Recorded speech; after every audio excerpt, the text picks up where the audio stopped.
Chapter 1. The Return of the Youth. In the outskirts of Lu City, Sichuan Province, a ragged youth sauntered along, burdened by a worn-out shoulder bag. His steps were steady and purposeful, though his face was smeared with dirt, and he appeared somewhat disheveled. It could not obscure the fierce spark igniting in his eyes. The boy stood tall and slender, akin to a spear poised to pierce the heavens, resolutely forging ahead, exuding an unrivaled confidence. As he beheld the distant outlines of skyscrapers, his gaze grew contemplative, and he murmured softly to himself, 8 years. What I, Ye Chen, once proclaimed, and the vows I had made, I have ultimately fulfilled. Ye Chen, Ye Yunlong, you never anticipated this, did you? I did not perish, I am alive and well. His fist tightened. Memories of his childhood resurfaced. Those should have been his happiest days. He had always believed that he would strive to grow stronger for that family, for that surname, reaching the pinnacle of greatness. He envisioned a day in the future when he would bring unparalleled glory to the clan, elevating what was already a powerful lineage to unprecedented heights, establishing it as the foremost family in China. Yet all his dreams were mercilessly shattered 8 years ago, on that stormy night filled with thunder and lightning. The Ye family of Beijing was a venerable clan with a rich heritage spanning centuries, ranking among the top aristocratic families of the capital, replete with talent and strength, poised to overshadow other noble houses. While other clans mostly relied on commerce, politics, and military connections for survival, the Ye family distinguished itself by not only excelling across various fields, but also by being an exceptionally unique and martial arts family. 4 generations, the Ye family practiced martial arts, specifically focusing on internal cultivation rather than ordinary external styles, mastering the ways of inner strength. Each generation produced at least 3 or 4 individuals with innate martial veins, endowed with the gift of martial prowess. Coupled with their connections in business, politics, and the military, the Ye family thrived and rose to prominence. Ye Chen emerged as the most exceptional direct descendant of the current 3rd generation of the Ye family, cherished by the family patriarch, Ye Shan, and seen as the hopeful heir of the clan, with grand expectations resting upon him. From a young age, Ye Chen exhibited unparalleled talent, effortlessly surpassing his peers in various fields. Furthermore, possessing a martial vein, he was personally trained by his father, Ye Yunlong, from the age of 4, becoming an adept practitioner of internal martial arts. His martial prowess ranked among the finest in the history of the Ye family. Although his younger brother, Ye Xing, was also remarkable, there remained a discernible gap between them. Nearly everyone in the Ye family believed that a new star was destined to rise, set to shine brilliantly in the annals of China and to lead the clan to even greater heights. However, on Ye Chen's 10th birthday, he joyfully approached his grandfather Ye Shan to request a gift, only to be met with an unprecedented cold demeanor from Ye Shan, who had always been so loving towards him. The subsequent words that emerged from Ye Shan's lips left Ye Chen in a state of shock and bewilderment. Ye Chen, the 3rd generation of the Ye family, is the bane of our clan, the root of the turmoil afflicting the Ye family, and shall be dealt with according to family law. I, as the 15th patriarch of the Ye family, hereby announce the expulsion of Ye Chen from the Ye family, the nullification of his martial vein, and the deprivation of all resources. Anyone in the Ye family is forbidden from associating with him, and anyone found in violation of this edict will themselves be expelled from the clan. The 3rd generation of the Ye family only needs Ye Xing.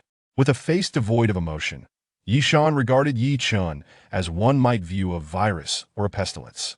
Confused and disoriented, Ye Chen could not comprehend what he had done wrong, nor when he had ever caused strife within the clan. But everything transpired too swiftly. He had no opportunity to defend himself. The father who had always cared for him, Ye Yunlong, mercilessly shattered his martial vein. Afterward, disregarding the desolate expression of Ye Chen's mother, Ye Yunlong took his now powerless son to a wild forest on the outskirts of Beijing, abandoning him to fend for himself, never to inquire again. In this modern world, practitioners of ancient martial arts are exceedingly rare, as only those blessed with innate martial veins possess the potential to cultivate such arts, achieving inner strength. Such martial practitioners are indeed 1 in a million. Once a martial artist loses their veins, it is akin to having their dantian destroyed. They lose all their cultivation, barred from martial training for life, a devastating blow for any martial artist. At the tender age of 10, Ye Chen had his martial veins obliterated, rendering his skills null and void, and was abandoned in a remote wilderness, effectively extinguishing his life with no hope of escape. He felt confused and enraged. Why would the grandfather who had loved him dearly condemn him as a family sinner? Why would the father who had always nurtured him turn against him and cast him away? To this day, he vividly remembers Ye Yunlong's expression of cold resolve as he left him in the depths of the mountains, and the woods. Not a detail ever faded from his memory. Such merciless devastation could have led anyone else to surrender to despair, perhaps even to meet their end. Yet, on that fateful night 8 years ago, despite the agonizing pain tearing at him, Ye Chen leaned against a great tree and vowed to the retreating figure of Ye Yunlong that he would never bow his head. Ye Yunlong, everything I have learned, even my very flesh and blood, has been bestowed upon me by you. You have shattered my martial vein. I do not harbor hatred toward you, but the kindness you showed me has now been repaid. From this day forward, I, Ye Chen, sever all ties with you, Ye Yunlong, and with the entirety of the Ye family. I, Ye Chen, hereby vow that I will not die. I shall continue to bear this name, living better than anyone else, rising higher than anyone else. In the future, I will ensure that the Ye family looks up to me in awe. I will make every one of you regret everything you have done to me today. With those words, he struck fiercely at the tree, his knuckles scraping raw, blood dripping onto the ground in a shocking spectacle. Yet he felt no pain, only a flicker of flame danced in his eyes. Ye Yunlong, upon hearing his declaration, merely halted for a brief moment but did not turn around, coldly walking away. Perhaps he believed that Ye Chen could never survive such adversity. Even if he did survive, as a boy devoid of his martial vein with no one to rely upon, it would be somewhat exaggerated to suggest he could become a wealthy lord, let alone a premier figure in China. Would not even be a worthy concern for the formidable Ye family, much less a source of admiration. In Ye Yunlong's eyes, Ye Chen's words had been nothing more than a joke. However, both Ye Shan and Ye Yunlong perhaps never fathomed that the 10-year-old boy they had cast away into the mountains, forcing him into a dead end, remained alive. Moreover, he had undergone countless trials and tribulations, emerging renewed, now returning as a king. As he recalled the cold, unyielding faces of Ye Shan and Ye Yunlong, Ye Chen's lips curled into a sardonic smile. Ye Shan, Ye Yunlong, Ye family, when I stand before you once more, your expressions are bound to be quite enlightening, wouldn't they? With a firm grip, he clenched his fist, cracking his knuckles, momentarily burying all past grievances deep within his heart. Lu City, you shall become the first stop on my grand conquest of the world. Ye Chen's eyes sparkled like distant stars, and with a light, agile step, he vanished into thin air. Chapter 2. A stay outside Lucheng, Peach Creek Garden Villa District. Who are you? A beautiful woman gasped as she opened the door, startled to find a ragged figure resembling a beggar standing at her doorstep. Auntie, it's me. The person at the door was Ye Chen, who spoke with a hint of apology. You are Xiao Chen? The woman scrutinized him closely, exclaiming in surprise. Despite the dust on his face and his drastically changed appearance, she still recognized the familiar contours. It really is Xiao Chen. After a gentle nod from Ye Chen, the astonishment on the woman's face faded, replaced by joy. Come in quickly. Let Auntie take a good look at you. Ignoring the dust clinging to Ye Chen, she ushered him inside, appraising him from head to toe. You've grown taller after not seeing you for a few years. Ye Chen smiled lightly, replying, It's been 6 years. Auntie, I'm surprised you still remember how I looked. The woman, named Ye Huimin, had unexpectedly met Ye Chen during the past 8 years at that time. He had nothing, utterly downcast, and it was Ye Huimin who had lent him a helping hand. A kindness he had always cherished. How could I forget? Back then, I got lost in the mountains, and without your guidance, I might never have found my way out. Ye Huimin's eyes sparkled with delight upon seeing Ye Chen. Annie, I came this time to why Ye Chen began, reaching into his bag to retrieve something, but Ye Huimin preempted him by placing his shoulder bag down. Let's not talk too much, Xiao Chen. Go wash up first. I'll find you some clothes to change into. Without waiting for a response, she pushed him towards the bathroom. Unable to resist, he complied, but just as he reached the corridor, light footsteps echoed from the staircase, followed by a shrill scream. Duh! Who are you, and how did you get in my house? Ye Chen turned his head slightly. The top of the stairs stood a girl of about 18 or 19. She wore no makeup, Yet her features were exquisite and impeccably clean, with long, lustrous black hair cascading down to her waist. Clad in a pink short skirt and cartoon slippers, her adorable toes peeked out. Standing at approximately 1 meter 65, her long, white legs were strikingly attractive. Such a girl in any school would undoubtedly be the goddess of beauty. Her wide, terrified eyes were fixed on Ye Chen, while Ye Chen remained silent as Huimin hurried over to explain. Yeah, this is Xiao Chun. No need to panic. Turning back to Ye Chen, she added, Xiao Chun, don't mind her, just go wash up. Ye Chen nodded, withdrawing his gaze from the girl as he turned to enter the bathroom. The girl descended the stairs, bewildered as she stared at Huimin. Mom, who is this? Dressed so shabbily.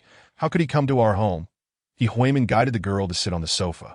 Smiling as she replied, Yet do you remember when I told you about getting lost in the woods in Ganshi, and that person who helped me find my way out? That's him. The girl, realizing the connection, responded incredulously, Is it really him? Yes, he just came over. Perhaps life hasn't been kind to him, which explains his appearance. You mustn't look down on him. This young man has a kind heart and is quite decent. The girl nodded in response, though she harbored a hint of disdain. Her acquaintances were all affluent, with impressive backgrounds. She had never interacted with someone so disheveled, especially one who had the audacity to come wash up in her home. Just imagining the dirt and grime from him made her feel a bit nauseous. Xiao Chun, I've placed your clothes here. Change once you're done. Huimin set the clothes in the bathroom compartment. And Ye Chen replied from within. 10 minutes later, the bathroom door swung open, and Huimin turned to see Ye Chen, her eyes lighting up immediately. Xiao Chun, all cleaned up? After all these years, you've turned into quite the handsome young man. The girl scoffed at the remark. Handsome? With that beggaress look, he could be considered handsome. She hardly regarded Ye Chen, casting him a casual glance, but that single glance left her momentarily stunned. At the bathroom door stood a youth whose face was as smooth as jade and strikingly handsome. He stood around 1 meter 85, his physique well-proportioned and distinctly defined, clad in a shirt and casual pants that Huimin had found for him, exuding a fresh and natural charm. Especially captivating were his deep, dark eyes, reminiscent of the starry cosmos. The girl had encountered numerous attractive men. Her suitors included many handsome types, yet this young man was the first to leave her slightly dazed purely based on appearance. Annie, I disposed of the dirty clothes in the trash. Is that all right? Ye Chen smiled, exuding a unique aura as he spoke. Just toss them there. No need to worry. Huimin stood up, gesturing toward the girl. By the way, Xiao Chen, let me introduce you. This is my daughter, Xiao Wenyue. Xiao Wenyue rose and offered Ye Chen a polite smile. Hello, I'm Ye Chen. Ye Chen responded, extending his right hand. His gaze remained clear, showing no shift in demeanor due to her beauty. Xiao Wenyue paused slightly. While she never prided herself on her looks, she was well aware of her allure. In school, she was recognized as the campus belle, receiving love letters daily from admirers, enough to fill half a desk drawer. Even the prominent young men in school could not conceal their astonishment when they saw her, treating her with warmth and attentiveness. Yet in Ye Chen's eyes, she saw only calmness, as if she were merely an ordinary person. Hello. After a brief moment of distraction, she extended her delicate hand to shake with Ye Chen. Their hands met briefly before quickly parting, leaving Xiao Wenyue somewhat surprised. This guy trying to act aloof? Xiao Wenyue thought, her eyes flickering. Most of those who liked her would shower her with warmth and care, while some would adopt a cold demeanor to attract her attention. Well-versed and astute, she was not swayed by such tactics, believing Ye Chen's behavior was merely a ploy to draw her notice. Although Ye Chen was now clean, she had never regarded him highly from the start. Not only did his previous grimy appearance lead her to look down on him, but even if he stood before her looking immaculate, she would remain indifferent to her. Apart from his looks, Ye Chen was vastly inferior to the prominent figures at her school. In this day and age, what good was being handsome if one merely relied on a woman for sustenance? Ultimately, it was connections and background that mattered. Among those in high positions, how many were truly handsome? Although Ye Chen appeared quite pleasing to the eye, she deduced from Huimin's description that he was merely a rural lad, perhaps living off chopping wood and picking vegetables, utterly incomparable to her affluent suitors. Little did she know that Ye Chen had long since dismissed her from his mind. After enduring 8 years of life-and-death trials and tribulations, his perspective had transcended the mundane. Not even the most beautiful woman could stir his heart.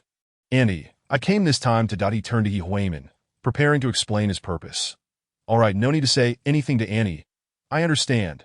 Ye Chen interrupted, patting his shoulder and pulling out 1,000 yuan from her wallet, stuffing it into Ye Chen's pocket.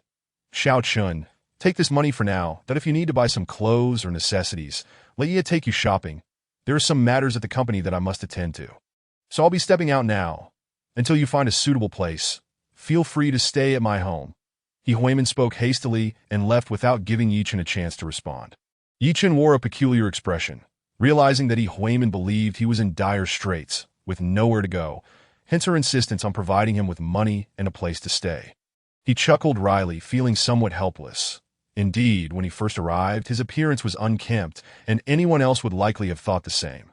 Beside him, Xiao Wenyue frowned slightly, her heart brimming with reluctance. This beggar-like fellow couldn't he possibly intend to stay in their home? Could he, if others found out that a stranger was residing with them? How would she be perceived at school? The thought filled her with aversion, prompting her to coldly declare, Ye Chen, right? This is our family's residence. Having you here is rather inconvenient, and I want to be comfortable. You should rent a place outside instead. Chapter 3. Chen Feng Group. Xiao Wenyue's voice was icy, her arms crossed, embodying the demeanor of a spoiled young lady. She had initially intended to phrase her words more gently, but seeing that Ye Chen showed no signs of rejecting Ye Chen's hospitality, she had no choice but to be blunt. Her objective was clear. She would not allow Ye Chen to stay. It was absurd. Even the young elites at school had never been this close to her. What right did a scruffy, down-on-his-luck boy have to coexist under the same roof as her? Although Ye Chen had helped her mother, Ye Chen had mentioned that she had already given him 10,000 yuan as a gesture of gratitude, which in her eyes had settled the debt.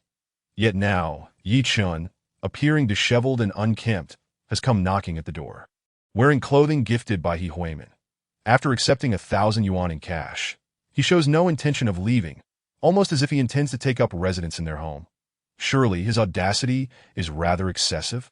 Such a man, lacking in self-respect and fortitude, is someone she holds in deep disdain, though why Ye Chen's expression remains largely unchanged. From the very moment he laid eyes on Xiao Wenyue, he discerned the palpable disdain and contempt reflected in her gaze. However, what manner of person is he to lower himself to engage with Xiao Wenyue? To him, she is merely Ye Chen's daughter, and were it not for that connection, he would scarcely exchange a single word with her.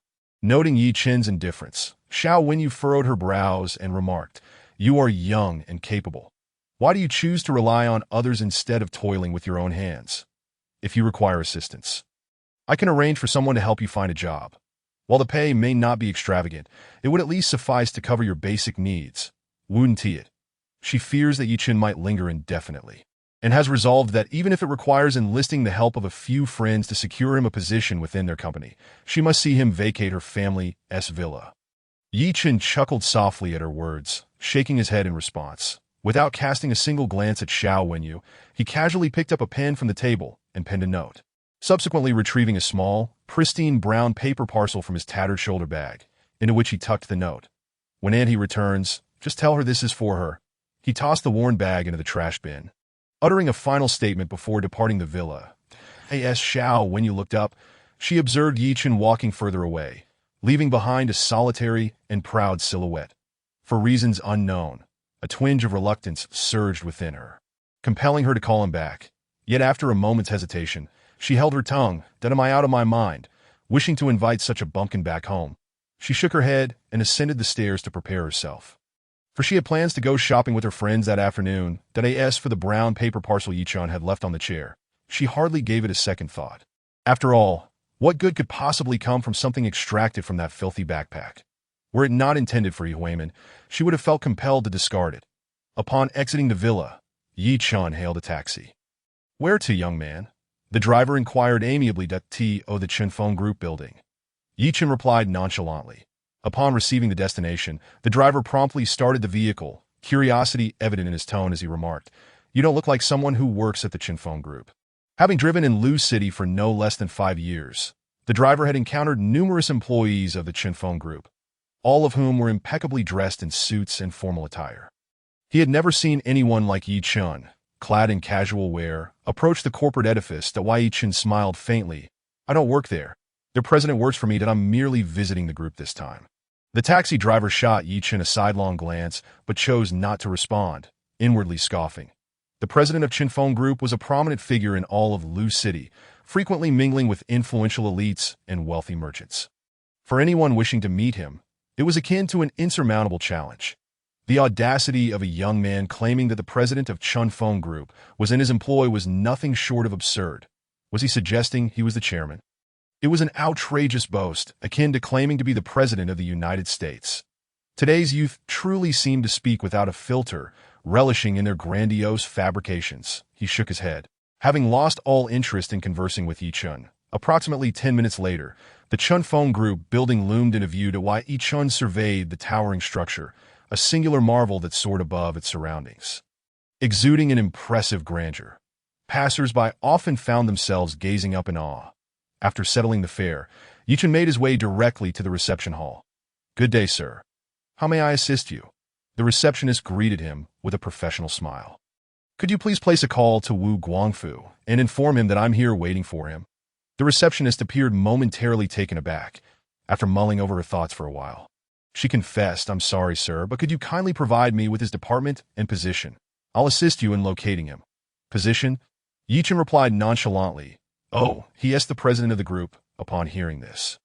The other receptionists turned their heads, their expressions bemused. The receptionist speaking with Ye Chen furrowed her brow, finally recalling who Wu Guangfu was.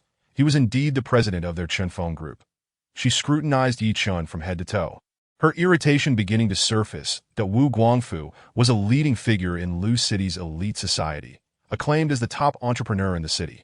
While his title was president, many speculated he was merely concealing his true identity as the chairman of Chinfeng Group.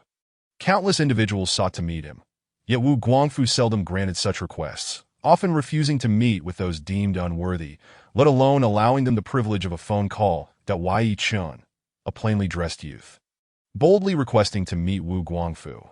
Indeed, it was a preposterous demand. "I'm sorry, sir, but our president is currently engaged in an important meeting and does not see external guests. Today, he has no scheduled appointments. So I'm afraid you won't be able to meet him," the receptionist replied politely, despite finding the situation somewhat exaggerated. "That's of no concern to you. Simply inform him of my name, and he will come down to see me. My name is Ye Chen."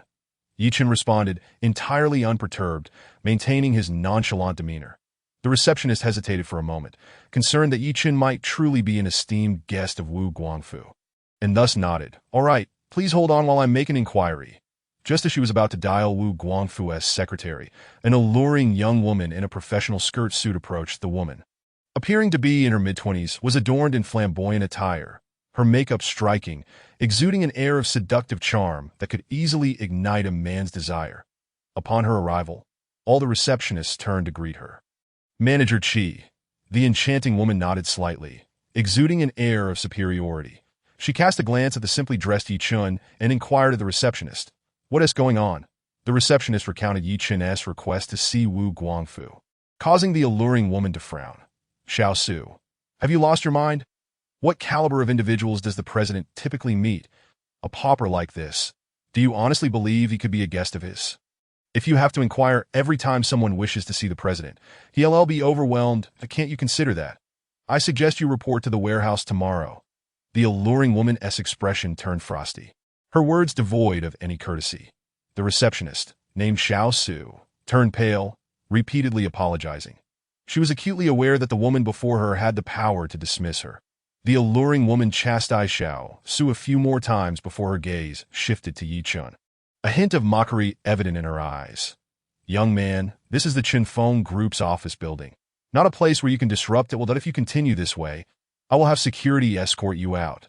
Chapter 4. Young Master Chen, I apologize. The captivating woman, known as Luo Qi, had once been a receptionist herself. However, her striking appearance and keen sense of fashion allowed her to master the art of seduction. She had engineered several opportunities to meet with Wu Guangfu, ultimately winning his affections and ascending to the position of sales manager.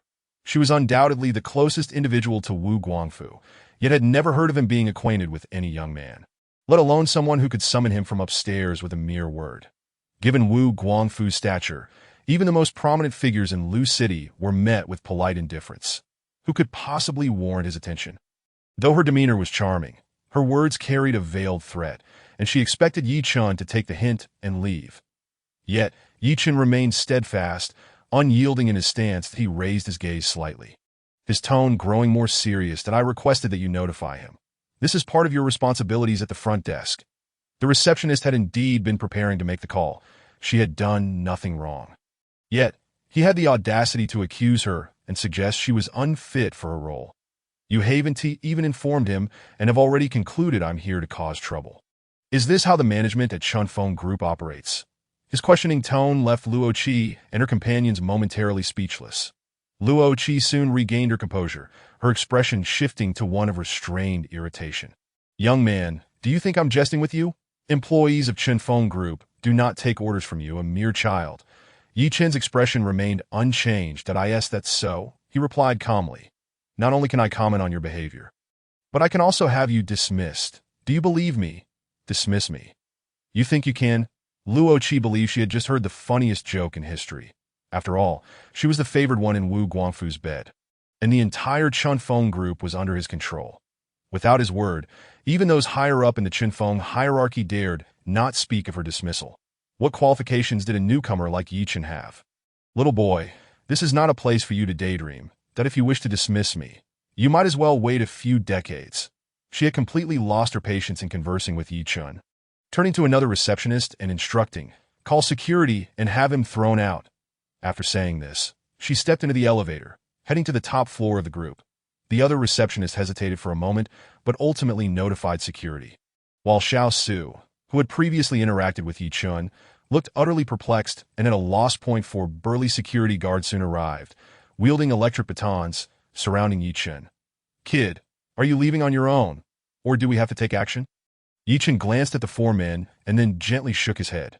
"With the four of you, you think you can touch me?" The guards' faces darkened with anger. Ye Chen's demeanor clearly suggested he regarded them with disdain. "Throw him out," commanded one of the guards, who appeared to be their leader. The other three surged forward, preparing to escort Ye Chen away. Bang! 3 muffled thuds echoed as the 3 men who had approached fell backward, clutching their stomachs and wailing in agony. "Did I told you, you're not qualified." Ye Chen stood with his hands in his pockets, exuding an air of calmness. The people in the hall turned their attention toward him. The receptionist and the remaining security captain, both wearing blank expressions, having failed to comprehend how Ye Chen had managed to strike so swiftly down on the top floor of the Chunfeng Group. A private office accessible only to President Wu Guangfu was situated. That a stout middle-aged man in a suit sat at his desk, reviewing documents. His eyes sparkled with intensity, exuding a fierce aura akin to that of a tiger or wolf. His demeanor steady, a unique quality cultivated only by those who have long occupied positions of power. He was none other than Wu Guangfu, the president of this nearly $10 billion enterprise. That a knock sounded at the office door. But Wu Guangfu did not lift his head, casually saying, "Come in."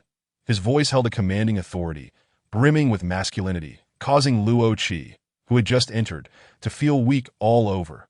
Thoughts of Wu Guangfu's dominating presence in bed made her cheeks flush. "President Wu." Luo Qi slithered around him like a nimble water snake, her voice sweet and enticing. "Its working hours. Why aren't you working? What brings you here?" Wu Guangfu maintained a serious expression, though his body had already responded. "That I've delegated all my tasks for today. I was thinking of you, President Wu."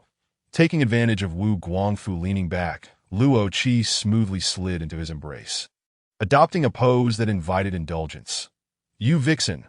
Wu Guangfu couldn't help but curse under his breath. Had it not been for the work at hand, he would have already whisked Luo Qi away to the inner resting room for his own pleasure. "President Wu, it seems we need to bolster the security measures at the group to prevent any unsavory characters from causing trouble," Luo Qi said with an obsequious smile. "Oh, what happened?" Wu Guangfu inquired casually. "I just came up from downstairs. There's a kid at the front desk who insisted on seeing you and demanded that the receptionist call you down to meet him. I told him to leave. Yet he criticized our staff's lack of professionalism and threatened to have me fired. These young people truly have no sense of their own limitations," as she recalled Ye Chen's composed face. Luo Qi felt a surge of mockery. Had she not been in a hurry to see Wu Guangfu, she would have stayed below to watch Ye Chen get thrown out of the group building in a pitiful state. "A young man? Asking to see me?" But to Luo Qi's surprise, Wu Guangfu did not exhibit the disdain she had anticipated. Instead, his gaze sharpened. Did he mention his name? Wu Guangfu suddenly sat upright, casting Luo Qi aside. His voice urgent. President Wu, what is wrong? Though puzzled, Luo Qi responded earnestly. He said his name is Ye Chen, and that if you heard his name, you would naturally come down to meet him. It's laughable. IVE already instructed the receptionist to call security to send him away. After speaking, she wore a scornful smile, but in the next moment, she felt a sharp pain in her left cheek. President Wu, why did you hit me? She exclaimed, clutching her slightly swollen face in bewilderment, completely unaware of why Wu Guangfu had suddenly struck her. Fool! Do you know who he is? How dare you let security throw him out? Wu Guangfu's face contorted with unprecedented fury. Get up immediately. We're going down together. You better pray nothing has happened to him. Otherwise, I want to just slap you. I will end you. Luo Qi's heart raced with terror. Wu Guangfu was an entrepreneur, but he also held sway as the underground kingpin of Lu City. His rise to prominence had been built on this very foundation, solidifying his position and expanding his influence. Although he had transitioned from illicit dealings to legitimate business, his standing in the underworld remained unshaken, and his power only grew stronger, with many formidable figures looking to him for guidance. If Wu Guangfu truly harbored intentions of harm towards her, she would never see the light of day again. Amidst her dread, Luo Qi was astounded. She could not fathom what sort of person Ye Chen was to command such respect from someone of Wu Guangfu's stature. Compelling him to lower himself for a meeting that in the lobby of Chinfeng Group, over a dozen security guards lay sprawled on the ground, with dozens more encircling Ye Chen, yet not a single one dared to approach. Clearly apprehensive at why Ye Chen stood with his hands in his pockets, effortlessly evading the advances of these professionally trained guards, having already taken down more than 10 of them. Let us all go at him. I refuse to believe he is truly that formidable. The security captain's face flushed with rage. His pride had been thoroughly trampled by Ye Chen. The remaining guards exchanged glances, and just as they prepared to rush forward, a thunderous shout erupted from the elevator. You fools, stop this instant. Everyone turned to see the source of the voice, revealing Wu Guangfu, striding forth with urgency, followed closely by Luo Qi, her cheek still swollen. President Wu. The security captain bowed deeply, ready to explain the situation, but Wu Guangfu paid him no mind, delivering a resounding slap. Get out of my way. The captain's face burned with humiliation, yet he dared not utter a word of protest. Retreating to the side in confusion, that Wu Guangfu approached Ye Chen, leaning slightly forward, and to the astonishment of all present, he bowed at a 90-degree angle, formally addressing Ye Chen. Young Master Chen, I apologize. A stunned silence enveloped the room. Chapter 5. Country Bumpkin. Young Master Chen, I apologize. Wu Guangfu's bow left everyone present in shock, their expressions frozen in disbelief. This was the renowned and wealthy Wu Guangfu of Lu City. Even the city's top officials could not elicit such humility from him. Yet here he was, bowing deeply and apologizing to a youth no older than 20, clad in casual attire. That if this were to spread, it would undoubtedly create a sensation throughout Lu City. While others might merely be astonished, the receptionist who had previously spoken with Ye Chen and Luo Qi, standing behind Wu Guangfu, could only feel sheer terror. Especially for Luo Qi, who had been the most vocal in ridiculing Ye Chen and advocating for his dismissal. Witnessing her staunchest ally bowing before him was enough to instill pure fear. Ye Chen regarded Wu Guangfu with a hint of amusement in his cold gaze. You managed the Chinfeng Group quite well. His words were indeed a compliment, as he had not anticipated that in just 5 years, Wu Guangfu could rise again using past resources, not only founding the Chinfeng Group, but also expanding it to such heights. However, Wu Guangfu interpreted Ye Chen's statement as sarcasm, though he had established the group. The initial funding had all come from Ye Chen, meaning that without Ye Chen, there would be no Chinfeng Group, and Wu Guangfu was merely an employee under Ye Chen's command, the true chairman of the group. The fact that the chairman had been barred from entry by a few employees and nearly thrown out by the security was a slap in the face for him. Realizing this, he felt a jolt of panic and turned to the surrounding staff, shouting, anyone who offended young Master Chen, step forward, apologize, and then go to the finance department to collect your salary for this month, and get out of the group immediately.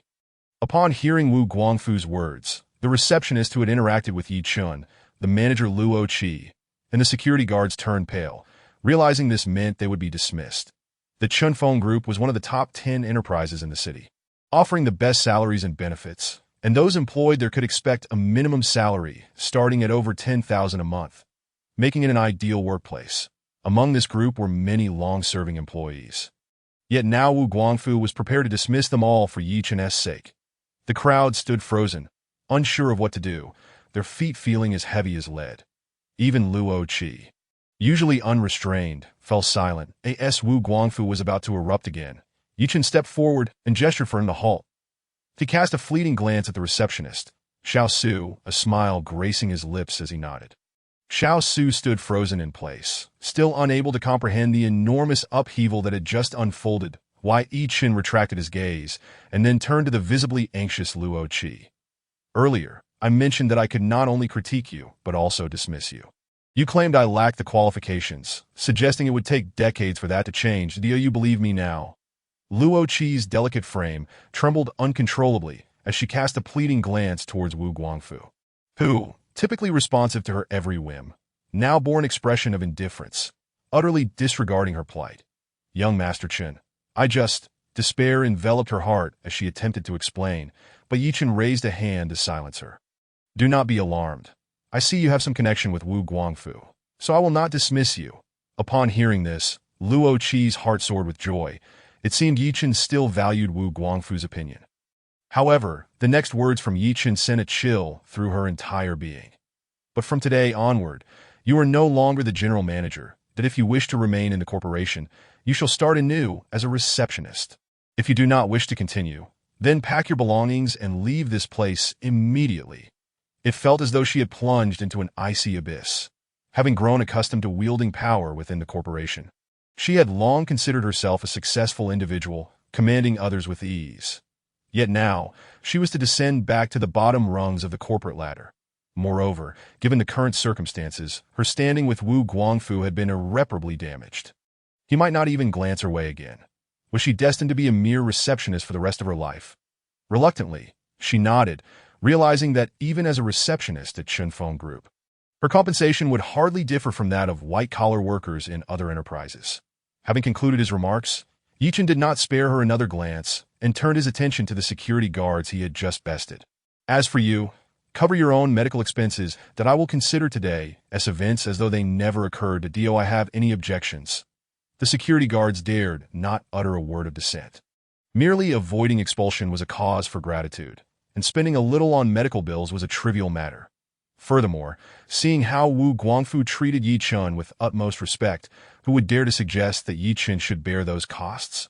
Finally, Ye Chen's gaze settled on the receptionist, Xiao Su.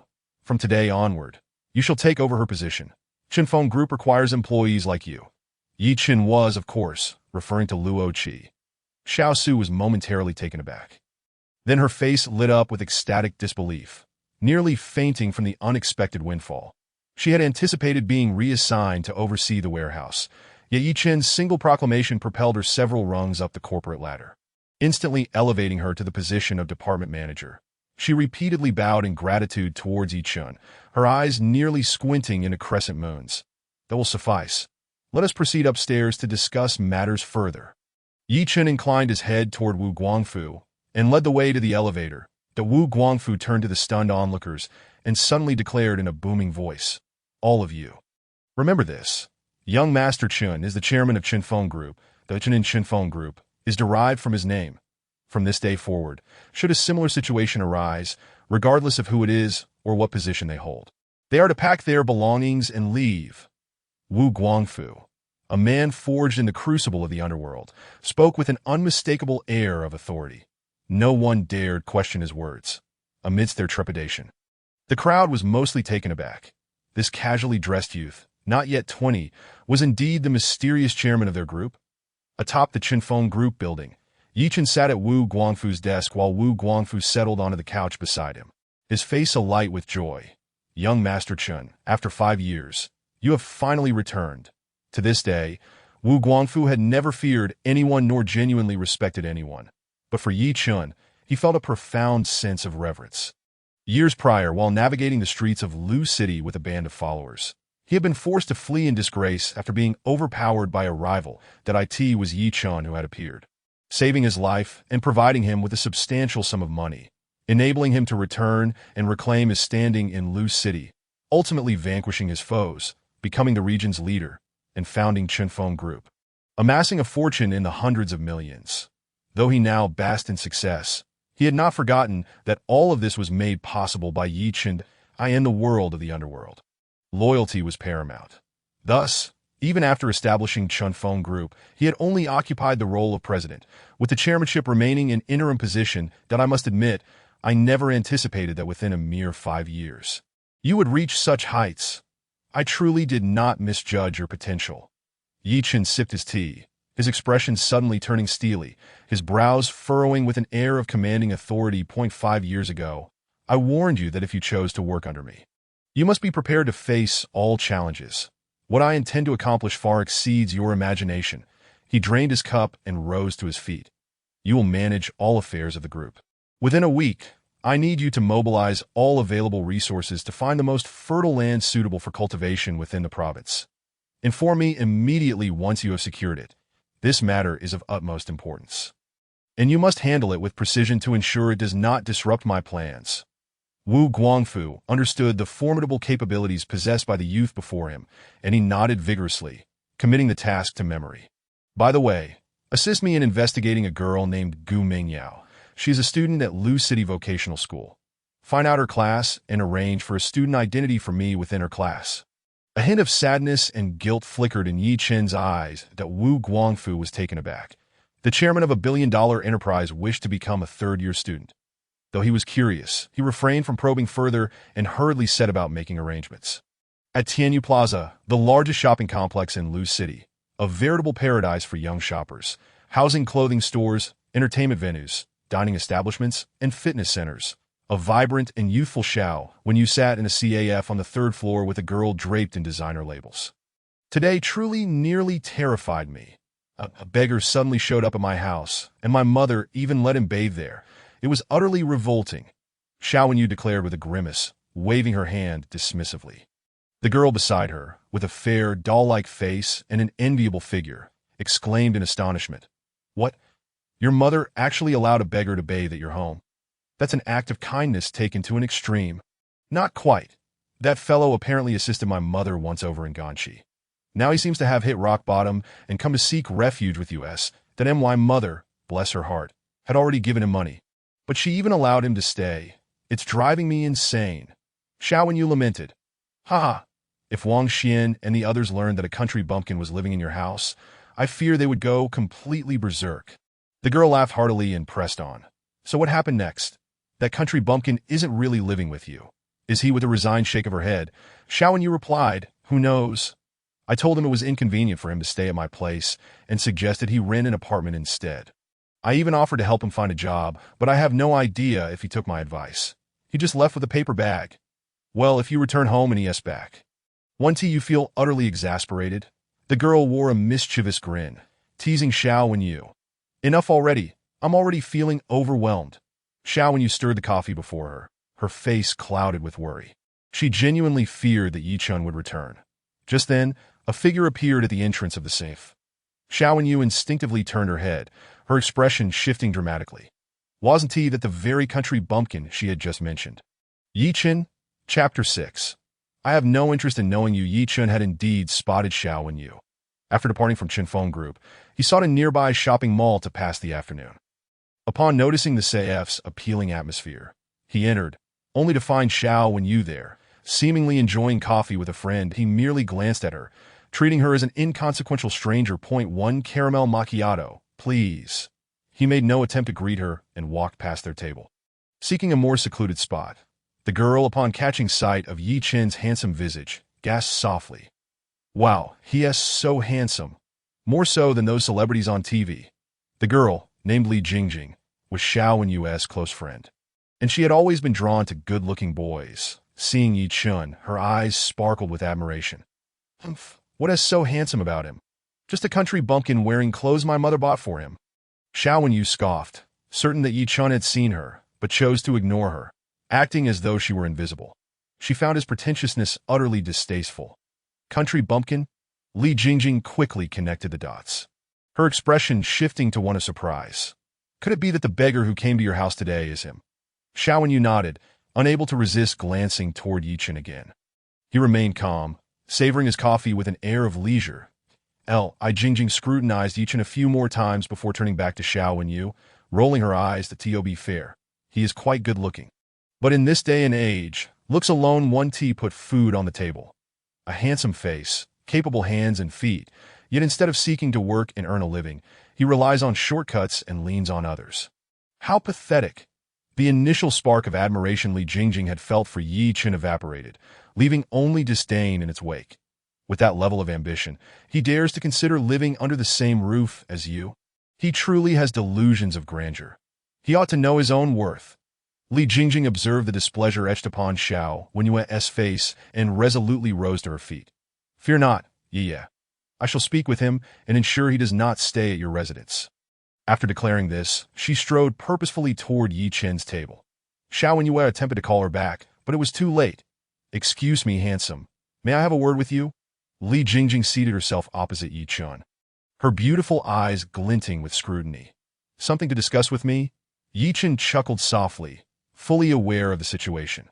Despite the distance of several tables separating him from the two women and their deliberate efforts to lower their voices, he was perceptive enough to catch their conversation. You see, today, Ye's mother has graciously invited you to stay at her home. While the aunt means well, you ought to possess some self-awareness. Living in someone else's home without a clear identity, especially with Ye being a young woman, do you think that is appropriate? If I were in your position, I would seek employment and find my own place to stay rather than relying on others for sustenance. Li Jingjing spoke with an air of superiority. How about this? My boyfriend's family owns a clothing store that I can have him arrange for you to work as a salesperson. You would receive a base salary plus commissions, which would certainly cover your living expenses. What do you think? Her tone suggested that she was in a position of power, as if she were bestowing a favor upon Ye Chen. I believe you are mistaken. I never intended to stay at her home. Ye Chen retorted with a dismissive scoff. Even if I were seated there, what concern would it be of yours? As for your job arrangement, I must decline. I have no need for it. His tone dripped with disdain as he waved her off, akin to shooing away a fly, that if there is nothing else, you may take your leave and not disturb my coffee time. Li Jingjing's expression shifted, her face betraying anger. Having been pampered since childhood, her family doted on her, and she was accustomed to the adoration of countless boys at school. She had rarely faced any form of indignity. Yet here was Ye Chen, a rural boy of humble means, speaking to her in such a manner and suggesting she was a nuisance. This infuriated her to no end. Yuda, she stammered, pointing an accusatory finger at him. But words eluded her. With a huff, she returned to Xiao Wenyue's side.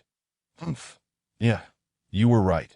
That guy is nothing but a country bumpkin that I offered him a job, and instead of gratitude, he acts all high and mighty, claiming I disturbed him. It's utterly infuriating. Li Jingjing's cheeks puffed with indignation, her anger unabated. Xiao Wenyu gently patted her shoulder, remaining silent, yet her disdain for Ye Chen deepened. Refusing assistance from others may be a sign of dignity and pride, but there are circumstances where such pride becomes foolishness. When one is unable to afford meals or find shelter, maintaining a facade of arrogance is nothing short of absurd. Such misplaced dignity appears cheap in the eyes of others, earning no respect. That a person devoid of ambition is merely a parasite in society, and how foolish it was for his mother to still hold him in high regard. She shook her head inwardly, watching the last remnants of her goodwill toward Ye Chen dissipate. Meanwhile, Ye Chen continued sipping his tea, completely indifferent to Li Jingjing's childish antics. After a span of 10 minutes, two teenage boys, around 17 or 18, entered the CF. One was clad in an Armani suit, standing nearly 6 feet tall, exuding a robust presence. The other wore a pristine white suit, his handsome visage and meticulously styled hair reminiscent of a prince from a fairy tale. Upon spotting Xiao Wenyue and Li Jingjing, they made a beeline for their table. "My dear, you've arrived," Li Jingjing exclaimed upon seeing the Armani-clad boy, excitement lighting up her face as she eagerly took a seat across from him. The young man, Su Hai, casually draped an arm around her shoulder. The one in the white suit, named Wang Xian, graciously settled beside Xiao Wenyue. "Apologies for being late," he said, his expression apologetic, and no worries. We just arrived a short while ago. Xiao Wenyue replied with a smile. Wang Xian was the student council president and captain of the martial arts team at their school, also the young heir of a prominent local building materials company. He was undoubtedly a paragon of wealth and talent, revered as a school idol with countless admirers. However, Wang Xian had high standards. When he first laid eyes on Xiao Wenyue, he was utterly captivated and took on the role of her devoted protector.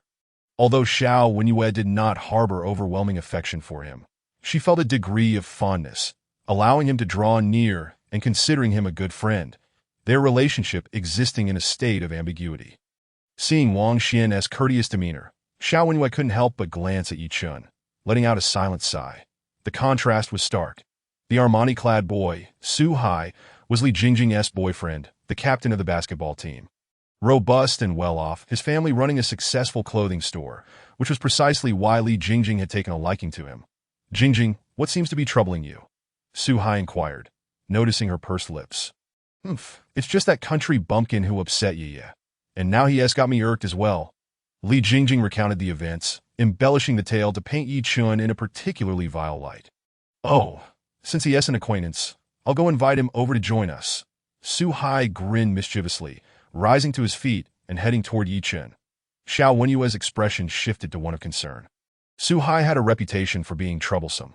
There was an incident where he had a rival beaten outside of school, resulting in a broken arm, and the victim's family had not dared to retaliate, leading to the boy transferring schools. Ye Chen was merely a farm boy from the rural outskirts of Ganshi, seeking refuge with her mother. If he provoked Su Hai, the consequences would be dire. "Hey, I hear you know our school has flowers, Xiao." Su Hai approached Ye Chen, a smirk playing on his lips. "Since that's the case, why not join us? It's a good opportunity for us to get acquainted." As Xiao Wenyue's worry escalated, Su Hai stood before Ye Chen, his smile hiding malice, but he was adept at masking his intentions, presenting a friendly facade while plotting his schemes. All he needed was to ascertain Ye Chen's whereabouts to exact his revenge.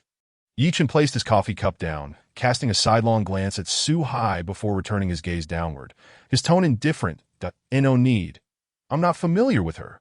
As for you, I have no interest in getting to know you." Ye Chen's words were chillingly curt, devoid of enthusiasm. Su Hai blinked in surprise, his expression morphing into one of disbelief. Typically, when someone received such an invitation, they would eagerly accept, or at the very least decline politely. However, Ye Chen's blunt refusal was entirely unexpected. "I have no interest in you." That was the most audacious statement Su Hai had ever encountered. His family owned a well-known clothing brand with multiple stores across the city, and his parents had extensive connections. Su Hai was accustomed to being in a position of privilege, where anyone he wished to befriend would consider it an honor. Yet here stood Ye Chen, unflinchingly declaring he had no interest in him. "Buddy, I hear you just arrived in Lu City. Perhaps you've spent too much time in some backwater, and now that you're in the big city, you've lost sight of your place." Su Hai squinted, his voice low and threatening. "Be careful. Sometimes, the words you speak can lead to trouble more significant than you might imagine." Ye Chen did not even spare Su Hai a glance. Responding coolly, "I always speak my mind. What is it to you? Do you have an issue with that?" A cold smile crept onto Su Hai's face as he nodded at Ye Chen. "All right, I admire your spirit. Since you're in Lu City, there will be plenty of opportunities for us to meet again. I'll ensure you get a proper education on the differences between city life and rural living." With that, he returned to Li Jingjing's side. This was a public venue, and despite his displeasure, he wouldn't resort to violence here. However, he had no fear of locating Ye Chen later, in Lu City. It was easy to find someone if one was willing to spend a little money. After today, he would undoubtedly remember Ye Chen. "So, how did it go?" Li Jingjing asked eagerly, eager for Su Hai to teach Ye Chen a lesson.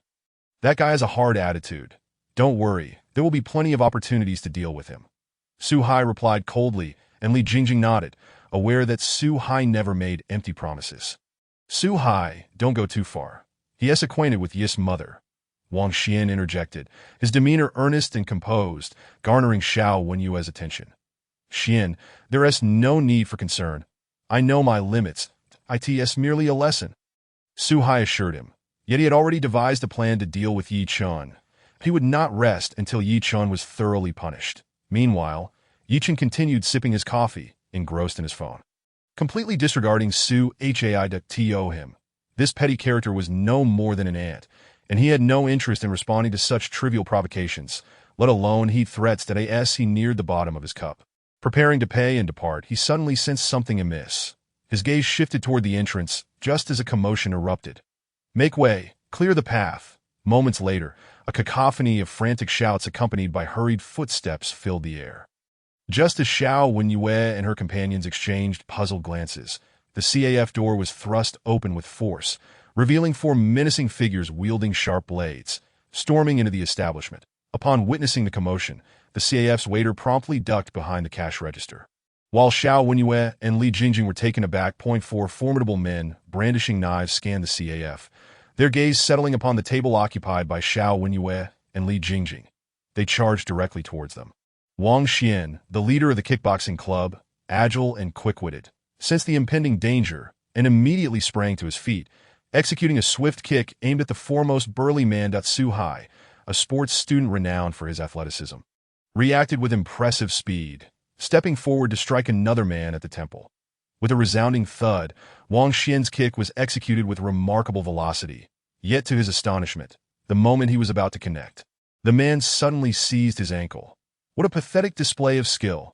"Get lost," the foremost thug, adorned with a prominent scar across his face, scoffed as he thrust the knife's hilt into Wang Xian's abdomen. Overwhelmed by a wave of nausea, Wang Xian crumpled to the ground, retching bitter that he had never anticipated such ferocity from his assailant. In a single move, he was subdued. Although Wang Xian had practiced kickboxing, the nature of his training was competitive, lacking real-world combat experience. Faced with these ruthless thugs, who had likely taken lives before, he was no match for them. Su Hai fared no better. A casual kick from his opponent sent him sprawling to the side, leaving him gasping in pain. Xiao Wenyue and Li Jingjing were utterly paralyzed with fear. Before they could even scream, the two men had pressed their knives against their throats that a cacophony erupted at the entrance as over 10 security personnel clad in uniforms brandished electric batons, some even wielding firearms, surrounding the CAF entrance with unwavering resolve. "Please, gentlemen, do not escalate this situation. If you seek money, I can provide it. Just do not harm them." Wang Xian, having regained some composure, implored the scar-faced man. "Silence, we are already trapped. What use have we for money? If you utter another word, I will end you," the thug retorted, brandishing his knife menacingly, causing Wang Xian to recoil in terror. Su Hai, rendered speechless, dared not make a sound. Xiao Wenyue, though apprehensive, managed to maintain a semblance of composure. Observing Wang Xian, who typically showered her with affection and concern, now cowering in a corner, her heart sank with disappointment. Wang Xian, unable to meet her gaze, "Turn away. Please, please don't kill me. I will do anything you ask. Just spare my life."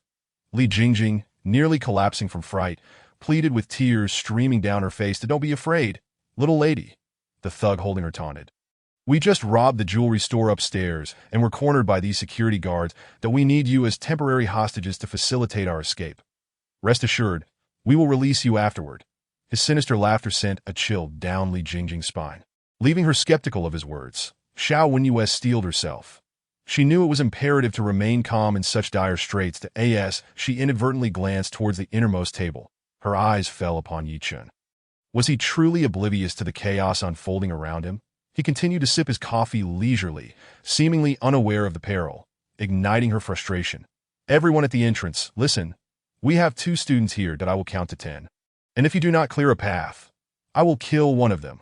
The scar-faced thug bellowed at the entrance, undeterred by the security personnel attempting to negotiate. The guards exchanged anxious glances. They had already alerted the police, who would arrive shortly. However, they could not afford to be careless. A single misstep could result in loss of life. After much deliberation, they resolved to step aside to ensure Xiao Wenyue and Li Jingjing's safety. "Come on, let's escort them out," the scar-faced thug commanded, and his 2 accomplices moved to seize Xiao Wenyue and Li Jingjing. That a sense of dread filled Xiao Wenyue as she realized that once they left, the chances of being released would be virtually non-existent. However, with a knife pressed against her neck, she dared not resist. Just as despair threatened to engulf her, an unexpected voice cut through the tension. "What do you intend to do? I have no interest in your affairs. But if you wish to leave here unscathed, release her now." The voice belonged to Ye Chen. The unexpected declaration from Ye Chen stunned everyone in the vicinity. Turning their heads, they saw him still seated, casually sipping his coffee, yet all understood the words emanated from his direction. Xiao Wenyue felt a surge of gratitude. In this critical moment, Su Hai had succumbed to silence, and Wang Xian, her usual protector, had retreated into fear. Yet here was Ye Chen, whom she had often dismissed, stepping forward, as her heart swelled with appreciation. A wave of concern followed. These men were incredibly dangerous, exuding an aura of lethal intent. Each of them likely had blood on their hands. Even seasoned fighters like Wang Xian and Su Hai were no match for them. What could Ye Chen possibly achieve by confronting them? "Hey, are you the one speaking?" The scar-faced thug narrowed his eyes, a menacing tone lacing his words. That why Ye Chen set down his coffee cup and rose slowly, facing the thugs. "Indeed, it is I." He pointed decisively at Xiao Wenyue. "Release her. As for the others, they are of no concern to me. Do as you wish. But she cannot be taken. You have 10 seconds to decide. Accept my proposal and depart, or face the consequences of my intervention." His tone was devoid of urgency, as if discussing a trivial matter. At his words, a wave of astonishment swept through the crowd, their expressions varying. That Su Hai scoffed inwardly, deeming Ye Chen foolish for attempting to play the hero while provoking the thugs. Wang Xian regarded him with disdain, believing the four men would disregard Ye Chen entirely, and that his bravado was tantamount to courting death. The thugs exchanged glances, amusement evident on their faces, despite Ye Chen's impressive stature. Standing at an impressive height of 1.85 meters, his physique appeared somewhat frail compared to Su Hai and Wang Xian. The scar-faced man narrowed his eyes, a dangerous smile creeping onto his lips as he brandished his knife. "You are the most audacious fool I have encountered in my years of crime. Do you truly believe you can play the hero? You are in over your head." He sneered. "Not only will we not release her, but I will ensure you do not leave this CF alive. Do you believe me?" His eyes glinted with murderous intent. Xiao Wenyue's heart raced. Despite her disdain for Ye Chen, she could not bear the thought of him sacrificing himself for her. She cast him pleading glances, urging him to escape. Yet Ye Chen remained unfazed, a serene smile gracing his lips. That so? It seems you've chosen the latter. Kid, in your next life, perhaps try not to pretend to be a hero. The price for that will be too steep for you to pay." The scar-faced man cackled, preparing to advance on Ye Chen, only to find his wrist unexpectedly seized. "What?" he gasped, turning to discover Ye Chen had closed the distance. Gripping his wrist with an iron-like hold, he struggled to break free, but Ye Chen's slender, pale hand was unyielding. With a swift motion, Ye Chen flicked his wrist, producing a sharp crack, followed by a pained scream from the thug as he was hurled backward, crashing through several tables in a daze. The sudden turn of events left everyone momentarily stunned. None could have anticipated that such a fearsome criminal would be so easily dispatched by Ye Chen. The remaining 3 thugs quickly recognized they had encountered a formidable opponent. They moved to threaten Xiao Wenyue and Li Jingjing. Ye Chen had already seized their wrists with astonishing speed. With another crack, 2 more wrists were broken, and Ye Chen followed up with swift kicks, sending the thugs sprawling to the ground, clutching their stomachs in agony, completely incapacitated. Xiao Wenyue and Li Jingjing were utterly flabbergasted. Ye Chen appeared akin to a superhero emerging from a film, rescuing them from peril. The Su Hai and Wang Xian stood in disbelief, unable to comprehend the scene before them. Such formidable thugs had been dispatched in the blink of an eye. As effortlessly as one breathes, Ye Chen did not spare Xiao Wenyue a glance as he strode past her, confronting the final thug, his gaze cold and deep as the cosmos. "It's your turn." The mocking grin on the thug's face vanished, replaced by sheer terror. That he was the weakest among the 4 in terms of combat prowess. Yet Ye Chen managed to take down the other 3 one after another. How could he possibly be a match for Ye Chen? Bang! Without any unnecessary movements, Ye Chen delivered a swift kick, striking him squarely on the cheek. That he fell backward, bloodied and unconscious. In just a fleeting minute, these 4 fierce thugs were completely annihilated by Ye Chen alone. Xiao Wenyue's gaze flickered as she observed Ye Chen, who remained composed with his hands in his pockets, her heart tumultuous with emotions. Reflecting on her previous disdain and contempt for him, she now felt shame for being rescued by Ye Chen. Throughout the ordeal, Ye Chen had not cast a single glance her way. He opened the CF door, where a throng of security guards and arriving police officers had sealed off the passage. They posed no further threat. Let's proceed to apprehend them. Ye Chen's words left everyone perplexed. It took a while before a police officer cautiously stepped into the CAF, only to be left speechless by the scene before him. After taking a statement at the police station, Ye Chen declined any accolades. Xiao Wenyue and Li Jingjing wished to express their gratitude, only to find that Ye Chen had already departed. Upon returning home, Xiao Wenyue felt somewhat dazed, replaying the events of the CAF in her mind, as if she had merely dreamed it all. Yeah, you're back. Where's Xiao Chen? He Huimin emerged from the kitchen, having just returned home herself. Noticing Xiao Wenyue alone and without Ye Chen, she found it odd that why Ye Chen. He must have left, Xiao Wenyue replied absent-mindedly. Previously, she had vehemently opposed Ye Chen staying at her home. Yet now she found herself yearning to see him again, a conflicting sentiment indeed. Left, He Huimin's expression turned worried. Alone in Lu City, without a support system. Where could he possibly go? Xiao Wenyue felt a twinge of anxiety and replied, perhaps he has his own destination to be by the way. Before he left something for you. This, she pointed to the brown paper package Ye Chen had left behind. Upon hearing that, He Huimin immediately opened the package. Upon seeing its contents, she was momentarily taken aback. Then her expression softened into a smile of relief. Mom, what's inside? Xiao Wenyue inquired, her curiosity piqued. He Huimin unfolded the package to reveal stacks of 100 yuan bills. 10 stacks in total, alongside the 10,000 yuan cash she had given Ye Chen earlier. He Huimin set the money aside, revealing a note beneath it. Unable to contain her curiosity, Xiao Wenyue hurried over to discover what it was all about.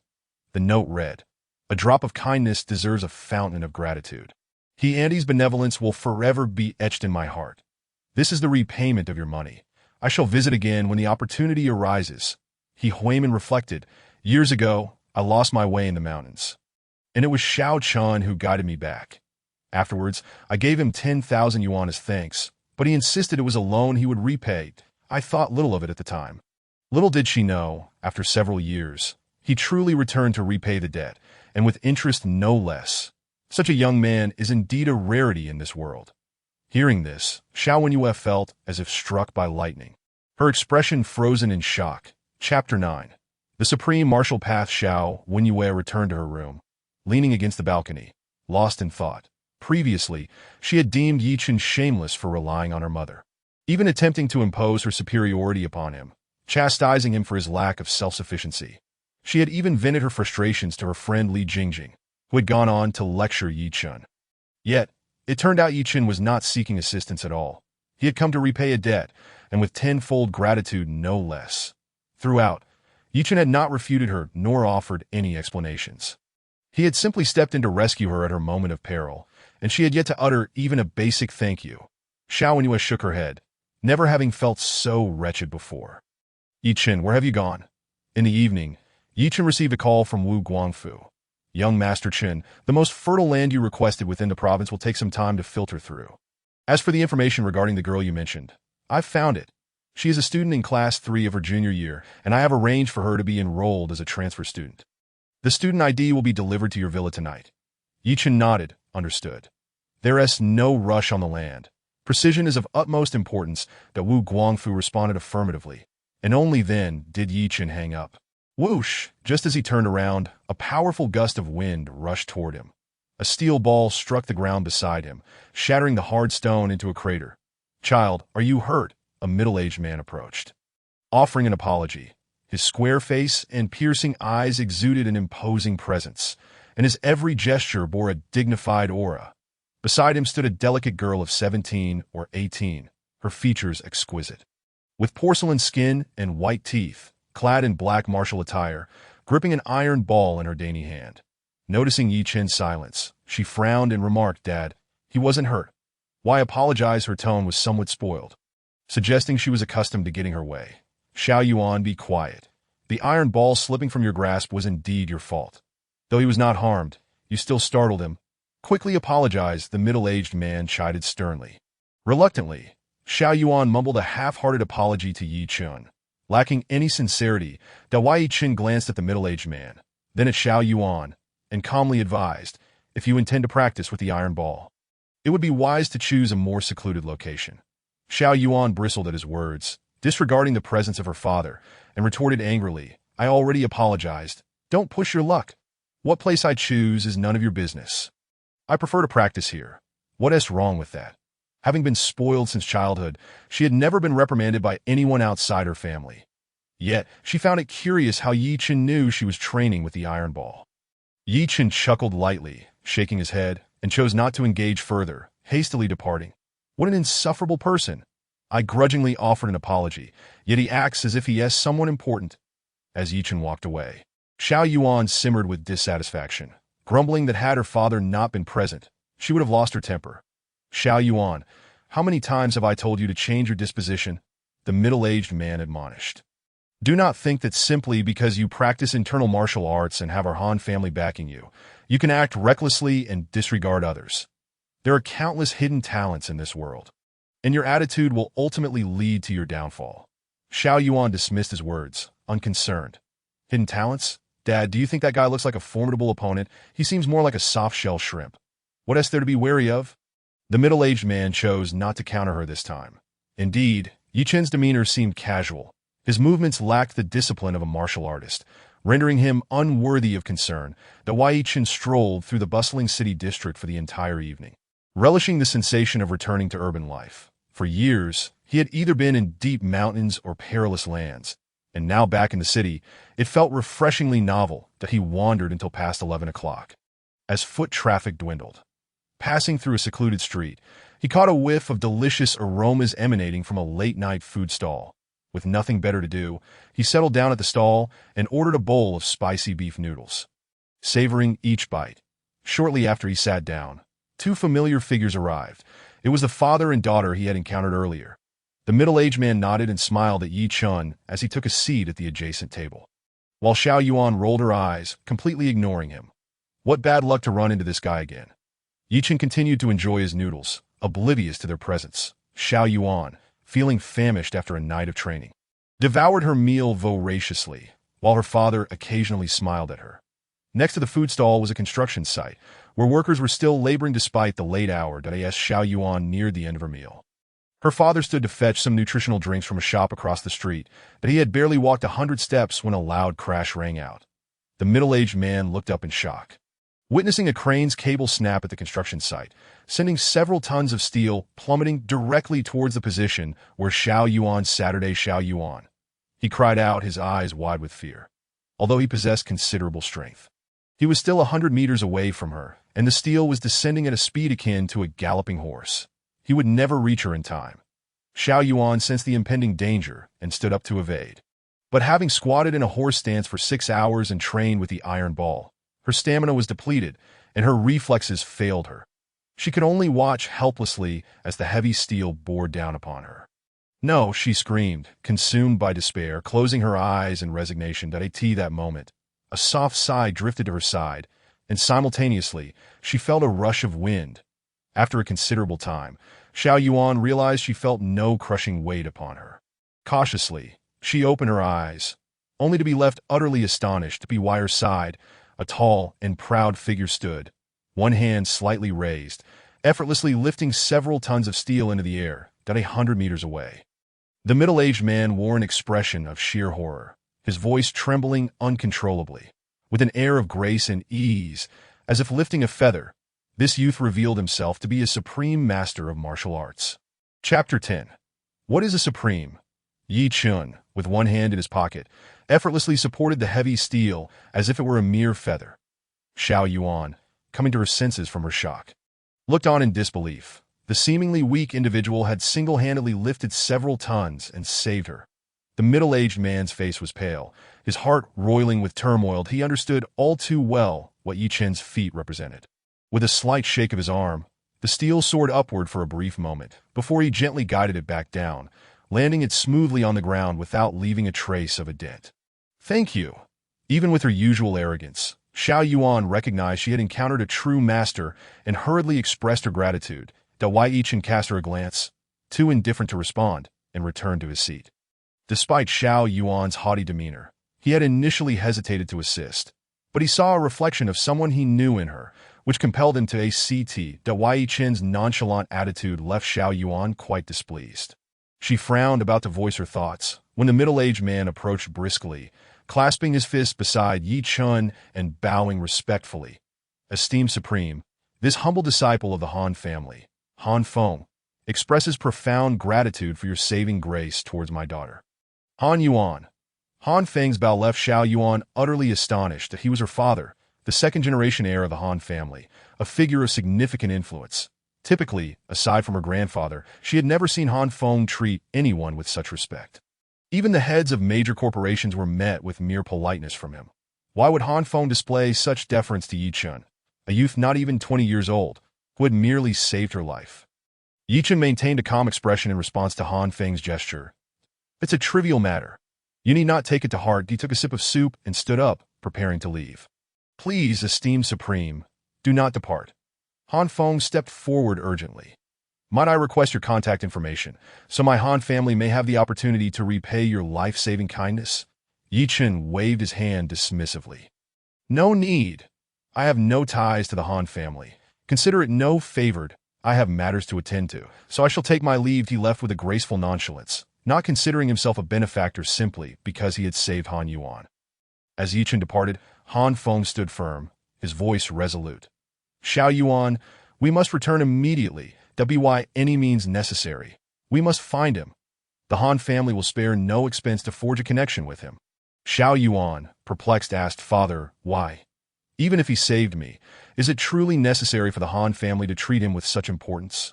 Han Feng shook his head in resignation. Xiao Yuan, there are things you do not comprehend. Do you realize what it means for us to befriend that young man? His presence could elevate the Han family's standing to unprecedented heights. Xiao Yuan's eyes widened in disbelief. How can that be possible? The Han family is already the pinnacle of power in Chuan province. Our connections, family heritage, and commercial prowess are unmatched. We are the foremost family in the region. What kind of influence could possibly elevate us further? Han Feng replied earnestly, the world is far larger than you can imagine. There are individuals whose formidable strength can alter the very landscape. That young man is one of them. He gestured toward the steel lying on the ground. These steel beams, bound together, weighed several tons, having fallen from a height of over 10 meters. The gravitational force combined with their immense weight could easily crush a small car. Had I been in his position, my only choice would have been to pull you away to avoid the falling steel. It would have been impossible to withstand such a force, let alone lift it with one hand. To endure such a heavy object falling from above would have shattered my bones. But he, without a doubt, managed to absorb the impact, leaving no trace of damage on the ground. This feat requires not only absolute control over strength, but also an exceptionally powerful physique. Among the individuals I know, only a handful possess such capabilities, and they are all top-tier figures in the martial arts world. Xiao Yuan gasped, astonished. What? Are you saying that young man is a top master in the martial arts world? Even stronger than you? Han Feng chuckled self-deprecatingly. What am I? Though I received guidance from esteemed masters in my youth, my talent is ultimately limited. Now at 45, I have only attained the level of a martial artist.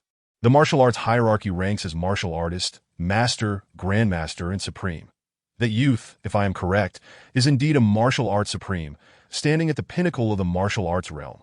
Xiao Yuan was left speechless, unable to fathom that a casual encounter had led to meeting such an extraordinary individual. Yet she remained skeptical. Father, even if he is truly the supreme martial artist you claim, what does that matter? He is just one person. How could he possibly provide such immense assistance to the Han family? Han Feng turned to her, shaking his head with a smile. Xiao Yuan, you have no idea what a martial arts supreme represents. You must be familiar with the name Murong Wudi. Xiao Yuan's eyes narrowed, filled with deep respect and admiration for a true hero. Murong Wudi could indeed be called a legend of China. He served in the military, achieving countless victories in battle. Every campaign he participated in ended in triumph, crushing the enemy and earning him the title of God of War, instilling fear in nations around the world. At the age of 40, he chose to retire and return to his hometown, establishing the Murong family, which now commands respect across the region. Although retired, his influence only grew, attracting countless talented individuals seeking his counsel and instruction. Though years have passed since Murong Wudi's military days, his legend continues to spread, and Xiao Yuan is a devoted fan, able to recite his accomplishments by heart to T.O. her. Murong Wudi is akin to a deity. Wudi is a martial arts supreme. Now do you understand why I say that young man could enhance our family's power?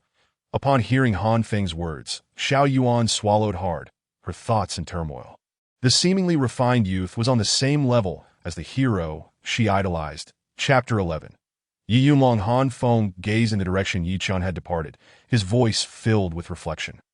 Wudi ascended to martial arts supreme at 35, unmatched in strength and leaving a remarkable legacy in the military. He is indeed astonishing. Xiao Yuan exclaimed in surprise, Father, if Wudi is so formidable, a true legend, why can't he claim the top position in the martial arts world, only ranking among the best? Han Feng shook his head, chuckling softly. Xiao Yuan, you are oversimplifying. There are always greater heights. And even someone as strong as Wudi would not dare claim supremacy in the martial arts realm, that he once stated that in the capital, there exists someone he could not best. Xiao Yuan's face was filled with shock. What? Who is this person? Han Feng remained silent for several moments before solemnly uttering a name that carried the weight of 1,000 treasures. The Yi family of the capital. Ye Yunlong. Xiao Yuan frowned slightly, finding the name unfamiliar. You may not know Ye Yunlong well, but you must have heard his nickname, the Violent Dragon. Xiao Yuan's expression froze, her eyes widening. The Violent Dragon? The one who defeated the 6 greatest masters overseas? Han Feng nodded. Indeed, that is him. If Wudi is a martial arts genius, then Ye Yunlong is a prodigy beyond compare. Ye Yunlong hails from the Yi family, a martial arts lineage where each generation boasts at least 2 or 3 individuals with martial talent. Ye Yunlong is the most extraordinary of them all in 300 years of family history. From the moment he debuted, he tirelessly scaled the heights of martial achievement, never encountering a rival. Among the many prestigious families in the capital, Ye Yunlong undoubtedly stands as a leading figure, attracting the admiration of countless young ladies. 10 years ago, the 6 greatest masters from overseas jointly challenged the martial arts realm of China, setting up a platform in the Gan and Shan regions, where they defeated numerous Chinese martial artists, gaining immense fame. These 6 individuals are all supreme masters of martial arts, who have nearly swept through Huaxia. Even Wudi, who personally intervened, could only manage to fight them to a standstill. Han Feng revealed a look of reverence and continued. No one anticipated that Ye Yulong, all the way from the capital, would rush to Ganzhan. This battle is regarded as the true moment of Ye Yulong's rise to fame. The 6 overseas martial arts supremes were single-handedly challenged by Ye Yulong, each one ending up severely injured. While Ye Yulong emerged unscathed, following this battle, Ye Yulong's combat prowess shocked the martial arts community of Huaxia, earning him the title of the foremost figure in the realm and the nickname Violent Dragon. Moreover, 5 years ago, a seasoned supreme master, hailed as invincible for half a lifetime 30 years prior, personally visited the capital to challenge Ye Yulong, that in the end, this veteran supreme was defeated by a single move, thereby solidifying Ye Yulong's position as the undisputed champion of the martial arts world. Han Yuan listened, enraptured, her heart shaken. Wudi was already a legendary figure, yet Ye Yulong was even more astonishing. This world was far more splendid than she had ever imagined. She wished she had been born a decade earlier to witness Ye Yulong's unparalleled prowess. The Ye Yulong dominated Huaxia, and his children were equally gifted, perhaps even surpassing him. You once accompanied the old master to the capital and should know about Ye Jia's Ye Xing, who is none other than Ye Yulong's son. Han Yuan recalled the striking young man she had seen in the capital years ago, his commanding presence still vivid in her memory. Over the years, she had encountered countless exceptional talents, yet none possessed the overwhelming aura of Ye Xing. She dreamed of marrying Ye Xing in the future, sharing in the glory that came with such attention. At just 17, Ye Xing had already attained the level of a martial arts artisan and was the heir apparent of the Yi family, standing alongside the sole daughter of the Hua family, Huan Nongying, as one of the most formidable young prodigies in Huaxia's martial arts realm, known as the Twin Stars of the capital. Rumors suggested that Ye Yulong had another son, but for some unknown reason, he was allegedly expelled from the Yi family, his martial lineage severed, and his name kept shrouded in secrecy. It is said that Ye Yulong's other son possessed even greater talent. Yet unfortunately, he never achieved greatness. Han Feng's tone carried a hint of regret. before shifting as his eyes sparkled with intensity, that I initially believed that the youngest martial arts supreme would emerge between the two of them. Yet unexpectedly, I encountered such an extraordinary being in Lu City that in terms of pure strength, neither of them could rival that young man we just saw. Murong Wudi entered the ranks of supremacy at 35. Dominating battlefields and amassing countless accolades. The Murong family thrived because of his presence, reigning over the Central Sea and gazing down upon all. Ye Yulong swept through the martial arts realm of Huaxia, claiming the pinnacle single-handedly, securing the Yi family's unyielding position, subtly reigning supreme in the capital. And that young man, who appeared to be under 20, was already ranked among the martial arts supremes, his potential unfathomable. If he were to assist the Han family, one could only imagine the heights to which we might ascend. Han Yuan was left in a daze. At that moment, she finally understood why Han Feng held Ye Chen in such high regard. Such a young martial arts supreme, in Huaxia and even the world at large, would undoubtedly cause a tremendous stir that if this unparalleled genius were to form an alliance with the Han family, it would surely be a fortune for them for the next century. Remembering Ye Chen's strikingly handsome face, a wave of affection surged within Han Yuan. Beauty has always admired heroes, and she too revered the strong. Han Feng, with his hands clasped behind his back, gazed into the distance with profound depth. The emergence of such a young martial arts supreme filled him with a premonition that the future martial arts realm of Huaxia would undoubtedly be stirred by Ye Chen, creating immense waves. Over the years, he had been honing his skills on the edge of danger and death, almost forgetting that he was still just in his 20s. Did I ask for being a student? He smiled faintly, shouldering his backpack as he walked towards the teaching building. Not far behind Ye Chen, two striking figures walked side by side, one tall and radiant, resembling a goddess of royalty, and the other slightly petite, yet exquisitely beautiful. Both top-tier beauties, they attracted the attention of countless boys around them, while girls gazed at them in envy, wishing to possess their beauty. The petite girl looked ahead and suddenly spotted a somewhat familiar figure. She quickly tapped the tall girl beside her, her tone filled with surprise.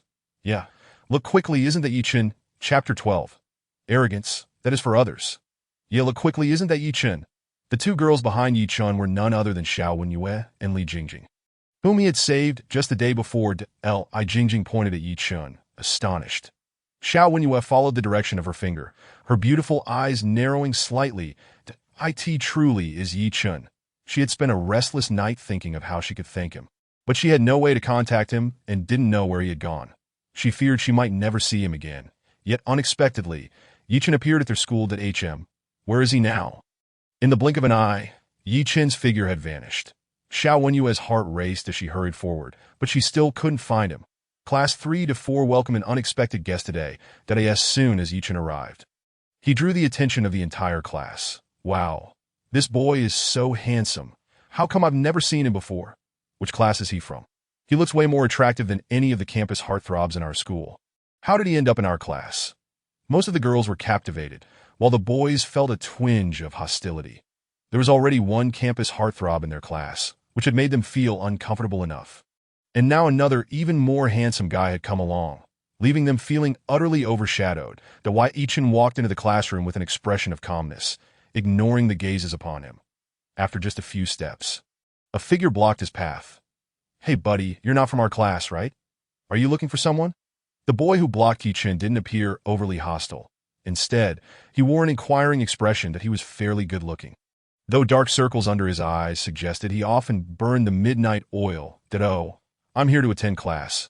I should be considered a new student in this class. Ye Chen casually replied, a new student? The boy sounded skeptical. Our teacher didn't mention anything about that. Ye Chen smiled lightly, maneuvered around the boy, and sat in an empty seat at the back. Are you really a new student? The boy, intrigued by Ye Chen's unique demeanor, was seated right next to him. Indeed. Ye Chen chuckled, nodding. Hey, so does that mean we now have a classmate who's even more handsome than Hao Chen? The boy laughed heartily at this. Hao Chen? Ye Chen raised an eyebrow in surprise that you're new to the school, so it's normal not to know some people. Hao Chen is the universally recognized heartthrob of our school, excelling in every field. Looks, family background, grades, sports, talents. There's no one who can compare to him.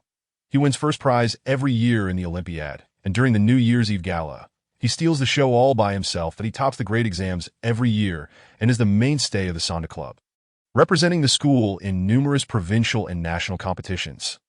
Over 80% of the girls in the school are infatuated with him. And what's infuriating is that he looks down on everyone. With only our campus beauty, Gu Mingyao, in his eyes, constantly hovering around her as her self-proclaimed protector, much to everyone's chagrin. The boy's expression was filled with indignation. Ye Chen smiled faintly. It seems you really envy this Hao Chen, don't you? The boy didn't hide his feelings, responding candidly. It's more than envy. I genuinely feel jealous of him. If it weren't illegal to kill, I would have considered eliminating him. How can someone so extraordinary exist in this world? Ye Chen couldn't help but chuckle, finding the boy amusing for his candidness. Upon seeing Ye Chen's calm demeanor, the boy furrowed his brow in confusion. Buddy, I've shared so much with you. Don't you envy that guy at all? Envy him. Ye Chen lightly laughed and shook his head. I don't see anything about him that warrants my envy. Having wandered the world and faced life and death situations, his horizons have long surpassed those of his peers. This Hao Chen may be a prominent figure in school, a campus heartthrob adored by many, but to him, he is merely commonplace, and no matter how many Hao Chens there are, how could they possibly compare to him? The boy glanced at Ye Chen, taking a small step back. Although he said nothing, he held some reservations in his heart, thinking Ye Chen was perhaps a bit too self-assured. Hao Chen is someone whom even the other prominent figures in school, like Su Hai and Wang Xian, can't hold a candle to. Ye Chen, as a new transfer student, dismissing Hao Chen seems rather blind to reality. Ye Chen chose not to elaborate further, casually asking, by the way, can I ask you about someone, the Gu Mingyao you just mentioned? Despite his views on Ye Chen's arrogance, the boy turned his head to Gu Mingyao. He smiled broadly, patting Ye Chen on the shoulder. Brother, I didn't expect you to come to our school and immediately inquire about our campus beauty. What, are you interested? Ye Chen casually nodded, taking it as a tacit agreement. His primary desire was to learn more about Gu Mingyao's circumstances at school. Speaking of the campus belle, she truly embodied the essence of a goddess. Not only was she stunningly beautiful, but her academic prowess also ranked among the top, consistently placing within the top 5 of her grade and the top 50 citywide. Furthermore, she possessed exceptional piano skills. And countless boys at our school dreamed of having her as their girlfriend. Unlike another belle, Xiao, who hailed from a wealthy family, Gu Mingyao appeared to come from a modest background, leading a frugal lifestyle. And dressing simply, earning her the title of the People's Belle. Many boys from ordinary families attempted to approach her, as her popularity soared above all others in our school. After the boy finished speaking, he glanced at Ye Chen and teased, but don't harbor any illusions. Gu Mingyao is aloof and proud, treating everyone with indifference. Even Hao Chen is merely regarded as an ordinary classmate by her. If you wish to get close to her, you might as well give up. Aloof and proud. Ye Chen shook his head, speaking with an air of certainty. That applies to others, but not to me. Upon hearing this, the boy, who had previously held a slight disdain for Ye Chen, now felt a flicker of contempt. He had initially thought Ye Chen was quite individualistic and had hoped to befriend him. But every word from Ye Chen seemed overly pretentious, which was rather off-dash, putting Gu Mingyao had been at the school for over 2 years, maintaining the same demeanor with all boys, and he had never seen her grow close to any. Ye Chen claiming that her attitude would differ towards him was, in his view, nothing short of a fantasy. That moment, a figure suddenly appeared at the classroom door. She was tall and graceful, her figure well-defined, with a high ponytail that accentuated her pure and charming appearance. Her face could only be described as that of a goddess, with perfectly proportioned features, unadorned by makeup, and skin as smooth and fair as porcelain. Her eyebrows resembled delicate willow leaves, while her eyes sparkled like gems. As soon as she arrived, over 90% of the class's gazes turned toward her, filled with admiration, jealousy, and infatuation. The boy beside, Ye Chen's eyes lit up upon seeing her, revealing a look of sheer adoration. Here she comes, the belle. Gu Mingyao entered the classroom with a serene expression, carrying a plain backpack, and took a seat in the middle of the front row. Exuding an ethereal charm, Ye Chen's eyes flickered slightly. After a few moments of silence, he finally stood up and walked towards her seat, positioning himself beside her. Not only the boy next to Ye Chen, but also the other classmates turned their attention toward him, curious about the intentions of this newcomer. In the midst of everyone's gaze, Ye Chen suddenly extended his hand, resting it gently on Gu Mingyao's head. Affectionately brushing through her hair in an intimate gesture, that instant, the entire class fell silent. Chapter 13. Oh, ouch, my heavens! What am I witnessing? The classmates were wide-eyed, their faces a portrait of disbelief. Gu Mingyao was always the focal point wherever she went, the object of countless affections, receiving innumerable love letters and flowers daily. Yet she had never shown any response, remaining detached as if she were a celestial being. Among her admirers, Oh Chen stood out the most, but even he had only exchanged a few words with her, never daring to breach the boundary of physical contact.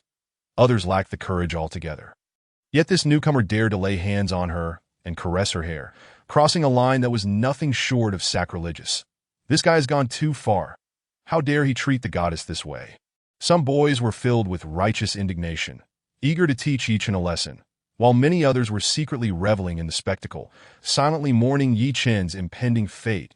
The Jiu Mingyao was known for her cool demeanor. Pure as a lotus flower, Ye Chen's brazen actions would surely provoke her wrath, and if Oh Chen, her protector, learned of this, Ye Chen's outcome would likely be even more dire. Only the boy beside Ye Chen raised a thumb in admiration.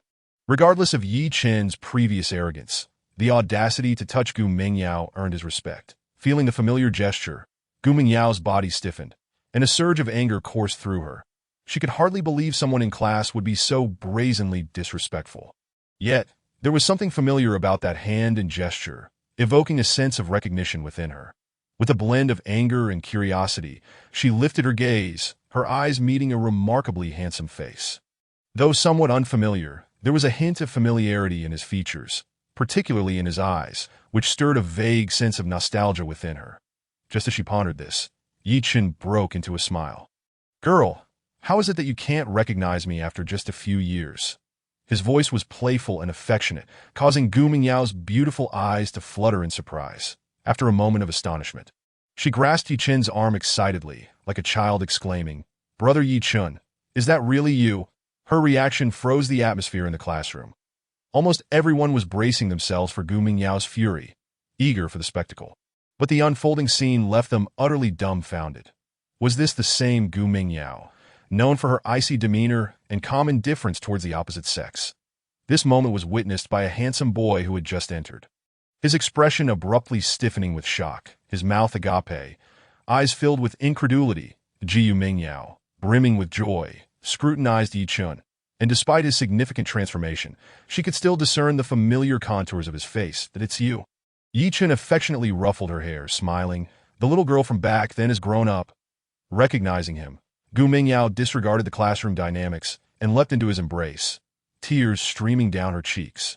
"Brother Ye Chen, I thought we would never meet again. Do you know how much I wanted to tell you?" Ye Chen patted her back gently, a flicker of tenderness in his eyes that a 17-year-old girl burdened with so much. Even adopting a cold facade to shield herself, had endured this for over 2 years. Truly not an easy feat, all right. I'm back. You can tell me anything. Gu Mingyao intended to say more, but the class bell rang, prompting her to reluctantly release him. Ye Chen smiled at her, signaling to focus on class as he returned to the last row. Countless gazes fixated on Ye Chen, filled with astonishment. "Wow, bro, what is your relationship with the goddess? She practically threw herself at you. I'm truly impressed." The boy who had previously conversed with Ye Chen was wide-eyed with admiration, whispering, "Dude, you've shattered our school's history. To make an ice queen like Gu Mingyao reveal her youthful side. If this gets out, it will cause quite a stir. Especially Oh Chen. Just look at his expression. It's as if he has been poisoned. How delightful." Ye Chen followed the boy's gaze and spotted a male figure standing at the classroom door. His face darkened, eyes filled with palpable hostility as he glared at Ye Chen. Ye Chen merely cast a glance at him before turning away, dismissing him as someone unworthy of his attention. "Bro, let me introduce myself. I'm Peng Liang, and I'm definitely going to be your friend," Peng Liang cheerfully declared, introducing himself with familiarity. Ye Chen responded with a faint smile. Ye Chen. A few minutes later, the homeroom teacher entered the classroom. "Class, I have an announcement. Today we will welcome a new student to our Class 4 family." As she spoke, all eyes turned to the back row. The teacher noticed Ye Chen's unfamiliar face and smiled. "It seems our new student has arrived. Please, would you introduce yourself so everyone can get to know you?" Ye Chen stood up, his tone nonchalant. "That I'm Ye Chen, just a country boy." After uttering this, he sat back down, leaving both the teacher and classmates momentarily stunned. While self-introductions are typically brief, Ye Chen's was excessively so. Merely stating his name and mentioning his rural background, without elaborating on where he lived or which city he hailed from, felt dismissive. Initially, due to the earlier incident involving Gu Mingyao, the classmates had been curious about Ye Chen, but now, hearing his introduction, their interest waned. Such self-righteousness would only breed resentment among peers, and his claim of being from the countryside elicited quiet disdain from many. Girls who had previously felt some attraction towards Ye Chen shook their heads, discarding any thoughts of approaching him. That in this day and age, looks meant little. What mattered were family background, connections, and resources. Handsomeness could only secure a role as a kept man for wealthy women. Seated at the far right of the front row, Ye Chen, who had been frowning, slightly relaxed his expression. "That a country boy? Umph. I thought he was someone of significance. Turns out he is just a bumpkin." Previously, Gu Mingyao had shown intimacy towards Ye Chen, whom she regarded as a formidable adversary. However, at this very moment, he found himself utterly disinterested in Ye Chen to to him. Ye Chen was perhaps merely an old acquaintance, having previously lived with Gu Mingyao or shared the same village, carrying a hint of childhood camaraderie. Yet he was confident that with his personal charm and formidable abilities, he would inevitably make Gu Mingyao recognize the disparity between them, enlightening her on what truly constitutes a man of stature and what it means to be exceptional among men. Individuals like Ye Chen, a country bumpkin, were not even worthy of his consideration, lacking the qualifications to be his rival. Chapter 14. How could he be here? As class ended, Gu Mingyao took the initiative to approach Ye Chen. She glanced at Peng Liang, who, understanding the situation, discreetly vacated his seat and moved to the front of the classroom to engage in idle chatter, leaving only Ye Chen and Gu Mingyao in the last row corner. Ye Chen, regarding my mother, to Gu Mingyao's eyes betrayed her sorrow, and tears threatened to spill. "Do not cry, my dear, that I only learned about Annie's situation recently." Ye Chen spoke with genuine regret, his heart heavy with guilt. Years ago, he had been stripped of his martial arts abilities by Yi Yunlong and cast out of the Yi family, abandoned in the wilderness. Through sheer willpower and extraordinary endurance, he had managed to survive and escape the mountains, only to succumb to exhaustion and faint. It was Gu Mingyao's mother, Xiao He, who discovered him, brought him home, and nursed him back to health, leading to their eventual acquaintance. That time, he was only 10, and Gu Mingyao was 9. Ye Chen was like a son to Xiao He, living with them for half a year, their bond blossoming into a deep friendship, filled with innocent conversations. However, Ye Chen harbored steadfast goals. He had to find a way to restore his martial prowess, thus resolutely leaving them behind, vowing to return. When he departed, he had learned of Xiao He's grave illness and had intended to heal her upon his return. But he was ultimately too late. By the time he returned to Gu Mingyao and her mother's residence, he found that Xiao He had been buried for over 2 years, that he mourned for a long time. And after much inquiry, he learned that Gu Mingyao had moved to Lu City, prompting his arrival. Gu Mingyao was Xiao He's only relative, and he vowed to ensure her happiness and freedom from worldly troubles, even if it meant exhausting his entire life as efforts. My dear, although Annie has passed, you still have me. I will always be your kin from now on. I shall stand by your side, shielding you from any storms that may come. Ye Chen's voice resonated with solemnity as he made his vow. Gu Mingyao nodded appreciatively at his words. After Xiao He's death, Ye Chen had become her closest confidant. I'm sorry to interrupt. At that moment, a male voice suddenly interjected. Ye Chen and Gu Mingyao turned to find Ye Chen standing beside them, his expression serious. Ye Chen was of similar height to Ye Chen, standing around 1.85 meters. With handsome features and an elegant demeanor, embodying the essence of a gentleman, the epitome of a prince charming in the eyes of many girls, he completely disregarded Ye Chen and focused on Gu Mingyao instead. "Mingyao, the karate team from Chengmin Vocational High School will be training at our Sanda Club this afternoon. How's the preparation on your end in the arts department?" His tone was official, as if merely discussing work matters, while in reality, he aimed to minimize the interaction between Ye Chen and Gu Mingyao. "The banners and ribbons are ready. There is no issue," Gu Mingyao replied succinctly, being the head of the school's arts department, responsible for the promotional tasks during exchanges with other schools. "Good, that's reassuring. This collaboration with the Qingmin Vocational High School karate team is significant, and I've requested 2 class periods off for us to convene in the Yifu building conference room to discuss the specifics. Once everyone has arrived, when shall we head over? Oh, Hao Chen's demeanor exuded confidence and control, captivating many girls in the class. The Jiu Mingyao hesitated for a moment, glancing at Ye Chen. Ye Chen smiled and shrugged. Why are you looking at me? This is your responsibility. Go ahead, we'll have plenty of time to talk later. Gu Mingyao nodded, offering Ye Chen an apologetic smile before walking out of the classroom with Hao Chen. The two, matched in height and appearance, formed a perfect pair in the eyes of onlookers. That Hao Chen always uses work as an excuse to get close to our school beauty. Such lowly tactics. Peng Liang scoffed as he returned to his seat. Ye Chen paid no mind. It was perfectly normal for someone as extraordinary as Gu Mingyao to attract admirers, that he attended the vocational school solely to be closer to her. Silently protecting her, as for Gu Mingyao's romantic affairs, he would not interfere excessively. If she favored Hao Chen, he would not oppose it. By the way, Ye Chen, you probably don't know yet, but a karate training team from Qingmin Vocational High School is coming here today. It's their gold medal training team, led by a 6th-degree black belt coach from Japan's Kyokushin Karate. Each member boasts impressive combat skills that they're here to exchange and learn with our Sonda Club. I've seen videos online of those Kyokushin karate masters performing. Although karate is a Japanese discipline that I don't particularly admire, I must admit, it does have its merits and appears quite lethal. I am considering going to see it for myself. Care to join? Peng Liang's eyes sparkled with enthusiasm. Kyokushin karate. Ye Chen scoffed slightly. Ordinary people. Kyokushin karate indeed seemed formidable, yet in his view, it was merely superficial technique. Even a novice internal martial artist could easily defeat a 9th-degree black belt master in Kyokushin karate. Only those like Peng Liang, who lacked martial arts knowledge, would find it appealing. I'll pass. I have no interest in such flashy techniques, Ye Chen declined. However, Peng Liang frowned. Him, both Sonda and Kyokushin karate represented impressive fighting skills, and he found Ye Chen's dismissal somewhat boastful. After 2 consecutive classes, Gu Mingyao had yet to return, until the end of school, when she finally appeared in the classroom. Ye Chen, I'm temporarily tied up with some work. The karate training team has already arrived. And as the head of the arts department, I need to inspect the venue setup. IT might take about an hour.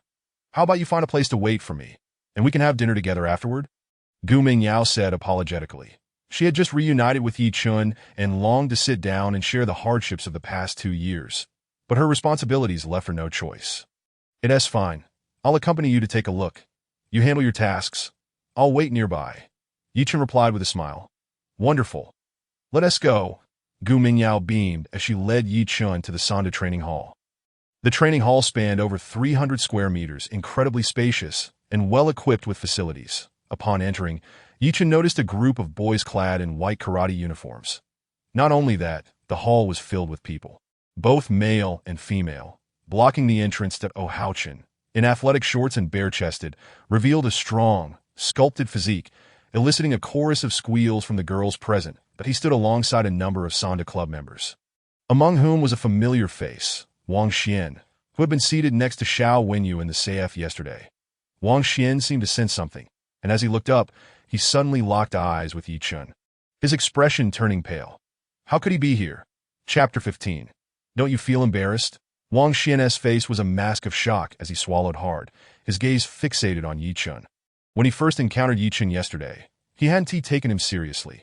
However, after being subdued by thugs, Ye Chen had swiftly intervened, dispatching the 4 assailants with astonishing speed, leaving him both astonished and deeply shaken. Ye Chen's skill instilled within him a sense of defeat and fear. What he had thought was merely an episode in his life had now taken a startling turn, as Ye Chen stood only 50 paces away in their school. What is the matter? Hao Chen noticed Wang Xian's peculiar expression and inquired curiously. Nothing. Wang Xian certainly wouldn't divulge his humiliating experience from the previous day, quickly averting his gaze. Focus.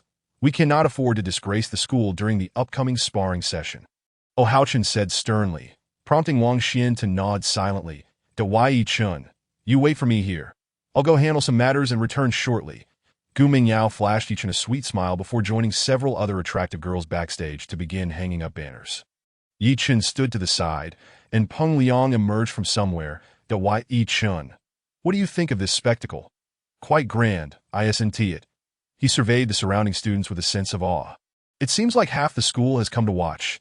Ye Chen glanced around and nodded that it's just a combat exchange. Having so many people here does seem a bit exaggerated. Though he was amidst the crowd, he felt as if he were in a world apart, distinct and disconnected from those around him, in the eyes of ordinary people, who only recognize the dramatic allure of Sanda and karate. How could they possibly comprehend the true prowess of martial arts experts? With a mere gesture, they can sever gold and break iron, lift automobiles, and shatter mountain stones with their feet. Behold, there are members of our school's Sanda Club, with the president being Ye Chen, who is reputed to be the strongest among them. It is said that even the coach finds him a formidable opponent. Behind him stands another key player of the Sanda Club, Wang Xian, whose strength is only second to Ye Chen. His popularity in school is only slightly less than that of Ye Chen. See how the surrounding girls' gazes are almost entirely fixed upon the two of them. After finishing his words, Peng Liang sighed in disappointment, expressing a wish that he could also be as handsome and capable as they are. Just imagining it feels so imposing. How could he worry about attracting girls then? Ye Chen was unimpressed that if Peng Liang knew that the seemingly imposing Wang Xian had been kicked down like a dead dog just yesterday, he would probably reconsider his thoughts. The atmosphere in the training hall was vibrant, when suddenly, a series of gasps erupted from outside. The students near the entrance seemed to have a tacit agreement, retreating to clear a pathway. Two figures walked side by side to the front row, instantly becoming the focal point of the crowd. Wow! Peng Liang exclaimed, giving Ye Chen a hearty nudge. Ye Chen, look quickly. It's two other school beauties from our school. Ignoring Ye Chen's lackluster expression, he continued excitedly. The petite one on the left is called Li Jingjing, and the tall one beside her is Xiao Wenyue. I never expected them to come as well. This is truly fortuitous. All three major school beauties have gathered at the Sanda Club training hall. Ye Chen casually rubbed his nose and replied nonchalantly, Oh, I know them. Peng Liang turned his head, incredulous. You know them? He was already surprised that Ye Chen was acquainted with Gu Mingyao, but hearing that Ye Chen also claimed to know Xiao Wenyue and Li Jingjing seemed far-fetched. Ye Chen was merely an ordinary student from the countryside. It was understandable that he knew Gu Mingyao, given their similar backgrounds, but Li Jingjing and Xiao Wenyue hailed from affluent families. How could he possibly know them? He instinctively concluded that Ye Chen was lying. Well, I had coffee with them at the same SAF yesterday. Ye Chen replied casually, showing no sign of having been caught in a lie. Peng Liang remained silent, but clearly still harbored doubts. On the other side, the karate training team from Qingmen was relatively calm. One of the leading boys cast a disdainful glance at Ye Chen and his companions, a smirk flitting across his lips. Ye Chen took the microphone from a girl and addressed the audience. Fellow students, dear juniors, today the karate training team from Qingmen Technical School has come a long way to engage with our Sanda Club in a cultural exchange to promote martial arts. Thank you all for your support. Following this, we will have 3 one-on-one sparring matches, purely for the sake of friendship through martial arts. Please cheer for our Sanda Club, and let us also applaud the karate team from Qingmen. As Ye Chen concluded his speech, thunderous applause erupted, especially from the girls, who were eager to ensure they caught Ye Chen's attention. After returning the microphone, Ye Chen began his warm-up exercises, while the karate team members merely strolled casually. Seemingly indifferent. Sparring? Is that really part of the process? Ye Chen observed the scene with mild surprise. Of course. When two fighting teams engage, isn't the sparring the most exciting part? Peng Liang explained that Ye Chen couldn't help but shake his head. If there really is such a segment, it would be exceedingly dull. Dull? Why? Peng Liang was puzzled that Ye Chen pointed towards Ye Chen and then towards the karate team. The disparity in their strengths was too apparent. If they genuinely engaged in sparring, the Sanda team would be utterly dominated. Though his voice was low, enough people were nearby to hear him clearly. Before Peng Liang could respond, a girl beside them could no longer restrain herself from mocking him. You, an outsider, probably don't even understand what Sanda is. On what grounds do you claim they will be utterly defeated? The girl who spoke was strikingly beautiful, her looks only slightly inferior to Gu Mingyao and Xiao Wenyue. She was Du Jiejie, the vice minister of the literary department, who had long harbored a crush on Ye Chen, viewing him as an omnipotent figure. When Ye Chen spoke earlier, and the crowd erupted in applause, only Ye Chen stood apart unmoved. She had already felt a twinge of discontent, and now, Hearing Ye Chen belittle Hao Chen and his team, she could no longer contain herself. Do you know Hao Chen's strength? Have you seen him compete? Are you aware of how many national awards he has won? Do you know how many nationally ranked competitors he has defeated? Each of Du Zhejia's words struck hard. Devoid of any courtesy, that if you know nothing and understand even less, then you shouldn't speak so freely and make baseless comments. That don't you feel embarrassed? Chapter 16. Did she truly hit the mark? Du Zhejia's aggressive demeanor and sharp words made Peng Liang shrink back. Intimidated, those around them turned their gazes towards Ye Chen, fully disagreeing with his assertion. The martial arts competition hadn't even begun. Who could predict the outcome? They deemed Ye Chen's premature declaration of defeat as nothing more than empty boasts, and they looked upon him with disdain. Yet Ye Chen remained unfazed, his expression calm and composed. He turned his head and replied coolly, "What I, Ye Chen, say or do is my own business. It has nothing to do with you. Nor do I require your commentary." He turned back, chuckling lightly. "What I expressed was merely my personal opinion. That if you disagree, you are free to ignore it as if you never heard it. Engaging me in a debate is utterly pointless." Ye Chen had no interest in arguing with someone as infatuated as Du Zhejia. "Saying so much, are you feeling guilty?" Du Zhejia pressed on, refusing to allow anyone to disparage her idol, "since you were so confident. How about a bet?" She scoffed. "If, as you claim, Hao Chen and the others all lose, I will comply with any request you make, as long as I can fulfill it. However, if they do not all lose, then you will owe me an apology in front of all these classmates, bowing before the entire Sonda Club. So, what do you say? Do you dare to bet?" She simply could not tolerate Ye Chen's self-righteous attitude and was determined to confront him. Ye Chen glanced at her and shook his head. "This wager poses no challenge for me. I have no interest." Upon hearing this, Du Zhejia scoffed and turned away, refusing to speak to Ye Chen any longer. The others cast mocking glances at Ye Chen, deepening their disdain. Previously, he had spoken with conviction about how Hao Chen and the others would be utterly defeated, yet now he was backing down from a bet with a girl, painting him as a coward, merely a loudmouth. Even Peng Liang felt that Ye Chen was tarnishing the image of manhood. Shaking his head in disapproval, the Ye Chen couldn't be bothered to explain, his gaze fixed forward, his eyes deep and starry. How could these people comprehend his capabilities? He was one of the world's martial arts supremes, standing at the pinnacle of the martial arts realm. His discerning eye was remarkably keen. Others might struggle to discern the differences in strength between the two groups, but Ye Chen could easily assess their true combat capabilities by observing the muscle strength, physical resilience, and the stretching of their arms and legs. While Hao Chen and his companions were commendable, they paled in comparison to the karate training team.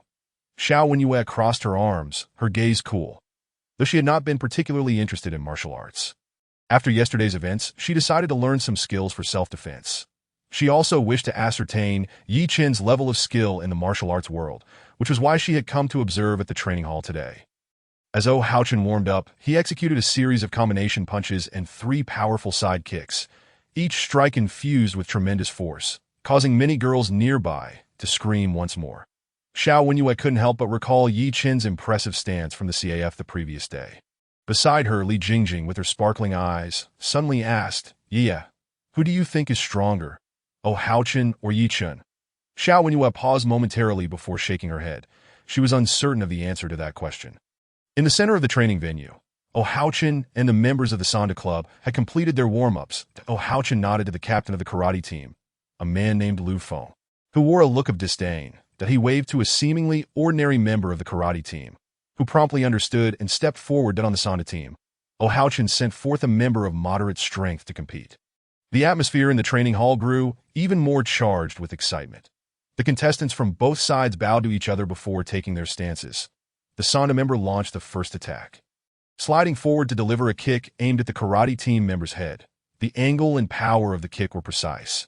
If an ordinary person were to take the hit, it would likely take them a long time to recover. Bang! The crowd erupted in cheers for the Sonda member. But at the moment his kick was initiated, the karate team member moved. With a light leap, he executed a front kick, striking with even greater speed against the Sonda member's chest. The Sonda member let out a muffled groan, falling backward and clutching his chest, unable to rise for some time. This scene undoubtedly served as a cold shower for the students of Luching.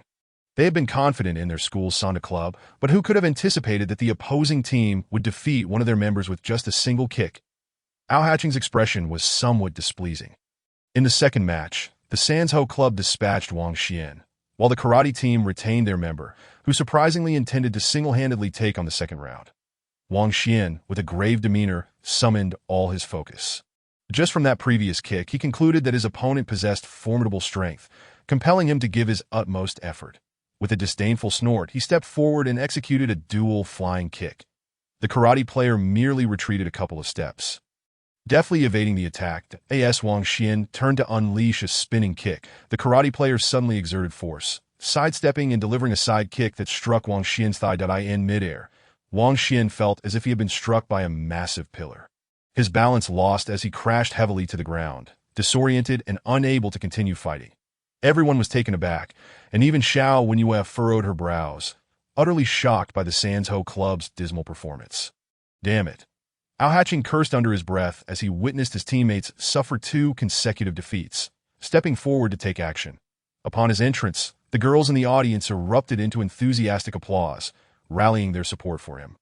Filled with unwavering confidence in Ao Haching, the moment he appeared, the karate player retreated, and team captain Lu Feng stepped forward, extending a finger to beckon Ao Haching.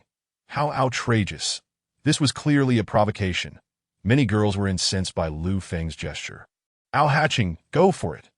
Take him down. The crowd rallied, placing their hopes on Ao Haching.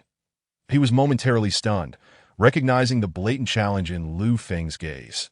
Did he not perceive this as a spar, but rather as a competition? With a steely focus, he adjusted his mental state to its peak. He was determined to defeat Lu Feng and demonstrate the true strength of the Sanzhou Club to the students of Luqing. Seconds later, he stepped forward, launching a left punch aimed at Lu Feng's face. A mere feint, as his true power lay in the right backhand punch, that Lu Feng merely tilted his head slightly to evade the left punch. And Ao Haching chuckled inwardly, believing he had deceived Lu Feng. With his right fist charged with full force, he aimed to knock Lu Feng down. Humph! Lu Feng emitted a cold snort, stepping forward with lightning speed. Seizing Ao Haching's right wrist with his left hand while simultaneously thrusting his right elbow into Ao Haching's abdomen. Oof! Ao Haching felt his stomach churn violently, half kneeling on the ground as he retched, nearly expelling his bile. The training hall fell into a hushed silence. Everyone understood that Ao Haching had lost, and with him, the Sanzhou Club. What was anticipated to be a fierce clash of titans ended in such a one-sided debacle. Ye Chen observed with a detached demeanor, a slight smile on his lips, while Du Jiejie, who had previously been displeased with him, looked on in astonishment. Could it be that he was indeed correct? Shock rippled through her, echoing the sentiments of those around her. Peng Liang couldn't help but glance at Ye Chen multiple times, eager to understand how he had foreseen this outcome. Ao Haching remained on the ground. And in the center of the training hall, only Lu Feng stood with an air of arrogance. His gaze swept across the room, a mocking expression adorning his face that I heard that the Sanzhou Club from Luqing has won numerous awards and possesses solid strength. So, I brought my team here for a demonstration. However, it seems I have been sorely disappointed. The level of the Sanzhou Club from Luqing is merely mediocre. Does this entire city lack capable fighters? His demeanor was brazen. Lightly shaking his finger, it was clear that karate was indeed the mightiest martial art in the realm. At his words, the students from Luqing gritted their teeth, fists clenched in indignation. Karate, the national martial art of Japan, was currently showcasing its prowess in Luqing, rendering the Sanzhou Club incapable of holding their heads high. Who could remain unperturbed? Yet, amidst their fury, there was a prevailing sense of helplessness. If even Ao Haching, a Sanzhou champion, had been bested by Lu Feng in a single move, who else in Luqing could stand against him? Would the Sanzhou Club be trampled by karate today? Xiao Wenyue sighed internally, feeling a deep sense of regret. Just as she lamented, her gaze inadvertently fell upon a corner, her eyes suddenly brightening to Ye Chen. Chapter 17. Make you apologize, Ye Chen. Xiao Wenyue's attention was inadvertently drawn to a strikingly handsome young man standing calmly in the corner. His expression indifferent. Who else could it be but Ye Chen? She had not anticipated his presence here. Observing the exchange between the Sanzhou Club and the Karate Club, it seemed she had indeed not misjudged today. It truly was him. Li Jingjing also spotted Ye Chen, exchanging a glance with Xiao Wenyue that conveyed their mutual thoughts. Do you think, if Ye Chen were to confront Lu Feng, he could win?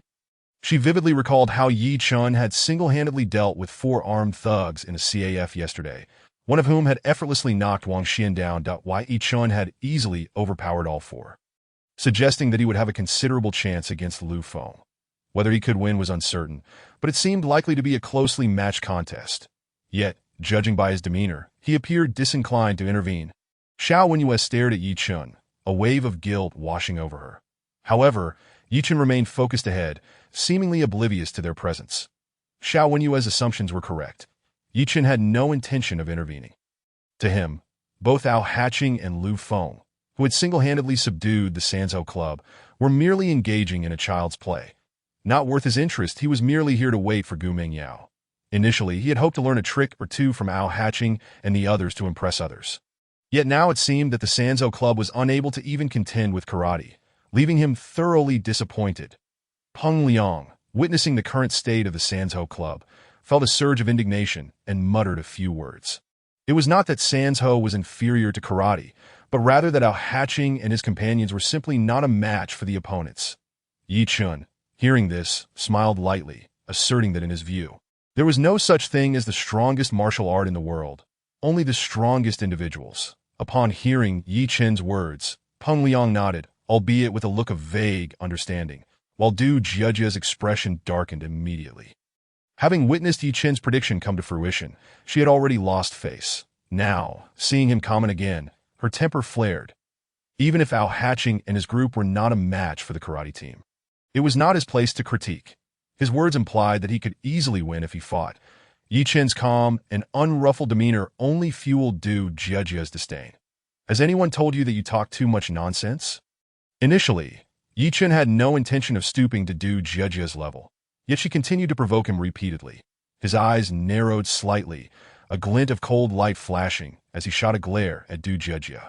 She felt a shiver run down her spine, as though a ferocious beast had fixed its gaze upon her, leaving her speechless and too frightened to meet his eyes. Ye Chen withdrew his gaze. Lu Feng spoke again, observing the outraged students from Luqing, yet finding no one willing to voice their anger. He sneered inwardly, his arrogance swelling. The Grand Sanzhou Club of Luqing is merely of this half-hearted caliber. You might as well focus on your studies. With Lu Feng's words, he leaped lightly, executing a backward kick that knocked down a banner that Gu Mingyao had just affixed. The force of his kick was considerable. The banner, attached by a rope, tugged at Gu Mingyao, who was working with members of the literary club nearby. Gu Mingyao, standing on a small ladder, was suddenly yanked off balance by the rope. Many witnessed this scene, and the nearby literary club members were taken aback, rushing to support her, but they were too far away to reach her in time. Gu Mingyao, the beloved flower of Luqing, was about to fall heavily. Gasps of horror filled the in midair. Before she could react, a strong, broad arm reached out and caught her just before she hit the ground. Gu Mingyao, coming to her senses, turned to see Ye Chen's gentle smile. Ye Chen Gij, she exclaimed joyfully, warmth flooding her heart, reminiscent of the times in the past when he had always been there for her in moments of difficulty. Are you all right? Ye Chen's smile was tender as he steadied her before releasing his grip. Gu Mingyao nodded, standing beside him like a well-behaved little wife. Humph, boring that I'm leaving. Luqing has nothing of interest. Lu Feng, arrogant as ever, completely oblivious to the situation, waved his hand dismissively, adopting a leader's demeanor as he strode toward the exit with his karate team. Observing this, Ao Hatching slammed his fist heavily on the ground, seething with anger, yet feeling utterly powerless. The gap in strength between them was insurmountable. Even if they were to compete again, he was certain he could barely last 10 seconds.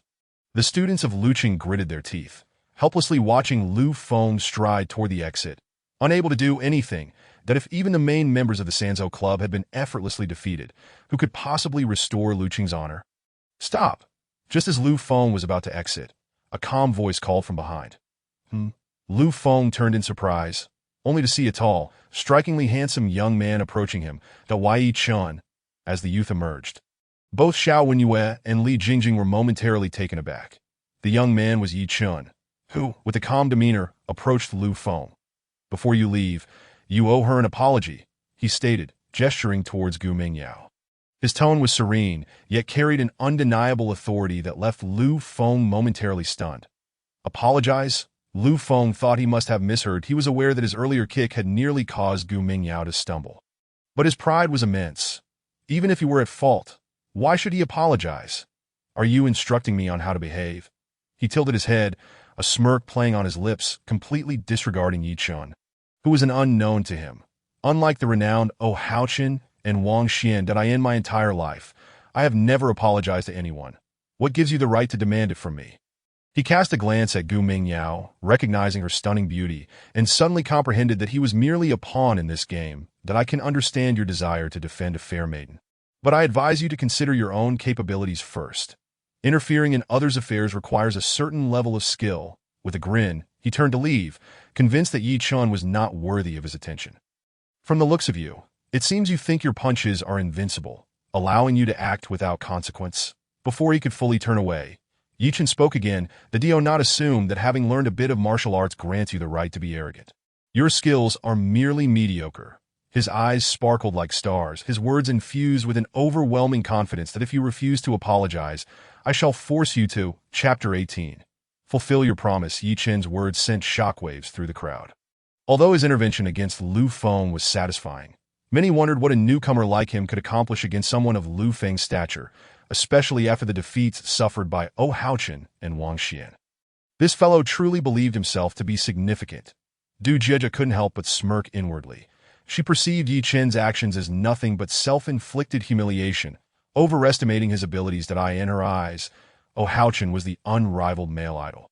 Irreplaceable and exceptional, but with Ye Chen being easily vanquished by Lu Feng, what could Ye Chen hope to achieve? Lu Feng squinted slightly, almost convinced he had misheard. What did you say? Force me to apologize. He leaned in, mockery evident on his face that in this day and age, one can lose all shame just to impress a woman. Fight me.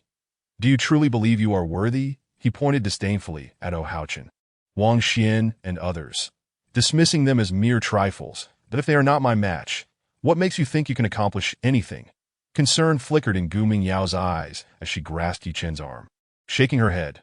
Brother Yi, let it go. I'm fine that it's not worth it to provoke someone like him. Ye Chen offered her a gentle smile, but remained silent, stepping forward to stand before Lu Feng. Lu Feng, arms spread wide, feigned generosity. All right, since you wish to defend the lady, I shall grant you this opportunity. If you can defeat me, I shall apologize, not just to her, but to the entire martial arts club of your school. In the next moment, his gaze shifted, a wicked smile forming. However, if you lose, you will crawl under that chair. What do you say? Are you brave enough to accept? He pointed at a tall bar stool. And the crowd's expressions shifted that Lu Feng was ruthless. With nearly half the school gathered, the spectacle would be humiliating for Ye Chen if he were forced to crawl. Xiao Wenyue and Li Jingjing exchanged glances, their expressions shifting slightly. Despite Ye Chen's impressive display against 4 thugs the previous day, they were unsure if he could truly hold his own against Lu Feng, that if he were defeated in front of everyone, it would be a crushing blow to his dignity. Standing merely half a foot apart, Ye Chen's lips curled into a mocking smile. Since you wish to play, let us make it more interesting. He raised a hand, his voice resonating. I shall only use one hand to entertain you, that if I lose, I will do as you say. But if you lose, not only must you apologize, but you must also slap yourself 10 times. How about it? Are you game? At his words, the crowd gasped, astonished by Ye Chen's audacity, that Lu Feng was a formidable opponent, and Ye Chen's proposal of a one-handed duel seemed utterly foolish. This guy must be out of his mind. Du Jieja scoffed disdainfully, deeming Ye Chen a complete fool, Lu Feng erupted in laughter, finding amusement in the challenge. Ever since he had begun practicing martial arts, Ye Chen was the first to speak to him in such a bold manner. All right, you propose this. I'll play along that if I lose, not only will I apologize to this lovely lady, but to everyone present, and I will slap myself 10 times. His agreement was swift, and the surrounding martial arts team erupted in laughter. Each member was a skilled fighter, with Lu Feng being the strongest among them, demonstrating the disparity in their abilities that Ye Chen was hardly worthy of their consideration. Once Lu Feng had consented, Ye Chen spoke again. Are you ready? Does it require preparation to beat you? Lu Feng shrugged, feigning indifference that Ye Chen did not respond. Instead, he placed his right hand behind his back and suddenly extended his left at in an instant. Lu Feng's expression changed. Sensing the shadow that swept past him, feeling a force strike his chest. Bang! A dull thud echoed as Lu Feng staggered backward, retreating 10 steps until he crashed against the wall, clutching his abdomen. Disbelief etched across his face as he struggled to suppress his nausea. His fighting spirit utterly extinguished. The crowd stood aghast. They hadn't even witnessed what had transpired. Yet Lu Feng was already reeling. "You sneak attacked me?" The karate team members finally reacted, anger flaring in their eyes. One member, who had previously battled Wang Xian, charged at Ye Chen, throwing a punch towards his abdomen. Ye Chen remained unfazed. His hand still behind his back, he gracefully sidestepped the incoming strike, raising his left hand simultaneously to land a blow on the assailant's abdomen. Wow! The team member crumpled to the floor, unable to rise for some time. Following him, the remaining karate team members surged forward in a fit of rage. Ye Chen's demeanor remained impassive. Within a few breaths, the members clad in white karate uniforms lay sprawled on the rubber flooring. Leaving him standing alone in the center, the arena fell silent. Shock, disbelief, skepticism, and admiration converged upon Ye Chen, igniting a frenzy within the martial arts club. This guy Jiajia's expression fluctuated as she struggled to comprehend how a single individual could topple such a formidable karate team. Hao Chen sat on the ground, stunned into silence. He had always believed he was exceptional at the national athlete level, but today's encounter with Lu Feng had revealed the vast difference in their skills. And Ye Chen's single-handed dominance over an entire team left him feeling utterly defeated. Xiao Wenyue and Li Jingjing stood nearby, their eyes shimmering. Though they had never been particularly enamored with Ye Chen, they could not deny the magnetic charm he exuded at that moment. The Jiu Mingyao covered her mouth in astonishment. The Ye Chen she once knew had undergone a remarkable transformation. With your flowery techniques, you dare to consider yourselves experts? What a joke! In the center of the arena, Ye Chen stood proudly, passing by Du Jiajia, who felt a wave of shame at her earlier taunts. Yet, Ye Chen did not spare her a glance. Instead, approaching the still-seated Lu Feng, veins bulged on Lu Feng's forehead, a mix of rage and disbelief coursing through him. Yet he dared not make another move. Just the fact that Ye Chen had single-handedly taken down the karate team was enough to make him realize he was no match for him.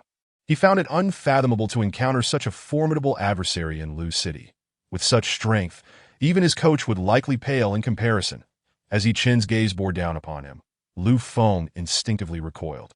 But Ye Chen swiftly grasped his collar, lifting him effortlessly. "It is time for you to fulfill your promise." Chapter 19. I save you because you are He Yi's daughter with one hand. Ye Chen hoisted the hefty Lu Feng, who weighed well over 140 pounds, leaving Lu Feng in a state of shock. How could one possess such strength? "It is time for you to fulfill your promise." Ye Chen's gaze locked onto Lu Feng, who felt his pupils constrict in terror. Earlier, Lu Feng had agreed that if he lost, he would apologize to everyone and slap himself, but he had never anticipated such a thorough defeat. Accepting an apology was one thing, but slapping himself publicly was an unbearable humiliation. He had intended to backtrack, yet the moment he met Ye Chen's gaze, he froze, a primal fear washing over him. What kind of eyes were those, void of any emotion? They resembled the gaze of a hellish demon. He swore he had never encountered such a pair of eyes before. He harbored no doubt that if he were to have a change of heart, the youth before him would, in an instant, transform into a devil. With a sharp crack, the sound reverberated, and countless gazes froze in disbelief as Lu Feng actually began to slap himself. "I'm sorry," Lu Feng uttered, striking his own face while apologizing to Gu Mingyao. Afterward, he turned to the crowd and, in total, delivered 10 slaps. Not a single one more or less as he concluded the 10th slap. Ye Chen released his grip and cast a casual glance around. "I know you harbor resentment. I offer you a chance. My name is Ye Chen, from Class 34, should you seek revenge, feel free to find me." He regarded Lu Feng with indifference. "However, next time, things shall not be so simple." With that, he inclined his head towards Gu Mingyao and exited the venue of the sparring club. As he passed, the crowd parted to create a path. With many boys gazing at him with admiration and the girls looking on with infatuation, Ye Chen didn't merely overturn the entire karate team. He even left his name and class for his adversaries to seek retaliation. A display of audacity and courage that left them in a W. Gu Mingyao stood stunned for a few moments before hastening after Ye Chen in the venue. Only Lu Feng and Hao Chen remained. Dazed and unable to regain their composure. My heavens, how fierce! Exclaimed Peng Liang, slapping his forehead, feeling utterly foolish. With such a concealed master standing beside him, he had still contemplated learning some sparring techniques, a complete waste of resources. Brother Ye Chen, you're incredible. Have you been training in martial arts these past few years? At the school gate, Gu Mingyao followed closely behind Ye Chen, her curiosity piqued about his experiences over the years. Training in martial arts? I suppose you could say that. Ye Chen replied with a slight smile, opting not to elaborate. Over the past few years, he had danced on the brink of life and death countless times, ultimately creating his own unique martial art, devouring heaven's 9 turns. Yet, should he reveal such matters to Gu Mingyao, she would only be left feeling anxious, as if listening to an incomprehensible tale. Upon arriving at the school gate, Gu Mingyao stepped into a nearby convenience store, while Ye Chen entered a restaurant to place an order. Just then, 2 striking figures pushed open the door, Ye Chen. Hearing the voice, Ye Chen looked up to find Xiao Wenyue and Li Jingjing standing opposite him. There's something you need? He inquired, tilting his head slightly, his tone neutral to them. Xiao Wenyue, facing Ye Chen, felt a pang of guilt and appeared somewhat awkward. Thank you so much for yesterday. It's fortuitous to run into you here today. As a token of gratitude, let us treat you to a meal. Despite her words of thanks, the air of a wealthy young lady still surrounded her. Maintaining her aloofness at all times, Li Jingjing chimed in. Ye Chen, you saved us. It's only right that we treat you to a meal. Come on, let us go somewhere else. At that moment, many vocational students were dining in the modest restaurant. And upon hearing Li Jingjing and Xiao Wenyue extend their invitation, numerous envious glances were cast toward Ye Chen. Both Xiao Wenyue and Li Jingjing were renowned beauties at the school, pursued by countless admirers, with Xiao Wenyue being the undisputed belle alongside Gu Mingyao. Previously, only a few prominent figures like Wang Xian had been able to get close to them. Moreover, no one had ever heard of them inviting a boy to dinner. And now Ye Chen had unexpectedly become the fortunate exception, inciting jealousy among many. Just as everyone thought Ye Chen would eagerly accept, he spoke up to no need. He waved his hand dismissively, casually stating, I saved you because you are He's daughter. You needn't thank me. After finishing, he turned to Li Jingjing with the same tone. As for you, that was merely incidental. In that instant, the atmosphere became palpably tense. The 2 stunning beauties had invited Ye Chen to lunch. Yet he had refused them so decisively. Xiao Wenyue and Li Jingjing's expressions froze in shock. They had anticipated Ye Chen's acceptance, but his reaction was utterly unexpected. They felt a sense of absurdity. As campus goddesses, how had they ever encountered a boy who treated them with such disdain? They had approached him, and yet he displayed such indifference, leaving them feeling their pride had taken a significant blow. Ye Chen, what does this mean? Before Xiao Wenyue could utter a word, Li Jingjing erupted. Don't think that just because you saved us, you can act all high and mighty. So what if you can fight a little? So what if you saved us? What are you so proud of? We're just eating in this inexpensive place that costs only a few dozen bucks. After declaring this, she tossed her head arrogantly and stormed out of the restaurant. Ye Chen's remark about it being merely incidental had thoroughly enraged her. Xiao Wenyue stood rooted, her gaze dimming. You saved me simply because you're familiar with my mother. If you hadn't known her, would you have cared? Ye Chen nodded plainly. Yes. He spoke truthfully. His decision to save Xiao Wenyue had entirely stemmed from his connection to Hyi in the past. Minhui had given him a small sum of money, which had helped him through some of his most difficult times, leaving him forever grateful. Xiao Wenyue was Minhui's daughter. Had she met with misfortune, Minhui would undoubtedly be heartbroken, which is why he intervened. Had it been someone else, he wouldn't have bothered. Aside from those close to him, he believed that the ebb and flow of life was predetermined, and he had no desire to interfere. Upon hearing Ye Chen's response, Xiao Wenyue's expression grew cold. Chapter 20. I won't go. Originally filled with gratitude and guilt towards Ye Chen, her feelings were extinguished by his words like a splash of cold water. Is that so? Then it seems we were mistaken. Her demeanor shifted, her tone becoming significantly chillier, as the guilt within her dissipated. She reached the entrance of the restaurant and suddenly turned back. Ye Chen merely gazed down at the menu, not affording her a glance, which incited further irritation within her. She recalled the scene when Ye Chen first arrived at her home, the 10,000 yuan he had repaid, and juxtaposed that with the sight of him dining in this modest restaurant. Suddenly, it all clicked. That 10,000 yuan must have been his savings accumulated over the years, and now he was merely an ordinary vocational student with no notable background or family. She shook her head gently. While she admired Ye Chen's pride, she ultimately saw him as just a formidable fighter lacking any other significant attributes. Being skilled in combat was indeed a talent. It might even elicit admiration from peers. Yet once he entered society, how much would it truly matter? At best, he might end up as a bodyguard, remaining a mere subordinate to wealth and power. Initially, she might have accepted the idea of being ordinary friends with him. But Ye Chen's dismissive attitude towards them only fueled her disdain that he may have had formidable skills, having single-handedly defeated an entire karate team today, but ultimately, that was just an illusion. Once he truly interacted with the upper echelons of society, he would inevitably realize that all his current pride and reliance were of little value in their eyes. She shook her head inwardly, refusing to look back at Ye Chen, and departed without a second glance. Ye Chen, on the other hand, paid no heed to Xiao Wenyue and Li Jingjing's arrival to to him. Xiao Wenyue was merely a stranger. Without the connection to He Minhui, he might not have exchanged a single word with her. And as for Li Jingjing, she was even less significant than a stranger. "Brother Ye Chen, I'm back."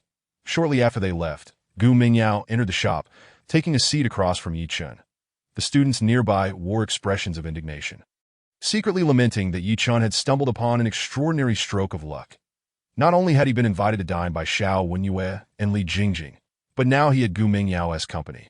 A pinnacle of their dreams. "Yes, I've ordered the dishes. If I'm not mistaken, they should all be to your liking." Ye Chen smiled at Gu Mingyao, recalling her mother, Xiao He, a gentle yet strong-willed woman. In Ye Chen's heart, Xiao He was akin to a biological mother. During the years he had been away, he had always kept her in his thoughts, but only recently had he learned of her passing upon returning to his former residence. Gu Mingyao was the only family member of Xiao He that he knew of, and he vowed to take good care of her. The reason he chose this restaurant was to accommodate Gu Mingyao's feelings. Even before coming to school, Wu Guangfu had provided him with all of her information. Jiu Mingyao currently rented a modest apartment a kilometer from Changnan, balancing her studies and part-time work as a waitress at a bar in the city center to make ends meet. Every year, she earned scholarships for her exceptional academic performance, relying solely on her own efforts and self-sufficiency. Although he now owned the Chinfeng Group, valued at over 100 billion, he knew that if he suddenly offered to change her living situation or provide her with living expenses, Gu Mingyao would undoubtedly refuse. She was fiercely proud, determined to handle everything herself and create her own wealth. Otherwise, she would not have consistently maintained her distance from Houchen. She would have long since accepted his pursuit. Ye Chen currently had no desire to alter her life. Instead, he wished to accompany her in a manner that synchronized with her own lifestyle. Such a Gu Mingyao was the most authentic version of herself. During their meal, Gu Mingyao appeared exceedingly joyful, engaging Ye Chen in discussions about the events of the past few years, recounting her own circumstances. Although Ye Chen was already well aware, he feigned ignorance and listened intently. When Gu Mingyao inquired about his experiences over the years, he merely mentioned a few trivial matters to evade a more profound discussion. By the way, little girl, I came here to find you in quite a rush. My enrollment procedures were all handled at the last minute, and I haven't yet secured a place to stay. Where do you live? Are there any good apartments nearby? Ye Chen's mind flickered, and he intentionally asked. In truth, he had already moved into the luxurious Wanjiang Paradise Villa arranged by Wu Guangfu, but to remain close to Gu Mingyao, he pretended to be without accommodation, waiting for her to offer assistance. Gu Mingyao's apartment was a two-bedroom layout, which was perfect for him to move in that as expected. Gu Mingyao eagerly exclaimed, "That's wonderful, Ye Chen Gij. The apartment I'm renting is a two-bedroom, and I live alone. I'll let the landlord know, and you can move in directly." She looked at Ye Chen with hopeful anticipation, recalling the fond memories of the half-year they had previously spent living together, where they shared everything without reservation. "Is that so? Then I would be more than happy to. This way, we can live together again and share the rent." Ye Chen readily nodded, as that was indeed his intention. Gu Mingyao, elated, promptly called the landlord, and upon receiving a positive response, the arrangement was finalized. Observing Gu Mingyao's joyful demeanor, Ye Chen silently vowed, "Aunt Xiao, rest assured, I will take good care of Mingyao in the afternoon. Ye Chen and Gu Mingyao arrived at Class 4, where Hao Chen's countenance darkened upon seeing the two together. Initially, he had never regarded Ye Chen as a threat, but today at noon, Ye Chen had astonished everyone single-handedly. After their defeat, he had dominated the karate team, garnering much attention and leaving Hao Chen's confidence severely shaken. Now, witnessing Ye Chen with the girl he deemed his own, his fury escalated, and his expression turned completely grim. Ye Chen, I may have lost in skill, but in every other aspect, I will thoroughly defeat you. A girl like Mingyao is not someone a country bumpkin like you can deserve. He seethed inwardly. Yet Ye Chen did not glance his way and simply returned to his seat. Wow, Chengu, you were absolutely amazing today. As soon as he sat down, Peng Liang approached him, his eyes brimming with admiration and envy. The news of Ye Chen's triumph over the karate team had left him greatly impressed, and he now addressed Ye Chen as Chengu. You must teach me a few moves sometime. It would be great for when we go out to bars or get into fights. Ye Chen chuckled at this, realizing that this fellow seemed to train for the sole purpose of impressing girls and engaging in bar fights. Just then, a girl entered the room, one whom Ye Chen recognized as Du Jiejie, who had mocked him earlier that day at the Sonda Club. Du Jiejie, a student of Class 4 and the class monitor, held considerable authority within the class. Apart from Gu Mingyao and Hao Chen, she was unafraid to issue orders to anyone else, believing herself to be the center of attention. Upon entering the classroom, she immediately declared, the school's publicity department has received a new batch of equipment, and I need a few students to help move it, that I need some volunteers to come with me. Du Jiejie was quite beautiful, ranking among the top in the school, only slightly overshadowed by the likes of Gu Mingyao and Xiao Wenyue. Upon hearing that a pretty girl needed assistance, several boys in the class eagerly stood up. I still need 2 more people.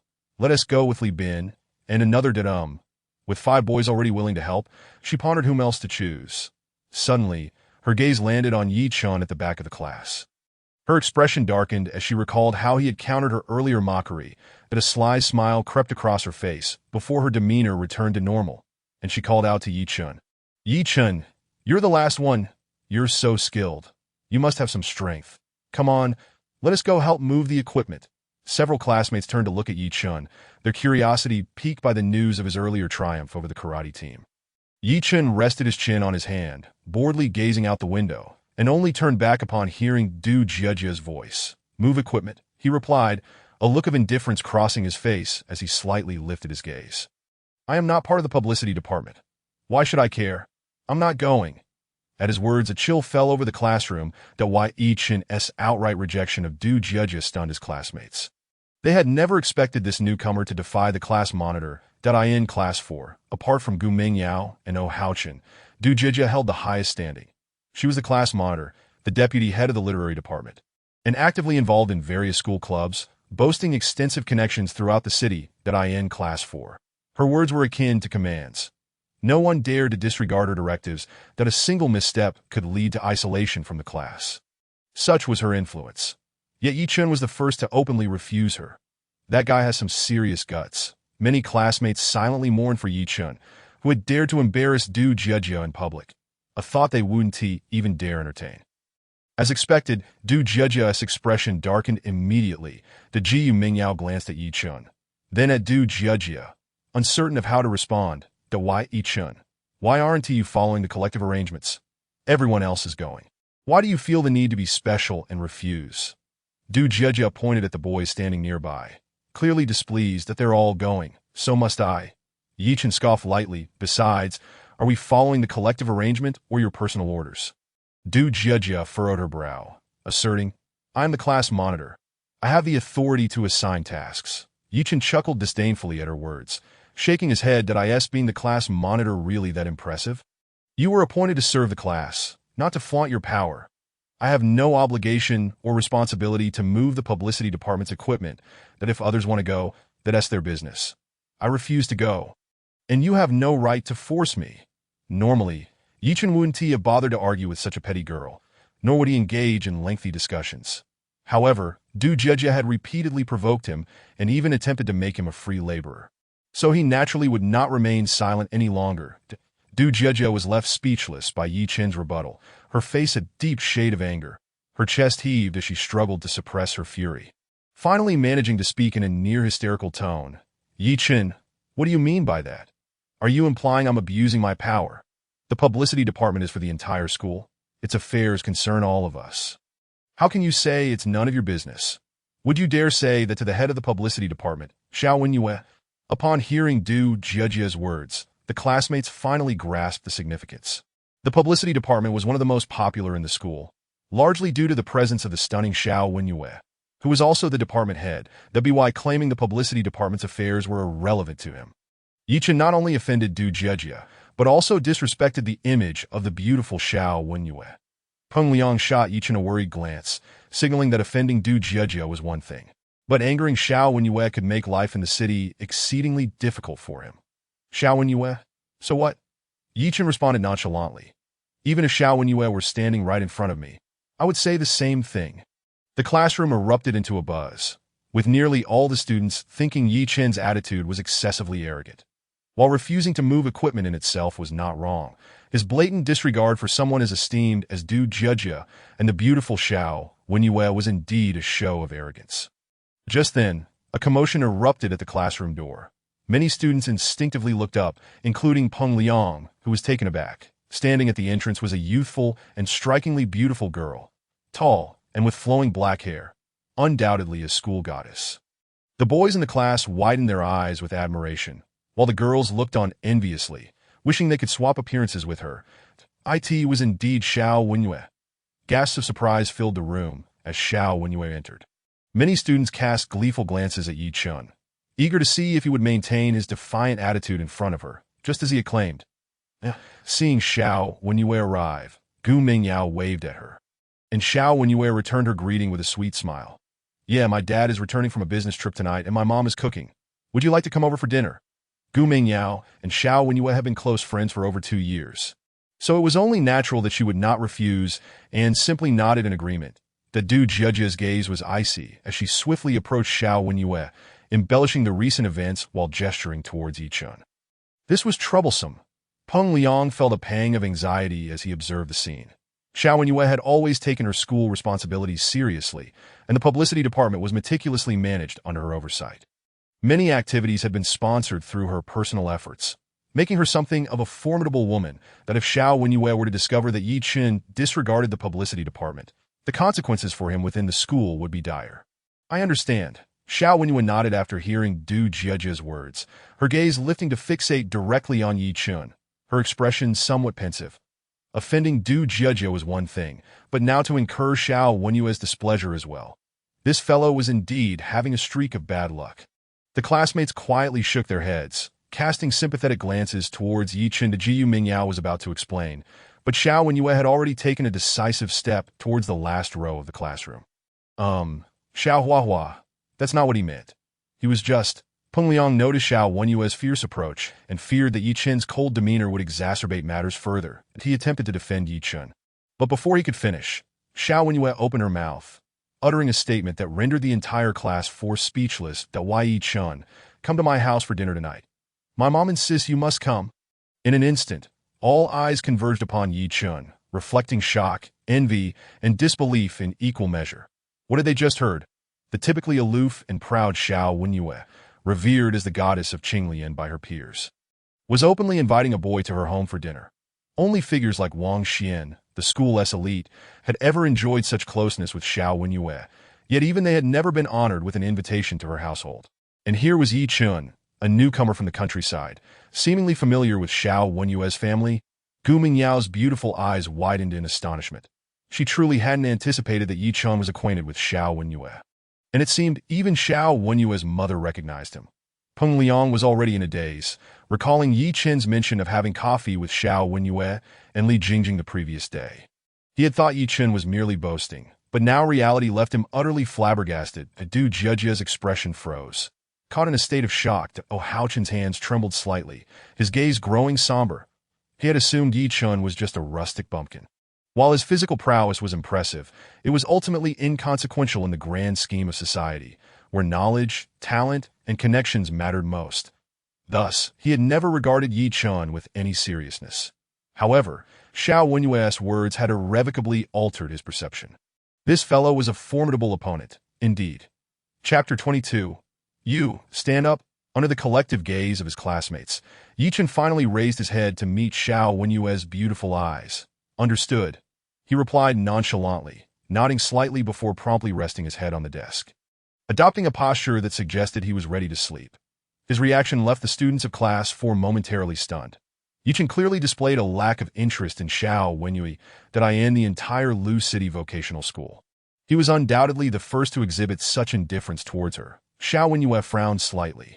Though she did not consider herself a paragon, she had never been so blatantly disregarded before. Ye Chen's repeated coldness towards her, even his unwillingness to acknowledge her, stirred a sense of displeasure within her.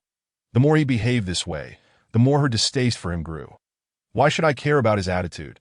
She lingered her gaze on Ye Chen for a few seconds, suddenly realizing that regardless of his demeanor, she remained the proud campus flower, the daughter of a wealthy family with assets worth billions, universally pursued by admirers. In contrast, Ye Chen was merely an ordinary high school student who had to dine in modest restaurants. With a haughty turn, she waved goodbye to Gu Mingyao and strode out of the class 4 classroom, while Ye Chen remained motionless at his desk, his breathing steady, appearing to be sound asleep.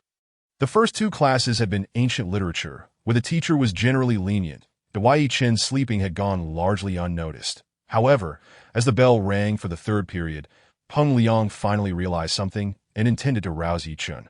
Just as he was about to do so, a diminutive old man suddenly appeared at the classroom door, his eyes glinting ominously behind his spectacles, scanning the room. Peng Liang instinctively shrank back, begrudgingly returning to his seat. The atmosphere in the classroom, previously relaxed and casual, shifted to one of solemnity as the old man entered. The previously lackadaisical students straightened up, filled with energy as if invigorated by a surge of adrenaline. Fearful of attracting the old man's attention, Ji Mingyao casually glanced towards Ye Chen, only to see him still resting on his desk, panic surging within her. This diminutive old man, named Su Wei, was their math teacher and the head of the math department for the grade, a scholar with decades of experience. He was renowned for his rigorous standards. Any student who dared to disrupt his classroom order would face severe repercussions. His classes were notorious for their strictness, and he had once taken a student who fell asleep during his lecture to the office, only releasing him after an earnest apology. This was bad. Ye Chen had just joined the class and was unaware of Su Wei's rules. Ji Mingyao felt a surge of anxiety but was at a loss for how to intervene. As Su Wei had already taken the stage and no student dared to move, herself included, Chen, harboring animosity towards Ye Chen, had been watching him closely, seeing Su Wei take the podium while Ye Chen remained unresponsive at his desk. He couldn't help but chuckle internally that Su Wei was notoriously temperamental. Even he wouldn't dare to defy Su Wei's classroom discipline, which offered no special privileges that if Su Wei caught Ye Chen sleeping, he would undoubtedly face a harsh reprimand, resulting in a loss of face for Ye Chen in front of the entire class, allowing Chen to regain some ground in Gu Mingyao's eyes. Du Jejia smirked at Ye Chen's slumbering state. What good is strength if you are merely a feckless slacker, ultimately a burden in class? How dare you sleep during Su Wei's lecture? I am eager to see how you will fare. Su Wei surveyed the classroom, his gaze landing on the last row, where Ye Chen was slumped over. Adjusting his gold-rimmed glasses, he did not immediately awaken Ye Chen, but instead turned to write on the blackboard. After completing the problem statement, he addressed the class. Students, today we will continue from where we left off yesterday. I trust you have pondered this problem. Does anyone have insights to share? His gaze fell upon Gu Mingyao. Gu Mingyao, have you found a solution? Gu Mingyao shook her head gently. She had spent the entire night contemplating the same problem Su Wei had written on the board yesterday, yet she had found no breakthroughs. Su Wei remained unfazed and turned his attention to Chen. Chen, what about you? Chen also shook his head. The problem encompassed trigonometric functions, geometric properties, and vector mathematics, requiring a high level of flexibility. Moreover, it was a problem devised by Su Wei himself, with no references available online, that he too had pondered the question all night without discovering a viable approach. What about the rest of you? Su Wei scanned the other students, who all bowed their heads in silence, clearly lacking any breakthroughs. That Su Wei understood that in Class 4, only Gu Mingyao and Chen ranked among the top academically. If they couldn't solve the problem, the others were surely not worth discussing. Very well, I will give you time to continue exploring this problem during class that I end the last 15 minutes, if no one has arrived at a solution. I will provide an explanation. As his words fell, the students began to engage in fervent discussions, collaborating to uncover a solution that Su Wei, hands clasped behind his back, made his way towards the last row. Peng Liang intended to alert Ye Chen, but Su Wei's gaze was fixed on the back row, leaving him unsure of his next move. Finally, Su Wei reached the last row, where Ye Chen lay undisturbed. Breathing evenly, Su Wei's expression darkened. His eyes gleamed with cold light as he reached out to tap on Ye Chen's desk. "This student, stand up." His resonant voice echoed throughout the classroom, capturing the attention of all the students, who turned to look. Ye Chen slowly opened his eyes, glancing up at Su Wei. "Teacher, are you referring to me?" "Yes, it is you. Stand up." Su Wei's gaze was devoid of warmth. He had never shown leniency towards students like Ye Chen. Ye Chen rose without hesitation, maintaining an upright posture and meeting Su Wei's gaze levelly. Su Wei's expression tightened as he intoned, "Tell me, why are you sleeping in my class?" Ye Chen turned his head slightly, his expression unperturbed. "There is no particular reason. I simply find the class tedious." As soon as these words escaped his lips, an eerie silence enveloped the entire classroom. For a student who dared to sleep during class and claimed it was due to boredom, the audacity was astounding, especially when directed at the formidable math group leader known as the Devil, Old Su. Chapter 23. I have 13 other solutions. This fellow truly has the audacity. The students of Class 3 and 4 regarded Ye Chen with incredulous eyes. Su Wei was undoubtedly the most stringent teacher in the entire Lu city. His authority surpassed even that of the principal. Even the most unruly students would transform into model pupils under his strict tutelage. Previously, a student had foolishly provoked Su Wei, only to be expelled from the school, and since then, not a single student dared to challenge him. Yet today, Ye Chen had boldly crossed that line, not only sleeping during class, but also brazenly attributing it to boredom, reaching an utterly unreasonable extent. Fool! Does he think this is some rural school? How dare he speak like that in front of Teacher Su? I will relish seeing how he extricates himself from this predicament. Du Jie stifled her laughter, for Ye Chen had just undermined her, and now that he had offended the Devil, Old Su, she felt an unexpected thrill. Confronting Su Wei was no small feat. It mattered not that he knew Xiao Wenyue. Even if anyone else were present, it would be futile. Humph. Oh, Hao Chen wore a cold smile, the corners of his mouth curling. In the midst of this, only Gu Mingyao expressed concern for Ye Chen. Upon hearing Ye Chen's response, Su Wei's eyes, behind thick lenses, sparkled with a chilling glare, and the fury simmered visibly between his brows. He had never anticipated encountering such a brazen individual, openly sleeping in class, and then claiming it was due to boredom. In all his years of teaching, this was indeed a first. "Teacher Su, he is new to our class." Peng Liang, sensing the atmosphere turning dire, hurriedly attempted to explain, hoping Su Wei might show leniency given Ye Chen's recent arrival. "None of your concern." Su Wei's curt reply silenced Peng Liang, who shrank back, realizing Su Wei was genuinely enraged. "Very well. I've been teaching for many years, and this is truly the first time I have encountered someone like you. Not only do you neglect your studies, but you also sleep in class, and when caught, you dare to speak disrespectfully." He could not help but coldly retort, "If you find class boring, may I ask why you are here? Would it not be more straightforward to return home and sleep? You exhibit no ambition and show blatant disrespect for your teacher that a person like you has no place here.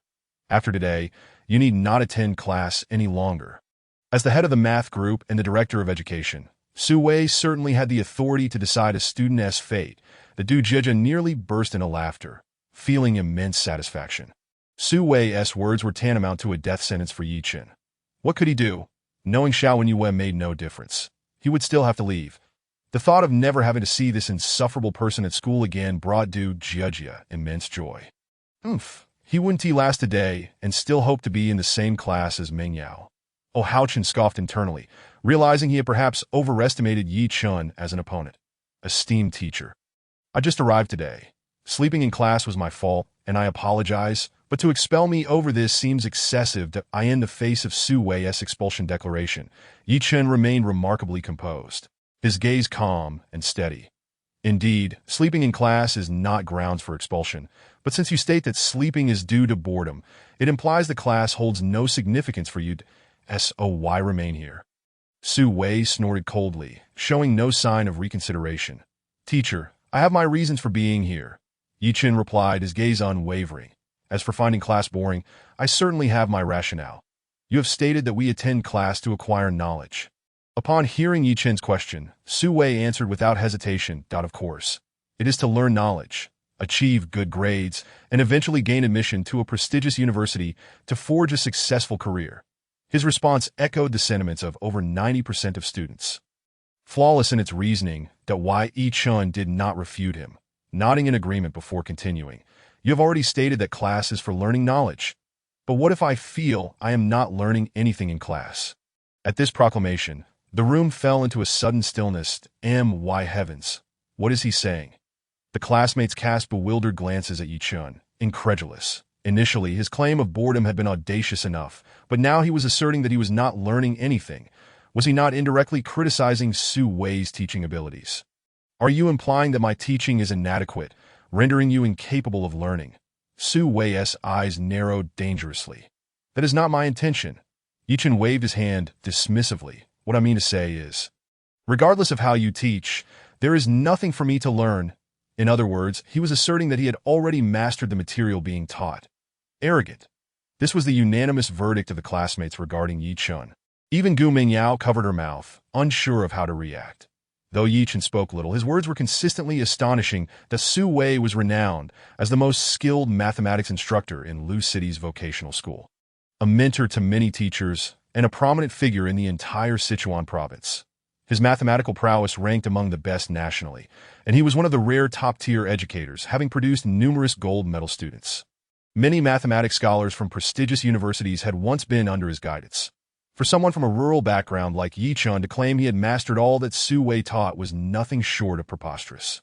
Su Wei, now seething with anger, could hardly contain his frustration. You claim you have mastered everything I teach, do you? He turned abruptly, ceasing further chatter, and pointed directly at a complex mathematics problem on the blackboard. If you can solve this problem before the end of this class and the next, you may sleep in my class as you please. Lying down, even, and I shall apologize for considering your expulsion. However, if you cannot solve it by the end of the next class, gather your belongings and leave.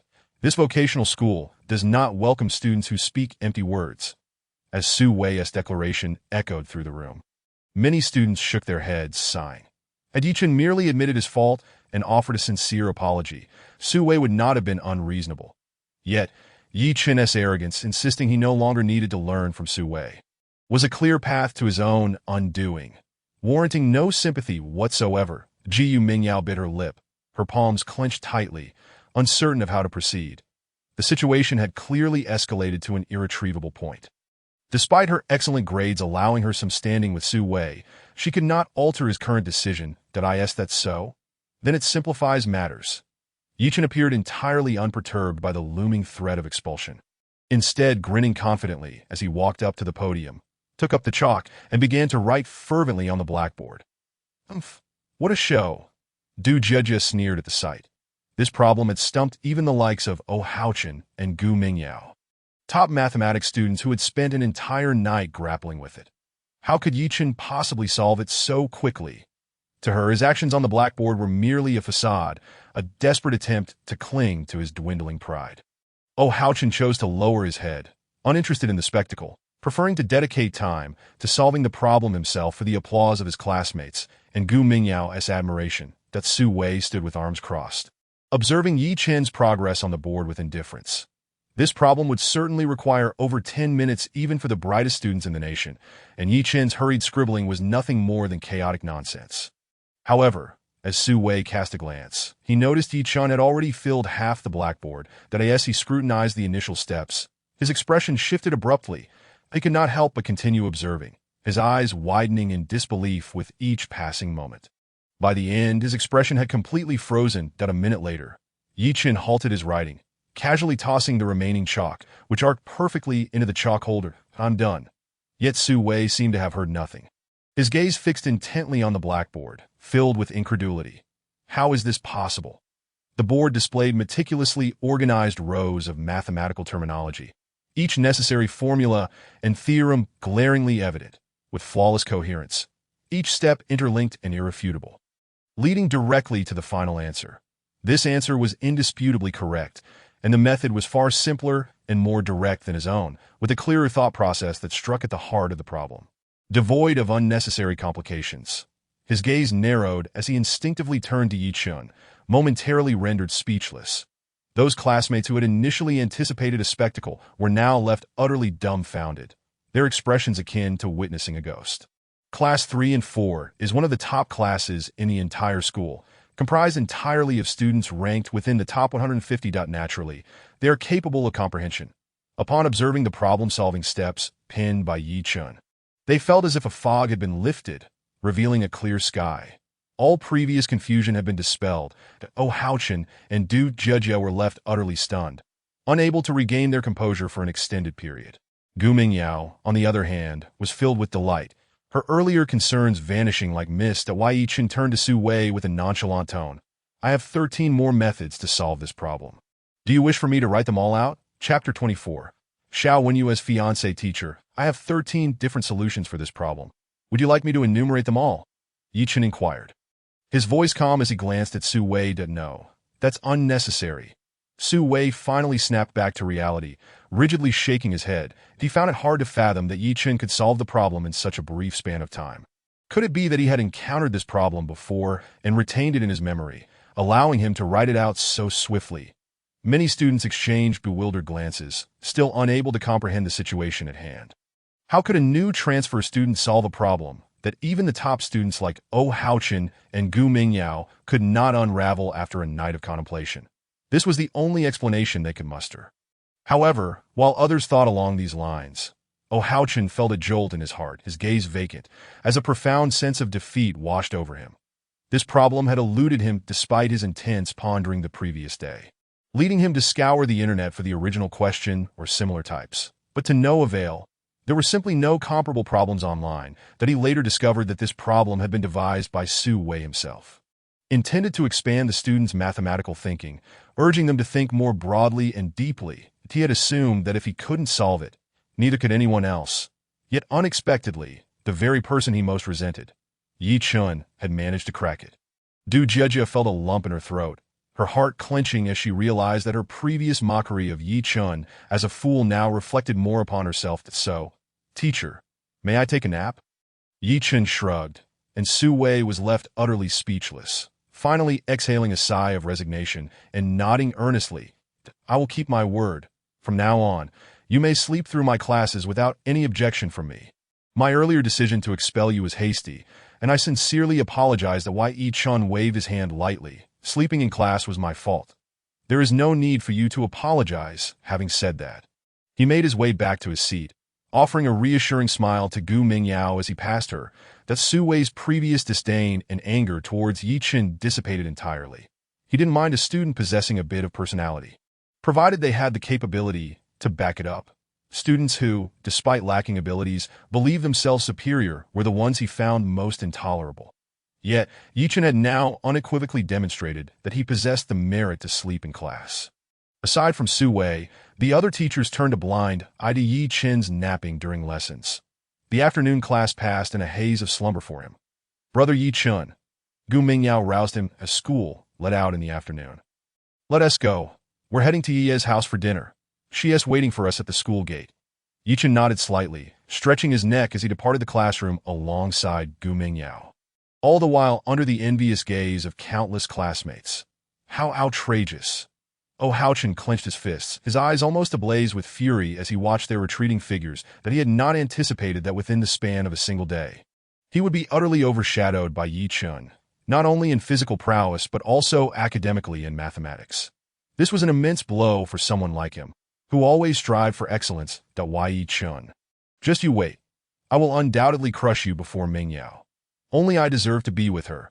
As they made their way to the school gate, Gu Mingyao and Ye Chen chatted about Ye Chen's acquaintance with Xiao Wenyu. Ye Chen casually remarked, her mother is a benefactor of mine. As for her, I'm not very familiar. Hearing Ye Chen's somewhat indifferent tone, Gu Mingyao stifled a giggle. So, brother Ye Chen knows Aunt He. As they laughed, they arrived at the school gate, where Xiao Wenyue stood like a proud phoenix beside a BMW 5 Series, arms crossed, exuding the aura of a campus goddess, drawing the attention of many passersby. Upon spotting Ye Chen and Gu Mingyao approaching, Xiao Wenyue's expression shifted slightly, revealing a hint of surprise. Mingyao, you, and Gu Mingyao smiled and explained, Brother Ye Chen used to live with me in the countryside.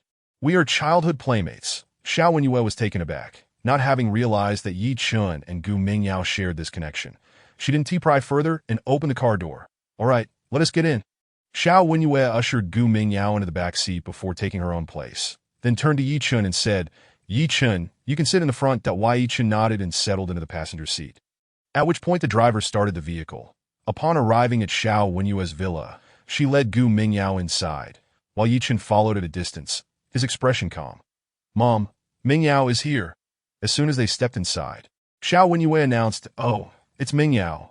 Please, make yourself comfortable. He Minhui, wearing an apron, peeked out from the kitchen. And Gu Mingyao greeted sweetly, just as Ye Chen walked up. Upon seeing him, He Minhui's smile widened, and she emerged from the kitchen. Xiao Chen, what should I say about you? You've made Auntie wonder how to address you. I only gave you 10,000 back then as a token of gratitude for guiding me. Yet now you're returning me 100,000. Though what does that imply? Do you think Auntie is in need of money? Ye Chen scratched his nose and shook his head. Auntie, that's not my intention. The 10,000 you gave me was a mere trifle for you, but it served as my livelihood for a considerable time, profoundly altering my circumstances. The 100,000 I returned to you still falls short of repaying your kindness. He Minhui's eyes sparkled with appreciation as she regarded Ye Chen more favorably, unable to resist giving his shoulder a gentle pat. That you're such a good child. Auntie doesn't know how to express her thoughts on this matter. There is no need to speak of repayment. I heard from Mingyao that you're now studying at the 3rd middle school, so do come by often, and after dinner today, take that 100,000 back with you. Otherwise, I might truly become upset. Seeing the serious expression on He Minhui's face, Ye Chen couldn't help but chuckle, nodding helplessly, his respect for her growing even more. All right, you two go ahead and sit. Let Ye take care of you, that I still have a few dishes to prepare. After He Minhui spoke, she suddenly recalled something and reminded Xiao Wenyue, by the way, your dad said that Chen Guang will come over with him shortly. Upon hearing this, Xiao Wenyue paused momentarily, a peculiar expression crossing her face as her cheeks flushed slightly. Mom, you mean Brother Chen Guang? He Minhui nodded, a knowing smile gracing her lips. Your dad also mentioned that. Barring any unforeseen circumstances, he plans to settle your matters with him next month when you turn 18. Chapter 25. Chu Chengwang, your dad said that, barring any unforeseen circumstances, he plans to settle your matters with him next month. He Minhui remarked with an insinuating smile, looking at Xiao Wenyue. Mom, what are you talking about? Xiao Wenyue's face flushed with shyness as she turned away and headed for the sofa. Brother Chengwang had always been the most admirable boy in her heart, far surpassing even the school's notable figures like Wang Xian or the so-called campus heartthrob Oh Haochen. Her brother Chengwang had begun practicing piano and painting at the tender age of 6. Won a national-level math competition at 10, and at 15 had already started assisting his father with business documents, engaging in corporate planning and development, earning him the title of the business genius of Luqing. By 18, he had secured a spot at Huqing University with outstanding grades, becoming quite renowned across Sichuan province. Since childhood, she had looked up to Brother Chengwang, aspiring to follow in his footsteps and achieve what he had accomplished. He was essentially her faith. The thought that Brother Chengwang, whom she hadn't seen in half a year, was about to arrive made her heart race uncontrollably. Her mother's mention of settling their matters next month made her wonder if it meant an engagement.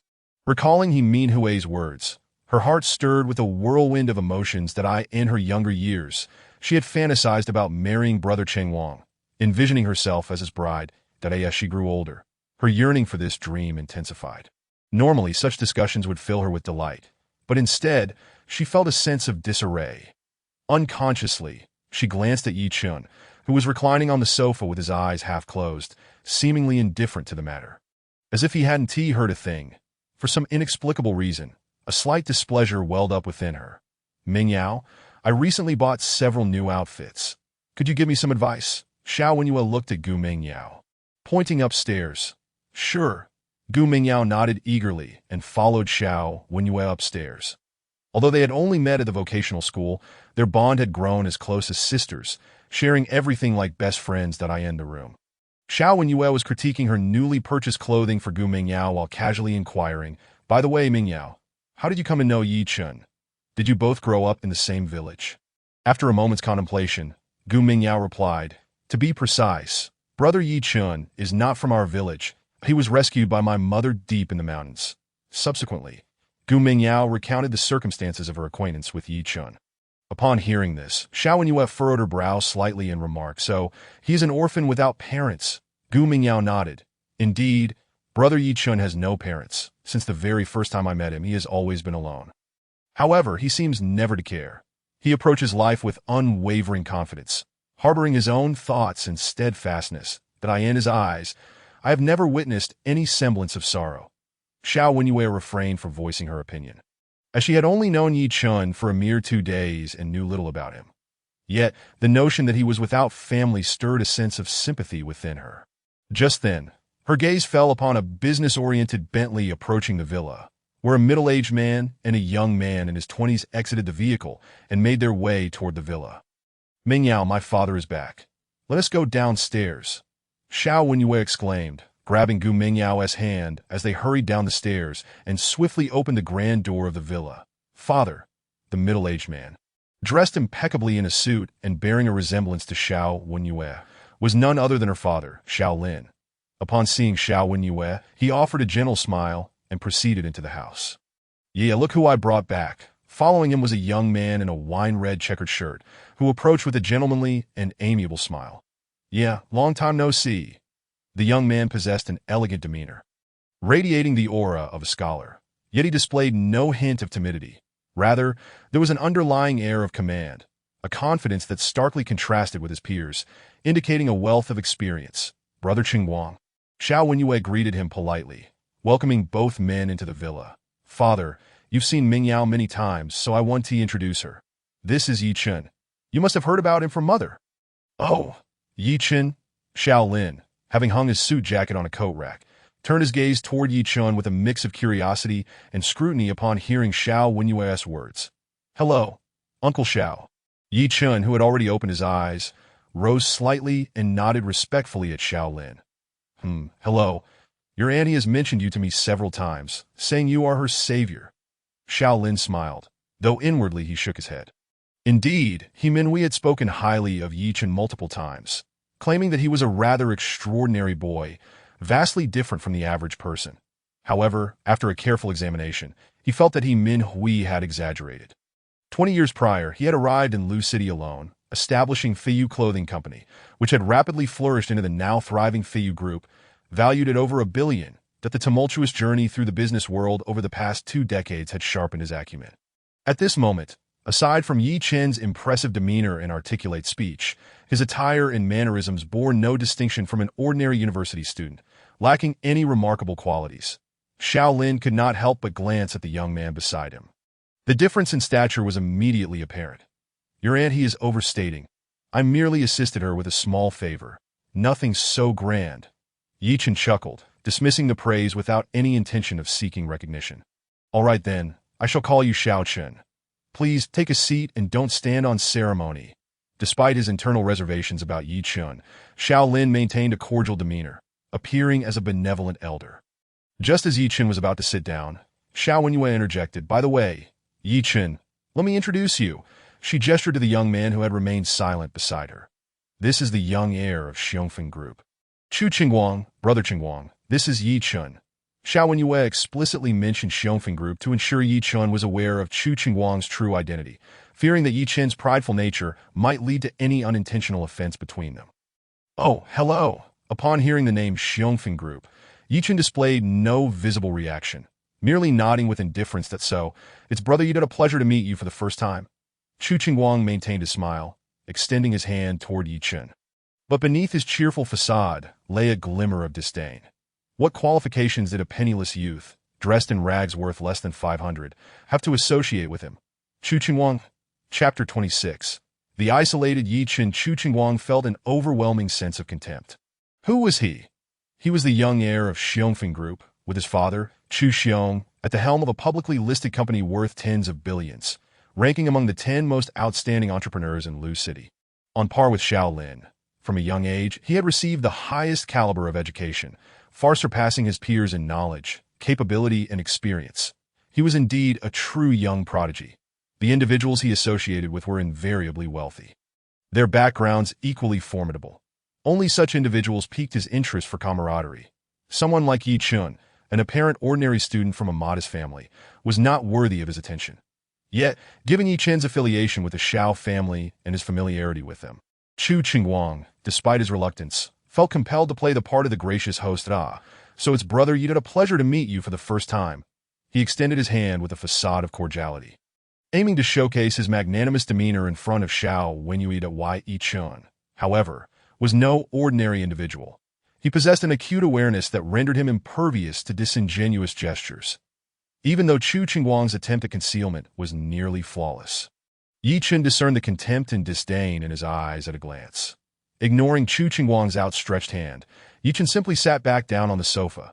Chu Qingguang's expression shifted slightly, his hand frozen midair as a wave of anger surged within him. How could he, the recognized business genius of Lu City and the future successor of Xiongfeng Group, be disregarded when he had extended his hand to shake with an ordinary university student? The audacity of Ye Chen's behavior did not go unnoticed by Xiao Wenyue and Xiao Lin. Disappointment and confusion flickered in Xiao Wenyue's eyes, while Xiao Lin's gaze sharpened, revealing an inscrutable thought process. Ye Chen, brother Qingguang is extending his hand to you. Xiao Wenyue could not help but urge that, oh, is he? I didn't see. Ye Chen replied nonchalantly, not bothering to raise his gaze, clearly uninterested in shaking hands with Chu Qingguang. Gu Mingyao gently nudged Ye Chen, yet he remained unmoved, seated comfortably on the sofa. You. Xiao Wenyue's brows furrowed deeply, preparing to say more, but Chu Qingguang waved his hand dismissively. Yeah, it seems this brother Yi is simply a man of character. It's no matter, he maintained his smile, appearing utterly unconcerned about the incident. Xiao Wenyue could not help but compare the two in her mind. Ye Chen was merely a solitary individual without family or background. Yet he acted with an air of self-importance, seemingly oblivious to the feelings of others. In contrast, Chu Qingguang, the young heir of a publicly listed group, despite being slighted by Ye Chen, bore it with grace. Exuding the demeanor of a cultivated gentleman, the disparity between them was stark. Xiao Wenyue shook her head internally, her initial fondness for Ye Chen, born out of his past act of heroism, waning rapidly. After 20 minutes of bustling in the kitchen, He Minhui emerged, having prepared a sumptuous feast. She removed her apron and called out to everyone, "Now that everyone is here, let us eat. The dishes are ready." The group gathered around the dining table in response. Xiao Lin took the seat of honor and invited Chu Qingguang to sit beside him, while Ye Chen was evidently disregarded, the differential treatment glaringly obvious. Gu Mingyao and Xiao Wenyue sat together, engaging in quiet laughter, while Ye Chen occupied a side position, seemingly isolated, with only He Minhui occasionally exchanging words with him, though Ye Chen paid no mind to the exclusion, focusing instead on the delightful array of dishes before him, as He Minhui's culinary skills were a refreshing change after years of subsisting on wild game. Qingguang, what are your thoughts on the current economic landscape of Lu City? Xiao Lin suddenly inquired during the meal. Chu Qingguang chuckled lightly, shaking his head in feigned humility. With Uncle Xiao and me strategizing together, how could my humble opinions merit your attention? Xiao Lin laughed heartily at this. Oh, you young man, there's no need for modesty. Your father has mentioned numerous times how your insights into commercial dynamics often surpasses that. I genuinely wish to hear your thoughts. Reluctantly, Chu Qingguang nodded and spoke with a serious demeanor.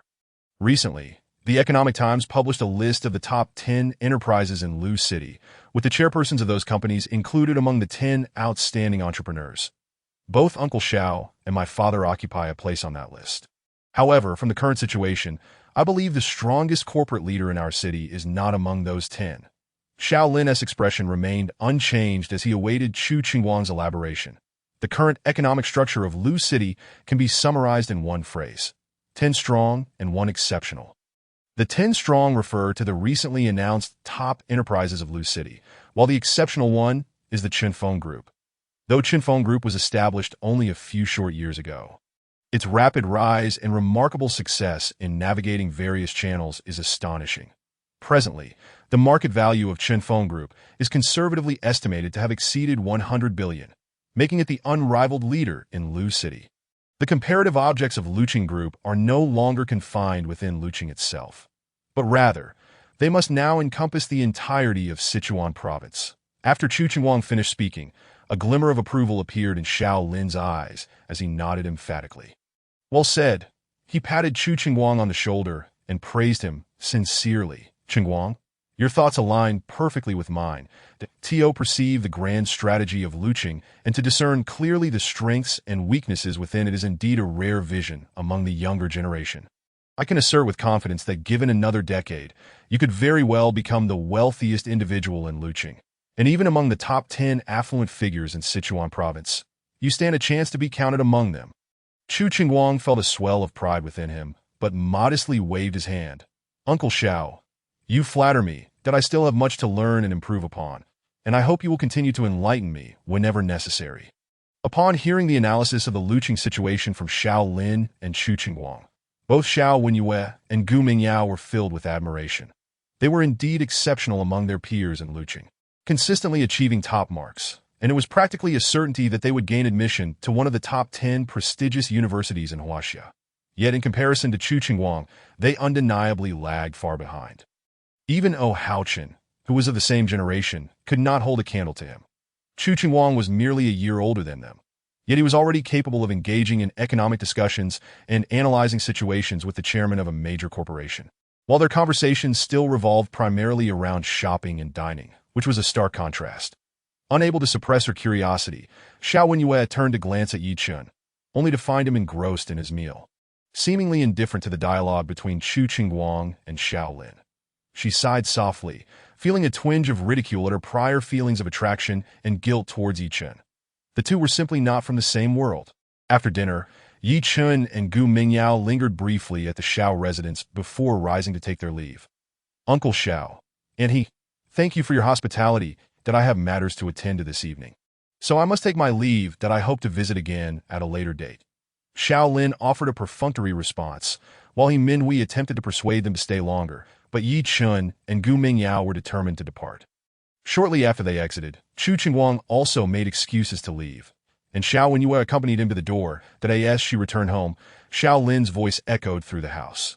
Yeah, unless absolutely necessary, try to keep your distance from that fellow named Ye Chen. You are the young lady of the Xiao family, and it is unwise to entangle yourself with someone so devoid of merit. Upon seeing Xiao Wenyue enter, Xiao Lin set aside his newspaper and addressed her.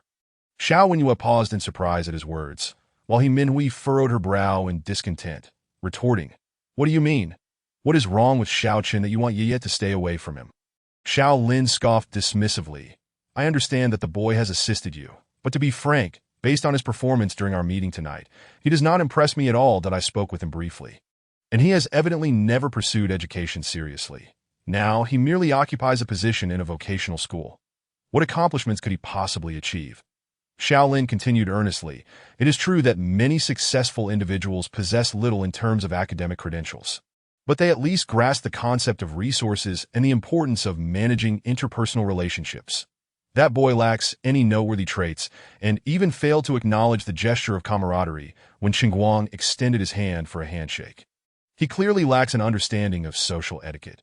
His demeanor, generously described as being unconventional, can more accurately be termed as being oblivious to the wider world, trapped within his own limited perspective, unaware of his own capabilities. His character is discordant with those around him, and during our discussions at the dinner table, he did not even bother to listen attentively. Such a person is destined to remain at the lower echelons of society. Entirely incompatible with our family. Seeing the displeasure on He Minhui's face, Xiao Lin gently took her hand, offering words of comfort. I know you have a kind heart, and because he once helped you, you wish to extend a hand to him, hoping he can gradually integrate into our circle. But Ye Chen is fated to be disconnected from our world. Forcing him into our circle would not only be unwise, but could also backfire. Subjecting him to immense pressure, He Minhui sighed, but could not deny the validity of Xiao Lin's argument, choosing not to counter his points any further. Yeah, your father shares this with you merely as a word of caution. Of course, I trust your judgment and discernment regarding whom you should associate with and whom to avoid. You are undoubtedly more aware than I. Xiao Lin looked at his daughter with confidence. Xiao Wenyue, emerging from her contemplation, finally nodded. Rest assured, Dad, I understand your intentions, that I will make every effort to maintain my distance from him. Returning to her room, Xiao Wenyue reflected on Ye Chen's various behaviors in her father's earlier words, further solidifying her conviction that Ye Chen was destined to inhabit a different world from hers, and in the future, he would only be able to gaze up at her from the lower rungs of society. Remembering Ye Chen's prowess in single-handedly defeating 4 formidable foes at the CAF, and his dominance over the karate team from Chengmen No. 1 Middle School during sparring practice, she shook her head. Dismissing those thoughts entirely, Ye Chen, are you planning to come to our apartment first? I have to work at the bar tonight, and we'll be back quite late, so I want to be able to accompany you. Gu Mingyao inquired as they walked along the street. No need. I will also be working, and I expect our shifts will end around the same time, that we can return together, which will be safer. Ye Chen replied with a smile. What? You're also working? Gu Mingyao was taken aback. That's a secret for now. You'll find out shortly. Come on, let me take you to your workplace. Ye Chen responded with a mysterious smile. Together, they arrived at the night banquet bar on Central Commercial Street. The establishment boasted an exquisite decor, exuding an air of elegance and comfort, and was the most popular bar among dozens in the Central Business District, where Gu Mingyao worked. The owner, a young man in his mid-20s, greeted Gu Mingyao with a smile upon her arrival. Mingyao, you're here, boss. Gu Mingyao politely nodded at the young man. Upon seeing the youthful and radiant Gu Mingyao, a glint of desire flickered in the depths of the young man's eyes. Glancing at Ye Chen beside her, his gaze narrowed, feeling inwardly displeased. However, he suppressed his thoughts and addressed Gu Mingyao with a sense of professionalism. Your shift is about to begin. You should go change. Gu Mingyao acknowledged him and bid farewell to Ye Chen before heading to the fitting room. The young man cast a glance at Ye Chen, preparing to leave, but Ye Chen suddenly spoke up. Excuse me, could you please tell me where the fitting room is and where I can collect my uniform? The young man turned in surprise. Who are you? Ye Chen replied calmly, Boss. I'm a new hire from the day before yesterday. Manager Huang asked me to come in tonight, having received information about Gu Mingyao from Wu Guangfu. Ye Chen had applied at the bar to accompany Gu Mingyao during her shifts, ensuring her safety and comfort. Ditto. You're one of the new recruits from Huanglei? I see. Just head over there, and someone will assist you in getting your uniform. Once you're dressed, you can start your shift. You're aware that the closing time is 1 a.m., correct? The young man, upon realizing that Ye Chen was a new employee under his management, felt his irritation dissipate somewhat, his demeanor becoming more calculating and slightly disdainful. He had taken a liking to Gu Mingyao since her first day at the bar, but she maintained a pristine reputation and left promptly at the end of her shift, leaving him with no opportunity to make a move. Today, seeing Ye Chen accompany Gu Mingyao, he instinctively assumed they were in a romantic relationship and felt a surge of annoyance. However, upon discovering that Ye Chen was merely a part-time worker, he felt a sense of superiority, thinking that even if he were Gu Mingyao's boyfriend, he held no ground to compete with him. Understood. Ye Chen nodded lightly and proceeded towards the male changing room. An older server handed Ye Chen his uniform, and after changing, he entered the bar's main hall. Ye Chen, Gu Mingyao, now dressed in her server outfit, was taken aback upon seeing his appearance. Surprised, Ye Chen replied with a gentle smile. I knew you were working here, so I thought I'd apply as well. That way we can go to and from work together and look out for each other. Gu Mingyao felt warmth in her heart, knowing that Ye Chen was considering her well-being. She smiled sweetly at him, and they began their work. Ye Chen stretched his neck, preparing to fully embrace his role as a bar server, when the older server suddenly approached him. Hey, buddy, do you know Gu Mingyao?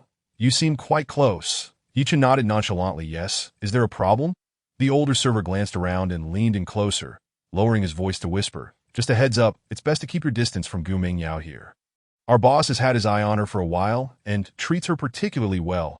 Should your employer discover the closeness you share with her, your job could very well be at stake. The older waiter gestured towards the young boss, who was covertly observing Gu Mingyao from the bar, continuously signaling to Ye Chen. Ye Chen, upon hearing this, did not exhibit much of a reaction, yet a glimmer of sharpness flashed in his eyes. After the shift, he turned to resume his duties. For him, the young boss's affection for Gu Mingyao posed no issue, provided he did not resort to coercive or unscrupulous methods.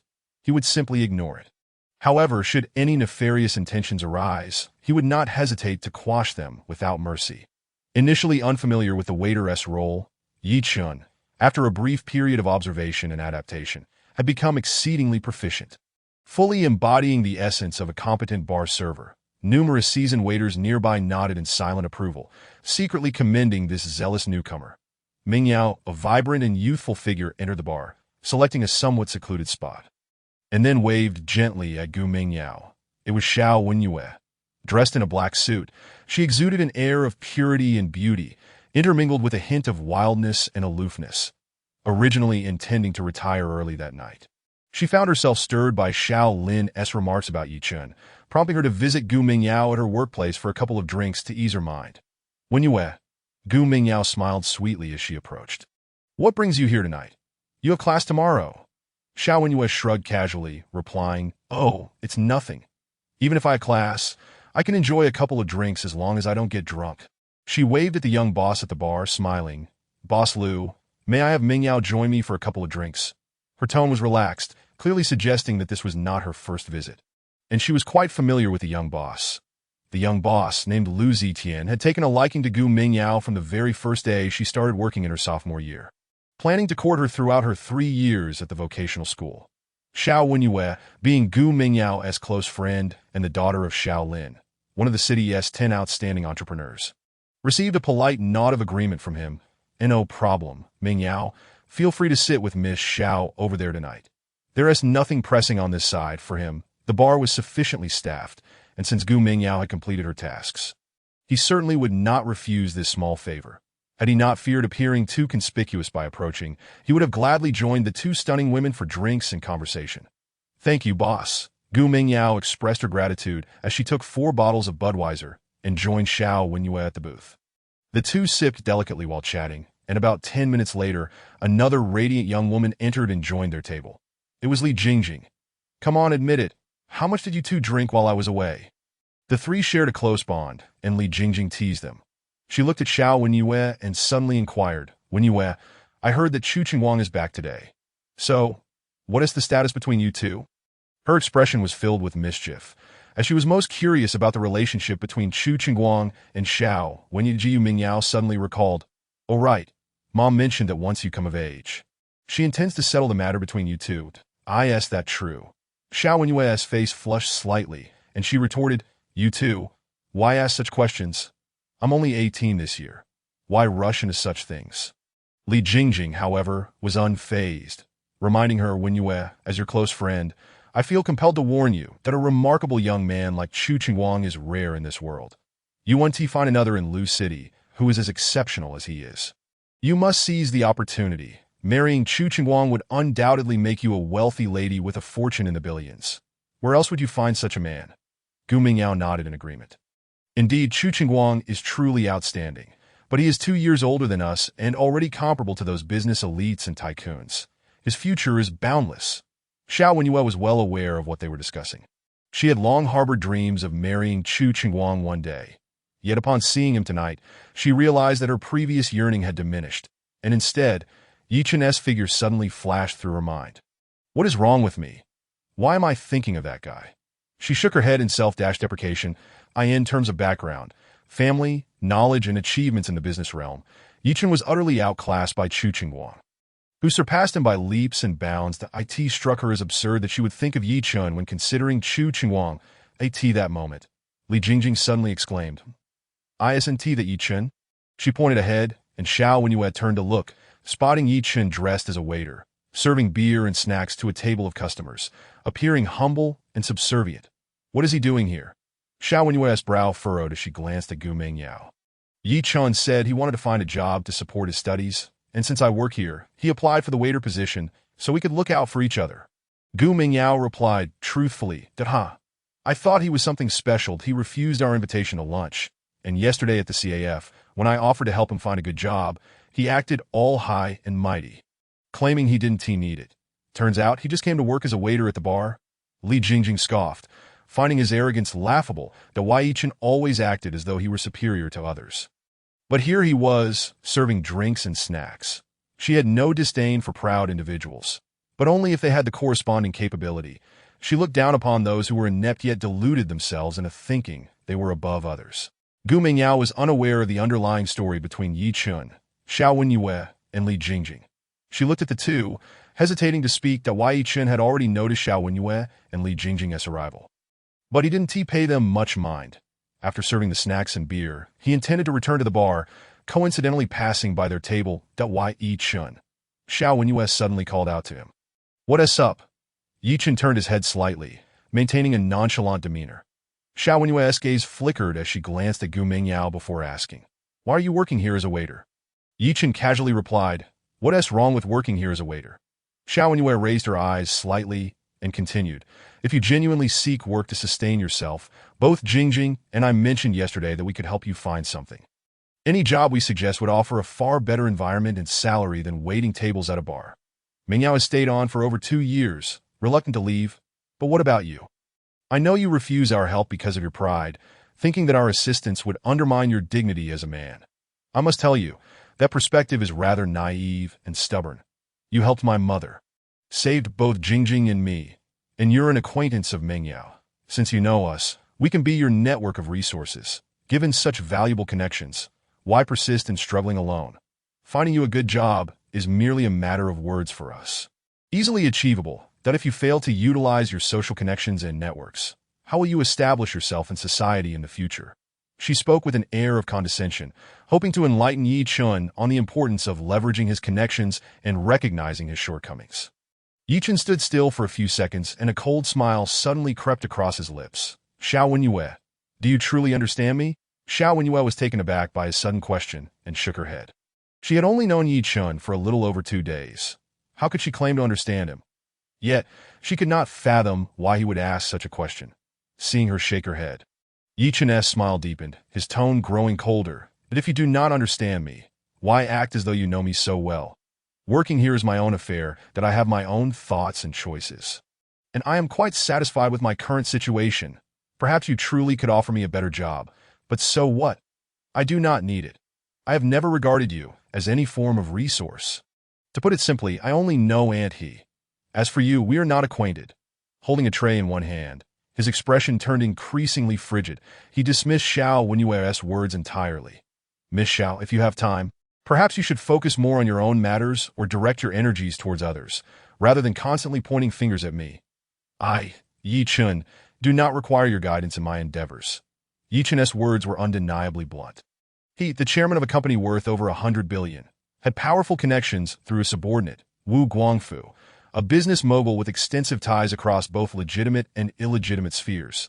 Xiao Wenyue's mention of networking resources was utterly ludicrous.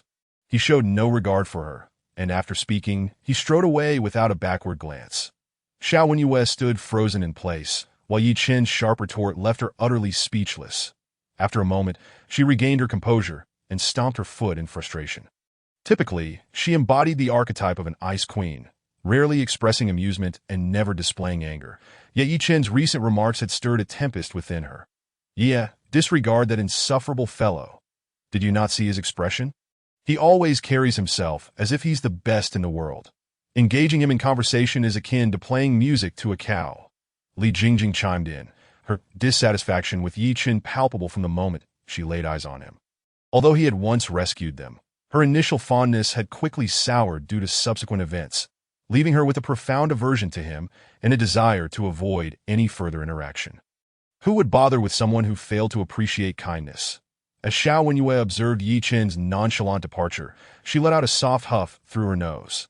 She silently vowed never to concern herself with that individual again. Even if he were to find himself begging on the streets, the Jiu Mingyao sighed softly, noting the stark transformation in Ye Chen since their last encounter years ago. Meanwhile, a few meters away, at a booth adjacent to theirs, a man clad in a zebra-striped suit sat surrounded by 4 burly men in black, exuding an air of authority.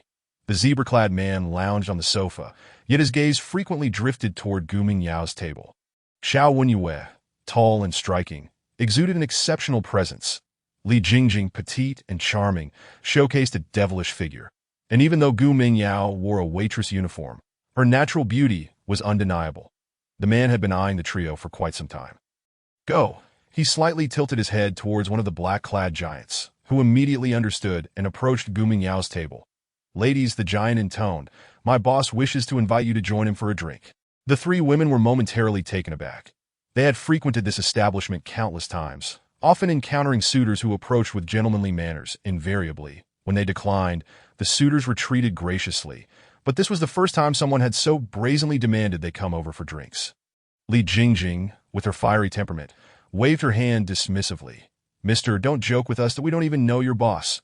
Why would we drink with him? Why don't you just leave us alone and let us enjoy our drinks?" She dismissed the black-clad giant without a second thought, as her family was quite affluent, and she was accustomed to dealing with various bodyguards. Xiao Wenyue remained silent, clearly endorsing Li Jingjing's approach, while Gu Mingyao felt a flicker of anger, finding the intruders excessively rude. Initially, they expected the giant to back off, but he remained rooted in his spot, his tone growing colder. "Ladies, I'm afraid that one tea do. My boss insists that you three come over." The trio followed his gesture and spotted a rotund man in a zebra suit looking their way, a lewd smile creeping across his face, which made them feel nauseated. "Sir, are you incapable of understanding? I already said we're not going."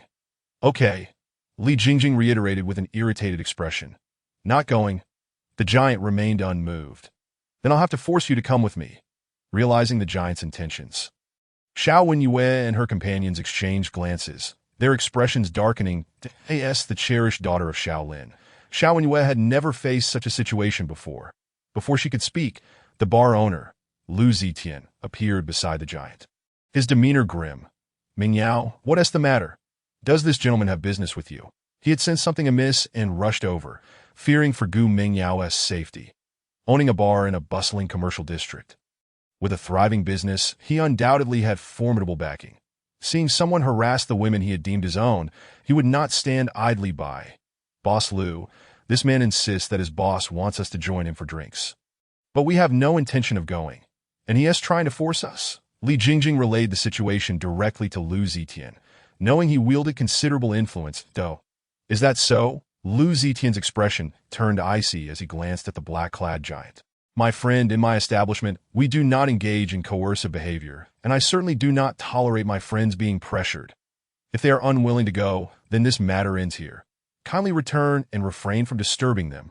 If this continues, I must insist that my bar does not welcome you. Please leave." His tone was resolute, bolstered by the fact that he was the most formidable owner on this bar street, and no one dared to create a scene in his domain. Bang! As his words fell, a sharp sound echoed that a glass bottle had suddenly hurtled from the side, striking Lu Zetian on the forehead. "Ah!" Xiao Wenyue and her friends shrieked in shock, unable to fathom that someone would dare to attack Lu Zetian. Blood trickled down his forehead as he struggled to rise, his gaze fixing on the zebra-suited man, his expression turning ominously dark. "You dare to hit me?" The rotund man wore a peculiar grin, extinguishing the cigar in his hand. "What if I do? If you're wise, you'll step aside, that I merely wish to share a drink with these three ladies. If you continue to obstruct me, I want to just deal with you. I'll set this bar ablaze." Though his tone was soft, the threat was palpable, catching Lu Zetian off guard. Recognizing the man's substantial presence, he felt a twinge of apprehension and decided to bring forth his own backing. "I don't know who you are, but this bar is under the protection of Brother Lon. Are you sure you want to proceed?" "Brother Lon?" The zebra-suited man scoffed, a sardonic smile spreading across his face, revealing a set of stained teeth. "You can certainly inquire with Su Yalan whether he dares to intervene in my affairs." Yuan Feng. Upon hearing this name, Lu Zetian stood frozen in place, as did Xiao Wenyue, Gu Mingyao, and Li Jingjing, their expressions shifting dramatically, especially Gu Mingyao and Li Jingjing, as fear crept into their eyes. Yuan Feng, the kingpin of the northern district in Lu City, a true overlord of the underground world. Chapter 30, Accompanying for Drinks. Yuan Feng. Upon hearing that name, Lu Zetian's complexion paled, his previous anger and resentment dissipated, replaced by shock and dread. Xiao Wenyue, Gu Mingyao, and Li Jingjing wore expressions of horror. The name Yuan Feng was renowned not just in the commercial district, but throughout all of Lu City. The true ruler of the northern district, he commanded the underground world, navigating the gray areas with countless connections, overseeing hundreds of entertainment venues, bars, and nightclubs in the area. Even campus goddesses like Xiao Wenyue and Gu Mingyao, who seldom interacted with such individuals, were well aware of Yuan Feng's notorious reputation. Liu Zetian's confidence in the central commercial district stemmed from his association with Su Yalan. But compared to Yuan Feng, he was merely a small fry, a mere insect beneath the moonlight, utterly incomparable. Su Yalan was merely Yuan Feng's top subordinate. Amidst the shock, Liu Zetian fought to maintain his composure, mentally reassuring himself that the man might be bluffing or misusing Yuan Feng's name. Yet reason dictated that in all of Lu City, few would dare impersonate Yuan Feng. Just then his phone rang. Upon checking, he saw that it was Su Yalan calling. "Brother Lan." Liu Zetian quickly answered the call. His tone respectful. "Did I ask that you shout Yan? I forgot to inform you. Brother Feng seems to be at your venue tonight. Please be perceptive and do not offend him. Make sure everything goes smoothly for him. By the way, he is wearing a zebra-striped suit tonight. You should recognize him at a glance." Upon hearing Su Yalan's warning, Liu Zetian was instantly petrified, his phone slipping from his grip as he stood there. Bewildered, after a few seconds, he finally regained his senses, plastering a humble smile on his face as he approached Yuan Feng. "Brother Feng, my sincerest apologies. I truly did not realize it was you. Had I known, I would have cleared the entire venue for your enjoyment. How could I ever dare to offend you? Brother Feng, it was all my fault. Allow me to apologize." As Liu Zetian spoke, he slapped his own face twice and downed a glass of strong liquor in one go. Disregarding the alcohol spilling onto his face, the fiery liquid burned his throat and churned his stomach. Yet he maintained a smile, awaiting Yuan Feng's response, acutely aware that he was now in the presence of someone he could not afford to offend. Yuan Feng narrowed his eyes, instilling a chill in Liu Zetian, who trembled under the gaze. Only when Liu Zetian's legs began to shake, nearly buckling under the pressure, did Yuan Feng finally break into a smile. "So, now that you know who I am, will you still meddle in my affairs?" Liu Zetian shook his head repeatedly, a humble smile plastered across his face. "That I dare not. I dare not. What Brother Feng wishes to do, how could I possibly presume to interfere?" "Oh," Yuan Feng, with a smile that danced on the edge of mockery, gestured towards the trio of Xiao Wenyue. "Then I shall invite these three to join me for a drink. Will you still meddle?" Liu Zetian cast a fleeting glance at Gu Mingyao, unable to meet her gaze, overwhelmed by a sense of shame. Nevertheless, he shook his head and stepped aside. His affection for Gu Mingyao was undeniable. Yet he was acutely aware of Yuan Feng's ruthless nature, a man capable of merciless actions without a second thought, as a mere small bar owner with limited resources and no influential backing. Liu Zetian knew that Yuan Feng could easily dispose of him without exerting any effort. Women could be sought anew. Even if Gu Mingyao looked down upon him, it mattered not. However, to provoke Yuan Feng could very well jeopardize his life. "Three ladies, might you come over to share a couple of drinks with me?" Yuan Feng's gaze swept across the trio, his eyes gleaming with a predatory light that Li Jingjing was already paralyzed with fear. Her pride and reliance crumbling in the face of such a formidable figure, Yu Mingyao, though resilient in spirit, felt her heart racing, biting her lip in a state of panic. Only Xiao Wenyue managed to maintain a semblance of composure. Being the daughter of Xiao Lin, a prominent figure in Lu City, she knew that despite Yuan Feng's ferocity, he would still regard her father with a measure of respect, refraining from making things overly difficult for them. "Brother Feng, it's a pleasure to meet you for the first time. I am Xiao Wenyue, and my father is Xiao Lin from Tianlin Group. That I raise this glass in your honor." With quick wit, she succinctly stated her identity, raising a full glass of beer and bowing slightly before downing it in one go. "Tianlin Group? Xiao Lin." Yuan Feng's expression finally revealed a ripple of intrigue. "So, you are the daughter of Chairman Xiao. How fortuitous. I have had the pleasure of collaborating with your father on several business ventures." Although he smiled, the mention of Xiao Lin stirred only mild interest. He felt no fear or hesitation. For men like him, navigating the murky waters of the underworld, even those who headed legitimate enterprises like Chairman Xiao were met with a degree of wariness. Here, Xiao Lin could only engage in light-hearted banter and drink with him as an equal. "Since you are the daughter of Chairman Xiao, by virtue of our relative standings, you ought to address me as Uncle Yuan." Yuan Feng's corpulent face broke into a revolting grin. "Yeah, bring your two friends over to share a drink with your uncle. There is no need to be afraid." Seeing Yuan Feng's expression, Xiao Wenyue inwardly lamented. She had thought that by taking the initiative to drink first and clarifying her identity, she could exempt the three of them from Yuan Feng's demands. Yet, to her dismay, he insisted they join him. The sight of his grotesque, gluttonous face made her stomach churn. Yet, despite her revulsion, she understood that refusal was not an option. While she might escape unscathed, Li Jingjing and Gu Mingyao might not be so fortunate that evening. Especially for Gu Mingyao, who had no family in Lu City and had to rely solely on herself. If Yuan Feng truly wished to make her life difficult, it would be effortlessly achieved. With a resigned sigh, she bit her lip and turned to Gu Mingyao and Li Jingjing, whispering, "Let us go over to we'll just have a couple of drinks. It should be fine." Gu Mingyao and Li Jingjing nodded, fully deferring to Xiao Wenyue in that moment. They were acutely aware of Yuan Feng's notorious reputation. A single misstep could lead to dire consequences. The three of them moved towards Yuan Feng's table. And at that moment, Ye Chen, who had just emerged from the storage room with a crate of beer, caught sight of the unfolding scene. "Brother, what is happening?" He noticed the unwilling expression on Gu Mingyao's face and turned to the older waiter beside him. Keep your voice down. What else could it be? The kingpin of North District has come to our bar for a drink, and he has clearly taken an interest in those three beautiful students. So he wants them to accompany him." The older waiter spoke in a hushed tone, his voice tinged with helplessness. Ye Chen's eyes glinted with a cold intensity upon hearing this, and he set the beer down. Striding towards Yuan Feng's table. Chapter 31.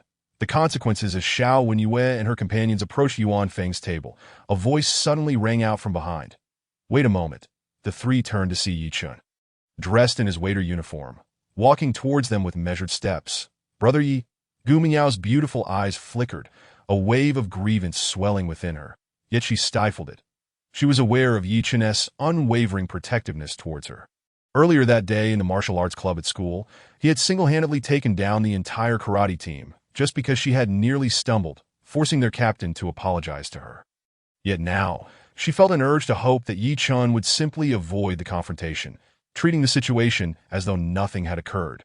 For they were not merely dealing with a student, but rather with Yuan Feng, the underground overlord of Lu City's North District. She understood all too well the terrifying repercussions of crossing such a man. "Dream Yao, do you know him?" Ye Chen pointed at Yuan Feng. His tone casual yet probing. Gu Mingyao hesitated briefly before shaking her head. She would never deceive Ye Chen. Is that so? Then why agree to drink with him? Ye Chen continued unperturbed, faced with Ye Chen's inquiry. Gu Mingyao fell silent, unable to articulate a single word. The last thing she wanted was to drink with Yuan Feng. However, given the circumstances, even Xiao Wenyue, the daughter of a prominent figure, had to acquiesce. How could she possibly refuse? Seeing Gu Mingyao lower her head, Ye Chen gleaned the truth behind the older waiter's words. That he stepped forward, ready to speak, when Xiao Wenyue suddenly reached out, grasping his arm. Though she had known Ye Chen for little more than 2 days, she had witnessed his prowess twice in subduing violent thugs with ease. This demonstrated that his temperament was far from the benign facade he presented. In fact, it was quite formidable. Understanding that Gu Mingyao was about to drink with Yuan Feng, Ye Chen would undoubtedly feel displeased, and should matters escalate, he might act rashly, while brute force might suffice against others. It would be a fool's errand to confront someone like Yuan Feng. Even setting aside whether Ye Chen could best Yuan Feng and his 4 fierce bodyguards, the man had over 100 enforcers at his disposal. No matter how skilled Ye Chen was, taking on that many would be futile. Moreover, if he truly angered Yuan Feng, a mere word from him could land Ye Chen in prison, something a young man without family like him could never hope to withstand. Worried that Ye Chen might recklessly intervene, she swiftly interjected, "Ye Chen, this is my father's business partner. I'm just bringing Ming Yao to share a drink. It's nothing more than that. You needn't concern yourself." Her tone was imbued with a hint of frost, hoping to dissuade Ye Chen from getting involved to prevent the situation from escalating. Ye Chen, however, merely raised his gaze, an expression of indifference in his eyes, clearly dismissing her words. "Xiao Wenyue, your affairs are your own. Drink as you please, but Ming Yao is my sister, and her matters are mine to oversee, and I shall not turn a blind eye." He pivoted, his gaze locking onto Yuan Feng, his voice colder still. "That if he truly is your father's partner, then introducing Ming Yao to him would be acceptable. But if you are only doing so out of fear, then I'm afraid that simply will not do. As long as I, Ye Chen, am present, no one shall force her into actions against her will." Upon hearing Ye Chen's declaration, Xiao Wenyue's complexion drastically changed. To openly accuse Yuan Feng of coercing them to drink was a dangerous move, one that could easily provoke his eye. Jiu Mingyao and Li Jingjing were equally astonished. They had not anticipated Ye Chen's assertiveness. While they stood in stunned silence, Yuan Feng finally spoke, his gaze shifting to the unexpected young man that a sinister and cruel smile flickered across his face, laced with mockery. You speak with such confidence, young man, that I find it quite admirable. However, I have every intention of having her drink with me today. What do you plan to do about it? Ye Chen remained unfazed, turning to face Yuan Feng directly, shaking his head in disdain. Fat man, perhaps you should take a look in the mirror. Someone of your lowly caliber has the audacity to ask my sister to drink with you. Do you truly believe you are worthy? In an instant, the bar fell into a profound silence. Whether it was Xiao Wenyue and her companions, the bar owner Lu Zitian, or the other patrons, all faces turned pale, their gazes fixated on Ye Chen as though he were a fool. This young waiter had dared to insult Yuan Feng, the kingpin of North District, calling him a fat man. Those familiar with Yuan Feng's reputation fell into stunned silence, recognizing that Ye Chen had effectively signed his own death warrant. In his youth, Yuan Feng had endured scorn for his portly physique, earning the derisive moniker of Fat Man. However, after aligning himself with a powerful figure in Lu City, he had fought fiercely to establish his name and carve out his territory. Once he gained notoriety, he detested being called Fat Man more than anything, and aside from a few peers of equal standing and his former mentor, no one dared to utter that name in his presence. This was a grave mistake. Xiao Wenyue felt a surge of dread within her. Ye Chen's words had effectively provoked Yuan Feng to an irreparable extent, even considering her father Xiao Lin's influence. Yuan Feng would never let Ye Chen off the hook, and it seemed that Gu Mingyao would also be caught in the crossfire. Why couldn't he act according to my wishes? Why wouldn't he heed my advice? Panic gripped her heart that Li Jingjing incessantly criticized him, wishing she could berate Ye Chen thoroughly, viewing him as nothing more than a fool that as expected. The mocking expression on Yuan Feng's face darkened abruptly, transforming into a menacing scowl, his voice chilling. Kid, you truly have some guts. She is your sister, isn't she? He gestured towards Gu Mingyao, grinning wickedly. Tonight, I not only want her to drink with me, I also want her to share my bed, and I'll tie you up in the room, forcing you to watch and listen as I take her to new heights. Upon hearing this, Gu Mingyao turned pale, and Xiao Wenyue and Li Jingjing also turned ashen, their hearts racing in turmoil. Only Ye Chen remained unfazed, though a glint of ferocity flickered in his eyes. Do you realize what consequences your words could have here? Yuan Feng dismissed Ye Chen entirely, reclining back with a smug demeanor. Consequences? I would love to see what consequences you think you can impose. Ye Chen remained silent, merely taking a step forward. As he did, one of Yuan Feng's 4 bodyguards shifted to block Ye Chen's path, attempting to seize him by the shoulder. Crack! In an instant, a sharp sound of breaking bone echoed as the black-clad man let out a shriek, causing the entire venue to gasp in shock. In a flash, Ye Chen had twisted the man's arm, rendering it useless. Yuan Feng's gaze sharpened, astonishment flickering across his face. He had not anticipated such skill from Ye Chen. The remaining 3 bodyguards quickly rushed forward, but Ye Chen made no visible move. With a simple flip of his hand, the 3 men were sent sprawling backward, crashing to the ground, their movements so swift that none could discern his actions. In that brief moment, all 4 bodyguards lay incapacitated, one howling in agony, while the others fell unconscious. Ye Chen now stood before Yuan Feng. Kid, you can fight. Though surprised, Yuan Feng exhibited no sign of panic. He had encountered many formidable and spirited individuals before, yet they all either ended up broken or became his subordinates. Serving him, in this world, it was connections and resources that mattered. Brute force was a relic of the past. Perhaps you do not know who I am. Allow me to be clear. This entire northern district of Lu City is under my control. Every establishment bows to my will. Kneel and apologize. And I might spare your sister, offering you a chance to serve me. He propped his legs up, exuding an air of invincibility, utterly convinced that Ye Chen would not dare to act against him. Meanwhile, Xiao Wenyue prayed fervently for Ye Chen to cease his actions. While he had indeed struck Yuan Feng's bodyguard, the situation had not yet spiraled into the worst-case scenario, and there was still a chance for resolution. However, Ye Chen showed no response to Yuan Feng's proposition. Instead, he grasped a glass table weighing over 100 pounds, lifting it effortlessly before swinging it down. Crash! The entire tabletop smashed heavily against Yuan Feng's head, eliciting a pained scream as he collapsed to the ground, shards of glass scattering everywhere, blood covering his face, rendering him unconscious. Ye Chen stood motionless, his expression indifferent, his tone as calm as a still pond. If you wish to harm her, this is the consequence. In an instant, silence enveloped the room. Chapter 32. Who did this? Step forward. Ye Chen towered over Yuan Feng, his tone as frigid as ice, as the entire venue fell into a hushed stillness. Yuan Feng, the formidable overlord of the Northern District, a true kingpin of the underground, wielding both power and wealth enough to rank among the top 5 in Lu City, with hundreds of subordinates at his command, was a figure that few dared to challenge. Even many officials offered him a modicum of respect, let alone those who would dare to confront him directly. Yet now, a mere youth, seemingly no older than 17 or 18, had single-handedly upended a table, smashing Yuan Feng's head open. The scene left patrons in disbelief, some rubbing their eyes, questioning their own perceptions. After a brief silence, the previously astonished bar patrons began to feel a mix of pity and sympathy for Ye Chen. Yuan Feng, accustomed to wielding power and instilling fear, had countless enemies who longed for an opportunity to strike. Thus, witnessing him being bested was indeed a moment of joy. However, the repercussions of this encounter were unfathomable. Provoking Yuan Feng in his territory was akin to digging one's own grave. Was this boy not a local? How dare he strike Yuan Feng? He would likely not even comprehend how he would meet his end.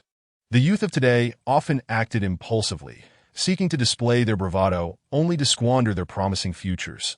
Many patrons shook their heads in dismay, given Yuan Feng's influence, even if he did not mobilize his men for revenge.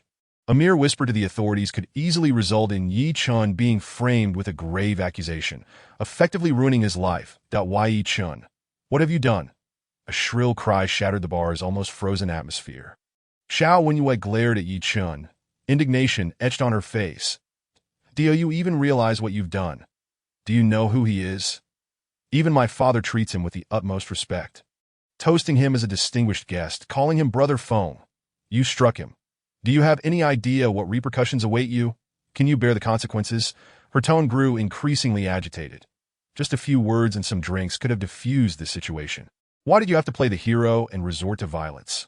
I admit you were skilled, but in today's society, how many can you truly take on? 50 or 100, relying solely on your fists is laughable and foolish. He possesses wealth and power, connections that span the entirety of Lu City, with influential figures in both the underworld and legitimate circles. A single phone call could lead to your utter destruction. You've beaten him to this state for a fleeting thrill, but when he awakens, the fallout will not only befall you. Mingyao will suffer too. Perhaps even Jingjing and I will be dragged into this mess. Could you not think before acting? Xiao Wenyue unleashed a torrent of frustration, seemingly pouring out every grievance she held against Ye Chen since their first encounter. Li Jingjing, already paralyzed with fear, simply wanted to escape. Gu Mingyao's gaze was heavy with concern, frightened for Ye Chen. She felt gratitude for his defense of her, but his brutality was deeply troubling. The thought of impending retaliation sent shivers down her spine. Worrying for Ye Chen's safety. After Xiao Wenyue's outburst, Ye Chen stood unmoved, his expression unchanged. This is my doing. Rest assured, I guarantee that this incident will not implicate any of you. I am responsible for my actions, and I will bear any consequences. His tone was flat, seemingly unfazed by the situation, exuding no hint of fear. Bear? What will you use to bear it? Your fists again. Xiao Wenyue's expression turned to one of disappointment. Ye Chen's actions that night had incited her ire.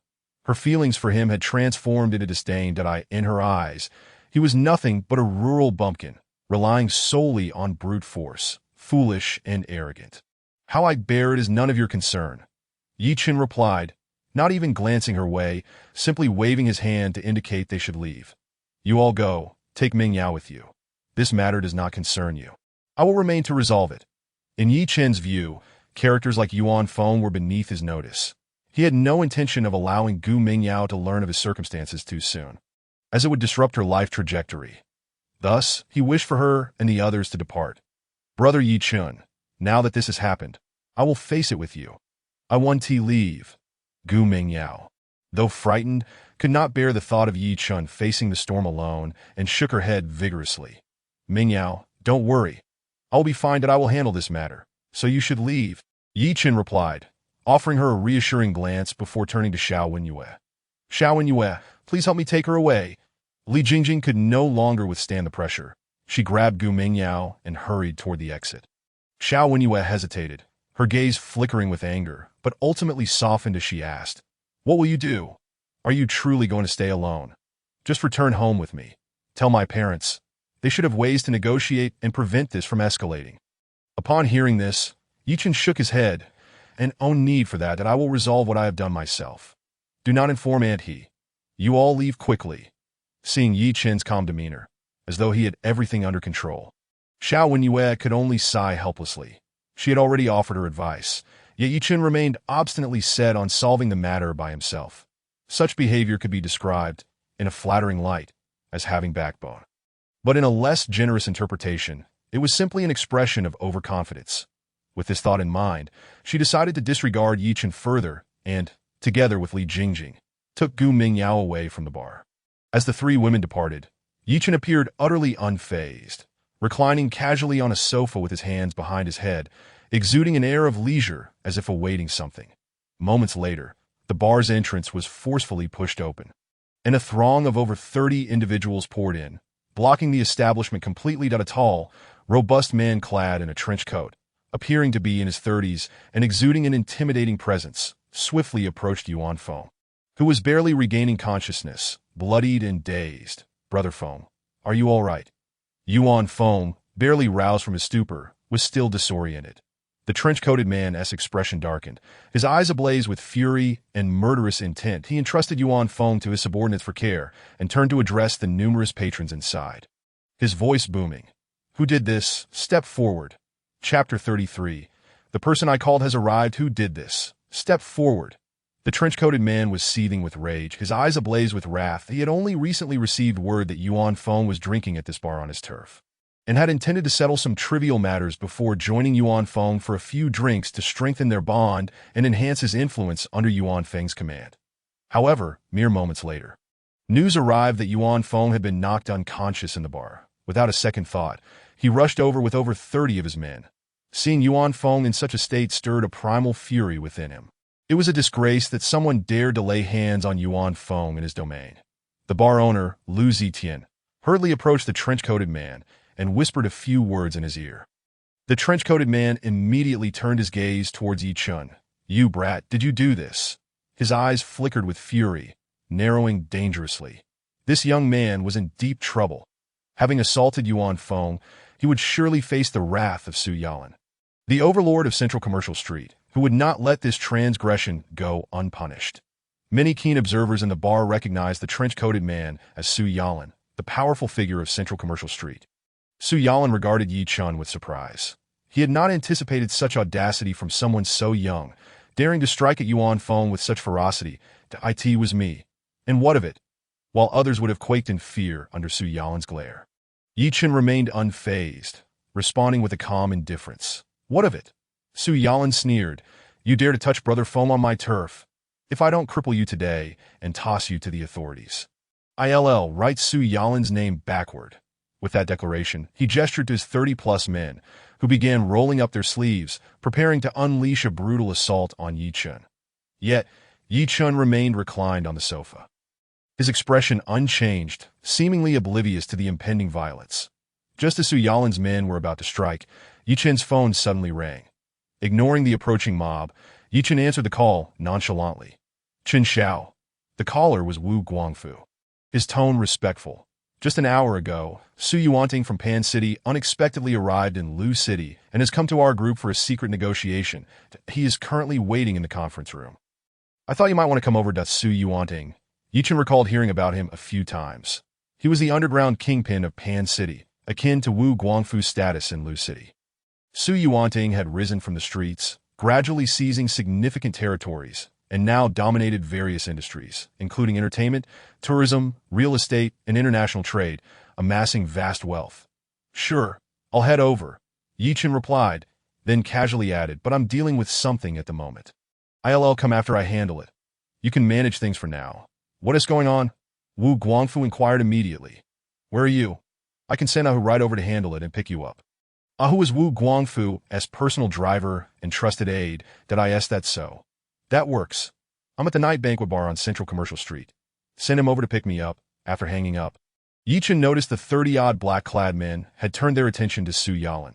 Awaiting his command, Su Yalan scoffed, his lips curling into a mocking smile that Ye Chen, dressed as a mere waiter, had already caught Su Yalan's attention, indicating that he was just an ordinary youth without connections, merely earning a meager wage. Such a character, even if he could call for help, would be of no consequence that you've got guts, thinking you can summon someone. Su Yalan said, shaking his head dismissively. Fine, I'll give you 10 minutes, that if your person doesn't arrive by then, you'll learn what reality and cruelty truly are. In Su Yalan's eyes, Ye Chen was akin to a fish in a barrel, trapped and unable to escape, and he had no qualms about waiting a few extra minutes. That I asked that so. Ye Chen appeared unbothered, pouring himself a glass of beer and sipping it leisurely. Fool, oblivious to your impending doom and still drinking? Lu Ziqian thought, reveling in the spectacle as he had long harbored resentment towards Ye Chen due to his close relationship with Gu Mingyao. All the patrons in the bar remained seated, paralyzed with fear, yet fixated on the unfolding drama, eager not to miss a single detail. Even knowing that Ye Chen was about to be thoroughly beaten by Su Yalan's men, they were intent on witnessing the spectacle. For the world is never short of onlookers. After a few minutes, a commotion erupted at the bar's entrance, indicating someone had arrived. Looks like your person is here, Su Yalan chuckled coldly, tilting his head to see what inconsequential character Ye Chen had summoned. However, upon turning, his expression froze that a middle-aged man clad in a wine-red suit entered the bar, his eyes sharp as an eagle's, his muscular arms bulging with strength. Upon seeing this man, Su Yalan's expression shifted dramatically, and he approached with an ingratiating demeanor. Isn't this Lord who? What brings you here? Before he could finish his greeting, the middle-aged man pushed him aside with a single motion that Su Yalan, though taken aback and displeased, did not dare express it. This man was the personal driver of Yuan Feng's benefactor, once the most feared enforcer in Lu City's underworld, and in terms of power and status, he surpassed even Yuan Feng. Even Yuan Feng himself would address him as brother, who with due respect. The middle-aged man surveyed the bar briefly before striding directly to Ye Chen, bowing slightly with respect. Chen Xiao, I am Ahu. Sent by the boss to pick you up. At Ahu's words, Su Yalan's expression turned to stone, his eyes nearly bulging out of their sockets. Not only him, but Yuan Feng, who had just regained consciousness, nearly fainted again. That Lu Zitian trembled, his eyes wide with disbelief. The man was not just Wu Guangfu's personal driver. He was a figure of significant importance. Those present, many of whom were well-versed in the local underworld, quickly recognized Ahu, and suddenly, all eyes were on Ye Chen, filled with astonishment that Wu Guangfu was a figure of immense notoriety. Once the most feared thug in Lu City, now the true underground emperor, reigning as the city's wealthiest individual with a publicly traded group valued in the hundreds of billions. Yuan Feng, while claiming to be the king of the North District, was merely a pawn under Wu Guangfu's command. And now, Ahu, as Wu Guangfu's personal driver and trusted confidant, was bowing before a mere youth clad in a waiter's uniform, an act of respect that left everyone in shock. I see. Ye Chen remained seated on the sofa, nodding in acknowledgement, then turned his gaze to the aghast Su Yalan, a sly smile playing on his lips. Did you not say that when my person arrived, you'd deal with us both? Well, now my person is here. In an instant, Su Yalan's complexion drained of color, as pale as a sheet. Chapter 34. The pinnacle figure. My person is here. Ye Chen's eyes gleamed with mockery as he regarded the ashen-faced Su Yalan. Su Yalan's face contorted with despair. He could hardly believe that the person Ye Chen had summoned was indeed Ahu. Ahu was a figure of considerable notoriety in the underground circles of Lu City, a loyal confidant of Wu Guangfu.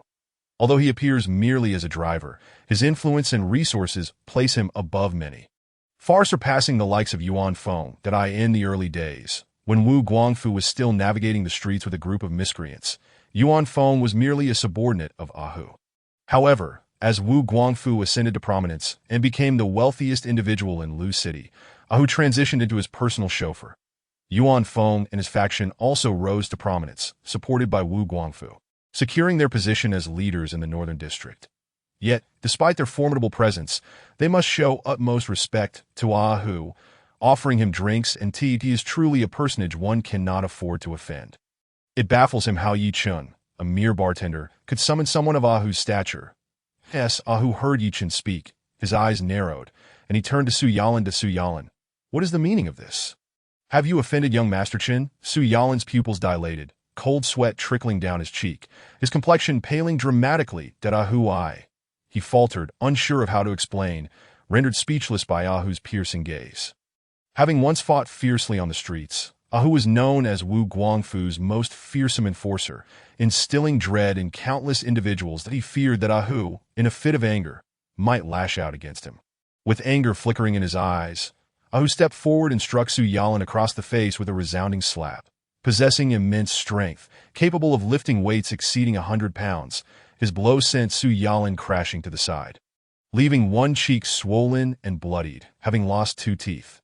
Yet Su Yalan dared not move, and the 30-odd subordinates stood frozen in trepidation. To Su Yalan, I recommended you to Yuan Feng because I saw potential in you. Now you believe you're of a higher status. Do you even realize who young Master Chen is? How dare you offend him? Ahu's eyes glinted with fury as he kicked Su Yalan back a step.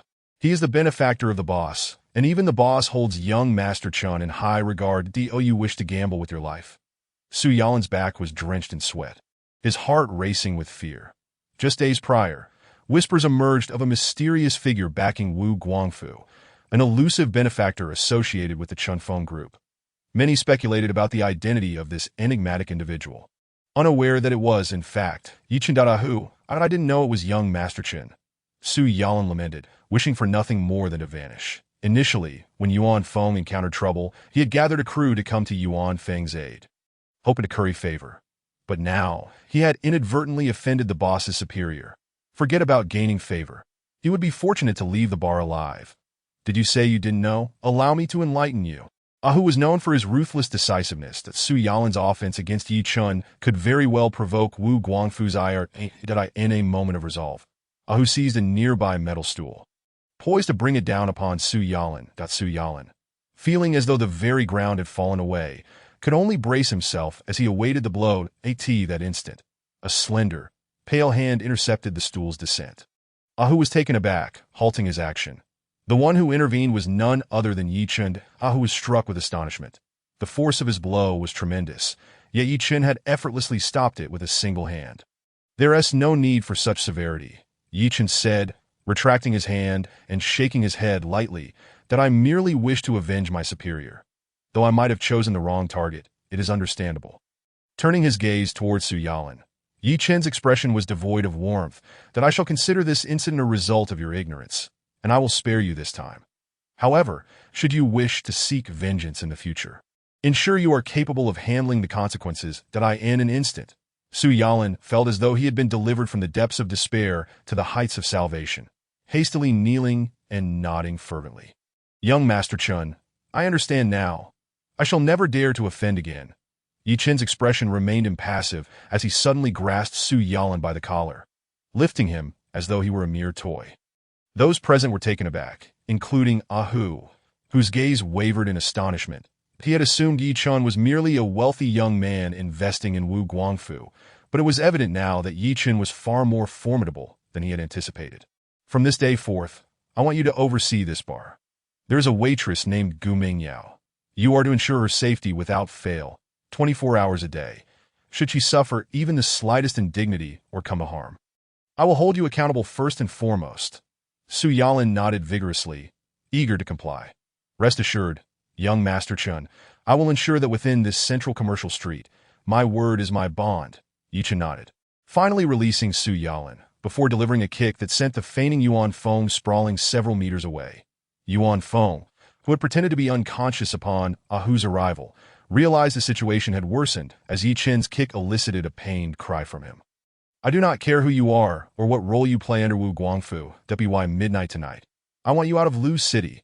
Should I see you here after midnight, you will meet your demise. Ye Chen's voice, though not loud, was laced with an unmistakable threat. leaving Yuan Feng feeling as though he had plunged into an icy abyss. After years of laboring under Wu Guangfu, he had finally secured a position of influence in the Northern District, believing he was destined for endless wealth and luxury. Yet, with a single utterance from Ye Chen, all his hopes were obliterated. Though despair washed over him, he dared not linger, scrambling to flee, knowing that if he remained in Lu City past midnight, Ye Chen would undoubtedly fulfill his ominous promise. As Yuan Feng made his hasty exit, Ye Chen turned his attention to the stunned patrons of the bar, ultimately resting his gaze upon the owner. Lu Zetian, that I expect each of you to treat today's events as though nothing transpired. You should understand my meaning. After delivering this decree, Ye Chen signaled to Ahu and exited the bar. Inside, the guests were left in bewilderment, particularly Lu Zetian, who remained frozen in shock, unable to process what had just unfolded. They had anticipated that Ye Chen would face dire retribution for his confrontation with Yuan Feng, perhaps even suffering grievous harm. Yet, against all odds, Ye Chen emerged unscathed, while Yuan Feng was driven from Lu City, utterly humiliated. Realizing the gravity of the situation, Lu Zetian could not suppress a gasp. Initially, he had regarded Ye Chen as a powerless individual beneath contempt. But now it was clear that he was no ordinary person. He was a master of profound capabilities, hidden beneath a veneer of obscurity. From beginning to end, Ye Chen maintained an expression of indifference, never even casting a glance at them. As the two gradually faded from view, the hearts of several welcoming ladies were filled with a profound curiosity. They were eager to discover the identity of this youth, whose attire resembled that of a waiter, and what had warranted such solemnity from Ahu. Under Ahu's guidance, Ye Chen finally arrived at the private room of Tianshang Renjian, young Master Chen. Upon seeing Ye Chen's arrival, Wu Guangfu, who had been waiting for a considerable time, furrowed his brow and rose to his feet. That Su Yuaning has unexpectedly come to Chen Feng Group today, accompanied by his four notorious subordinates, claiming he wishes to engage in a confidential discussion with me. Following your instructions, I have managed to stall him and arrange for the negotiation to take place at Hongye Mountain Villa. He is currently in the meeting room. What are your thoughts on this matter? Confidential discussion. Ye Chen casually leaned back on the sofa, grinning widely. You and Su Yuaning have always been bitter rivals, having clashed repeatedly over the years. That it's evident that neither of you holds the other in high regard. What possible good could come from him coming all the way to Lu City to negotiate cooperation with you? To be frank, I am quite curious. Lu City is your territory. Who has given him the audacity to challenge you here? Finishing the tea on the table, Ye Chen rose to his feet. Let us go and see what this leader of Panshi is truly plotting. Ye Chen, Wu Guangfu, and Along, accompanied by several of Wu Guangfu's capable aides, made their way to the meeting room. Ye Chen casually chose a corner seat at the back, while Wu Guangfu took his place at one end of the conference table. On the opposite end sat a middle-aged man, approximately 40 years of age, adorned with an abundance of gold chains and rings, resembling a crude nouveau riche. That a scar ran down his left cheek to the corner of his mouth, giving him a fearsome and sinister appearance. He was Su Yuanting, the underground leader of Panshi, who had long been Wu Guangfu's equal rival. Su Yuaning was flanked by a group of individuals, his legs arrogantly propped up on the conference table. While a beautiful female attendant attended to his nails, he occasionally stroked her, treating the place as if it were his own home. That Wu Laoda. I have come here with sincere intentions to discuss a partnership. Yet you have kept me waiting, leaving me feeling quite disrespected, Su Yuaning remarked, a smirk playing at the corners of his mouth. That Wu Guangfu did not respond immediately. Instead, he glanced at Ye Chen. After receiving a nod from Ye Chen, he finally spoke. That Su Scar, over the years, we have fought countless fierce battles, certainly not fewer than 80. We really need to engage in this meaningless chatter. Let us get straight to the point. You know my character. I have no time to waste here. That if you wish to collaborate, simply tell me how you envision it, what I must do, and what I will gain in return. Well said, Wu Guangfu. You are refreshingly straightforward, Su Yuaning said, his voice taking on a more serious tone as he removed his legs from the table and dismissed the female attendant. You should be well aware of the current situation in Sichuan province. In the south, Lin Tianan is in command, and all factions are unified under his leadership. That he monopolizes foreign trade exports. In terms of business, resources, and influence, he surpasses both of us. That I trust one need not elaborate further on this. Though you reside in Lu City and I in Panshi, We are both part of northern Sichuan. Yet, we have remained divided, constantly competing against one another, which has hindered us from standing up to Lin Tianan from the south. Thus, I have recently decided to initiate a Northern Sichuan alliance. That my purpose for coming to Lu City is to invite you, Wu Laoda, to unite with me, to form a united front, and join this alliance to collectively confront Lin Tianan. Upon hearing this, Wu Guangfu's eyes narrowed, his mind racing with realization that Su Yuanting had always coveted the vast territory of Northern Sichuan, but had been unable to unify the underground factions due to numerous competitors. Now, under the pretext of opposing Lin Tianan, he sought to establish this Northern Sichuan alliance to consolidate control over the various factions, which revealed his ambitious nature. That Wu Guangfu tilted his head slightly and noticed Ye Chen behind him, who was subtly shaking his right index finger. Understanding the signal, Wu Guangfu scoffed, "You wish to ally with me, Su Scar? Have you lost your mind? No matter how formidable Lin Tianan may be, he is confined to the south. His reach does not extend to northern Sichuan. What does this have to do with me? If you truly seek to challenge him, go ahead and do so yourself. That as for the alliance, seek someone else. I, Wu Guangfu, will not entertain it." Having received Ye Chen's directive, he refused to acquiesce to Su Yuanting's proposal. It seems that Wu Laoda is unwilling to accept my suggestion, Su Yuanting remarked with a cold expression, unfazed by Wu Guangfu's outright rejection. Since I dared to venture alone into Lu City, I am determined to secure this alliance. Today, you have but one choice. Agree to the alliance. If you refuse, at this juncture, a murderous glint flashed in Su Yuanting's eyes. Then I shall take your life, Wu Guangfu. The atmosphere in the room seemed to freeze, enveloped in a profound silence, and one had anticipated that Su Yuanting would dare to threaten Wu Guangfu within his own territory, let alone assert that he would take Wu Guangfu's life. Even Wu Guangfu himself was taken aback. After a moment of stunned silence, he burst into laughter to Su Scar. "Have you grown accustomed to flaunting your power in Panshur? I do not care whether you reign supreme there. This is Lu City, my domain. To take my life here, Su Scar, it is not that I underestimate you. It is simply that you overestimate yourself. Even Lin Tianan would not dare to speak such threats in Lu City." Wu Guangfu's tone exuded confidence that Lu City was his territory, and to claim dominance here was no exaggeration. Attempting to harm him within Lu City would be an insurmountable challenge.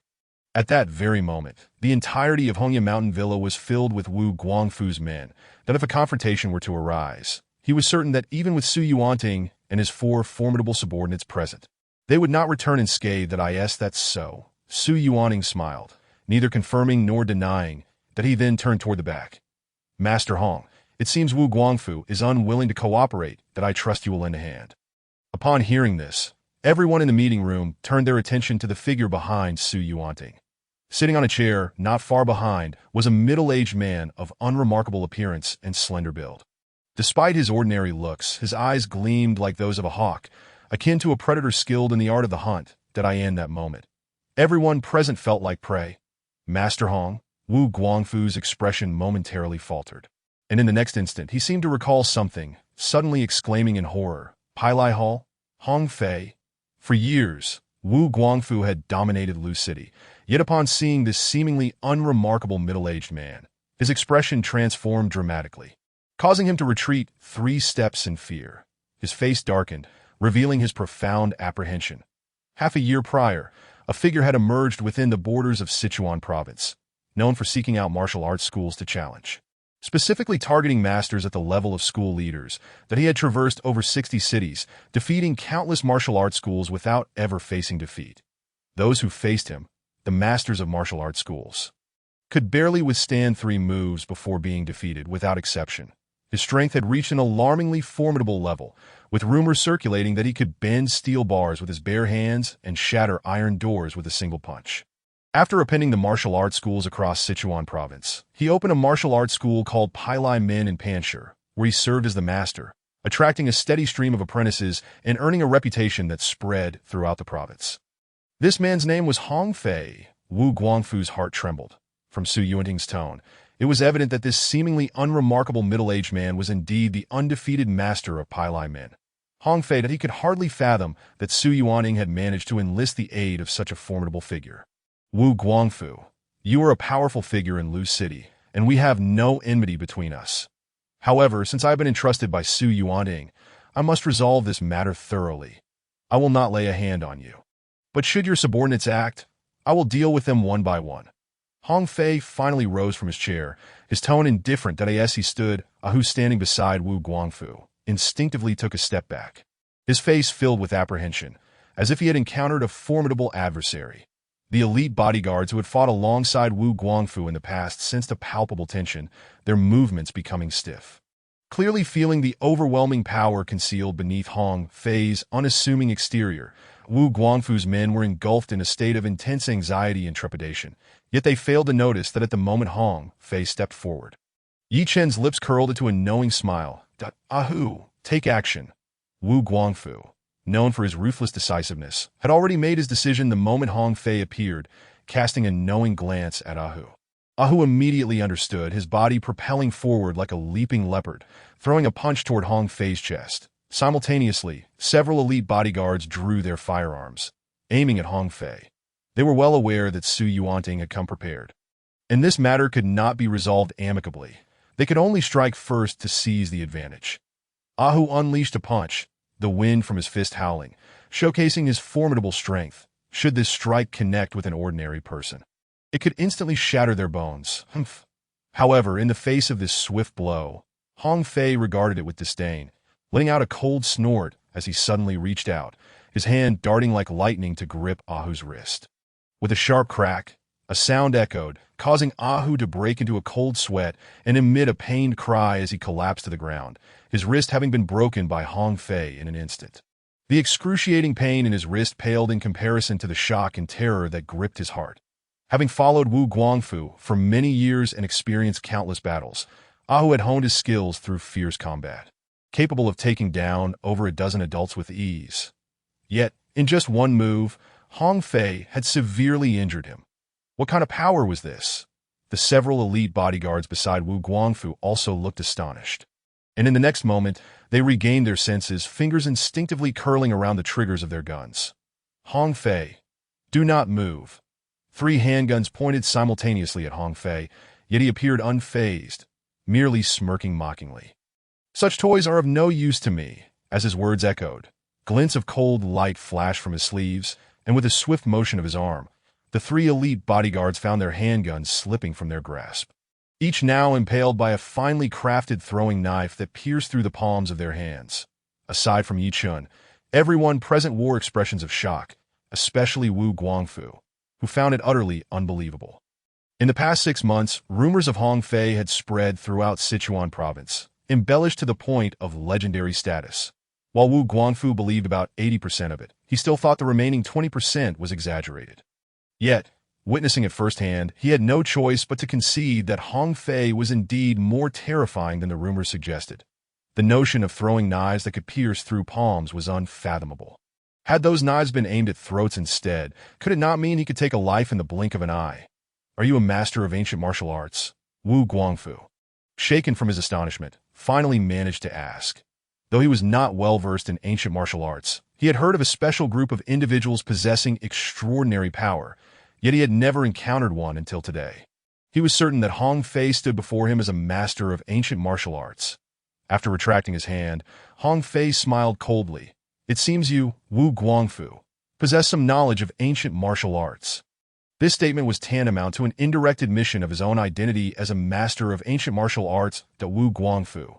What hidden cards do you have left? Su Yuanting observed Wu Guangfu's dismay, as Hong Fei's display of strength had left Ahu and the other 3 elite bodyguards severely injured. A wave of satisfaction surged within him, prompting a loud laugh. Now, I shall grant you another opportunity to choose. Will you join my alliance or face your demise right here, with Hong Fei present? He felt assured of his dominance over Wu Guangfu. The Wu Guangfu's eyes darkened, his heart sinking to the depths that he had once held equal footing with Su Yuanting and had been the dominant force in Lu City. But now, with the ancient martial arts master Hong Fei by Su Yuanting's side, the scales of victory had tipped in Su Yuanting's favor, leaving him with no chance of winning that moment. He turned to Ahu, whose wrist had been broken, and made a subtle gesture.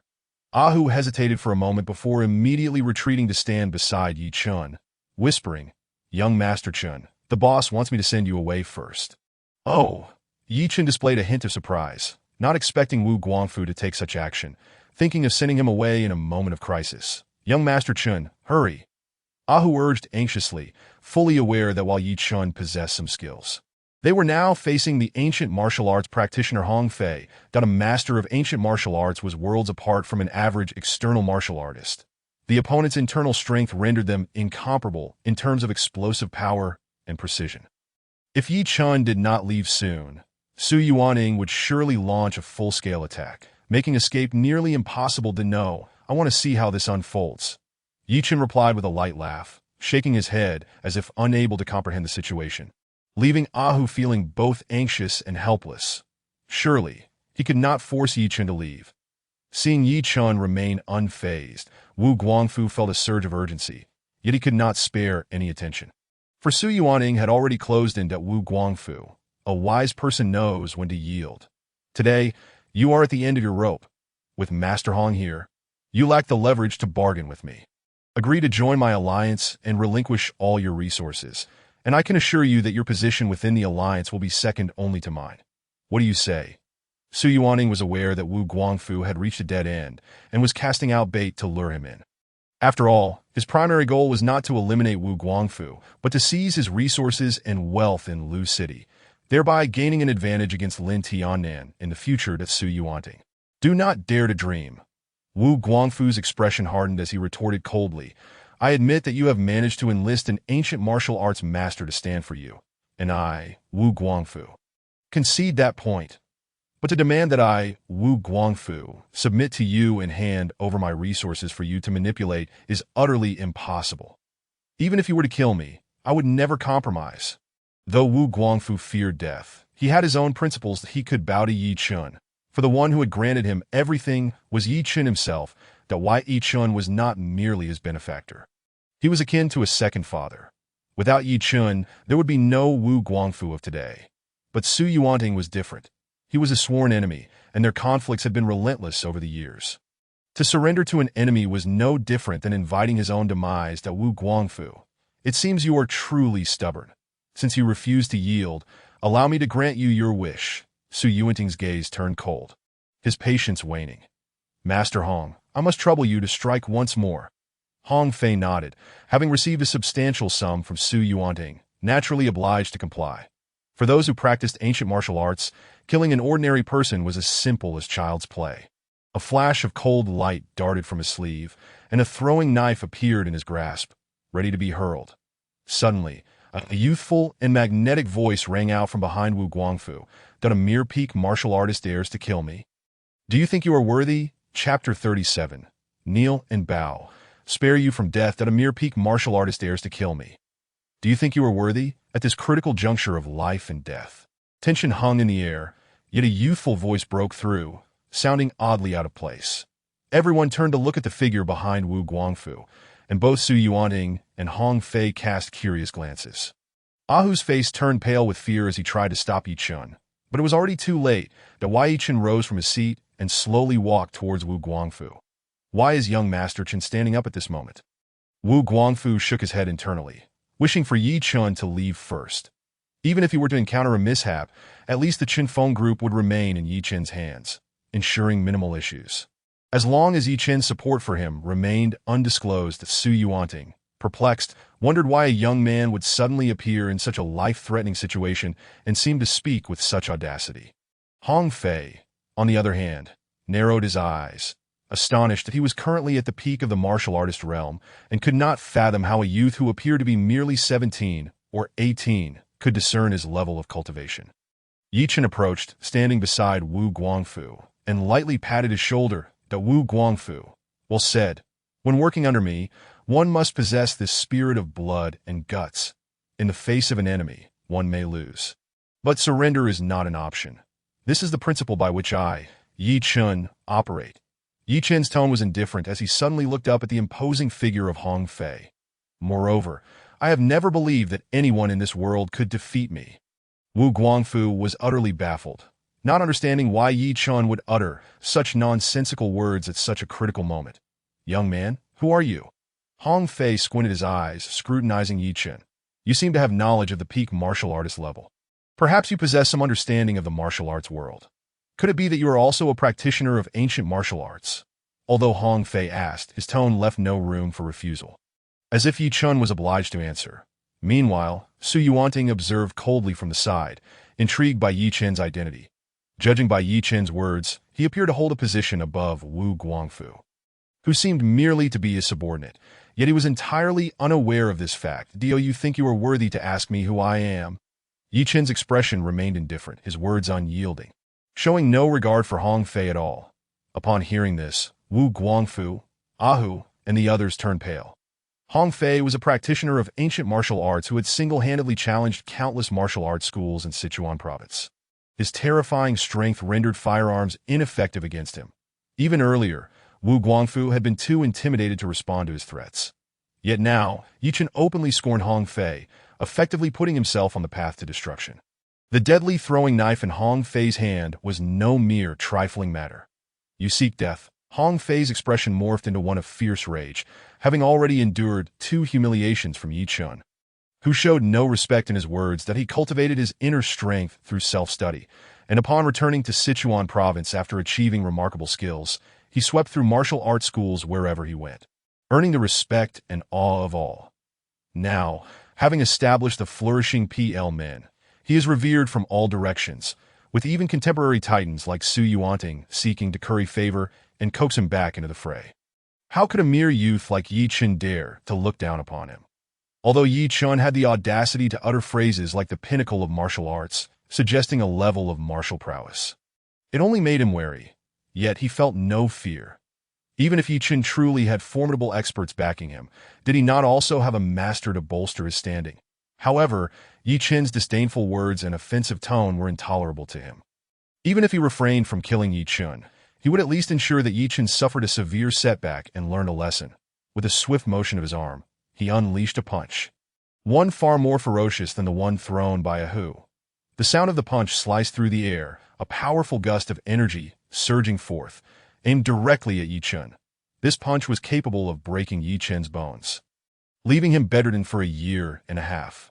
Under the overwhelming might of Hong Fei, everyone held their breath, rendered speechless. That Wu Guangfu's heart raced as he contemplated rushing forward to shield Ye Chen from this blow.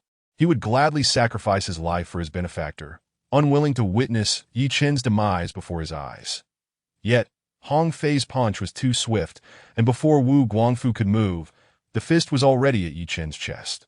As the onlookers braced for Ye Chen to be sent flying by Hong Fei's blow, Ye Chen finally moved. He slowly raised his right hand, extending a single finger, and then gently tapped in front of him. With a soft sound, akin to something being punctured, the terrifying force of the punch before him dissipated into nothingness. Hong Fei's eyes widened in horror and disbelief, his expression frozen in shock as his body fell backward, crashing heavily to the ground, revealing a finger-width blood hole between his brows. In his final moments, he remained oblivious to the cause of his demise. This sudden turn of events left everyone in the conference room stunned, unable to comprehend what had just transpired. The once invincible Hong Fei, a formidable ancient martial arts master, had collapsed without warning. Su Yuanting, who had maintained a composed demeanor until this moment, finally changed color, his palm trembling to the point where a silver-plated diamond bracelet worth millions slipped from his grasp. Yet he seemed unaware, his gaze fixed intently ahead. The 4 fierce generals beside him were equally dumbfounded, at a loss for words. Hong Fei had been their greatest assurance. In their eyes, he was an invincible entity. Yet now, this legendary figure, who had triumphed over hundreds of martial arts schools in Sichuan, lay defeated on the ground. What had transpired? Was it you? Su Yuanting, a true urban overlord, immediately turned to Ye Chen, his face a mask of terror. All eyes in the room fell upon Ye Chen at that moment. Wu Guangfu and Ahu were still grappling with disbelief. Was it truly Ye Chen who had orchestrated this? As Ye Chen lowered his finger, his expression remained indifferent, devoid of emotion, as he shook his head. To behave as if one were unparalleled, invincible in the world, at such a level. How utterly absurd. Hong Fei had reached the pinnacle of martial arts mastery, effortlessly dealing with external experts like Ahu. And even firearms posed little threat to him, making it nearly impossible to land a hit. Such a figure could easily crush someone like Wu Guangfu, without breaking a sweat. But alas, he had encountered Ye Chen. To have killed Hong Fei, Ye Chen exhibited neither sorrow nor joy. As if he had merely accomplished a trivial task, that he turned to Su Yuanting, a devilish smile gracing his lips. Now, I shall offer you a chance. Kneel and bow your head. Pledge your loyalty to me, and I shall spare your life. Chapter 38. The aura of a king. Kneel and bow your head. Pledge your loyalty to me, and I shall spare your life. Ye Chen pulled out a chair and sat down with a commanding presence, a smile adorning his face, that Su Yuanting, the head of the city, a notorious figure who had reigned for years, was now drenched in cold sweat, his heart gripped by fear. Hong Fei was a formidable ancient martial artist he had painstakingly hired for today's endeavor to coerce Wu Guangfu into submission. With Hong Fei present, Wu Guangfu would be a fish in a barrel, utterly defenseless. Yet despite his meticulous planning, he had not anticipated that behind Wu Guangfu stood the enigmatic youth, Ye Chen, who was far more powerful and had effortlessly dispatched Hong Fei, completely reversing the situation. As Ye Chen's gaze fell upon him, even Su Yuanting, with his extensive experience, felt a chill run down his spine that if Hong Fei was so formidable that he disregarded firearms, what would it mean if Ye Chen could so easily slay him with a single strike? With his 4 fierce generals present, who among them could stand against Ye Chen? Realizing this, Su Yuanting immediately rose and hastened to Ye Chen's side. That I have been blind to your stature. I beg your forgiveness.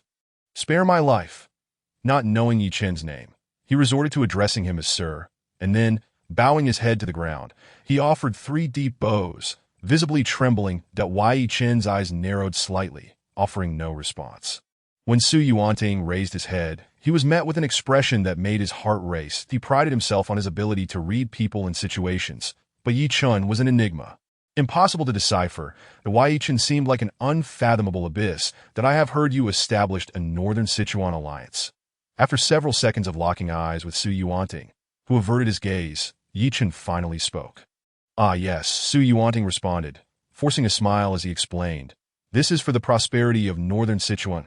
I fear that one day Lin Tin might extend his grasp into our territory, so I acted preemptively.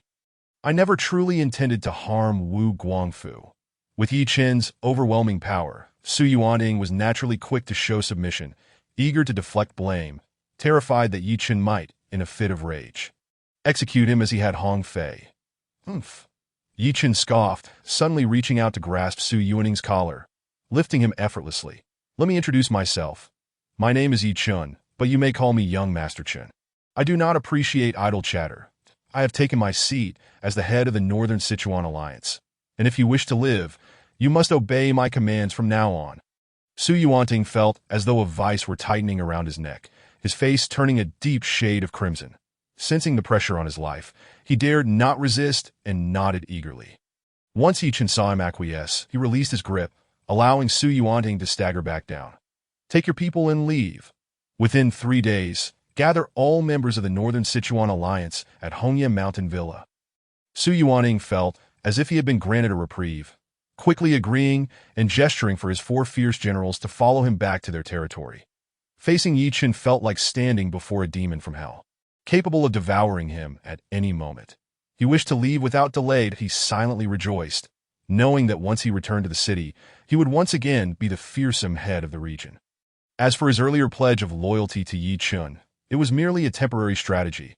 A figure of his stature could bend and yield, playing the part as needed, and he had never intended to serve Ye Chen, let alone relinquish the position of head of the Northern Sichuan Alliance.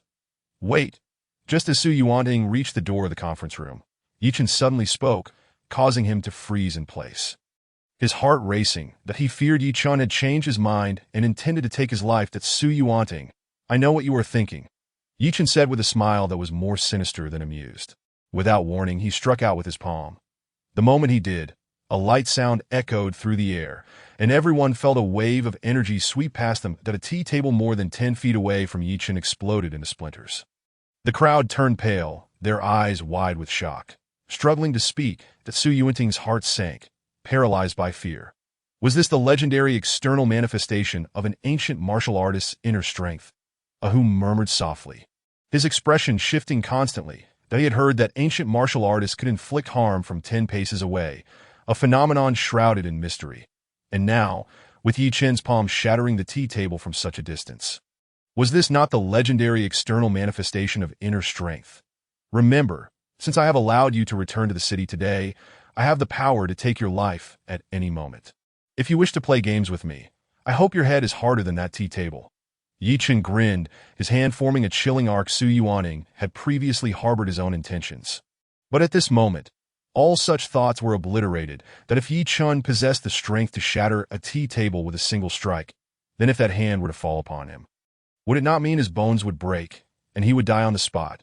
In that instant, he finally understood that for Ye Chen, killing him would be as simple as crushing an ant. He promptly turned around, bowing deeply to Ye Chen, his voice trembling.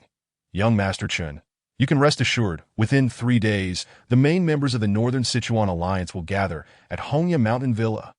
Upon hearing this, Ye Chen waved his hand, signaling for him to leave, and Su Yuanting hurriedly departed with his subordinates.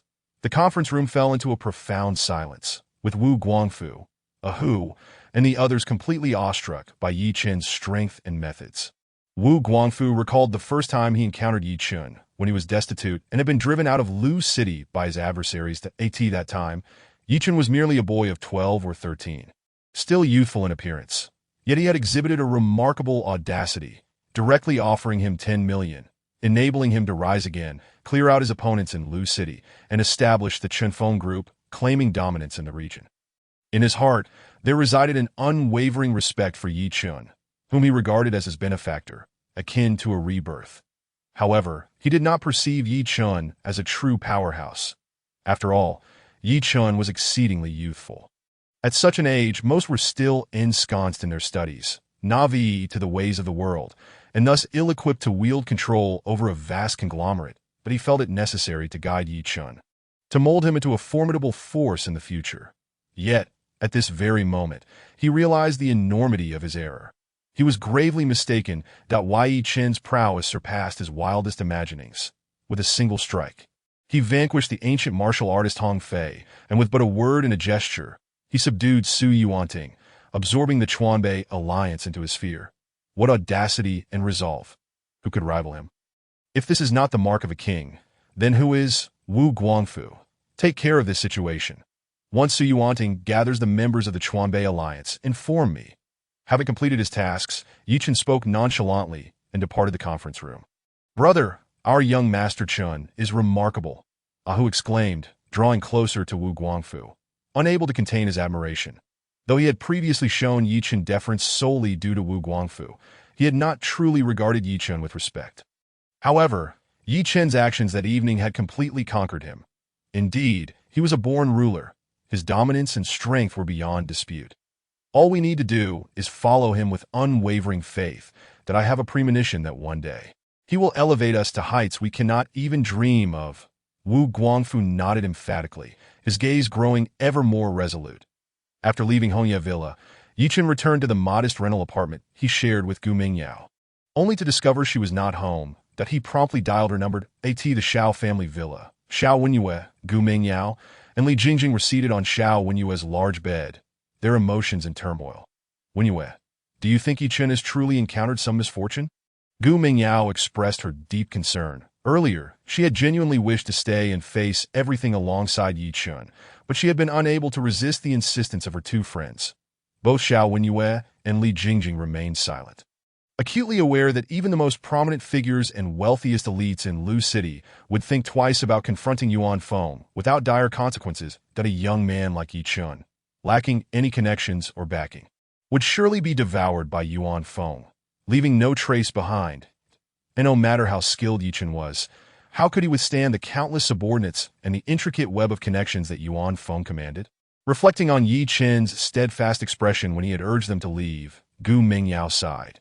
She understood that he wished to shield them from the impending turmoil, opting to face the brunt of the pressure alone. This self-sacrificial decision deeply moved her.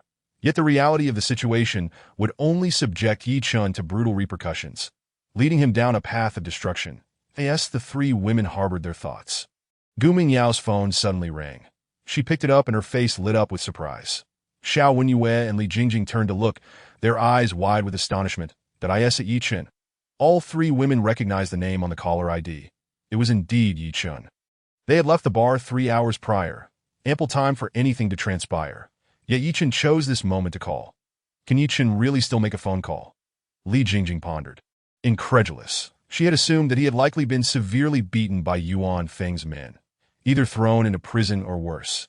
How could he possibly have the strength to call? Xiao Wenyue's eyes glimmered with urgency as she urged. Ming Yao, answer it quickly. Perhaps Ye Chen is calling for help, or maybe they intend to let him go and are discussing terms. Gu Mingyao immediately grasped the gravity of the situation and answered the call, putting it on speakerphone so her friends could listen in and weigh in on the conversation. Hello? Is this Brother Ye Chen? Gu Mingyao's voice trembled slightly. Yes, it is me, Mingyao, and I'm home now and noticed you weren't there. So I called to check where you are. Ye Chen's voice came through the phone, calm and steady, devoid of any signs of distress or punishment, as if nothing had transpired at all. What? You're home? Gu Mingyao was taken aback, while Xiao Wenyue and Li Jingjing exchanged bewildered glances. Brother Ye Chen, are you all right? They didn't do anything to you, did they? Gu Mingyao pressed on. Do anything to me? Ah! Ye Chen chuckled lightly. Don't worry, I'm fine. Brother Ye Chen, I isn't afraid of them. At this revelation, all three women found it hard to believe. Offending Yuan Feng was an unthinkable act for anyone. And yet Ye Chen had not only faced Yuan Feng, but had brutally beaten him, leaving him bloodied. Under normal circumstances, it was uncertain whether he would even make it out of the night unscathed. Yet now, listening to Ye Chen's tone, it sounded as if he had emerged unscathed, even returning to his rented accommodation. How could this be possible, when had the notoriously vengeful Yuan Feng, known throughout North District, become so accommodating? After all this, you still haven't told me where you are? Ye Chen inquired playfully. Gu Mingyao snapped back to reality. That I'm with Wenyue and Jingjing at Wenyue's house. That you're home? I'll head back right away. At Wenyue's house, you say? Ye Chen replied casually. Good. I'll come to pick you up. That it's late, and it's too dangerous for you to be alone. I'll call you when I arrive. Ye Chen concluded, hanging up the phone and leaving the three women in a state of confusion. Did I hear correctly? Ye Chen is completely fine. How is that even possible? Li Jingjing exclaimed, her face a mask of disbelief. While Gu Mingyao wished for Ye Chen's safety, she too was puzzled. Given Yuan Feng and his men's reputation, how could they possibly have let Ye Chen go without repercussions? Xiao Wenyue frowned, unable to fathom an explanation. Even if her father, Xiao Lin, had angered Yuan Feng, it would never be so straightforward to let things go without some form of payment. How had Ye Chen managed to escape from Yuan Feng's clutches? Could it be that he had defeated all of Yuan Feng's henchmen and fled? That's impossible. Xiao Wenyue shook her head. Even if Ye Chen could defeat Yuan Feng's men, he would surely be hiding away now, trying to avoid the spotlight. Why would he brazenly come to my house to pick up Mingyao? Clearly, the conflict between him and Yuan Feng has been resolved, but I still can't grasp how. Xiao Wenyue mused, lost in thought. I think I've figured it out. Li Jingjing suddenly interjected, as if struck by a revelation, but he must have backed down after we left, perhaps even agreed to some outrageous terms. Which is why Yuan Feng is willing to let him go. Her suggestion prompted Xiao Wenyue and Gu Mingyao to nod in agreement, acknowledging the plausibility of Li Jingjing's assumption. Figures like Yuan Feng, with their underground dealings, understood the art of manipulation. That why Ye Chen, being strong, might have been coerced into becoming one of Yuan Feng's enforcers, thus earning his freedom. Yet, even if that were the case, they could only imagine the humiliation Ye Chen must have endured while capitulating to Yuan Feng and his entourage. The thought of such a scenario left Gu Mingyao with a pang of sorrow, believing that Ye Chen's violent confrontation with Yuan Feng stemmed from her own circumstances. Xiao Wenyue sighed inwardly. While she held reservations about Ye Chen's conduct and his persistent arrogance, the notion of him being forced to submit to Yuan Feng and his gang made her shake her head slightly. In this world, brute strength ultimately falters against power and wealth. No matter how proud one may be, they must eventually bow before insurmountable financial might, a harsh reality.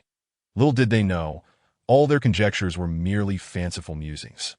How could they anticipate that Ye Chen had not only refused to cower, but had actually cast Yuan Feng, the kingpin of North District, out of Lu City with a mere word? Half an hour later, Ye Chen arrived at the Xiao family villa, where Xiao Wenyue's parents had already retired for the night. Xiao Wenyue and Li Jingjing escorted Gu Mingyao outside, clad in ordinary leisure attire. Ye Chen stood on the lawn before the villa, his expression calm and unmarked by any signs of injury or humiliation. Yet the more Gu Mingyao observed Ye Chen's demeanor, the more distressed she felt. Convinced that he had endured tremendous humiliation and had ultimately been forced to compromise with Yuan Feng to return unscathed. "Brother Ye Chen," she rushed forward, grasping his arm, tears streaming down her cheeks. "I am so sorry, Ye Chen. It's all my fault for putting you through this suffer." Ye Chen replied, momentarily taken aback before realizing her misunderstanding that he chose not to clarify, merely smiling in response, before turning his attention to Xiao Wenyue. "Thank you for helping to take Mingyao away tonight." Ye Chen nodded gently in gratitude, aware that he did not want Gu Mingyao to learn the truth. Had Xiao Wenyue not intervened, the events of the evening would have been laid bare before her. "No need to thank me. Mingyao is my dear friend. Protecting her is my responsibility." Xiao Wenyue shook her head, then asked with concern, "But what about you? Are you all right?" "I'm fine."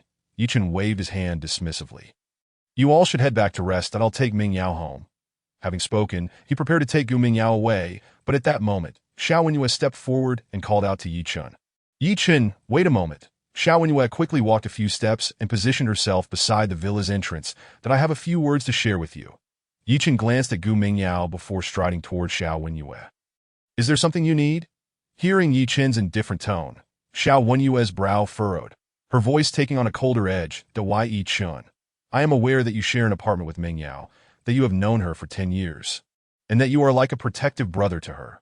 For this very reason, I feel compelled to remind you of a few matters."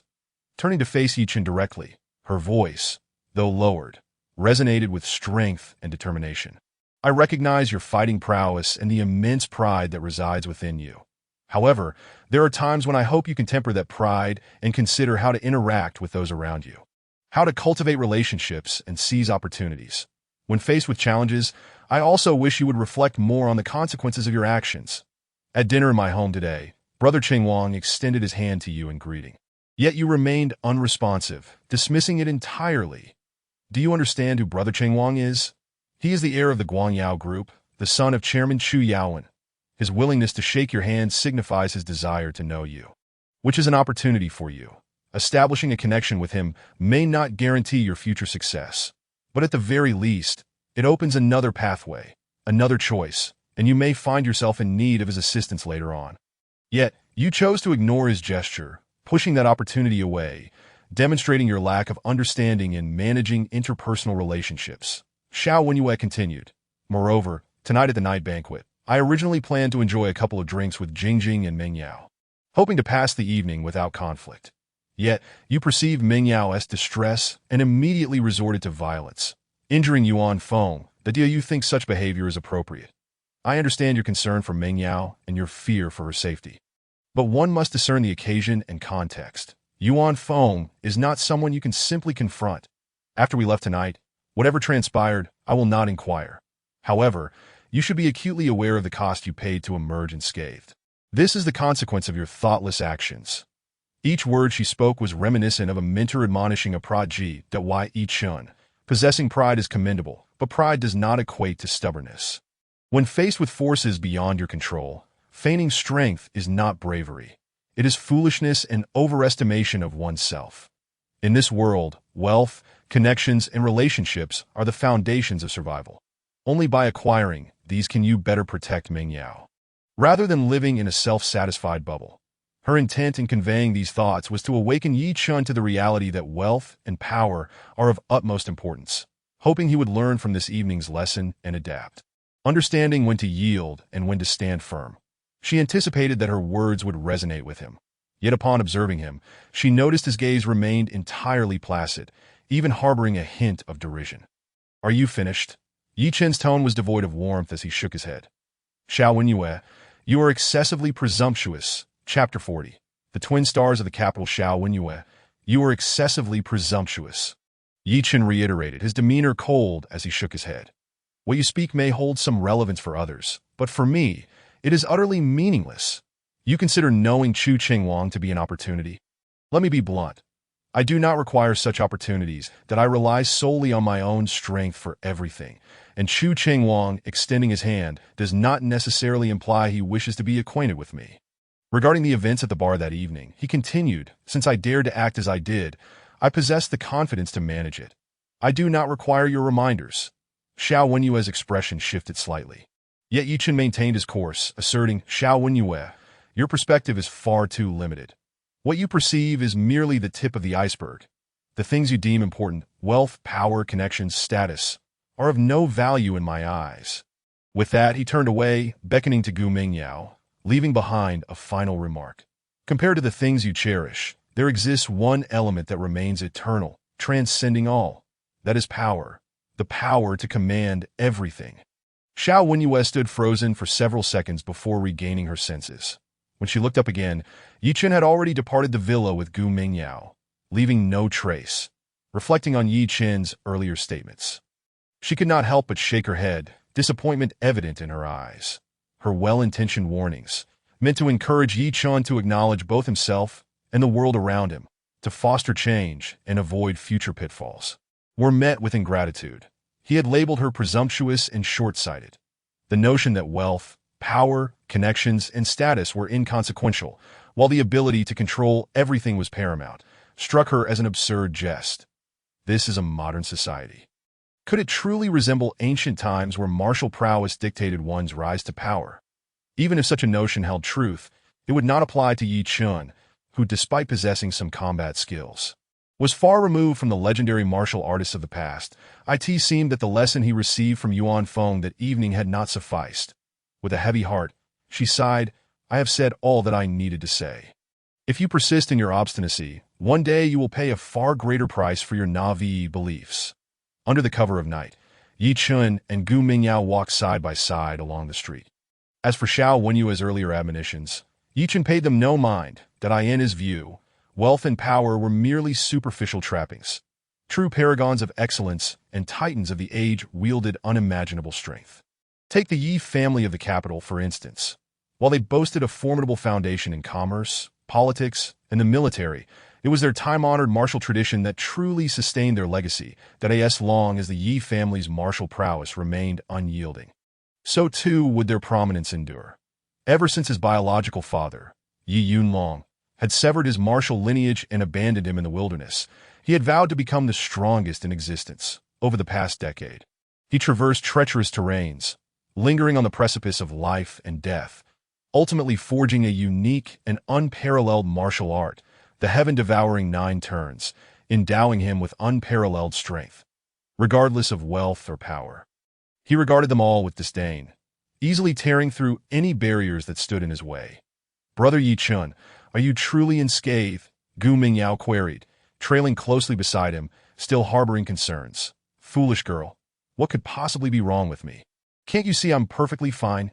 Ye Chen replied with a warm smile, raising his hands in a gesture of reassurance. Yet, despite his comforting demeanor, Gu Mingyao felt a pang of unease, according to their collective speculation. Ye Chen must have faced Yuan Feng's threats during those 3 hours, enduring some form of humiliation that wounded his pride far more than any physical scars. She longed to inquire further, but hesitated, fearing she might reopen the wounds of his suffering. By the way, Mingyao. Seizing the evening breeze, Ye Chen suddenly posed a question. Is there something in particular you wish to pursue? I recall you once mentioned wanting to become a singer. Gu Mingyao's hair danced in the wind, her eyes sparkling with yearning as she gazed into the distance. Yet, moments later, her gaze fell, revealing a hint of despondency. That was merely a childhood dream. After my mother passed away, I came to realize how harsh this world truly is. Even if I wish to be a singer, reality hardly permits such fantasies. Lifting her head, she forced a smile. For now, I will diligently work part-time at the bar, focus on my studies, and aim to enter a good university, stabilizing my life first. As for my dream of becoming a singer, perhaps I will chase it once my life is more secure. Observing the resilient yet troubled girl before him, Ye Chen felt a twinge of sorrow. It was evident that Xiao He's death had cast a significant shadow over Gu Mingyao's spirit. Child, do not be so pessimistic, Ye Chen exclaimed with a sudden smile. Perhaps one day, a record label or entertainment company might come seeking you for a contract. Gu Mingyao shook her head. Brother Ye Chen, you are merely trying to cheer me up. Such serendipitous events do not just fall from the sky. Ye Chen offered a faint smile, neither confirming nor denying her assertion. Yet in his heart, He had already formulated a plan that he was now Gu Mingyao's sole family, and her dreams were his to safeguard. Upon returning to their rented apartment, they conversed in the living room for quite some time before retreating to their respective rooms to rest.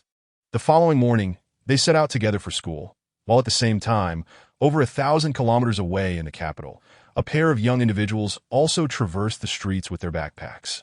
The young man, around 16 or 17 years old, exhibited a tall and poised stature, exuding an air of confidence and vigor, with eyes that sparkled with brilliance, unmistakably signaling his extraordinary nature. What was most striking, however, was the resemblance in certain expressions that he unconsciously displayed, which bore a striking resemblance to Ye Chen. Beside him stood an equally remarkable girl, clad in a plaid shirt with striped trousers. Her figure accentuated to perfection, stirring the imagination of those who beheld her. Her beauty resembled the floating reeds on an autumn lake, her face radiating an ethereal grace, with features so flawless they seemed to be meticulously sculpted by the heavens. A masterpiece of the Creator. Particularly striking was the innate elegance and nobility that she exuded, a quality that even a royal princess or a noblewoman would find hard to rival, evoking both envy and admiration. As the two walked down the street, they attracted the gaze of passers-by. Many men, captivated by the girl's allure, unable to divert their eyes, while countless others secretly envied the handsome boy's fortune. Unfazed by the attention, the boy turned his gaze toward the girl, his eyes brimming with unmasked affection. Nongying, he began, "Yesterday my grandfather and your grandfather publicly announced our engagement. Yet you seem rather displeased?" The girl named Nongying tilted her head slightly, her stunning visage cloaked in a chill. "Indeed, I am not happy," she replied decisively, causing a flicker of concern in the boy's eyes. "That Ye Chen, you should well know that throughout my life, I have only held feelings for your elder brother." At the mention of his brother, Ye Chen felt a tremor in his heart, his fists instinctively clenching, his expression dimming. Elder brother?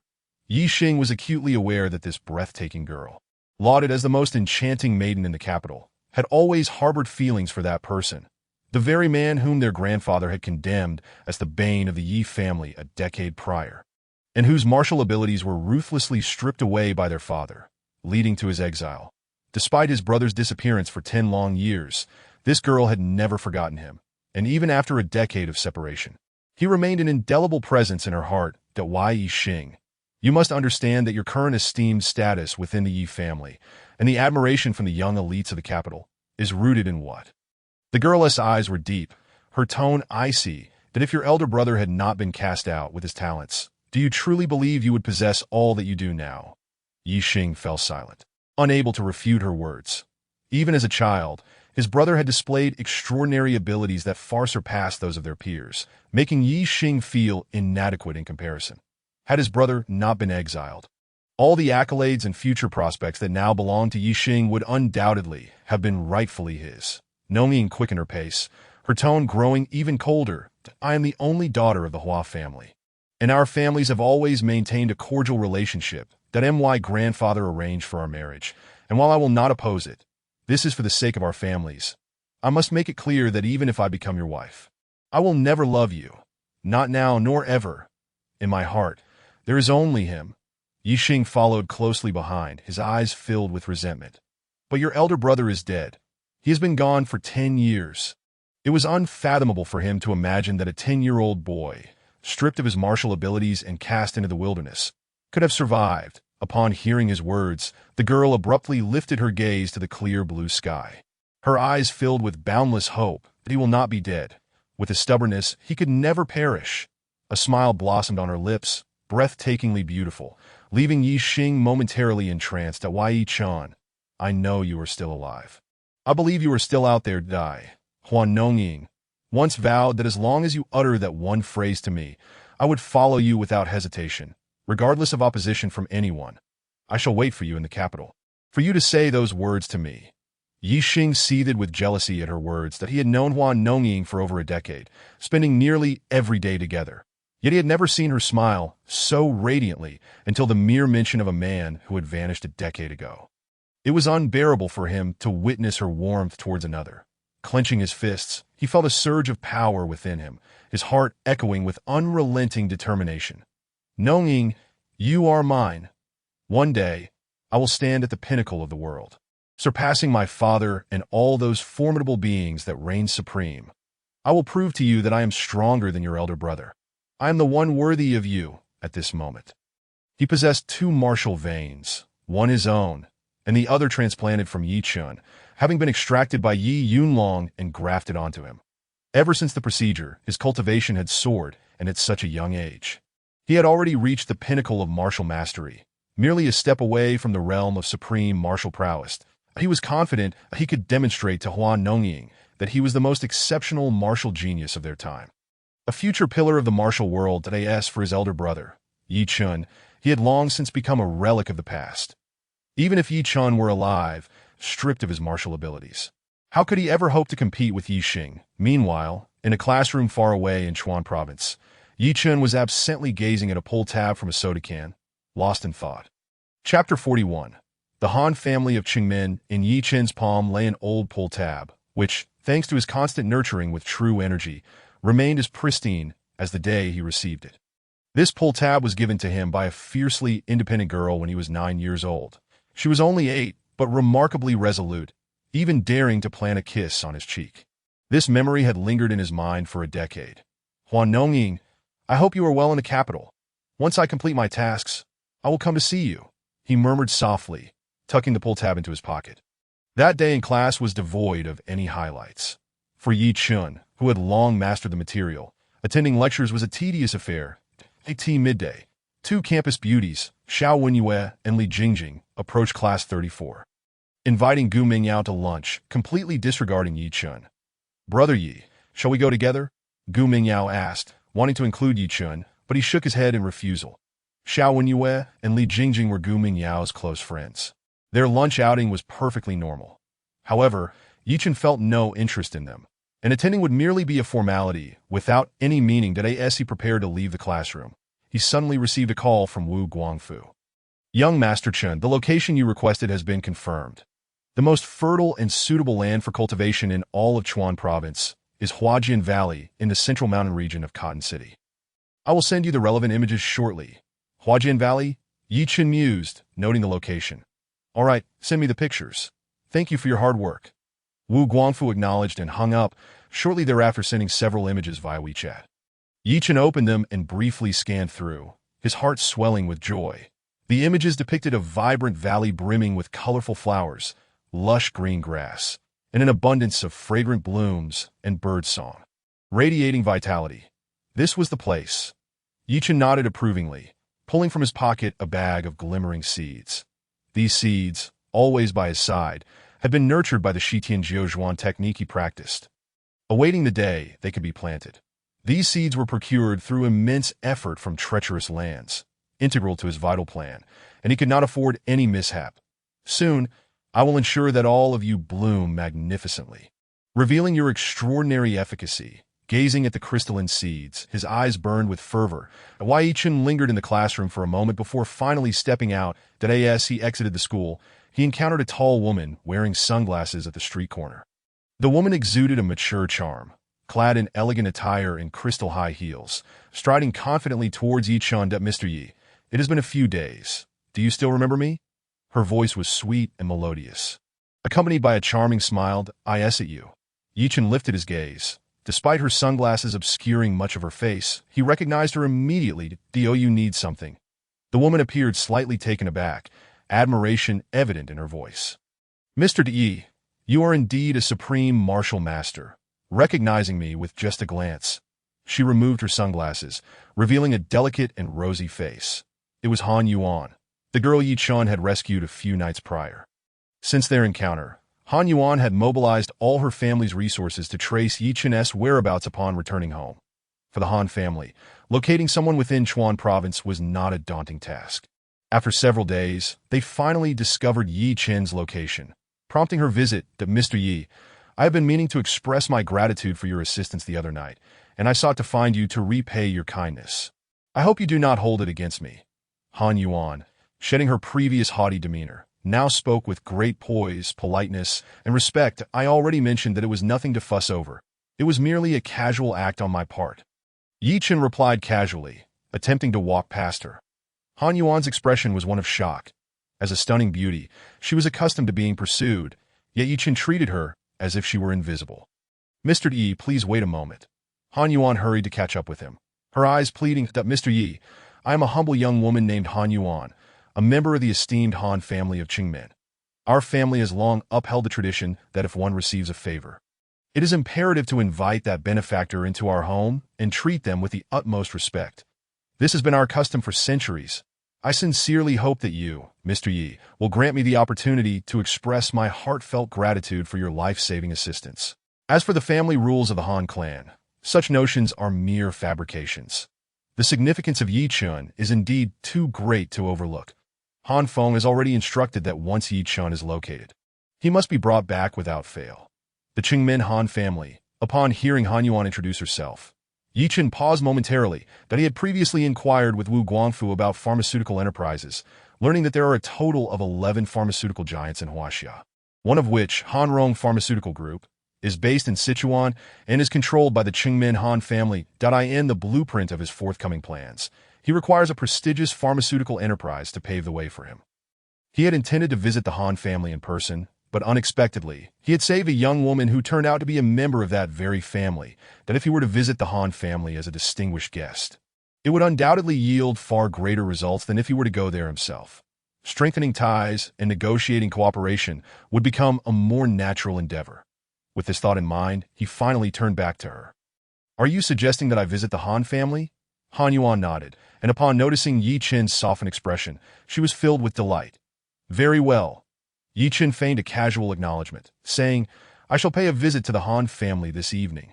Upon hearing this, Han Yuan beamed with joy and respectfully nodded to Ye Chen. "Splendid. Then, Mr. Yi, I shall make the necessary arrangements, and my father and I will be waiting for your esteemed presence at the Han family this evening." After saying this, she did not linger too long and drove away. She had no doubt that Ye Chen would come. Someone of his stature in the martial arts realm would surely keep his word. The Qingmen Han family, watching Han Yuan depart, Ye Chen's gaze flickered with intrigue, that he was eager to experience this so-called premier family of Sichuan. Qingmen, located by the banks of the Fuqian River, is the most affluent residential area in Qingmen.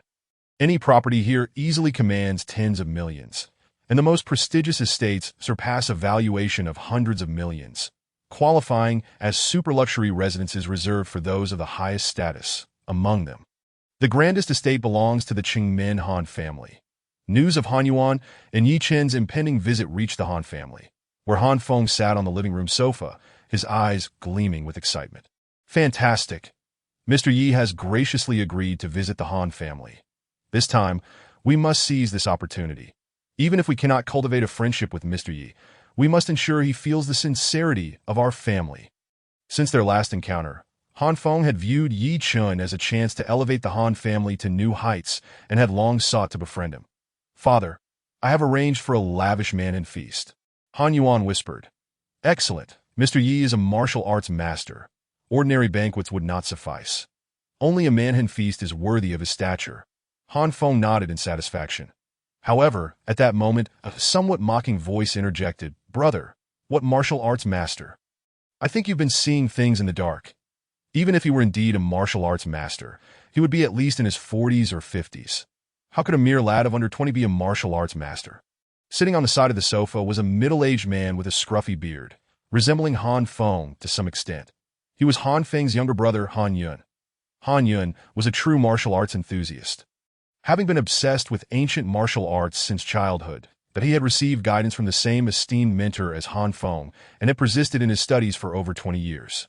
Since Han Feng had informed the rest of the Han family about encountering the youthful master, Han Yun had remained skeptical that a martial arts master is the pinnacle of the martial arts world. Reaching such heights is immensely challenging. Even the most talented individual, Yi Yundong from the Yi family, only entered the ranks of martial arts masters at 30, gaining widespread acclaim that a martial arts master under 20 is simply unheard of. And such figures have never existed in the history of Huaxia's martial arts world. Han Yun's fist clenched, his excitement evident in his eyes. Although the young man may not be a martial arts master, saving Han Yuan in such circumstances indicates he must possess remarkable skills. When he arrives at the Han family, I shall challenge him to a test of strength. Chapter 42. You are not qualified, yet excitement shimmered in Han Yun's eyes. And he wore an eager expression. As a martial arts enthusiast, he relished the opportunity to contend with formidable opponents to validate his martial arts prowess. Second brother, do not act recklessly. Mr. Yi is a distinguished guest of our family and Han Yuan's savior. Han Feng cautioned, his gaze darkening. Yet, he too harbored doubts that on the evening when Ye Chen rescued Han Yuan, he had effortlessly lifted a steel beam weighing several tons, but that alone did not confirm he was a martial arts master. Huaxia is home to many exceptional individuals. For instance, some masters from the Taiji sect, despite not reaching the level of martial arts masters, can skillfully mitigate the impact of falling objects. Many specially trained external martial artists can achieve similar feats. Such individuals, while they may appear to perform astonishing feats with ease, possess true strength far removed from that of a martial arts master, and even master-level ancient martial artists could easily overpower them. Moreover, a 17 or 18-year-old martial arts master would indeed be an extraordinary phenomenon. It is no wonder Han Yun is skeptical. Even if someone claimed there exists a martial arts master under 20, he himself would be hard-pressed to believe it. However, with Ye Chen's imminent arrival at the Han family, he could only suppress his doubts for now. Even if Ye Chen is not a martial arts master, he is still a significant figure and Han Yuan's savior. Han Feng worried that Han Yun might misjudge the situation and inadvertently offend Ye Chen, jeopardizing their family's standing. As Han Yun contemplated his next words, the butler approached with news. Eldest young master, second young master, Mr. Yi has arrived. At this, Han Feng immediately stood and, along with Han Yuan, rushed to greet him. Han Yun's eyes sparkled with anticipation, and he thought to himself, finally, he has arrived. Ye Chen, dressed in simple casual attire, was led into the villa by the Han family servants, where Han Feng and Han Yuan awaited at the entrance. Mr. Yi, your presence graces the Han family with great honor. Han Feng beamed, extending his hand in welcome. As the head of the Han family, who held an unparalleled position in Qingmen and even in Sichuan, he now appeared as a familiar friend. Han Yuan stood beside him, smiling politely at Ye Chen. The Han family head is too kind. Ye Chen, having previously gathered information about the Han family from Wu Guangfu, smiled lightly, shaking Han Feng's hand. Please, Mr. Yi, come inside, that I have prepared a feast and await your arrival. Han Yuan gestured for him to enter, and the three welcomed Ye Chen into the villa. Inside the villa, a grand table was laden with exquisite delicacies, all made from high-quality ingredients. Han Feng invited Ye Chen to sit while discreetly observing him. To his astonishment, Ye Chen appeared unfazed, seemingly indifferent to the lavish spread before him. Ordinary individuals, upon seeing such a sumptuous manhan feast, would invariably reveal their inner excitement. Even affluent merchants seldom have the chance to indulge in such fare. Yet, Ye Chen remained as still as a mountain, exhibiting a level of composure and discernment that was not typical. Han Feng felt a sense of satisfaction, regardless of whether Ye Chen was a martial arts master. He was undoubtedly an extraordinary individual, and forging a connection with him would be advantageous for the Han family. During this time, Han Yun took a seat, and Han Feng introduced him, saying, Mr. Yi, this is my younger brother. Han Yun, Ye Chen turned to Han Yun, nodding slightly in acknowledgement, which left Han Yun feeling somewhat disgruntled. What an air of arrogance! The Han family is the foremost in Sichuan, unmatched by any other clan. And as the second son, and one of the few ancient martial artists in the family, his status is considerable. Yet, here he is, receiving only a nod from Ye Chen. If Ye Chen were indeed a martial arts master, such pride would be understandable. But if he is not, then this demeanor is decidedly overbearing. Han Yun narrowed his eyes, forcing a smile, that Mr. Yi, my elder brother speaks highly of you as a martial arts powerhouse, capable of lifting several tons as if they were feathers. That I hold you in great admiration. Having practiced martial arts since childhood, though my talent is lacking and I have only attained the level of a novice martial artist at 35. I greatly revere the strong. I hope you might showcase your skills before me, so I can broaden my horizons. He wore a smile that seemed filled with admiration for Ye Chen, but beneath it lay a subtle probing, eager to gauge Ye Chen's true capabilities. Han Feng and Han Yuan exchanged glances, keen to observe Ye Chen's response and determine whether he truly stood at the pinnacle of the martial arts world. Showcase my skills? Ye Chen replied, shaking his head, that my abilities are meant for taking lives or saving them, not for mere performance. Upon hearing this, the expressions of the three members of the Han family shifted.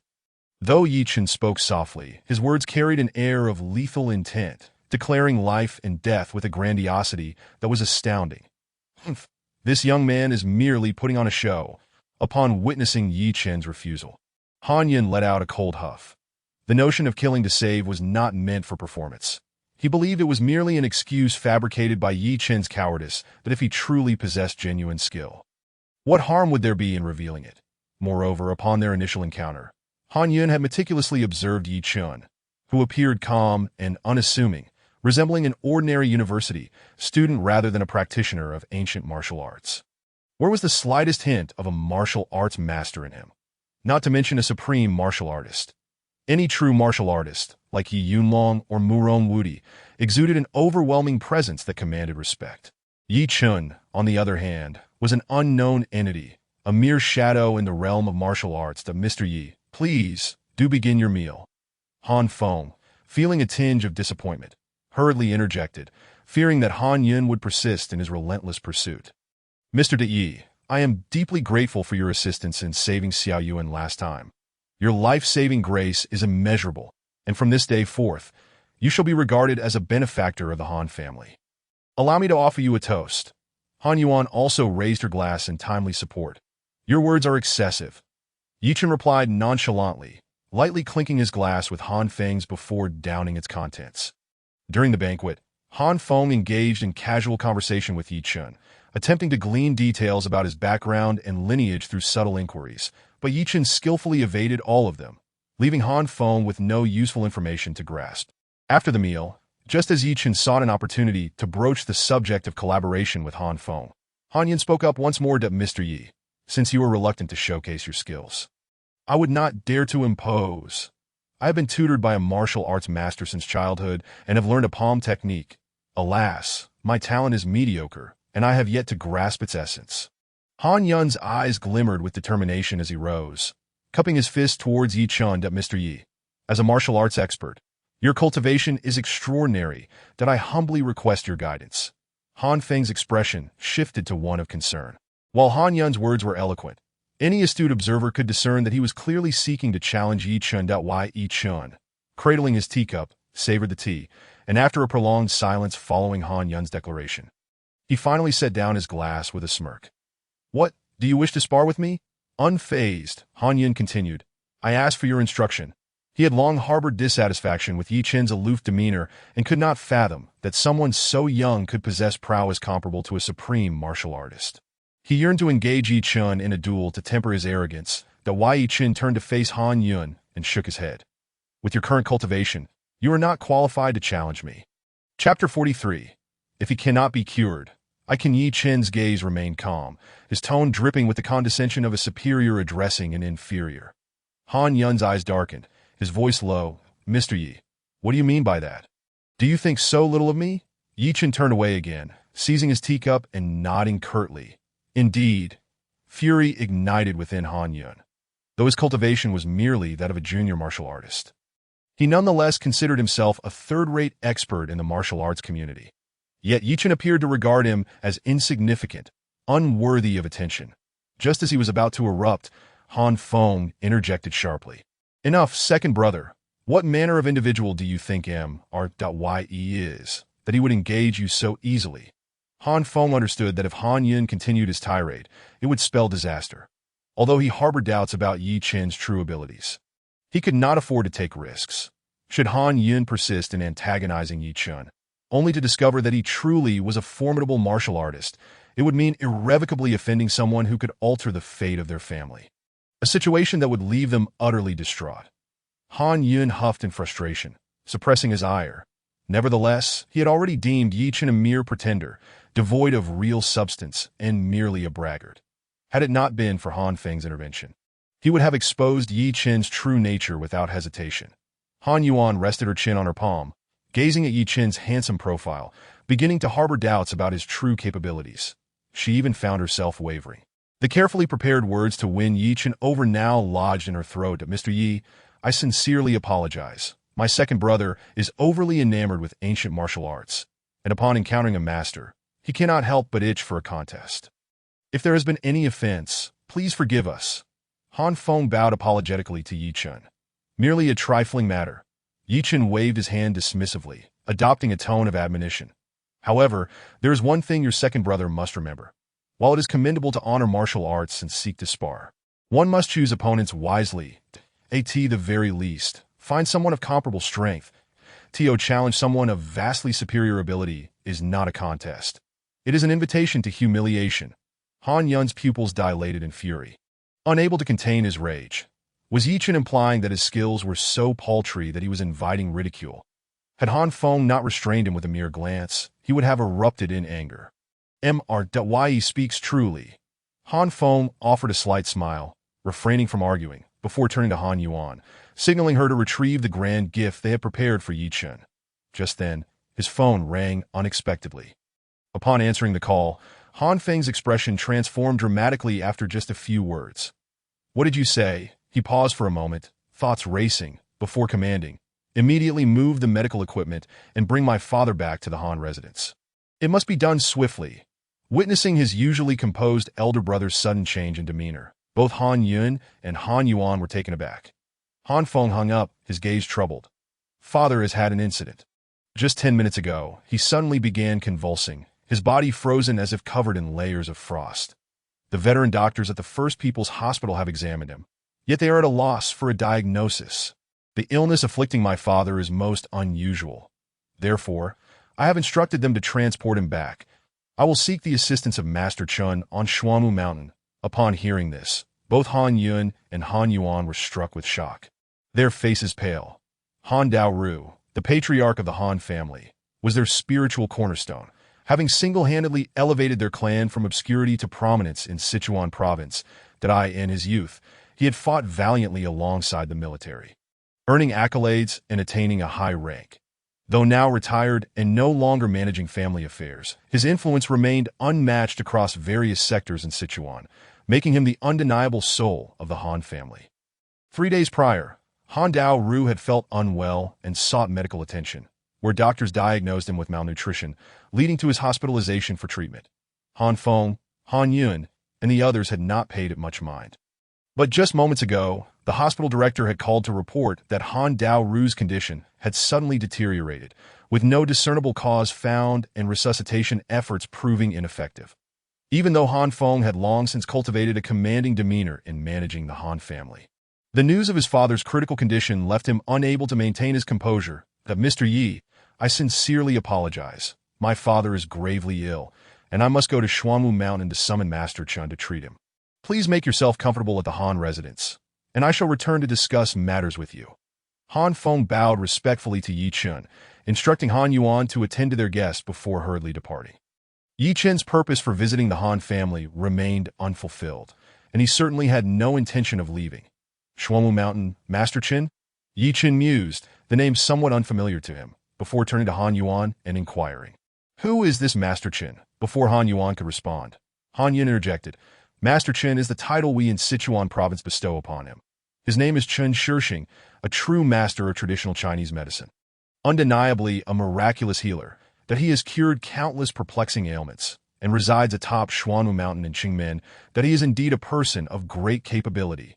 When he emphasized the phrase great capability, it was evident that he intended to highlight the contrast between Chen's genuine prowess and Ye Chen's perceived pretentiousness. A master of traditional Chinese medicine? Ye Chen offered no opinion, merely asking casually before returning to his tea. After a little over 10 minutes, commotion erupted at the Han residence as Han Yuan and Han Yun rushed outside. The First People's Hospital had transported Han Daoru back, with various life support equipment already in place. While Han Yuan and Han Yun busied themselves with arrangements, Ye Chen relished the tranquility, leaning against the door with a teacup in hand, gazing toward the medical personnel. Before him lay an elderly man on the hospital bed, his complexion pale, lips trembling incessantly, a thin layer of frost covering his body, and even from a distance, a chill could be felt radiating from him. Ye Chen merely cast a glance before averting his gaze. The bizarre affliction that had stumped numerous seasoned doctors elicited no surprise from him.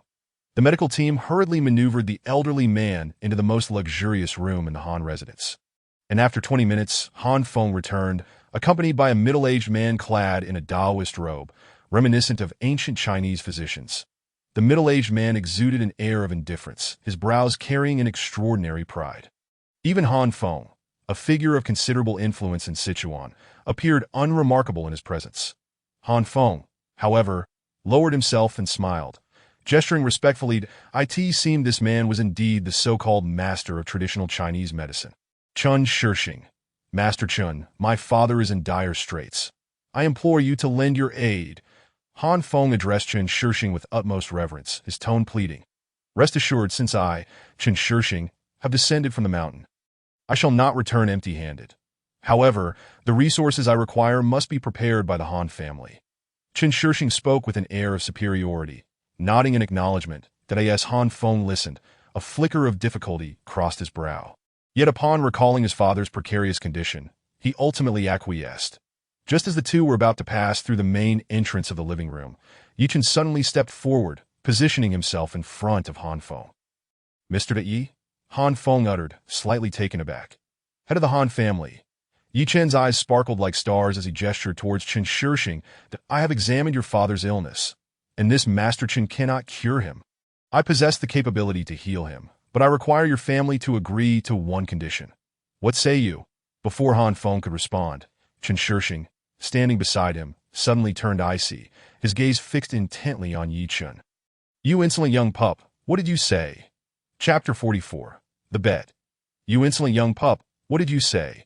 Chen Shixing's face was as cold as ice, his tone dripping with disdain. As a renowned physician, he had treated numerous complex ailments, and his remedies were infallible, undoubtedly the foremost healer in Sichuan province. Even the esteemed head of the Han family would bow and scrape before him. Yet here stood a boy, seemingly emerging from nowhere, asserting that he could not cure Han Daoru. I merely speak the truth. Do you need to be angered by it? Ye Chen replied indifferently. Your medical expertise is indeed commendable, but your father's affliction cannot be resolved solely through medical skill. Chen Shixing dismissed Ye Chen, turning directly to Han Feng. Head of the Han family, who is this boy? Is he one of your kin? Han Feng, feeling somewhat embarrassed, shook his head. Master Chen, this is Ye Chen, a distinguished guest of our Han family and the savior of my daughter, Xiao Yuan. Upon hearing this, Chen Shixing let out a derisive laugh. Ha, Mr. Does every young punk now qualify for such a title? Only those of great ability, those who have mastered the teachings of their forebears, deserve to be called Mr. Head of the Han family, you have managed the Han family for 6 or 7 years. Surely you understand this basic principle? Displeased, Chen Shixing halted in his tracks. I have only come down the mountain to assist your father out of a sense of duty, given our previous acquaintance. Do you think just anyone can summon me, Chen Shixing? Yet now, among your family, these ill-mannered individuals dare to speak so arrogantly to me. I see no reason to continue with this endeavor. You may seek help elsewhere. With that, Chen Shixing turned to leave, prompting Han Feng to panic and quickly step in front of him, pleading earnestly. Master Chen, Mr. Yi did not mean any offense. Please show some magnanimity and save my father's life. Humph. Chen Shixing scoffed coldly, pointing a finger at Ye Chen. That I may be willing to assist, but this boy, whether he is a benefactor to your family or not, I demand he be expelled from the Han household. If he remains here even for a moment, I will not lift a finger to help. Han Feng stood frozen, caught in a dilemma at this moment. His father's life was at stake, and he could not afford to let Chen Shixing leave. Yet Ye Chen was a guest of honor, personally invited by the Han family, and the savior of his daughter. It was both unreasonable and unjust to expel him. As Han Feng's expression wavered in conflict. Ye Chen suddenly spoke up. This all the breadth of character that a renowned physician possesses. You need not make things difficult for the head of the Han family, since you believe I speak impertinently and disregard you. Why not wager on it? If you can cure the head of the Han family's father, I will submit to your will. If you cannot, Ye Chen pointed at the jade pendant hanging from Chen Shixing's chest. Then you must relinquish that to me. What say you? Chen Shixing abruptly turned, a sinister smile spreading across his face. You wish to wager with me? He burst into laughter, nodding with a glint of malice in his eyes. Very well, boy, I accept your wager. I hope that when the time comes for you to crawl back from under me, you won't have a change of heart. Ye Chen shrugged nonchalantly, with the head of the Han family as my witness. Is there any need for concern? Chen Shixing, with a flourish of his sleeve, commanded, Head of the Han family, lead the way. His tone was filled with authority, and he harbored absolute confidence, having studied under his master for over 20 years and practiced medicine for more than a decade. He had encountered every conceivable ailment. Even the most lethal forms of cancer had a 70% survival rate under his care. It could be said that even if Bien-K or Hua-Tuo were to rise from the dead, they would pale in comparison, that Ye Chen's questioning of his abilities not only insulted him, but also belittled the master who had imparted his skills. How could he endure this? He intended to heal Han Daoru and then utterly humiliate Ye Chen. Han Feng guided Chen Shixing to the room where Han Daoru lay, with Ye Chen trailing behind them. Han Daoru was icy cold, his face covered in a faint frost, lying motionless on the bed, his breath weak and consciousness blurred. Han Yuan stood nearby, gently wiping her tears, while Han Yun's eyes were red with worry. Upon seeing Chen Shixing arrive, they rushed forward. "Master Chen, you have finally come. Please save my grandfather." Han Yuan, having met Chen Shixing once, naturally recognized his appearance and implored him. "Miss Han Yuan." Chen Shixing's gaze lingered on Han Yuan, the vibrant and youthful beauty stirring a flicker of desire within him. "Do not worry, Elder Han. I will heal him." He extended his rough hand, feigning support for Han Yuan, while stealthily grasping her delicate hand, causing her to withdraw in shock. It dawned on her that rumors about Chen Shixing's character were not unfounded. Many claimed he was a lecherous man, enamored with youthful beauty, and he had taken advantage of many young women. Han Feng witnessed this scene, but remained silent. The Han family was in dire need of Chen Shixing's assistance. Earlier, Chen Shixing had agreed to descend the mountain to treat Han Daoru only because Han Feng had promised to betroth Han Yuan to him once the elder was healed. Thus, Chen Shixing had been willing to come personally. While his daughter was important, the significance of Han Daoru to the entire Han family was evidently far greater, leaving him with no choice but to comply. Chen Shixing gazed at Han Yuan with unabashed greed until she felt uncomfortable. Then he approached the sickbed to assess Han Daoru's condition. That he closed his eyes, resembling an otherworldly sage, placing his hand on Han Daoru's wrist to take his pulse. After a brief moment, he opened his eyes, confidence radiating from him. "Head of the Han family, Elder Han, it is a case of cold poison invading the body." Han Feng, Han Yun, and Han Yuan were all elated. Chen Shixing had identified the cause of the illness in mere seconds, far surpassing the capabilities of seasoned physicians. With Chen Shixing's divine medical expertise, it was clear he would have a method to heal him. "Master Chen, please, use any materials you require to save my father. I will send someone to gather them immediately." Han Feng bowed deeply. Chen Shixing waved his hand lightly, exuding confidence. "There is no need for such trouble. To save Elder Han, all I require is a single silver needle from my hand, and the ailment will vanish." Upon concluding, he turned his gaze toward Ye Chen. "Boy, do you remember what you just said?" At this moment, Han Feng also looked at Ye Chen, feeling a twinge of dissatisfaction that he had initially believed Ye Chen must possess some ability. However, it became apparent that he was all talk, nearly impeding the treatment of his father. He privately resolved that after hosting Ye Chen today, he would blacklist him from the Han family, overturning any previous intentions of befriending him. Chen Shixing's gaze was resolute, clearly having secured an advantage over Ye Chen. Yet Ye Chen remained unperturbed, reclining casually with his legs crossed. "Let's see if you can heal him first." Chen Shixing wore a cold smile, no longer engaging in idle chatter. With a swift motion, he placed his medical box on his waist, clapping his hands to open it. Within moments, he produced a stack of gray cloth. Unfolding the cloth revealed an array of silver needles of varying lengths and thicknesses. Chen Shixing pinched one between his fingers and extracted it. Next, he took out a candle, igniting it, and then uncorked a bottle of medicinal alcohol, pouring the liquid out. The alcohol met the flame. A fire ribbon flickered to life. With a quick motion, he passed the silver needle through the fire ribbon and then plunged it into Han Daoru's chest and abdomen. This series of actions transpired in mere seconds. A dazzling display of skill. As he delivered the needle, the veteran physicians nearby changed color. The three divine bone needles. An elderly physician with gray hair exclaimed, his eyes ablaze with fervor, as if he had encountered a rare treasure. "Dr. Wu, what are you saying? What are the three divine bone needles?" Han Yuan could not help but inquire upon hearing this. Dr. Wu, filled with admiration, explained, "The three divine bone needles are an extraordinary technique within acupuncture, unrivaled by any other method. This technique was created by the legendary Shenong in ancient times. utilizing fire to guide the needle 3 points deep into the bone. Any complex ailment can be resolved with just 3 needles. It is said that if the 3 divine bone needles are executed to perfection, one could even revive the dead. Who would have thought I would witness this legendary needle today, as Dr. Wu spoke? The Han family members were filled with immense joy.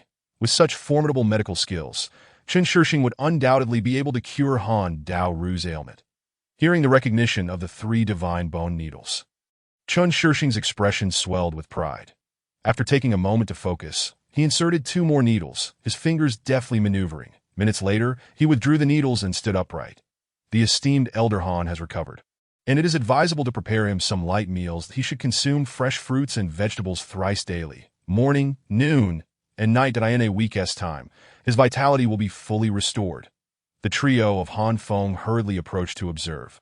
And indeed, the frost that clung to the venerable Han Daoru had vanished, his complexion beginning to regain a healthy glow, exuding an air of serenity, devoid of any pain, with his pulse and heartbeat returning to normal levels. Remarkable, truly remarkable.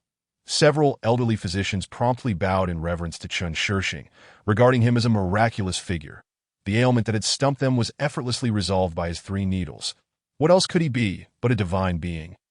Grateful, Han Feng proclaimed, "Thank you, Apothecary Chen, for saving my father. Your immense kindness will never be forgotten by the Han family. Please allow me to bow in gratitude."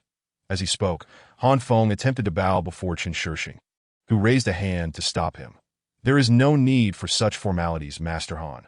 Just agree to the conditions I previously proposed, and consider it my reward for healing your father." Han Feng's expression stiffened at these words. Yet he ultimately nodded in acquiescence. The Han family, rooted in Chuan province, could not afford to be untrustworthy. He intended to discuss matters further with Han Yuan after some time. Chen Shixing was enveloped in a flurry of accolades. His pride evident, especially as he envisioned marrying Han Yuan and reveling in the company of such a captivating beauty. Surrounded by admirers, he turned to face Ye Chen, looking down upon him with disdain. "You boy, I have cured the elder Han's ailment. Now, I demand that you crawl beneath me and roll out of the Han family." His eyes glinted with a chilling malice, sending a shiver through even Han Yuan and the others. Han Feng remained silent, aware that it was Ye Chen who had proposed the wager and set the terms. With Chen Shixing's demand, he felt powerless to intervene. That why Ye Chen lounged in his chair, his demeanor unperturbed. "You claim to have cured him?" He chuckled softly, shaking his head as he gestured toward the sickbed where Han Daoru lay. "Do you genuinely believe that?" Following Ye Chen's indication, Chen Shixing turned, his gaze sharpening. The once rosy-faced Han Daoru, whose frost had disappeared, now bore a pallid visage, the frost reaccumulating on his body, now 3-fold thicker, nearly transforming him into a statue of ice. Witnessing this scene, the members of the Han family were struck with horror, rendered speechless. Chen Shixing, who had been so proud moments before, now appeared ashen, disbelief etched across his face. How could this be? Chapter 45. Are you convinced? Chen Shixing's expression shifted dramatically, his face trembling with confusion. He could not comprehend how, after successfully employing the 3 miraculous bone needles to expel the cold from Han Daoru's body, the cold had erupted once more with greater ferocity. As Han Daoru teetered on the brink of being frozen solid, Chen Shixing hastily retrieved his medical box, intending to administer the needles again, but Ye Chen raised a hand to stop him. "Apothecary Chen, I suggest you conserve your energy. Should you attempt to use the 3 miraculous bone needles again, it will only hasten the elder's demise, freezing his meridians." Chen Shixing erupted in anger. "I refuse to believe it." He prepared to inject the needle, but Han Feng had already positioned himself in front of Chen Shixing. "Do you wish to kill my father?" Han Feng, witnessing his father's worsening condition, had lost his composure, calling out Chen Shixing by name, forgetting all decorum. Chen Shixing, seething with rage, felt an undeniable guilt, unable to retaliate. "Apothecary Chen, I warned you. You cannot cure him. Your 3 miraculous bone needles are indeed unparalleled in the world. And your method of acupuncture to stimulate the elder's meridians in an attempt to draw out the cold was correct. But alas, your skill with the 3 miraculous bone needles is still insufficient." Ye Chen rose, shaking his finger. "The reason the 3 miraculous bone needles are deemed extraordinary is not solely due to the technique, but but also the powerful internal energy infused during the procedure. Your needles may alleviate ordinary cold and dampness, but this level of cold poison has already infiltrated the elder's body to a significant degree, embedding itself in the meridians and bones to eradicate it. Your capabilities fall woefully short.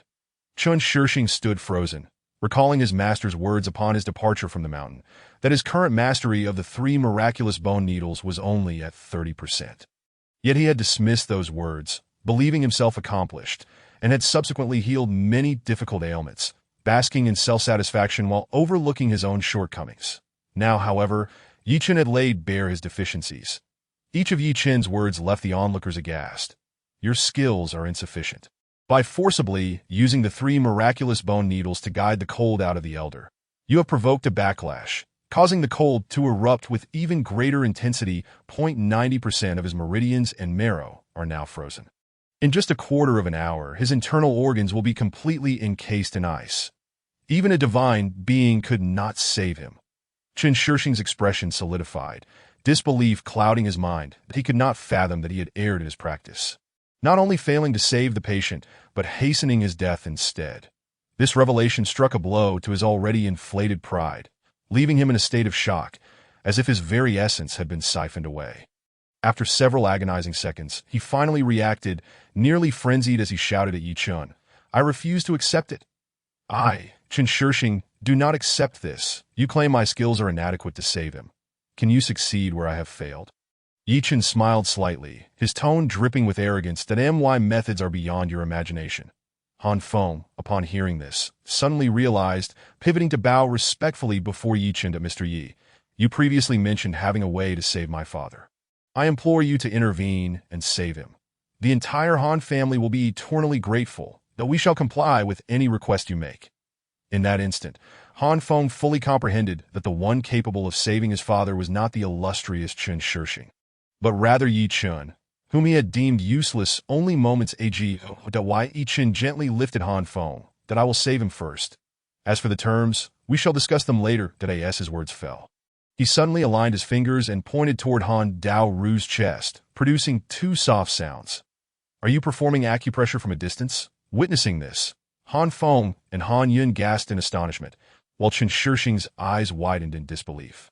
Ye Chen remained unfazed, continuing his technique. As he pressed down with his fingers, Han Daoru coughed, his lips parting to expel a burst of icy air, and the frost upon him dissipated by 30%. With a swift motion, Ye Chen transformed his fingers into a palm and struck outward. The room was engulfed in a wave of warmth, reminiscent of a spring sun, enveloping everyone in comfort. Internal energy projection? Aerial force? The Han brothers were rendered speechless, while Chen Shixing trembled in fear. Ye Chen's palm unleashed pure, fiery energy, penetrating Han Daoru's 7 orifices and coursing through his blood, forcing out the decades-old cold that had plagued him. As if it had encountered its most dreaded adversary, the cold retreated entirely, dissipating through Han Daoru's mouth and nose, vanishing into the heated breeze.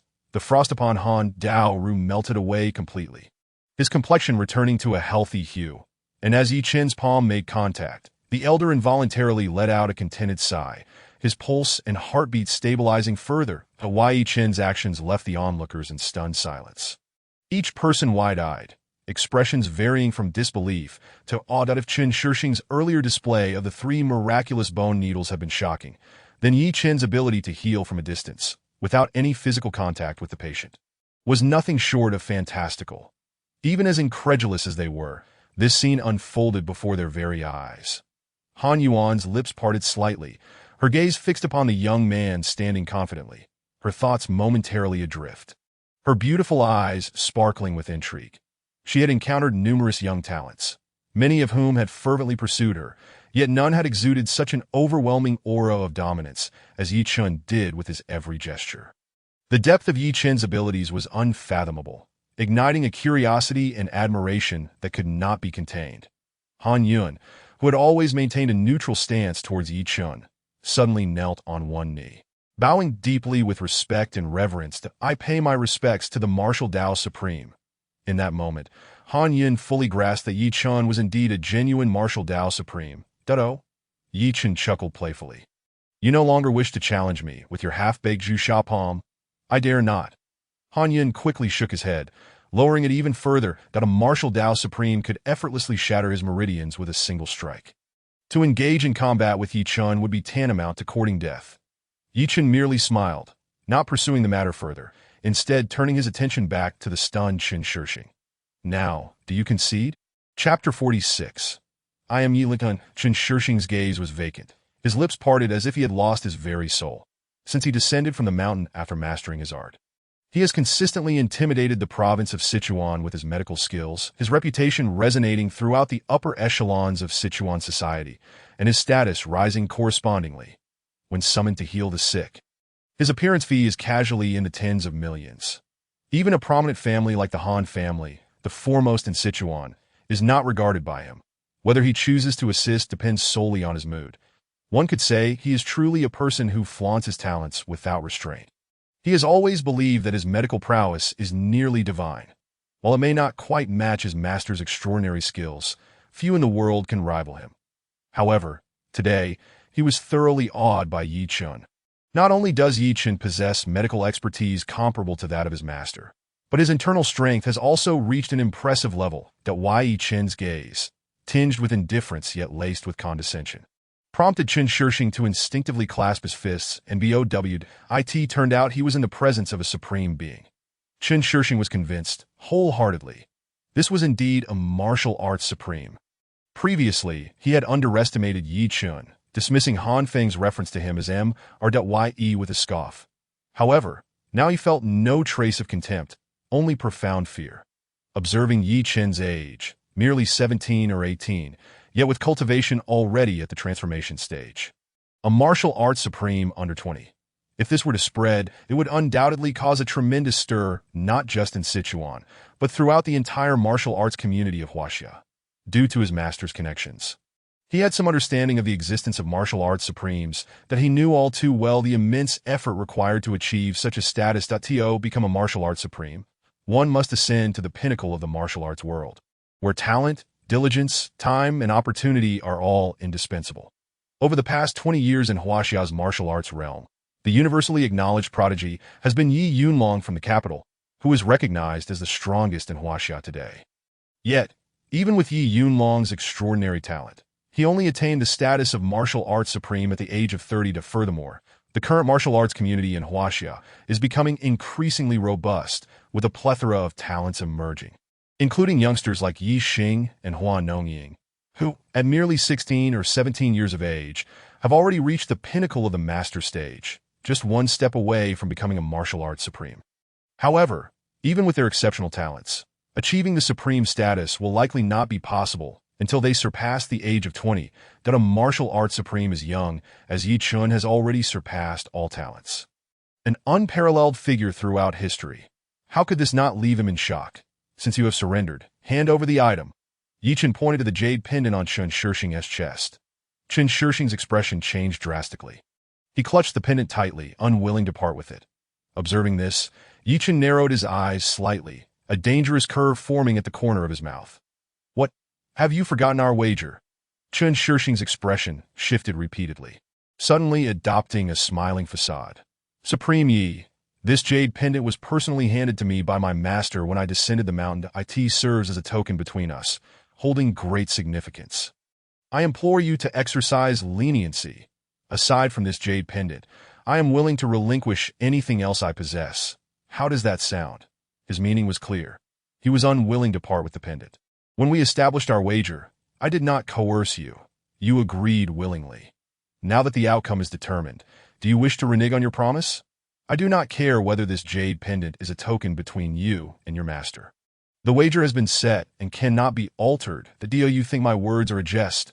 With Ye Chen's statement, the atmosphere in the room suddenly turned frigid, everyone holding their breath, not daring to utter a word. The scene of Ye Chen displaying his prowess from a distance was still vivid in their minds, and both Han Yun and Han Feng, being internal martial artists, naturally understood that a martial arts supreme's words were as precious as gold, and promises must be kept. Chen Shixing's face turned grave as he took a step back. Facing a martial arts supreme, anyone would feel an immense pressure. Yet, although his expression was solemn, he felt no fear in his heart. staring directly at Ye Chen. Supreme Yi, while it is true that I have lost the wager, this jade pendant was entrusted to me by my master, that I dare not make decisions unilaterally. If you were to seize it forcefully, my master would surely be displeased and would personally descend the mountain to seek an explanation from you. Ye Chen's expression remained calm and indifferent as he stated, regardless of who your master is. You will leave this jade pendant today. Upon hearing this, Chen Shishing laughed heartily, an air of arrogance about him. Though you are a martial arts supreme, there are distinctions of strength among supremes. Compared to my master, you likely fall short. My master resides on Qixing Mountain in Xian Province, and within the martial arts community, he is known as the Jade Emperor. Han Feng and Han Yun, who had been observing from the sidelines, were stunned upon hearing the title the Jade Emperor. Their bodies trembled simultaneously, their expressions frozen, as if they had just heard something utterly astonishing. The Jade Emperor? Ye Chen raised an eyebrow, intrigued, seeing Ye Chen's reaction. Chen Shishing felt a secret thrill of delight. His master stands at the pinnacle of Huaxia's martial arts realm. 99% of martial artists would feel trepidation upon hearing the title, the Jade Emperor. Although Ye Chen is a martial arts supreme, he would still be somewhat diminished in front of his master. Chen Shishing expected that Ye Chen might show signs of fear, but Ye Chen's next words left him utterly dumbfounded. I have never heard of him. Ye Chen's eyes were cold and devoid of patience. Enough with the chit-chat. Hand over the jade pendant, and you may leave. As he spoke, he took a step towards Chen Shishing. Mr. Yi, you mustn't. At this moment, Han Feng spoke out, attempting to stop Ye Chen, but Ye Chen seemed oblivious, already taking a second step. Humph. Chen Shishing did not expect Ye Chen to truly attempt to forcefully seize the pendant. With a cold snort, he waved his hand, releasing 4 black steel balls, and then propelled himself forward, attempting to escape the room. The speed he unleashed in that instant was akin to that of a master-level internal martial artist.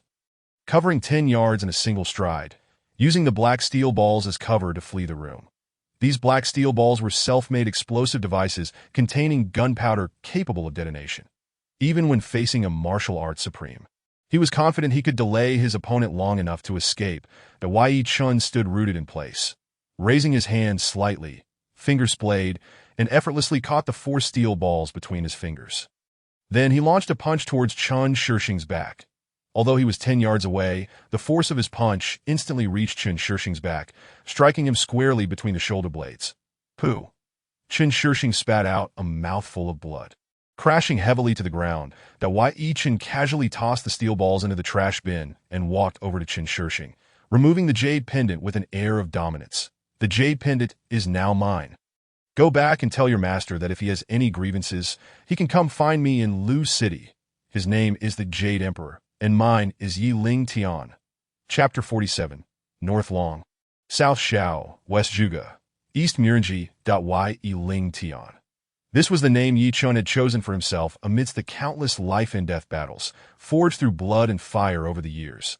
From the moment he was unjustly expelled from the Yi family and discarded by Yi Yunlong, he vowed to soar above the clouds, to let the earth not confine his heart, nor the heavens obscure his vision. Yi Ling Tian. Good. What a fine name. I will remember it and faithfully report it to my master. Just wait. Chen Shishing coughed up another mouthful of blood. His eyes filled with resentment. He committed Ye Chen's name to memory before stumbling out the door, utterly disheveled. Han Feng and Han Yun, recovering from the force of Ye Chen's punch, hurriedly approached him. Mr. Yi, you really shouldn't have acted so impulsively. Han Feng exclaimed anxiously. Ye Chen's expression remained impassive as he casually inquired, Oh, why not? I merely reclaimed the wager that was rightfully mine. Han Feng swallowed hard, his voice trembling slightly. Mr. Yi, while you had a prior wager with Chen Shishing, and reclaiming the wager is indeed your right, the crux of the matter lies with his master, the Jade Emperor. Do you not realize who the Jade Emperor is? Upon hearing this, Ye Chen shrugged. I genuinely do not know who the Jade Emperor is. Despite his rapid advancements in martial arts over the years and his extensive knowledge of many renowned martial arts techniques throughout history, he remained unaware of the current prominent figures in Huaxia's martial arts community. Seeing Ye Chen's expression, which seemed sincere, Han Feng sighed, his tone growing serious. Mr. Yi, perhaps you lack knowledge about certain matters in the martial arts realm. Are you aware of the 4 absolutes? Ye Chen shook his head. The four absolutes are the four strongest figures recognized in the contemporary Huaxia martial arts community, revered by numerous martial artists. They are known as North Long, South Xiao, West Zhuge, and East Muro. Among them, South Xiao refers to the individual Chen Shixing mentioned earlier, whose name is Xiao Yuhuang, residing on the Jade Emperor Peak of Qixing Mountain in Xian Province, hence the moniker the Jade Emperor. Oh! Ye Chen's gaze sharpened slightly. He had not anticipated that Chen Shixing's master held such a significant status. Being regarded as one of the four absolutes of Huaxia's martial arts community, what is Xiao Yuhuang's strength? Is he also a martial arts supreme? Ye Chen inquired. Xiao Yuhuang is far more than just a martial arts supreme. Han Feng shook his head, sighing. He is undoubtedly among the most elite of the martial arts supremes. Xiao Yuhuang achieved fame at the age of 40, and upon his debut, he boldly challenged the renowned masters of the Sichuan and Guizhou regions, establishing an unparalleled record of victories. But he could be unequivocally regarded as the sovereign of this territory. Xiao Yuhuang's martial prowess is characterized by an intense bloodlust. Any formidable opponent who has crossed blades with him and ultimately succumbed has invariably met their demise at his hands. Consequently, he is often referred to as the most bloodthirsty among the four absolutes, with his historical record boasting the deaths of no fewer than 13 martial supremacy masters. 13. A glimmer of brilliance flickered in Ye Chen's eyes. The ability to slay 13 martial supremacy masters speaks volumes about Xiao Yuhuang's strength, which has reached an unfathomable level. Yet his expression bore no trace of fear. Rather, it was imbued with an intriguing curiosity. Han Feng furrowed his brow in concern and lamented, Mr. Yi, if what Chen Shixing claims is true, that he is a disciple of Xiao Yuhuang, this matter could indeed become troublesome. Xiao Yuhuang is notoriously ruthless. Should he discover that you have harmed his disciple, he may come after you. That he did not continue, yet his implication was unmistakable. Although Ye Chen is a martial supremacy master, his youth suggests he has merely grazed the threshold of such power. While Xiao Yuhuang has long been a titan among martial supremacy masters, effortlessly dispatching supremacy-level foes as if they were mere poultry. The disparity between the two is, without question, vast, should Xiao Yuhuang choose to confront Ye Chen. The latter would be akin to a fish on a chopping block, utterly at his mercy. Are you concerned for my life at his hands? Ye Chen remarked with a semblance of amusement, a subtle smile gracing his lips, that if he wishes to find me, I shall await his arrival. I am genuinely eager to witness the so-called Emperor Yu Huang and the extraordinary methods that have earned him a place among the four absolutes. From Ye Chen's tone, it seemed he was intent on measuring himself against Xiao Yuhuang. Han Feng and Han Yun exchanged glances, both offering wry smiles. They acknowledged Ye Chen's formidable strength. At barely 20 years of age, he had already attained martial supremacy. Yet Xiao Yuhuang was undeniably one of the true overlords of the Chinese martial arts world. Mr. Yi, your talents are exceptional, and having achieved martial supremacy before the age of 20, you might consider retreating for a decade. After 10 years, with your innate gifts and diligence, you will undoubtedly have advanced your cultivation to an even higher level, and then you may confront Xiao Yuhuang at that time. Han Feng voiced his concern that Ye Chen's arrogance might lead him in a peril. That I end his view. If given a decade, Ye Chen could potentially rival Xiao Yuhuang. Ye Chen chuckled softly, shaking his head. Choosing not to dwell on the matter, that he then inquired, who are the other three among the four absolutes? Seeing that Ye Chen appeared disinclined to heed his advice, Han Feng sighed softly before responding. The Western representative is Zhuge Changhen from the Zhuge clan of Longxi. The Zhuge family, descendants of the illustrious Zhuge Wuhou, not only boasts remarkable martial skills, but has also inherited the profound formations devised by Zhuge Wuhou, mastering the art of array arrangement and divination. Zhuge Changhen is a once-in-a-century talent from the Zhuge family, reputed to have grasped the essential techniques of various formations by the age of 30, wielding them with such finesse that any formation in his hands can unleash exponentially greater power. He entered martial supremacy at the age of 42, his martial arts and formations commanding respect across the realm, having defeated no fewer than 10 martial supremacy masters, establishing his dominion over Western China and instilling fear in the borderlands. Ye Chen stroked his nose, having heard of the Zhuge family, whose ancestor, Zhuge Wuhou, was a master of formations who ushered in an era of martial prowess. Han Feng continued, the Eastern representative is Murong Wudi, a former soldier who has trained countless capable individuals in the military. After retiring, he founded the Murong family in Zhonghai, where he commands a view over all of China. Ye Chen nodded, committing the name to memory. The final figure, the Northern Dragon, hails from the Ye family of Beijing. Recognized as the foremost prodigy of the past 2 decades in the realm of Chinese martial arts, that he achieved martial supremacy at the age of 35, his might unrivaled throughout China. His name is Ye Yunlong. As Han Feng's words fell, Ye Chen's previously calm demeanor shifted, his gaze sharpening momentarily, a flicker of cold light passing through his eyes. That Ye Yunlong. Upon hearing the name, Ye Chen's eyes narrowed slightly, a glint of coldness flashing within. Mr. De Yi, do you know Ye Yunlong? Could it be that you are also from the Ye family of Beijing? Han Feng, noticing the change in Ye Chen's expression, immediately reacted with astonishment. That it dawned on him that Ye Chen shared the same surname and possessed such formidable strength and exceptional talent. In the vast landscape of China, aside from the Ye family of Beijing, who else could claim such remarkable gifts? I am not a member of the Ye family, nor do I know Ye Yunlong. Ye Chen vehemently shook his head, categorically denying any connection.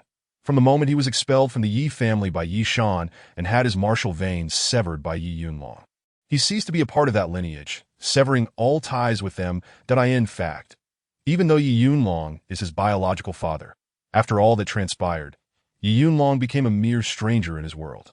Nevertheless, it must be said that the creation of his own unparalleled martial art, devouring heaven's 9 turns, within these 8 years owes a debt to Ye Yunlong. Without him, Ye Chen would not have reached his current level of mastery. Han Feng, upon hearing this, finally breathed a sigh of relief. With Ye Yunlong's presence safeguarding the Ye family, and now with another prodigious talent, Ye Xing, emerging from the same lineage, if Ye Chen, this youthful sovereign, were also from the Ye family, what other clan in China could stand against them? The Northern Dragon, the Southern Shao, the Western Zhuge, and the Eastern Murong. How intriguing! Ye Chen smiled faintly, a hint of amusement dancing at the corners of his mouth. The martial world has never truly departed from existence. Due to the advancements of modern technology and societal progress, many things remain concealed, yet the martial realm persists, unbeknownst to the ordinary populace. Among these 4, who is the strongest? He inquired further. Of the 4, Ye Yunlong is undoubtedly the strongest. Han Feng's eyes glimmered with reverence, his tone heavy with gravity. 10 years ago, he defeated the combined forces of the 6 overseas martial supremacy masters, shaking the world with his might, instilling fear in martial artists both within and beyond China. Moreover, among the 4 absolutes, Xiao Yuhuang, often hailed as half-invincible, has faced Ye Yunlong in battle, only to be narrowly defeated by a single move. It was also said that Murong Wudi had openly declared himself no match for Ye Yunlong, thus affirming Ye Yunlong's rightful claim as the foremost among the 4 absolutes and the most recognized powerhouse in contemporary Chinese martial arts. Ye Chen nodded gently, fully aware of Ye Yunlong's formidable strength. In his youth, he had looked up to Ye Yunlong as a benchmark, aspiring to surpass him one day. Yet he had not anticipated that Ye Yunlong would reach such heights. Representing the pinnacle of Chinese martial arts, that he inwardly scoffed, confidence radiating from him. He would one day seize the title of the strongest from Ye Yunlong, and even the mighty Ye family would find themselves looking up to him. Ye Chen casually pulled a chair to sit in the Han family courtyard, while Han Feng, Han Yun, and others dared not be remiss, choosing to remain by his side. Observing that Han Feng and Han Yun seemed well acquainted with the current state of the Chinese martial world, he posed another question. The 4 absolutes are the paramount figures of the present martial world in China, established masters of the craft. Aside from them, are there any other intriguing individuals? In response to Ye Chen's inquiry, it was Han Yun who interjected. Aside from the 4 absolutes, there are many martial supremacy masters in today's Chinese martial arts scene, but they all pale in comparison to the 4 absolutes, with nothing particularly noteworthy among them. However, there are a few rising stars in the contemporary martial world, gaining significant recognition as the future torchbearers of Chinese martial arts, highly sought-after new talents. Oh, Ye Chen's interest peaked. At the age of 18, he had already attained martial supremacy, and he was eager to learn about the new generation of martial artists in China and their levels of mastery. Han Yun continued. These prodigious talents comprise 5 women and 4 men, collectively referred to as the twin stars of Beijing and the 3 heroes and 4 beauties. The 3 heroes are Qi Jianying of the Laozhan sect, Lu Tianying of the Diansong sect, and Huang Shaoying of the Sword Qingtian sect. Each of them is a direct disciple of the prominent sects of the current Chinese martial arts world, with outstanding cultivation far surpassing their peers. The four beauties are four renowned female martial artists, not only gifted in martial arts but also possessing unparalleled beauty seldom seen in a century, captivating countless young heroes of the martial world. They're Li Qingyu of Yuyue Lake, Tan Yueying of the Laozan sect, Ji Ruoyan of the Sanju sect, and Tang Yue of the Tang clan in Sichuan. As for the twin stars of Beijing, they are both from the capital. Ye Chen, the son of Yi Yunlong, and Hua Nongying, the sole daughter of the Hua family. These 9 individuals represent the most potent bloodline of the current Chinese martial arts world, destined to become pillars of the future martial community, virtually assured of attaining martial supremacy. Listening to these illustrious names echoing through the halls of the Chinese martial arts world, Han Yuan's eyes sparkled with excitement. Although she was training in internal martial arts under Han Feng, she had only just begun to cultivate her inner strength, remaining at the martial artist level. She admired these illustrious talents of the martial world, dreaming of one day reaching the summit of martial arts and standing alongside them to showcase her prowess. Yet, as the names of these renowned figures in the martial arts community were mentioned, Ye Chen maintained a composed demeanor, his expression largely unchanged, until the mention of Yi Xing and Hua Nongying elicited a flicker of interest in his gaze. What level of strength do these 9 possess? Are they not yet at the level of martial supremacy? Upon hearing this, Han Yun exchanged a glance with Han Feng and shook his head in resignation to this moment. The 9 individuals had all reached the pinnacle of martial arts mastery. Yet they still stood a hair's breadth away from attaining the status of supreme martial artist. Among them, the most formidable combatant was undoubtedly Yi Xing, with the female counterparts, Hua Nongying and Li Qingyu, standing shoulder to shoulder with him. However, despite their extraordinary talents, none had yet achieved the esteemed rank of supreme martial artist. As Han Yun spoke these words, he cast a deeply impressed glance at Ye Chen, feeling a profound sense of reverence that Mr. Yi, you are of similar age to Yi Xing, Hua Nongying, and Li Qingyu, yet your prowess has already surpassed theirs by a significant margin. That if this news were to spread, it would undoubtedly cause an uproar within the martial arts community of Huaxia. Ye Chen, however, remained unperturbed, his thoughts drifting to Yi Xing and Hua Nongying. Years ago, when his martial vein was severed by Yi Yunlong and subsequently grafted onto Yi Xing, 8 years had passed, and Yi Xing had ultimately risen to the pinnacle of genius within Huaxia's martial arts realm. Hua Nongying was equally impressive, capable of standing alongside Yi Xing and Li Qingyu, evoking a sense of nostalgia within him. Yet, even these individuals, having ascended to the zenith of Huaxia's martial arts elite, failed to command his respect, since he had developed the devouring Heaven 9 transformations.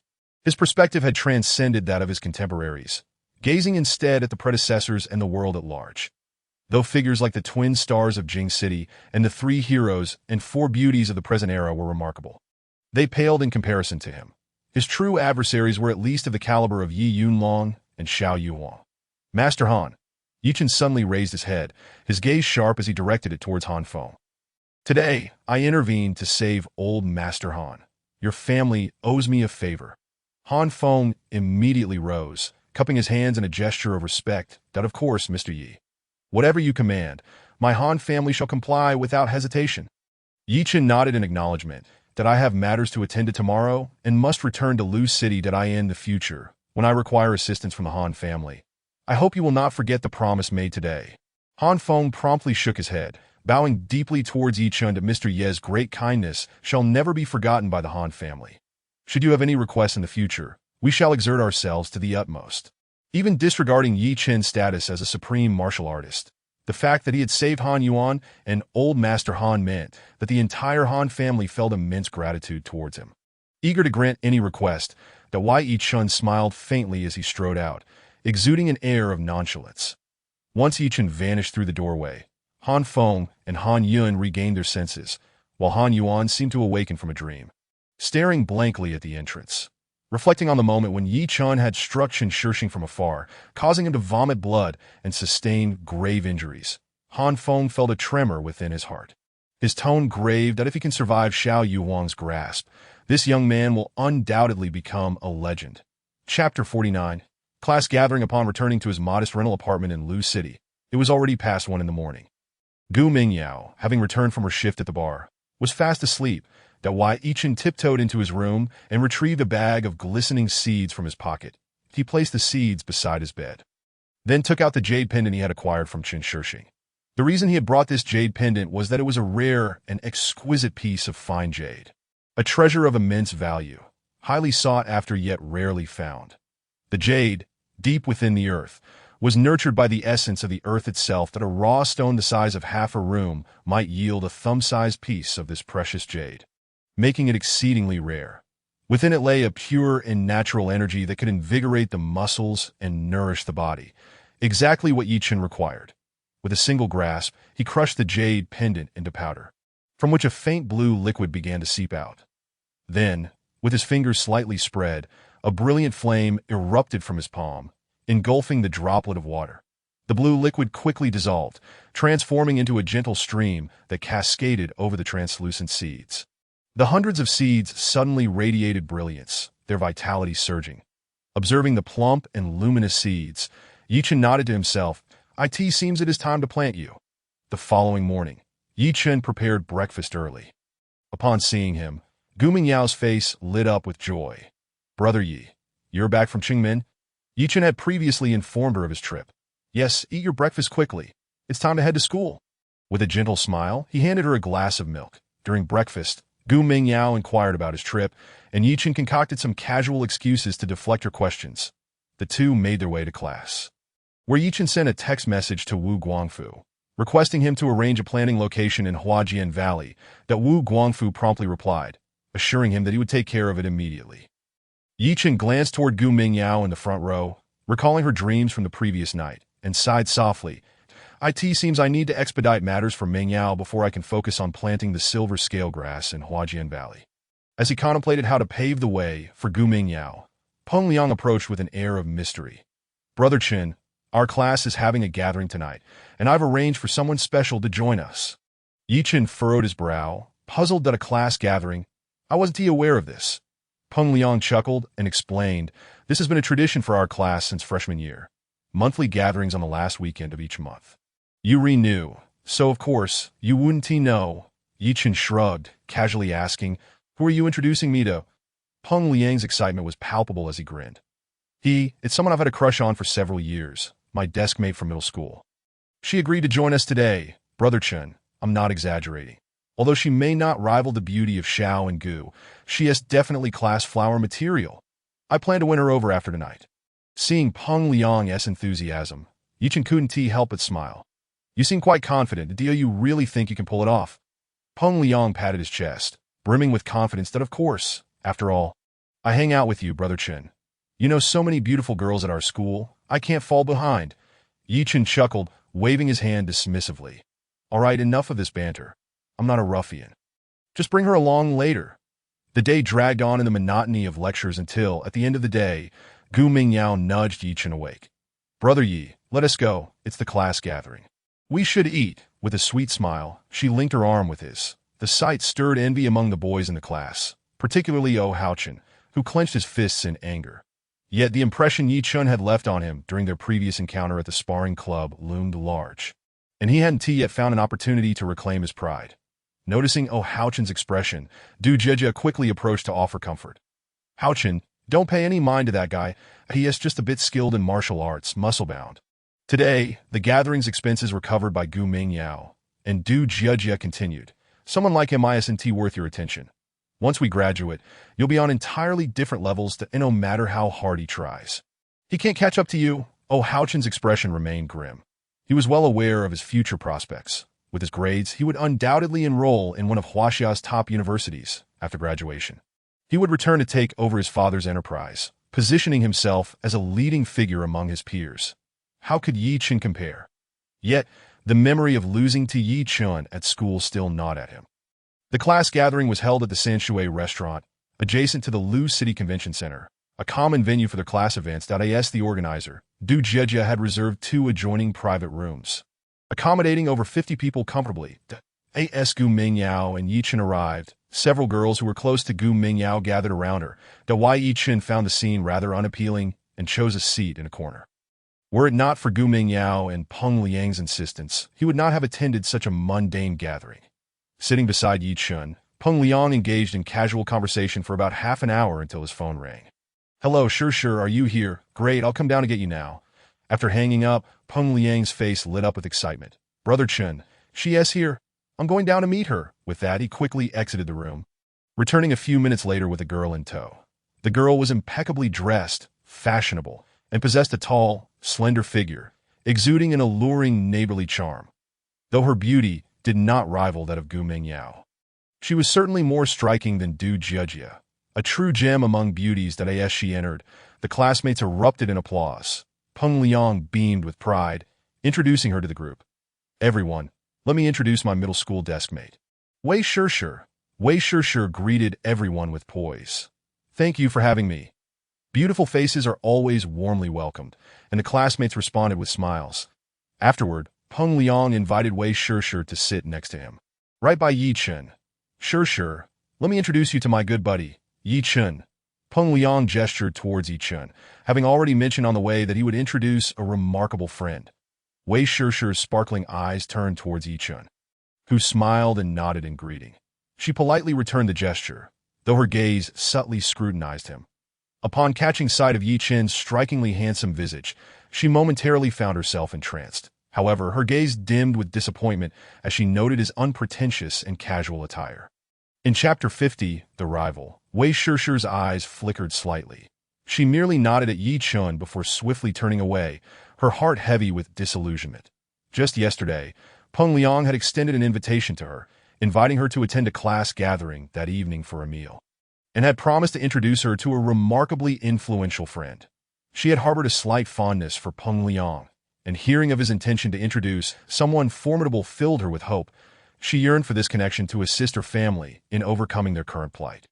Yet, upon their encounter, although Ye Chen possessed an appearance that surpassed all men she had ever seen, his clothing was that of commonplace brands, lacking any remarkable attribute. Even his watch was worth merely a few dozen yuan. What extraordinary background could a student of such modest means possibly possess? Sensing Wei Sure's emotional shift, Peng Liang hurried to clarify. Sure, Chenggu is quite impressive. You know that devil of a math teacher in our class, right? Chenggu managed to put that old man in his place, and the teacher had no means to control Chenggu when he dozed off in class just a few days ago. The karate team from Chengmin No. 1 High School came to exchange techniques with our sparring club.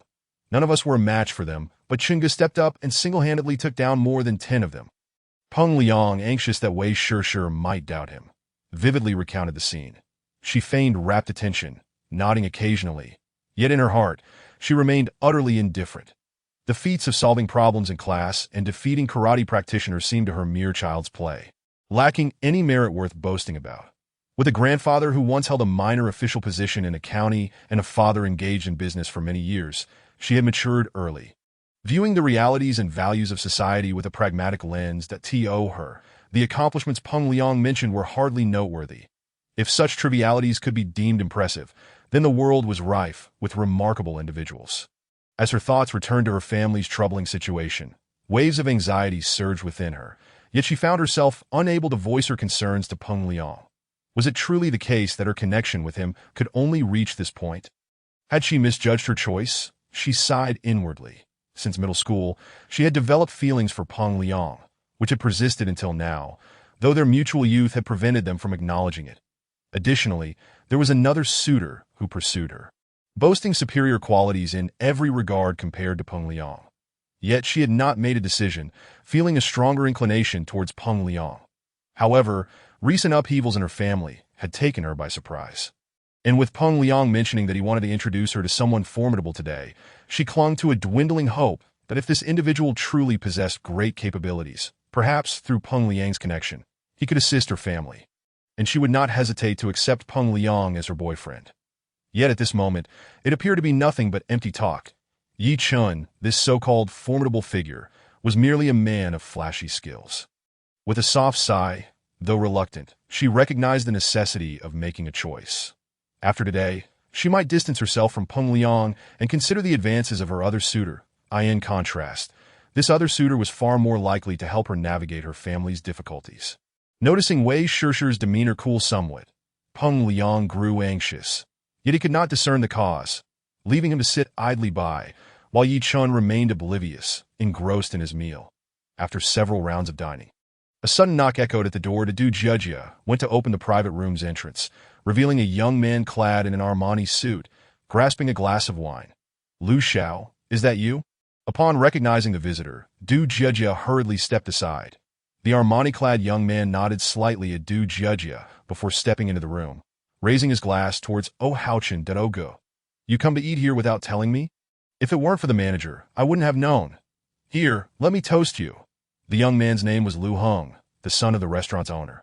Having some acquaintance with Hao-Chen, he came over to offer a toast upon learning of his presence. Xiao Heng, we were gathering, so we thought it best not to trouble you. Come, let's drink. Hao-Chen rose, clinking glasses with Lu Heng before downing his drink. The classmates nearby watched with envy, filled with admiration for Hao-Chen. In Lu City, it seemed he had connections wherever he went, and even the owner's son came over to offer a toast, a testament to his status and influence. Wei Shishir, burdened with her thoughts, experienced a subtle change in expression upon Lu Heng's arrival. After exchanging a few pleasantries with Hao-Chen, Lu Heng's attention suddenly fell upon Wei Shishir, his face lighting up with delight. Shishir, what brings you here? He was taken aback to find the girl he was pursuing dining in his family's restaurant. That I'm here with friends. Wei Shishir replied, her expression slightly flustered. Lu Heng, keenly observant, immediately directed his gaze toward Ye Chen and Peng Liang, feeling a twinge of displeasure but maintaining a smile as he inquired, may I ask who is Shishir's friend? Since I'm a classmate of hers, I must properly introduce myself and toast you. Peng Liang furrowed his brow, sensing the subtle tension between Wei Shishir and Lu Heng. Deeply enamored with Wei Shishir, he felt inadequate in the presence of her suitor, particularly given Lu Heng's stature and demeanor. After a brief hesitation, he steeled himself and stood up, raising his glass to Lu Heng. Lu Xiao, hello, I'm Peng Liang, a friend of Shishir. Lu Heng's expression briefly flickered with disdain. Yet he responded, ah, so you're brother Peng. It's a pleasure to meet you. Let us drink. He feigned camaraderie while downing his drink with Peng Liang, then promptly ignored him, turning his attention back to Wei Shishir. Shishir, I've invited you to my family's restaurant several times. Yet you always declined. Since this is your first visit, I, as the host, must ensure you are well entertained. Without regard for the other's feelings, he snapped his fingers, summoning a waiter to add another seat, positioning himself between Wei Shishir and Ye Chen. Although some classmates felt discontent, they hesitated to voice their opinions, recognizing Lu Heng's connections to the establishment and his familiarity with Hao-Chen. Peng Liang's expression darkened considerably. This gathering was meant for him to invite Wei Shishir. Yet it now felt as though he was merely facilitating Lu Heng's advances. Ye Chen cast a sidelong glance at Lu Heng, silently shaking his head. By all appearances, Lu Heng was superior to Peng Liang in both looks and background. And should he indeed be a rival, Peng Liang's dreams of winning Wei Shishir's affection were on the verge of collapse. Seated between Peng Liang and Lu Heng, Wei Shishir engaged in lively conversation with Lu Heng, casually responding to Peng Liang, which filled him with frustration. Hao-Chen maintained a cold demeanor, engaging with a few girls nearby, fully aware of Lu Heng's behavior. When Lu Heng took a seat, he expressed no objection. By the way, Lu Heng suddenly recalled, turning to Hao-Chen, my cousin recently opened a bar in the East District that if you're free tonight, you should bring your classmates over. Drinks are on the house. Though his words were directed solely at Hao-Chen, the entire class heard him distinctly. The preparation for the college entrance examination was exceedingly demanding, placing considerable pressure on them that if they could seize today's opportunity to unwind at a bar, it would indeed be a welcome reprieve. While Lu Xiao, what is the name of the bar your brother owns? A few girls accustomed to frequenting nightclubs could no longer contain their curiosity. Lu Heng smiled and replied, it's called Fengqi. I'm not sure if you've heard of it, he seemed to be inquiring, yet a hint of pride graced his features. Fengqi, isn't it the hottest music bar in Dongqing recently? I've heard it's owned by Li Boiliang, the top figure in Dongqing. Many students present lived in Dongqing, and upon hearing the name Fengqi, they were all taken aback, gasping in surprise. The newly opened Fengqi bar had indeed taken Dongqing by storm. Even those who rarely visited nightclubs had heard of it. Young people in Dongqing almost unanimously chose Fengqi for their nightlife. Inside the bar, the environment was relatively clean, and no one dared to cause trouble. Not because it was particularly formal. But due to the significant reputation of its owner, the investor behind this establishment was none other than Li Buoyang, the unrivaled leader of Dongchen. In this area, Li Buoyang was renowned for his unyielding authority. No one dared to cross him. There were instances where individuals foolishly caused a ruckus at Fengqi, only to find themselves having their limbs broken and unceremoniously thrown out by Li Buoyang's men, leaving them too terrified to utter a word, subsequently returning with large sums of money to apologize. This exemplified Li Buoyang's fierce reputation and immense influence in Dongchen. He was indeed a person of considerable power. Moreover, it was crucial to note that Li Buoyang's superior was Wu Guangfu of Chenfeng Group. Although Chenfeng Group was a titan in Lu City and Wu Guangfu had been the wealthiest man in Lu City for several consecutive years. His background was widely known. He was the quintessential leader of Lu City. Anyone who dared to challenge Li Buoyang was essentially declaring war on Wu Guangfu. Who could bear the consequences of such an action? "Wow, Lu Xiao, is big brother Li also your cousin?" exclaimed several girls in awe. Though they were top students, they had always admired powerful figures capable of commanding respect with a mere name. This was their definition of strength. A true heavyweight. "Yes, I am cousins with Li Ge." Lu Heng replied with feigned humility, though the smug smile tugging at the corners of his mouth did not escape Ye Chen's notice. Upon learning that Lu Heng was Li Buoyang's cousin, the girls could hardly contain their excitement, eagerly moving to sit beside him and engage in conversation. Even Du Jieja glanced at Lu Heng, while Gu Mingyao was secretly astonished. Lu Heng, being the young master of this establishment, was not enough to incite such interest from the girls. There were numerous restaurants of this scale in Lu City, and they would typically regard Lu Heng with only mild interest. However, upon discovering that Li Buoyang was Lu Heng's cousin, the significance of the situation changed entirely. Wu Guangfu held immense power in Lu City, who among his subordinates could be considered inconsequential. Wei Shishir, observing how many of Peng Liang's classmates were eager to curry favor with Lu Heng, felt reassured in her choice. With Lu Heng being Li Buoyang's cousin, and Li Buoyang being the top figure in Dongqing, it should be a simple matter for Lu Heng to resolve any troubles her family encountered. With this thought in mind, she smiled even more brightly at Lu Heng. Despite not being particularly fond of him, she felt compelled to greet him warmly. Lu Heng instantly became the center of attention, while Peng Liang could only sigh in defeat from the sidelines. Initially, he believed that although his family background could not compare to Lu Heng's, he still had a fighting chance. The gap was not insurmountable. However, upon hearing of the familial connection between Li Buoyang and Lu Heng, he felt utterly deflated. During the meal, Wei Shishir agreed to accompany Lu Heng to the movies that evening, and he felt invigorated, brimming with pride as he downed the drinks offered by his classmates from Class 4 with great enthusiasm. Just then, the activity door of the private room was abruptly yanked open. That Du Jieja's expression shifted, as this was a high-end restaurant, and it was expected that no one would recklessly barge into a guest's private space. The others shared her sentiment, turning to see what was amiss. The classmates from Class 4 all looked up, and aside from Ye Chen, everyone froze in shock that a group of intimidating, burly men stood at the entrance, led by a young man in his mid-20s, whose pallid complexion indicated a lifestyle of excess. His gaze swept over Du Jieja before settling on Wei Shishir, filled with unabashed greed. Upon seeing the young man, Wei Shishir's face drained of color, and she instinctively recoiled. "Shishir, you come to my territory to dine, and don't even notify me?" Chapter 52. Who gave you the courage? The lead youth spoke with a mocking smile, his expression far from benign. The table was filled with students who had ever witnessed such a display of societal intimidation. A few bold individuals attempted to speak, but upon seeing the menacing faces of the burly men, they swallowed their words. Wei Shishir had never anticipated that the young man would find her here. A few days prior, her brother had a dispute at a night stall, resulting in him beating up the other party. She had thought the matter would end there, unaware that her brother had assaulted the son of an underground figure. The very young man before her, Lin Yu. Her family had paid a hefty sum in compensation, yet Lin Yu was far from satisfied. Upon seeing her, he forced her to agree to be his girlfriend before he would relent. With no other options, she had to bide her time with Lin Yu while seeking a solution. This urgency was why she was hastily deciding between Peng Liang and Lu Heng. Lu Heng was the answer. Wei Shishir looked at Lu Heng with a helpless expression. At this moment, he was her only hope that, "Oh, is that him? Shishir, don't worry. I'll handle this," Lu Heng offered a reassuring glance to Wei Shishir as he stood up. He felt emboldened, already envisioning how a few well-chosen words would intimidate Lin Yu, leading to the admiration of those around him. Particularly with the beautiful Gu Mingyao standing nearby, he was even more eager to showcase his connections. Lu Heng rose with an air of authority and pretended to be seasoned, asking, "Brother, what do they call you? Who are you? Do you think you deserve to call me brother?" Lin Yu glanced at Lu Heng with disdain. Lu Heng's anger flared. Lin Yu was clearly disregarding him entirely, that in a moment of frustration, he blurted out, "I am Lu Heng.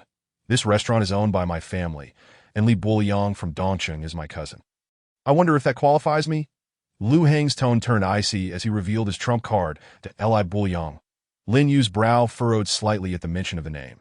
Seeing the change in Lin Yu's expression, Lu Heng felt a surge of pride, silently praising his cousin's reputation. Just mentioning the name had already altered Lin Yu's demeanor. He merely awaited the opportunity to exchange a few more pleasantries before resolving Wei Shishir's predicament. Believing that once this matter was settled, she would have no qualms about being devoted to him. Upon witnessing Lin Yu's reaction, Wei Shishir felt a flicker of hope. If this issue could be resolved, she would not mind being Lu Heng's girlfriend. The rest of the classmates from Class 4 noted that upon Lu Heng mentioning Li Buoyang's name, the once arrogant demeanor of the lead youth had dissipated, and they all secretly envied the power of reputation. This was the true essence of a heavyweight. Merely uttering a name could completely subdue an opponent. Lin Yu paused for a moment, then snapped back to reality. A strange smile creeping onto his face. "That I thought you had some clout for daring to talk to me. Turns out you were just Li Buoyang's little cousin." The crowd grew puzzled, sensing a lack of fear in Lin Yu's tone. Just as they were contemplating this, Lin Yu suddenly stepped forward, grabbing Lu Heng by the collar, his spittle flying.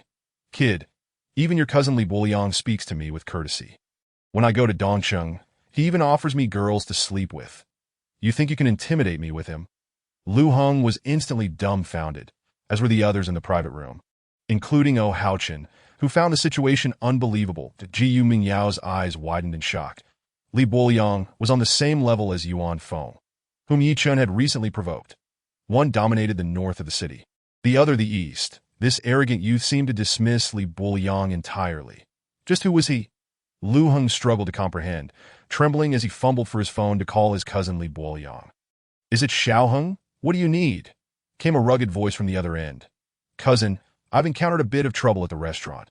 I mentioned I'm your cousin, but the other party seems to have no regard for you," Lu Heng said, steeling himself as he recounted the situation to the gathered crowd. After all, Li Buoyang was a formidable figure in Lu City, backed by the powerful Wu Guangfu. He found it hard to imagine someone who would not take Li Buoyang seriously. "Put the phone on speaker. I want to know who dares to disrespect Li Buoyang." The voice on the other end was low and simmering with anger. "Then my cousin wants to speak with you." Lu Heng handed the phone to Lin Yu, feeling a renewed sense of confidence upon hearing Li Buoyang's tone. Lin Yu took the phone nonchalantly, speaking casually. "Is this Li? It's Lin Yu. I'm busy right now. Your cousin is running his mouth in front of me. What do you suggest I do?" "Oh, is that so? Fine, you tell him yourself. If he doesn't leave soon, don't blame me for being merciless." Lin Yu's demeanor struck everyone as peculiar. He returned the phone to Lu Heng, who, after merely hearing a couple of sentences, instantly paled. Lu Heng hung up the call and, under the watchful eyes of the crowd, bowed deeply to Lin Yu, apologizing profusely. "Brother Yu, I am truly sorry. I didn't realize it was you. Please don't hold my previous words against me. Consider them as mere whispers in the wind."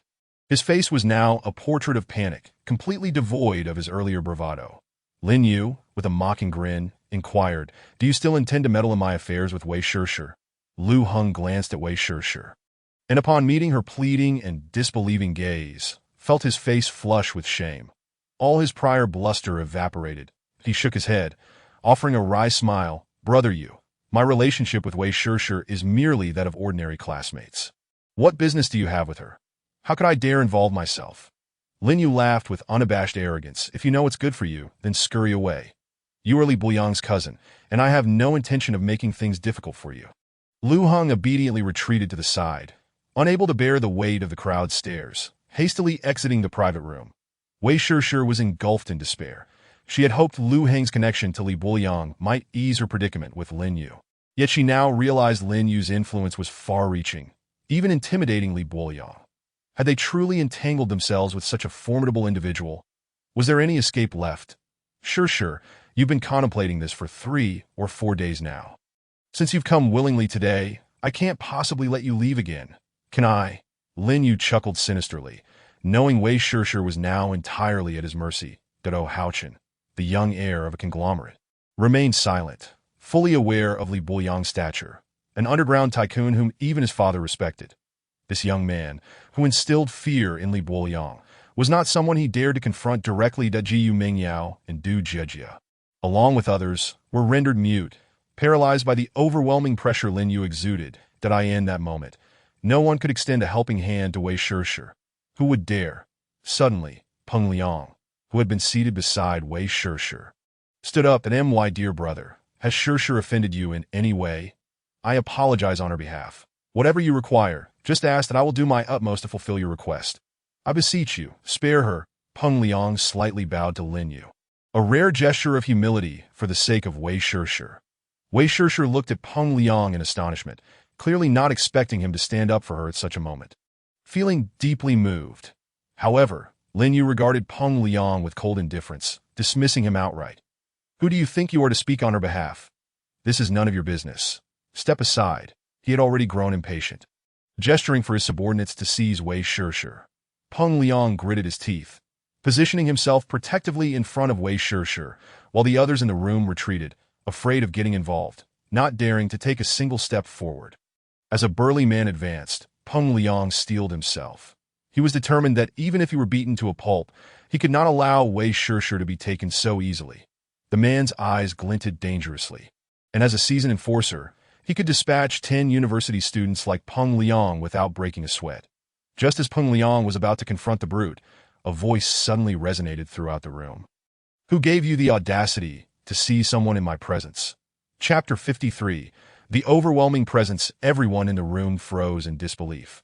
Lin Yu, whose overbearing demeanor had overshadowed even Li Buoyang, now faced someone audacious enough to speak against him, and with such bravado, they turned towards the source of the voice to find Ye Chen sitting in a corner, casually holding chopsticks and continuing to serve himself food. Nonetheless, everyone was certain that the words had originated from him. Brother Ye Chen. Gu Mingyao was perplexed. That night at the bar street, Ye Chen had already incurred the wrath of Yuan Feng due to her, and logically, he should have been wary. Yet here he was, seemingly unrepentant, recklessly inviting trouble upon himself. Was he seeking his own demise? Du Jiejia was momentarily stunned at Ye Chen's intervention before she broke into a malicious grin, while Oh Haochen merely scoffed, shaking his head disdainfully. Even he was relegated to observing from the sidelines, yet Ye Chen was daring enough to instigate conflict. What foolishness! He was aware that while Ye Chen could hold his own against the karate team, challenging someone even more formidable than Li Buoyang was sheer folly. What kind of saintly figure could possibly be more intimidating than Li Buoyang? A single word from Lin Yu could very well summon a dozen ominous gun barrels, rendering any physical prowess irrelevant. Chengu. Peng Liang could hardly believe that Ye Chen would choose this moment to support him. Are you the one speaking? Lin Yu narrowed his eyes, his expression darkening. In the entire city of Lu, even the leaders from the 4 major districts would never dare to speak to him in such a manner. They all treated him with utmost respect. Fearing the wrath of his father, who was Wu Guangfu's most trusted subordinate. Yet now, a seemingly ordinary college student dared to address him with such insolence. It was a refreshing surprise for Lin Yu. At this moment, Ye Chen turned sideways, and Lin Yu was curious to see the face of the young man who dared to speak to him so audaciously. However, he felt a fleeting sense of familiarity with this profile, as if he had seen it somewhere before. Kid, I am the one who is curious. Who gave you the courage to speak to me like that? I don't care who you are. But right now, you're irritating me. That if you kneel and apologize, I might show mercy and let you go. That if you refuse to kneel, then Lin Yu crossed his arms, preparing to pull up a chair and sit down, anticipating Ye Chen's submission. But just then, Ye Chen suddenly turned his head, finally revealing his face to Lin Yu. In an instant, the arrogance on Lin Yu's face vanished, replaced by a pallor that drained the color from his cheeks. The words that followed were lodged in his throat. Unable to escape, he looked as though he had encountered the most terrifying sight in the world. Mouth agape, nearly terrified to the point of losing his senses. Young Master Chen. Cold sweat trickled down Lin Yu's face as his heart filled with dread. Just 2 nights prior at Hongya Mountain Villa, due to his father's affairs, he had happened to be in the meeting room when Su Yuaning brought in Hong Fei, a figure who exuded overwhelming confidence, capable of wielding a flying knife with lethal precision. He had single-handedly subdued all of Wu Guangfu's men, nearly cornering Wu Guangfu himself. Just when Lin Yu believed Wu Guangfu's era was on the verge of collapse, Ye Chen had descended like a tempest, effortlessly eliminating the formidable Hong Fei in an instant, leaving Su Yuanting trembling in fear. That scene was one he still dreamed about in his nightmares.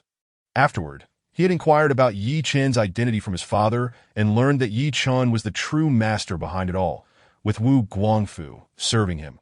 From that moment on, he had etched Ye Chen's visage into his memory, fearful of any future confrontations. Yet, he never anticipated that Ye Chen would be sitting directly across from him, now to why Ye Chen's gaze bore no emotion as he inquired, "What if I refuse to kneel?" Lin Yu's expression morphed drastically, his face turning a shade akin to liver, his legs trembling as he nearly collapsed to the ground. "Young Master Chen, I had no idea you were here. Please, spare me. Have mercy." No one could fathom the tremendous pressure Lin Yu was under at that moment. Though Ye Chen appeared youthful, even younger than Lin Yu, his resolute nature and unyielding authority instilled a sense of dread that made even Lin Yu's heart race. Facing Ye Chen now felt almost suffocating, and standing upright required all of his strength. Witnessing Lin Yu's sudden transformation, the once arrogant demeanor now reduced to abject humility and even a hint of pleading, left everyone in the room aghast. Especially those who had hoped to see Ye Chen humiliated by Lin Yu, like Oh Haochen and Du Jiejia, wore expressions of disbelief. Lin Yu, a figure capable of effortlessly suppressing even Li Buoyang, was now pale and fearful before someone like Ye Chen, who had seemingly emerged from the countryside. The realization dawned on them that Ye Chen had single-handedly defeated over 10 members of the karate team from Chengmen No. 1 high school. Could it be that Lin Yu had experienced defeat at Ye Chen's hands and feared his prowess? This thought flickered through the minds of the spectators, only to be swiftly dismissed as absurd. Someone like Lin Yu, who didn't even flinch at Li Buoyang, could not possibly fear another's fists. With his subordinates combined, they could easily overpower Ye Chen with a single punch each. Why would he harbor any fear towards Ye Chen?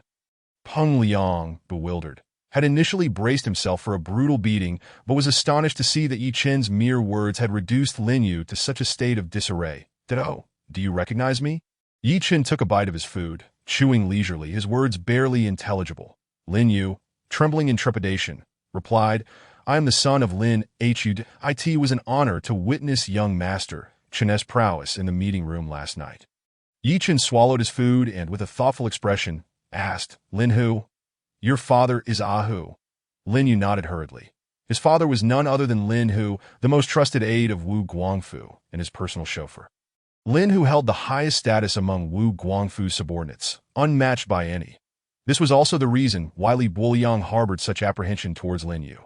"Since you know me, I'll spare you the pleasantries." Ye Chen gestured towards Wei Shi and Peng Liang, "that I do not care about any past grievances between you and her, nor do I wish to know what offense she has committed against you. She is the girlfriend of my friend, and you know what you ought to do." Ye Chen's indifferent gaze swept over, causing Lin Yu's body to stiffen as though struck by lightning. He nodded fervently like a drum. "Young Master Chen, I am truly sorry. I beg your forgiveness. From now on, I will avoid my sister-in-law. No, I mean my aunt, and I will not dare to act recklessly." That he no longer exuded the arrogance typical of a wealthy heir, but instead pleaded pitifully with Ye Chen. Having learned that Wei Shi was the girlfriend of Ye Chen's friend, he was nearly paralyzed with fear.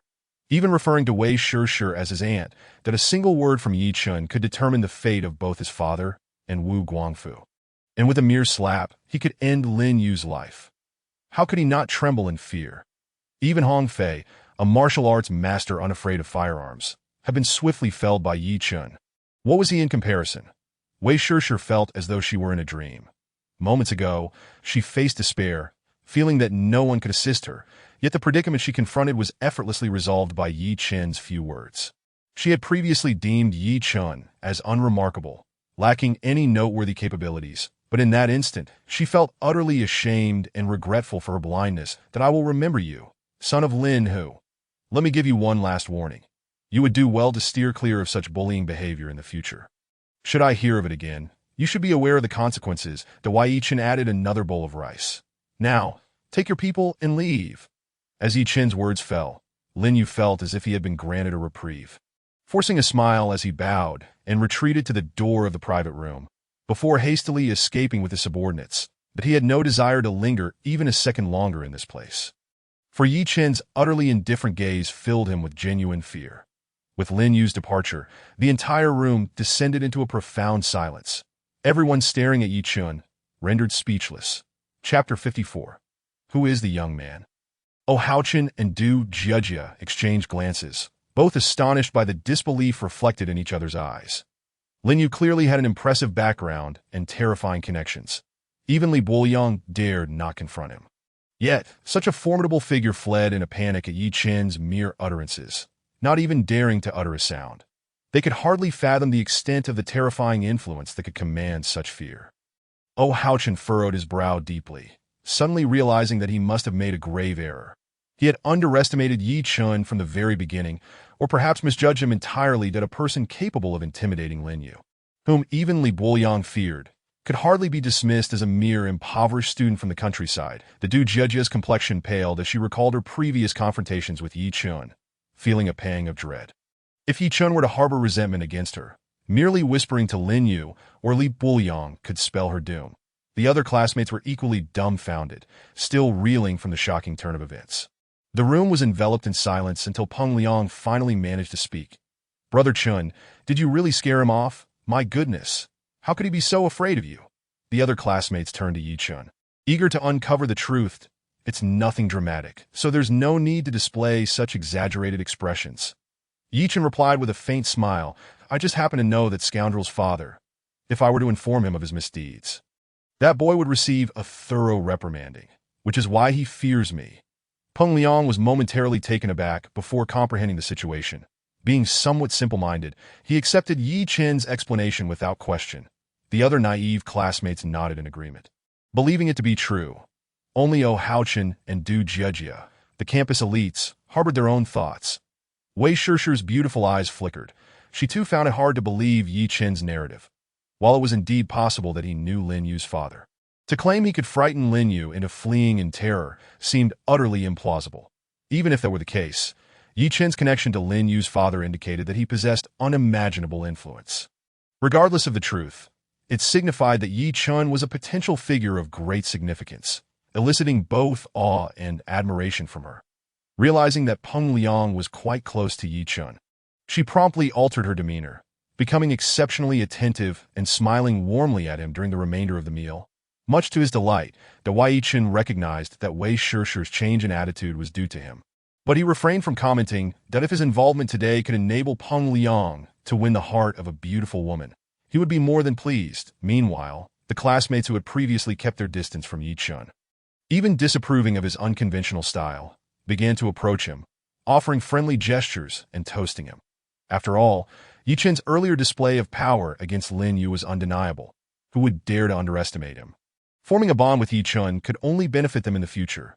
In contrast, Du Jie and Ye Chen remained considerably silent, with Du Jie not daring to meet Ye Chen's gaze throughout the gathering. Once the party concluded, Ye Chen walked home alongside Gu Mingyao.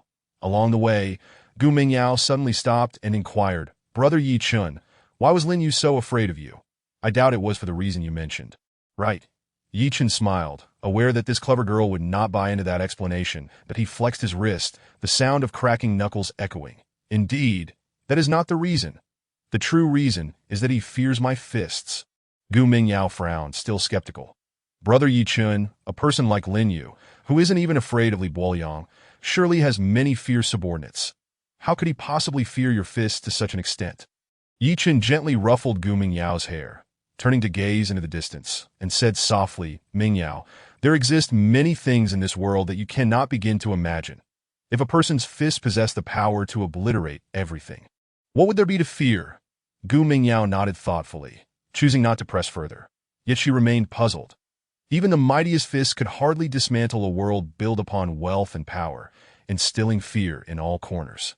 In Ganshi Province, Changnan City, Within a luxurious villa spanning nearly 1,000 square meters, a middle-aged man clad in a suit sat with an austere expression, exuding an air of authority as he reclined on a bench in the yard. Letting out a soft sigh, beside him stood an enchanting woman, radiating classical charm. Dressed in an elegant traditional qipao, her graceful figure and subtly revealed legs made her a rare beauty of unparalleled allure. Noticing the middle-aged man's sigh, the woman inquired, "Dad, what troubles you? Are you worried about something?" The middle-aged man sat up, an apologetic look crossing his face. "Ruoyan, it's rare for you to visit me. Yet here I am, burdening you with my gloomy demeanor. I truly feel sorry."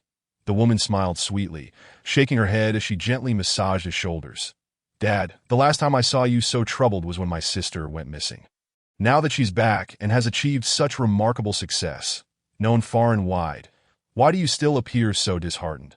The middle-aged man reflected on his two daughters, both astonishingly accomplished and shining in their respective fields, which brought him immense comfort. However, recalling the promise he made 6 months prior, his expression darkened once more. "Ruoyan, what weighs on my mind is regarding your younger sister. She lost her sight 2 years ago. And when we were unaware, she ran away from home, her whereabouts unknown. Yet, 6 months ago, a young man returned her to us and even left behind a miraculous medicine that restored her sight. When I first saw your sister return, I was overjoyed and, in a moment of impulsiveness, I rashly promised to marry her off to that young man. Now, I realize I may have acted too hastily, though the young man had saved your sister and restored her vision, thus holding great favor with our family. Gratitude does not equate to affection that I know nothing about this young man, and to hastily promise your sister to him was indeed imprudent.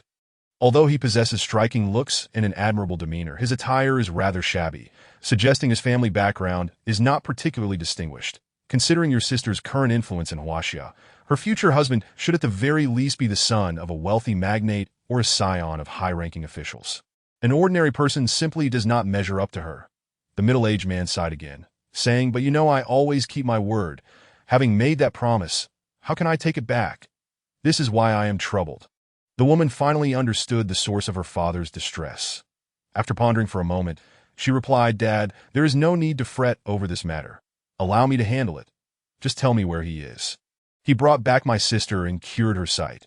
So of course he deserves our gratitude, that I will take 10 million to him and have him annul the engagement with my sister." The woman's tone was casual and unassuming, yet it exuded an air of formidable authority, as if she had long occupied a position of power and regarded ordinary individuals with disdain. The middle-aged man furrowed his brow deeply and shook his head gently. "I only know he is within the borders of Sichuan province, but I am uncertain of his exact whereabouts, that he did not even leave a name. All I possess is this somewhat blurry photograph extracted from the surveillance footage when he visited our villa," the middle-aged man remarked, producing a slightly indistinct image of a young man, which unmistakably depicted Ye Chen. Chapter 55. Annulment of engagement. The woman took the photograph, glanced at it a few times, and her mind began to formulate a plan. "Father, I will handle this matter. Our sect has some connections with the Han family in Sichuan. It should not be too difficult for them to assist me in locating someone there." The middle-aged man's eyes lit up with surprise upon hearing this. "Really? You can reach the Han family of Sichuan? That's wonderful. With their assistance, there is no one in Sichuan they cannot find, that I shall trouble you to make the trip." The woman smiled and nodded. "Recently, our sect has been preoccupied with preparations for the Sichuan Guizhou martial arts gathering that I have no pressing matters to attend to, so a trip to Sichuan would serve as a pleasant diversion." The middle-aged man felt a wave of relief wash over him. Having the woman personally take charge of the situation was far more reassuring than if he were to handle it himself. And he would avoid the disgrace of being labeled unreliable. At the entrance of the Han family in Qingmen, a distinguished guest was being welcomed. The family head, Han Feng, personally stepped out to greet them. Standing gracefully at the entrance was a stunningly beautiful young woman, her eyes sparkling like autumn waters, captivating the gaze of the guard stationed at the Han family gate, who found it hard to look away. Beside her stood a young man with an air of arrogance, arms crossed, casting a cold glance over everything, as if the Han family, renowned as the foremost in Sichuan, did not even pique his interest. Both were clad in long robes of azure and white, emblazoned with a flame insignia that split into 3 at their chest. It turned out they were high-ranking disciples from the Sanju men. and Han Feng was indeed at a loss for how to receive them. Upon seeing the two, Han Feng immediately clasped his fists in a gesture of respect. The young man remained unmoved, merely nodding slightly with an attitude of haughty indifference. The woman, however, returned the gesture of respect with a gentle smile. Han family head, I am Ji Ruan from the Sanju Men, and this is my senior brother Liao Ruching. We have come to visit, and I hope you will forgive our intrusion, that Ji Ruan. Hearing this name, Han Yuan was taken aback. Was she not one of the young elites in the contemporary martial arts realm of China? Mentioned by her father, just yesterday in front of Ye Chen, she discreetly assessed Ji Ruan, finding that the closer she looked, the more she appreciated Ji Ruan's ethereal beauty, leaving her feeling inadequate in comparison. Truly, she was recognized as one of the 5 great beauties in the martial arts world. It is Miss Ji and young Master Liao. Please come inside, Han Feng said, somewhat surprised, and hurriedly ushered them into the villa. In the villa's living room, Ji Ruan got straight to the point. Han family head, I have come to request your assistance.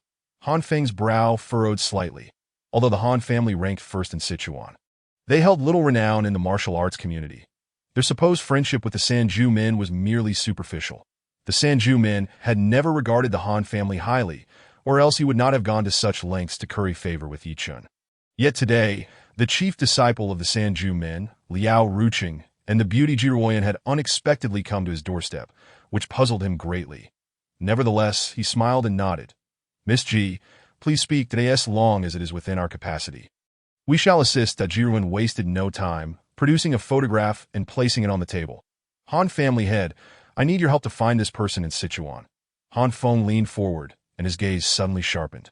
Although the photograph was somewhat blurred, he could faintly recognize certain features. The person in the image was indeed Ye Chen.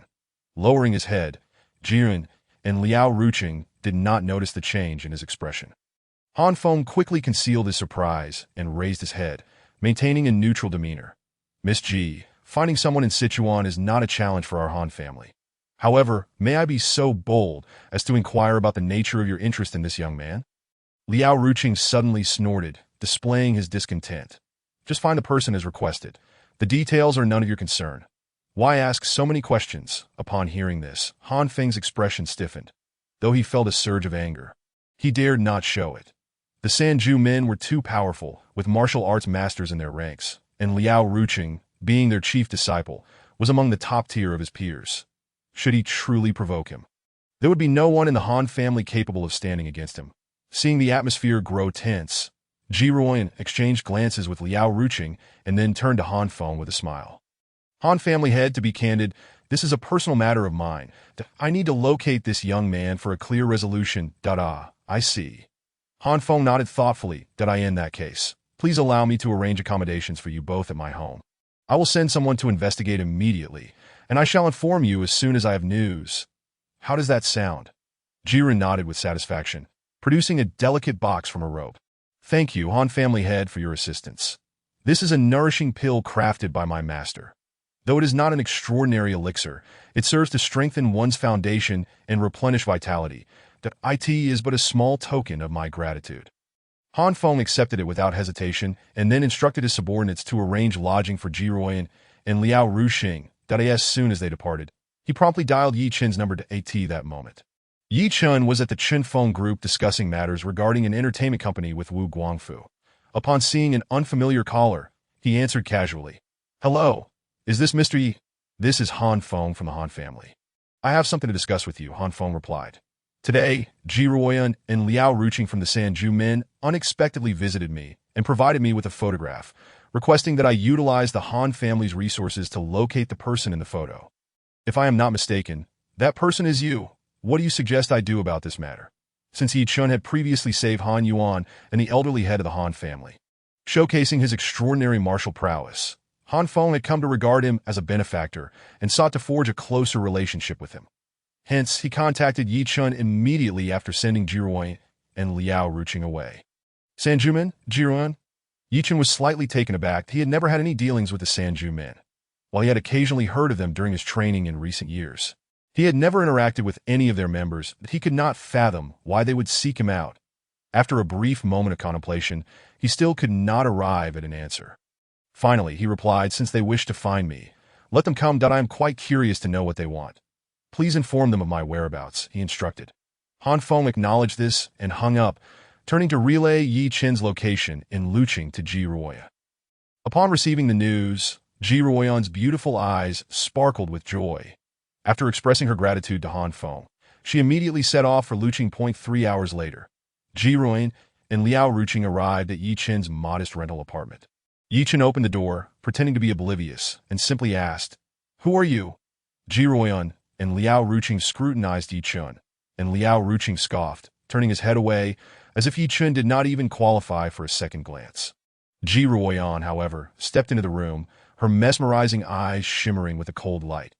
"Allow me to introduce myself. That I am Ji Ruoyan, the elder sister of Ji Ruoxue, and I have come specifically to find you." As she spoke, she observed Ye Chen, finding him rather perplexing. With her beauty, few could resist her allure. Even talented martial artists like Liao Ruqing were captivated. Yet, when Ye Chen looked at her, his gaze was clear and untroubled. As if she were merely an ordinary person lacking any appeal, Ye Chen, hearing her introduction, raised an eyebrow in surprise. "You are Ji Ruoxue's sister. May I ask what brings you to me?" Ji Ruoyan's beautiful eyes scanned Ye Chen, and a flicker of disdain crossed her mind. From her perspective, Ye Chen led a casual and carefree life, evidently not hailing from a wealthy background. Although he had saved her sister and healed her eyes, he clearly did not meet the standards to be her sister's fiancé. With this thought, she produced a bank card from her robe pocket and placed it on the table. "Here is 10 million. Thank you for returning Ruoxue and for healing her eyes. This is the compensation from our Ji family. As for your engagement with Ruoxue, it is hereby annulled." Chapter 56. Do you truly wish to seek death? Ji Ruoyan's beautiful eyes were icy. Her voice as frigid as that of a celestial being from the Moon Palace. Her tone left no room for negotiation, as if her words were an order that Ye Chen was bound to obey. "Are you saying you want me to annul my engagement with Ji Ruoxue?" Ye Chen stared at Ji Ruoyan, his brow furrowing slightly. Observing this, Ji Ruoyan maintained her indifferent expression, believing Ye Chen's frown stemmed from reluctance to end the engagement. A sign of discontent. "I understand you wish to marry Ruoxue. My father also promised as much. However, I must make it clear. I am Ruoxue's sister, and I do not approve of her marrying someone like you." Ji Ruoyan enunciated each word with deliberate precision, showing no mercy. Ruoxue has now become a sensational figure in Huaxia, renowned and influential on an international scale, revered as a national goddess. The echelon she inhabits is far beyond your reach. Her future husband must, at the very least, be the scion of a provincial magnate, or the offspring of high-ranking officials and esteemed families. Failing that, he must be a prominent public figure of the same caliber as her. Yet you, my dear, are woefully inadequate. The dwelling you inhabit is scarcely 90 square meters, and the presence of your school bag and textbooks on the table indicates that you are still a student. Your attire, when considered in totality, does not exceed 500 yuan. Do you truly believe that your current lifestyle could ever align with that of Ruoxue? Even if Ruoxue were to express gratitude and willingly commit to marrying you, not only would I vehemently oppose it, but even the elite suitors pursuing her would never acquiesce. Forcing a union with her would only result in unending anguish for you, subjecting you to relentless mockery and scornful glances in the future.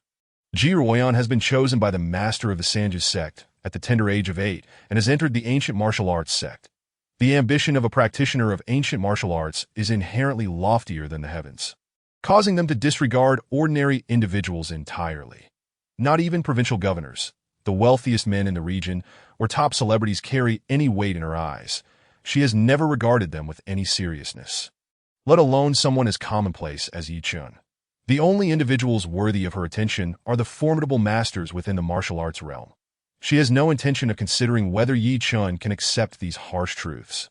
Her sole objective is to lay bare the cruel reality before him, compelling him to recognize his own limitations and voluntarily dissolve the engagement with Ji Ruoxue, rather than clinging to it desperately. Outside, Liao Ruqing cast a disdainful glance at Ye Chen, his expression rife with mockery and contempt. For a prodigy of the martial arts community like him, seeking a top-tier celebrity as a spouse would likely result in the prospective bride's family pleading for his favor. This exemplifies the immense influence and exalted status that a master of ancient martial arts commands in the world, far surpassing that of mere money and power. Yet Ye Chen stands helplessly, confronted with Ji Ruan's insistence on annulling the engagement. This starkly illustrates the chasm that exists between individuals, a divide akin to a vast canyon. The Ye Chen, stroking his chin, awaited Ji Ruan to finish her remarks before he raised his hands in a gesture of indifference. Chuckling with a tone of derision, Ji Ruan, I fail to comprehend the purpose of your extensive discourse. I am utterly unaware of any engagement existing between myself and Ji Ruan Shui. A year prior, while traversing a remote area in the western region of Ganshi province, he encountered a girl of about 18 or 19 years, poised to leap from a cliff in despair. He intervened and discovered that she was blind, subsequently learning of her tragic story. The girl was named Ji Ruan Shui, the very sister of Ji Ruan Shui, afflicted by a peculiar ailment that rendered her blind. Perceived the world as bleak and devoid of meaning, prompting her to seek an end to her existence at the precipice. After examining her eyes, Ye Chen assured her that he could restore her sight. Rekindling a flicker of hope within her that in the outskirts of Chongnan, he gathered over a dozen medicinal herbs and, utilizing his unparalleled medical expertise honed over the years, crafted a remedy for her eyes.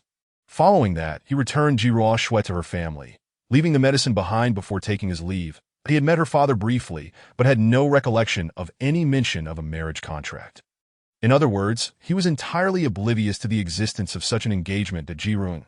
Is it? Ye Chen leaned back, nonchalantly reclining on the sofa that time. I merely returned Ji Ruan Shui to her family and exchanged a few words regarding the medication with your father before departing.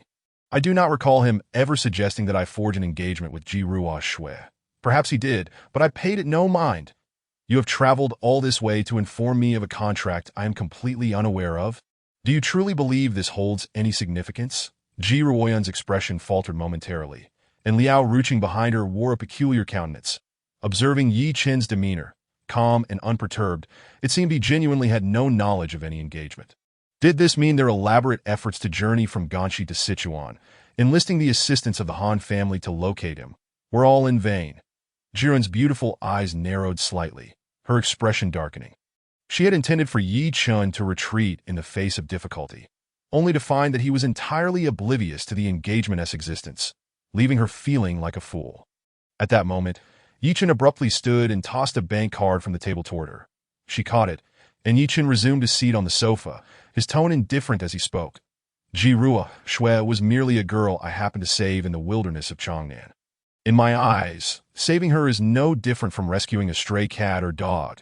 I have never regarded it as a favor. I wish to have no association with anyone from your Ji family.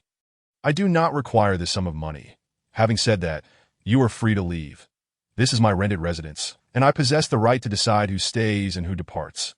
Please do not trouble me any further.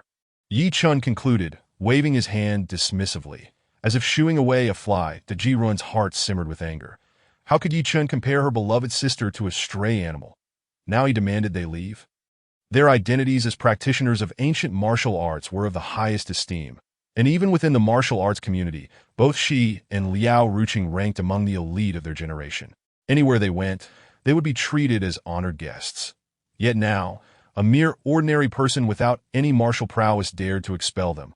After a lengthy pause, Jiren managed to suppress her fury. Regaining her composure as her gaze turned icy once more, that I care not whether you are genuinely unaware of the engagement or feigning ignorance due to some pitiful sense of pride. After today, there shall be no engagement remaining between you and Ruan Shui. Since you do not require this money, I shall take it back. Henceforth, the Ji family owes you nothing. Having spoken, she prepared to turn and leave when Liao Ruching interjected. Kid, let me offer you a word of caution.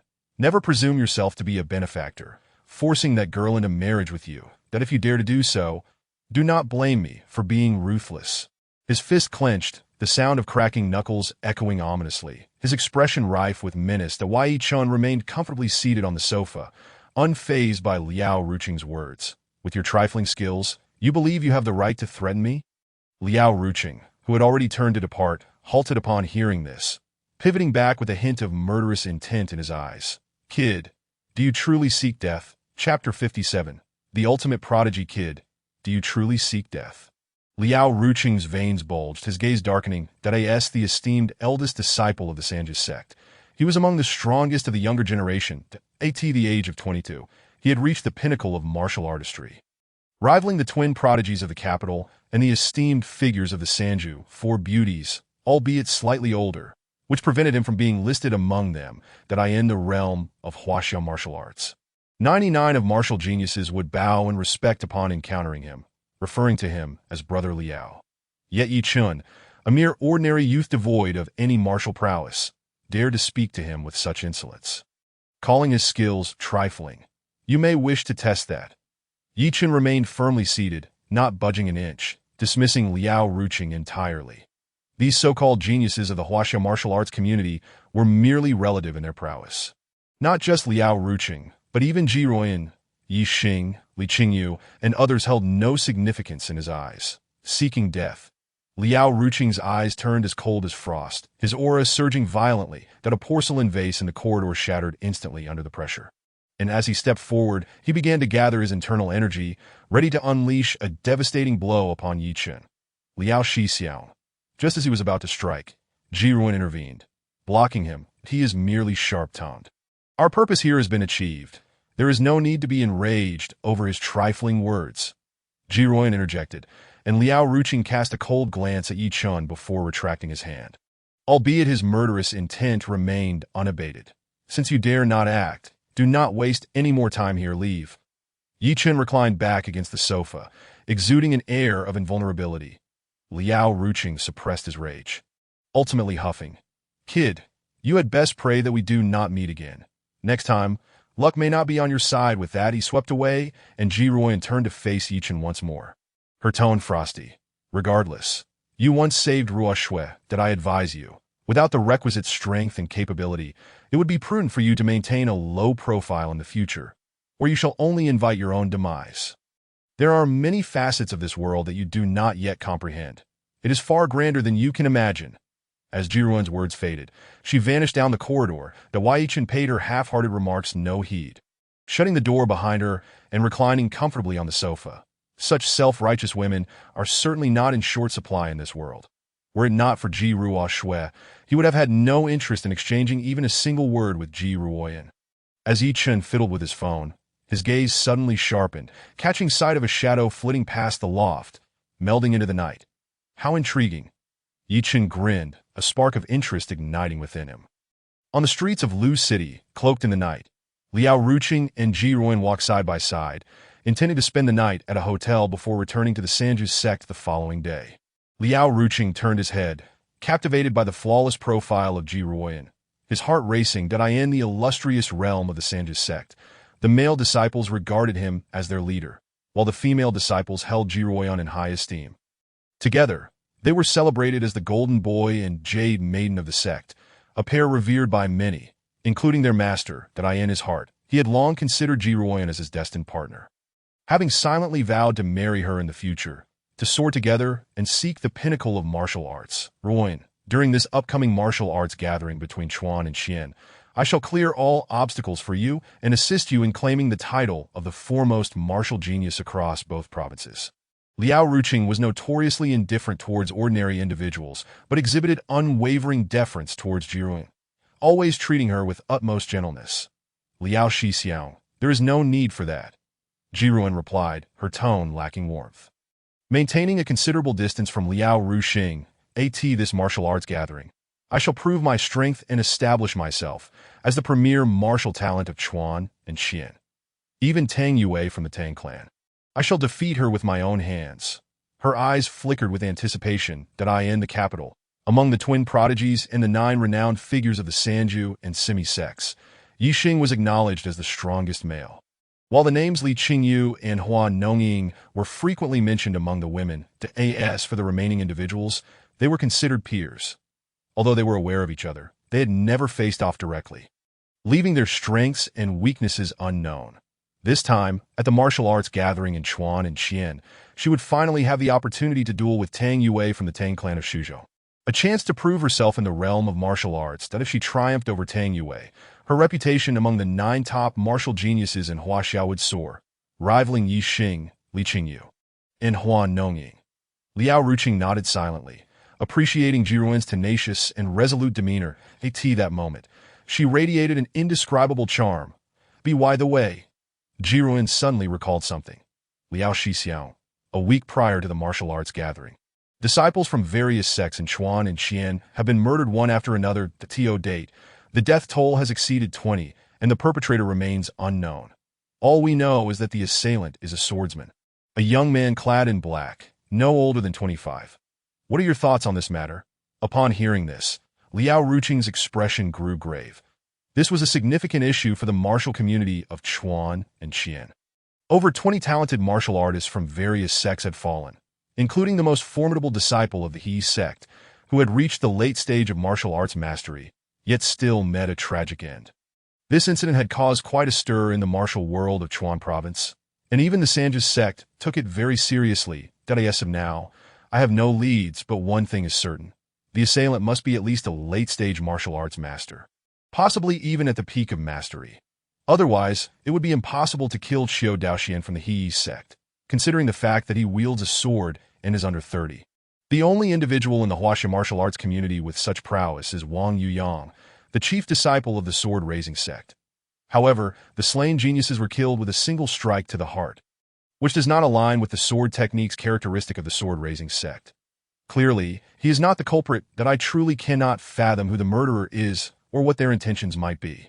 Although Liao Ruqing was somewhat arrogant, he indeed possessed the grounds for such confidence, articulating his analysis with precision and logic. Jiruin, deep in thought, also found herself at a loss for answers that moment. They happened to arrive at the banks of the city moat, and suddenly, a sense of foreboding surged within her, prompting her to halt. Liao Ruqing quickly reacted, standing beside Jiruin as they gazed ahead. Emerging from the pitch-black forest was a shadowy figure. Stepping into the moonlight, that was a young man clad in black, appearing to be in his mid-20s, with a slightly curved, dark long sword slung across his back.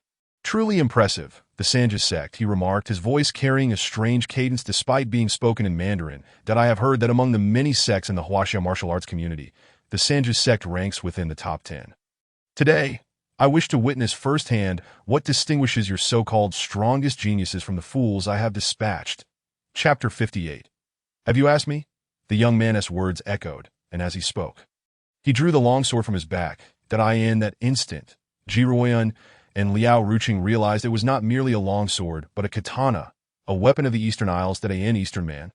Jiruin narrowed her eyes, her vigilance heightened. Who are you, and why have you come to our Huaxia to slaughter our martial artists? Liao Ruqing shouted angrily, fully convinced that this black-clothed Eastern man was the mastermind behind the deaths of over 20 martial geniuses in Chuan and Qian. Who am I? You are not worthy to inquire. The man replied coldly, that I have merely come to test the waters for my master, to see what level the martial geniuses of Huaxia have reached after 20 years. Once I return to the Eastern Isles, my master will come to Huaxia in person, and you will once again experience the might of our warriors from the great Eastern Isles. For now, I shall slay you to prove my swordsmanship. As his words fell, a flash of cold light flickered, and he had already crossed over 10 zhang in the blink of an eye, arriving before Liao Ruqing and Jiruin, striking out with a horizontal slash. His strike was swift and fierce, resembling a thunderous onslaught, and the air resonated with a faint tearing sound. Both Jiruin and Liao Ruqing's expressions changed dramatically as they retreated. Narrowly avoiding the lethal blow, they stumbled back several zhang, while 3 stout trees before them were cleaved in half, crashing to the ground. What a terrifying strike! Both were astonished. A single blow had severed 3 large trees, something they could only achieve with all their might. Yet the Eastern man had executed it effortlessly, demonstrating unparalleled ferocity. But this was not the time for distraction. They understood they were facing the most perilous adversary of their lives. Jiru's mind cleared, her palms pressed together, internal energy surging between them. One of the 9 top martial geniuses of Huaxia. How could she fear a young warrior from the Eastern Isles? With a swift motion, she leaped forward, her movements graceful as she elegantly dodged the Eastern man's 2 strikes. In a heartbeat, she aimed a palm strike towards his chest. Her current peak of martial arts mastery. Though she had not yet reached the realm of supreme mastery, her concentrated internal energy could easily crush the front of a small car. If her palm struck the Eastern man, she was confident it would inflict significant damage. Liao Ruqing, not to be outdone, utilized the concealment of the forest to maneuver around, aiming a palm strike at the Eastern man's back. Together, they launched a combined assault, intent on subduing this murderous intruder and delivering justice to the martial community of Chuan and Qian. To their surprise, the Eastern man merely snorted in disdain, raising his left hand to meet Ji Ruan's palm. With a swift motion of his right hand, he reversed the blade and thrust it backward. A resounding thud echoed as Ji Ruan's palm collided with his, sending her staggering backward, a tremor coursing through her body as she retreated 10 steps before coming to a halt, a trickle of crimson staining her lips. In that moment, she had been injured and coughed up blood. The force of his blow had overwhelmed her, causing internal damage. Meanwhile, Liao Ruqing was struck in the lower abdomen by the Eastern man's reverse thrust, narrowly avoiding a fatal blow aimed at his heart due to his quick reflexes. Nonetheless, he suffered significant injuries. With a swift kick, the Eastern man sent Liao Ruqing flying several meters, crashing beside Ji Ruoya. The two strongest geniuses of the Sanjis sect had fallen one after the other in less than 3 exchanges. "Are you a supreme master of martial arts?" Ji Ruoyan helped Liao Ruqing up, her heart heavy with apprehension. After that single clash, she had been sent reeling and injured. Only someone of a higher level than a martial arts master could possess such power. She had never anticipated that a supreme martial artist from the Eastern Isles would target the martial geniuses of Chuan and Qian. "I am not yet a supreme master of martial arts," the Eastern man replied, holding his sword with one hand and shaking his head, "that I still have a considerable distance to cover before I reach that level. But dealing with you so-called top martial geniuses of Huaxia is more than sufficient. For now, I stand at half a step to supreme mastery." He stood 10 zhang away from Ji Ruoyan and Liao Ruqing, unhurried to strike. "You young martial geniuses of Huaxia are still far too inexperienced, only yearning to ascend from peak mastery to supreme mastery. Yet you remain oblivious to the fact that there exists a smaller realm between peak mastery and supreme mastery, known as half a step to supreme mastery. While half a step to supreme mastery may not equate to supreme mastery, it far surpasses peak mastery that a half-step supreme master can easily defeat 10 peak masters. I had expected that among the current martial geniuses of Huaxia, there would be one at half a step to supreme mastery. Yet, it seems you are merely a group of insignificant fish. Even you, the chief disciple of the Sanjis sect, hailed as one of Huaxia's 9 top martial geniuses, are utterly defenseless before me. It appears the current martial arts community of Huaxia has truly declined. Since the era of the 4 extremes, no noteworthy genius has emerged." Zhirun's heart surged with fury as she spoke in a low voice. "Do not be too arrogant. Among the 9 foremost martial talents of Huaxia, I find myself merely at a middling level. The strongest among them, Ye Chen, Huan Nongying, and Li Qingyu, may not necessarily be your match. Huaxia is vast and rich, filled with exceptional individuals and natural wonders. How could we fear your Eastern martial world?" The Eastern man chuckled coldly, offering no response. "Do not attempt to provoke me. Li Qingyu seldom treads upon the mortal realm, spending almost all her time practicing swordsmanship by Jade Moon Lake, which is guarded by the supreme martial master, the Jade Moon Fairy. I would not dare to approach recklessly. As for Yi Xing and Huan Nongying, they reside in the capital, where the unparalleled martial master Yi Yunlong holds dominion. I would not willingly walk to my own demise. After I slay you both tonight, I shall return to the east, and when my master crosses over to Huaxia, your martial artists will learn what true strength entails." As the Eastern man finished his words, a murderous intent flashed in his eyes. The katana in his hand was gripped firmly as he advanced step by step towards Ji Ruoyan and Liao Ruqing. Both Ji Ruoyan and Liao Ruqing trembled with fear. They were gravely injured and greatly diminished in strength. Even if they attempted to flee, how could they possibly escape the Eastern man, who had reached a half-step to supremacy? For the first time, Ji Ruoyan felt the brutal reality of the martial world, and for the first time, she sensed how perilously close death was that if the Eastern man took just 3 more steps. He could sever her head with a single strike. Despite being one of the 4 beauties of Huaxia's martial world, despair gripped her heart that in such dire circumstances, unless their master appeared or an eminent elder from the Tang sect in Sichuan intervened, who could possibly save them? The katana in the Eastern man's hand gleamed with a chilling light, poised to deliver a fatal blow to both that moment. A voice resonated by the riverside. "Within my Huaxia, if you intend to slay my martial artists, have you ever sought my permission?" Chapter 59. The Young Master. Allow me 3 blades. The voice was startlingly abrupt, echoing through the woods by the riverbank, causing Ji Ruoyan, Liao Ruqing, and the Eastern man to shudder. Both Ji Ruoyan and Liao Ruqing had reached the pinnacle of their craft, while the Eastern man was at a half-step to supremacy. With such prowess, they were undoubtedly among the elite of the younger generation around the world, yet someone had approached so closely without any of them noticing. Who could it be? The Eastern man narrowed his eyes. Bellowing, "Who goes there?" Swish, a light sound was heard, and leaves rustled as a figure clad in white abruptly appeared before Jiun and Liao Ruqing, facing the Eastern man with his back turned to them. The newcomer stood with hands clasped behind him, exuding an extraordinary demeanor, as if he could uphold the very heavens with his presence. The Jiun and Liao Ruqing could only see his back, unable to discern his identity, but the Eastern man recognized him, and his expression changed dramatically. The sudden arrival was astonishingly youthful, appearing no older than 17 or 18, that his expression was indifferent, with eyes resembling stars, devoid of any martial aura, seemingly plain. Yet the Eastern man sensed no forewarning of his approach, that a master. The thought flashed through the Eastern man's mind, his pupils constricting. Before him stood Ye Chen, who displayed no fear or trepidation, instead appearing calm and unruffled, a demeanor he had only witnessed in his own master. That I never imagined that the martial warriors of the East would be so despicable and shameless, lurking within Huaxia, killing my martial artists. Has your samurai spirit been relegated to the making of action films? The youth's tone was devoid of emotion.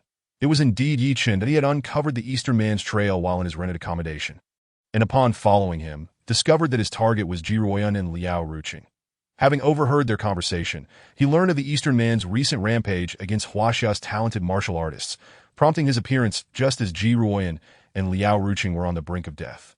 The Eastern man scrutinized Ye Chen for a long moment, utterly unable to recall any figure within Huaxia's martial realm that resembled him. Who are you? You are not among the 9 great martial talents of Huaxia. He had initially assumed Ye Chen was one of the 9, but upon closer examination, he realized Ye Chen was a stranger he had never encountered or heard of before. I am indeed not among those 9.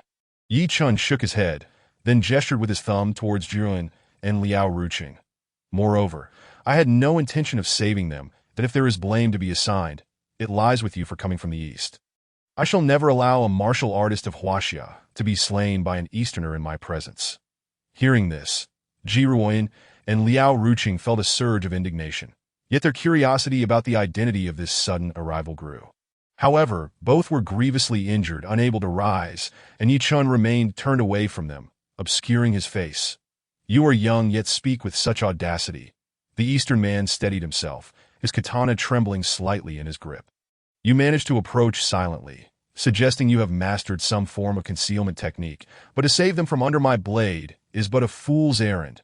Even the strongest among Huaxia's young talents, such as Yi Xing, Huan Nongying, and Li Qingyu, would not succeed. As his voice fell, he swept his hand, and the katana sliced through the air, cleaving a nearby boulder in two. Just because they cannot does not imply that I cannot. Ye Chen's eyes sparkled with confidence. You have slain so many martial artists of Huaxia. Today, I shall eradicate this malignant presence from the East and demonstrate to you what true power is. Arrogant, the Eastern man scoffed, his katana twisting in his hand as a cold glint flickered under the moonlight. That in an instant, a flash of cold light swept through the air. The blade's movement was both swift and deliberate, nearly imperceptible to the naked eye. That he had no belief that Ye Chen could surpass him, considering Ye Chen's youth. Among the current generation of Huaxia's martial talents, Yi Xing, Li Qingyun, and Huan Nongying were already beyond his concern. How could he possibly fear this unknown, suddenly emerging youth? Watch out! Seeing the Eastern man strike, Ji Ruoyan exclaimed in alarm, eager to warn Ye Chen. She understood well just how swift the Eastern man's blade was. The katana sliced through the air, poised to carve open Ye Chen's chest. The Eastern man's eyes gleamed with bloodlust as he exerted additional force, aiming to cleave this unexpected intruder in two. Clang! At that moment, a soft hum resonated. The Eastern man's lethal blade halted mid-air, completely motionless, as 2 slender fingers clamped down on the edge of the blade. Those 2 delicate, pale fingers had effortlessly stopped the Eastern man's deadly strike. Behind them, Ji Ruoyan and Liao Ruqing stood in stunned silence at the sight. The Eastern man was equally frozen in disbelief, his eyes wide with shock and incredulity that he had practiced swordsmanship for 15 years under his master's guidance, steadily improving his skills, and his comprehension of the sword path was profound. Among his peers, he found no equal capable of matching his swordplay. He had always struck down his opponents within 3 moves, with none surviving his blade, showcasing the speed and lethality of his attacks. To perceive his movements with the naked eye was already an immense challenge. Yet Ye Chen had not only discerned the trajectory of his strike, but had also managed to dismantle his offensive with just 2 fingers. How was this possible? He infused his hands with internal force, desperately trying to break Ye Chen's grip on the katana. But no matter how hard he fought, Ye Chen's fingers remained steadfast, as if they were iron clamps, refusing to yield even an inch. From your appearance, you seem quite confident in that blade of yours. I shall grant you an opportunity. Let me see 3 strikes from you. This is your first strike. Ye Chen grinned as he withdrew his fingers, allowing the Eastern man's blade to slip free. He leaped back 3 paces, his expression now serious. Though he had not employed his full strength, he had exerted 80% of his might, and the angle of his attack was deviously crafted. Even someone at the pinnacle of their craft would have been slain instantly, yet Ye Chen had casually deflected the strike, an unprecedented feat. The youth before him possessed a strength that could rival, or perhaps even surpass his own. How could a mere 17 or 18-year-old wield such power? Jiruin and Liao Ruqing were equally incredulous. Not only had Ye Chen effortlessly caught the Eastern man's strike, but he also dared to demand 2 more strikes. What audacity! Or perhaps it was a testament to his overwhelming confidence in his own strength. Come now, you have 2 more blades to unleash. Ye Chen taunted, one hand resting casually behind his back while the other beckoned provocatively towards the Eastern man. You seek death, the Eastern man, having trained for 15 years, would never allow anyone to belittle his swordsmanship. Regardless of Ye Chen's cultivation, he would give it his all. With a fierce shout, he surged forward, his feet propelling him off the ground as he transformed his slash into a thrust aimed directly at Ye Chen's chest. This strike was one of his signature moves, known as soul-snatching piercing heart, capable of piercing an enemy's heart with a single blow, a guaranteed kill. Clang. Again, a soft hum echoed as his blade, identical to before, was caught between Ye Chen's fingers. The Eastern man stood in stunned silence, his expression frozen as he stared, dumbfounded, at the scene before him, and Liao Ruqing were rendered utterly speechless. This is your second strike. You still have one final opportunity. I hope you do not disappoint me. Ye Chen withdrew his finger once more, while the Japanese man remained rooted to the spot. Lost in a daze, seemingly unable to comprehend what had just transpired. One of his ultimate techniques had been so effortlessly countered by Ye Chen. No, this was inconceivable. After a brief moment, his eyes widened in disbelief, and an overwhelming surge of energy erupted from within him, all of it channeling into the blade he wielded. The once pristine and cold steel of his sword was suddenly enveloped in a crimson hue, exuding an extraordinary aura, such formidable inner strength. Jiruin and Liao Ruqing exchanged startled glances, their expressions marked by astonishment. To infuse a weapon with inner energy to the extent that it changed color indicated a mastery far beyond their own. Chinese, regardless of your identity, I will see you perish, the Japanese man bellowed, his fury echoing through the air, but he stomped the ground fiercely, leaping several meters into the air, the wind swirling around him as he raised his sword above his head.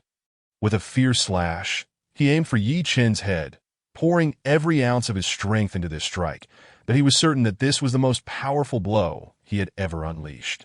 Even a martial arts supreme would struggle to withstand it, that he intended to make this Chinese individual, who had dared to belittle his swordsmanship, pay a grievous price. Clang. A clear sound resonated through the forest. The Japanese man stood firm, his hands gripping the sword tightly. Yet his gaze was fixated ahead, frozen in an expression of sheer disbelief. Jiruin and Liao Ruqing stared wide-eyed, their mouths agape, yet no words escaped their lips. Ye Chen's slender index finger rested upon the sharp edge of the blade, and the Japanese man's ultimate strike, surpassing his own limits, had not even forced him back a single step.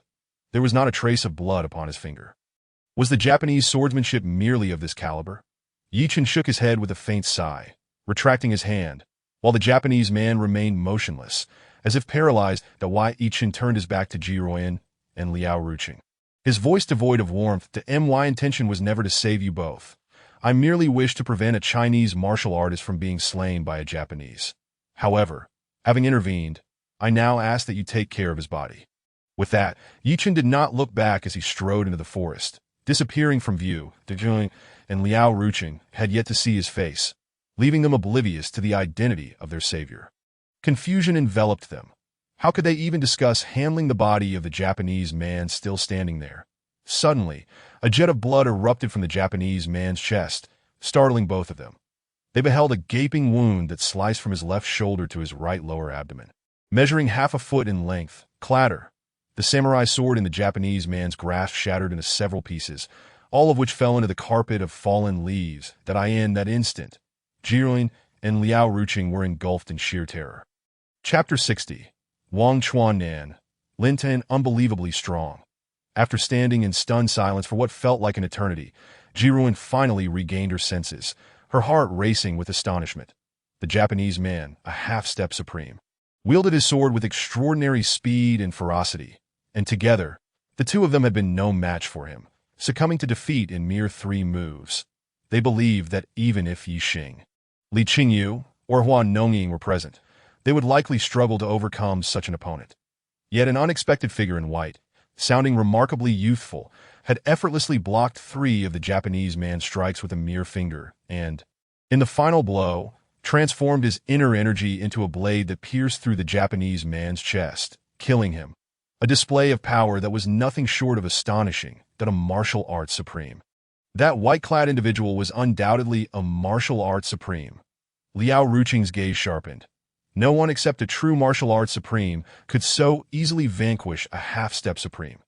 However, within the boundaries of Chuan province, even the head of the Tang clan in Shu was merely at the pinnacle of the grandmaster level. Where were the martial arts supremes to be found? The young man in white, judging by his voice, was undoubtedly not the Tang clan leader. In Xian province, only his master and the Jade Emperor could claim the status of martial arts supremes, yet the white-clad figure was neither his master nor the Jade Emperor. Xiao Yuhuang, who had remained secluded in Yu Huang Peak since his battle with Yi Yunlong. The remaining martial arts supremes of China were largely confined to their own territories, seldom venturing into others. And even if there were martial arts supremes from other provinces, none had ever been reported to be as youthful as this one. Who, then, was this enigmatic figure in white? Liao Ruching pondered deeply. Yet the more he analyzed, the more perplexed he became. The white-clad man seemed to have appeared out of thin air, leaving no trace behind, but Jiruin's beautiful eyes blinked as a fleeting thought crossed her mind. For some reason, she felt an unsettling familiarity with the voice of that white-clad figure, as if she had heard it recently. Moreover, the white attire seemed vaguely recognizable. A sudden figure flashed through her mind, and her expression changed dramatically. Have you recalled someone? Liao Ruching inquired. I can't shake the feeling that the person just now was that young man from our previous engagement annulment, Jiruin uttered incredulously. The notion seemed so implausible. Ye Chen was far too young, merely 17 or 18. How could he possibly be a martial arts supreme? How could he possess the strength to effortlessly defeat a half-step supreme? The demeanor of that white-clad man, commanding and transcendent, was not something an ordinary boy like Ye Chen, lacking any martial aura, could possibly embody. What nonsense are you speaking? That boy a martial arts supreme? Do you truly believe such a thing exists? Liao Ruching shook his head vehemently, dismissing her words entirely. Convincing him that Ye Chen was a martial arts supreme was akin to convincing him that the earth was flat. Jiruin herself found her speculation ludicrous. Yet the voice of that white-clad figure bore an uncanny resemblance to Ye Chen's. However, recalling Ye Chen's shabby attire and his life in a cheap rental, she could not help but shake her head in disbelief, attempting to dismiss the thought. Nonetheless, the image of that figure in white lingered in her mind, refusing to fade away. Inside the modest rental, Ye Chen entered just as Gu Mingyao returned from her shift at the bar. Brother Ye Chen, have you just come back? Gu Mingyao asked curiously, noting that it was already past 1 in the morning. I was thirsty, and the fridge was empty, so I went downstairs to buy some cola.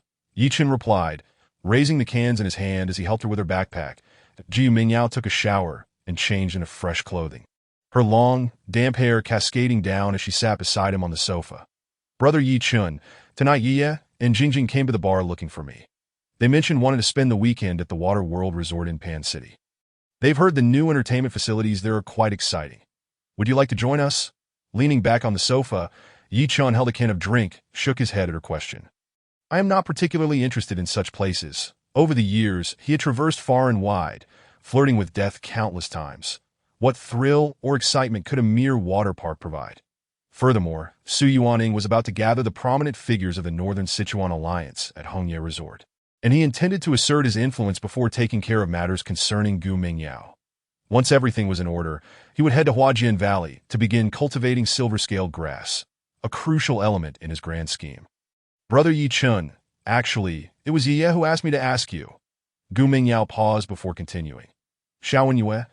Ye Chen raised an eyebrow, surprised that this self-important woman would think of him, that I want to be going. You all enjoy yourselves this weekend, that I have some matters to attend to. He held no interest in her. If not for her being He Yi's daughter, they would hardly have crossed paths. Then, Brother Ye Chen, would you at least accompany me? Gu Mingyao teased playfully, her expression mischievous.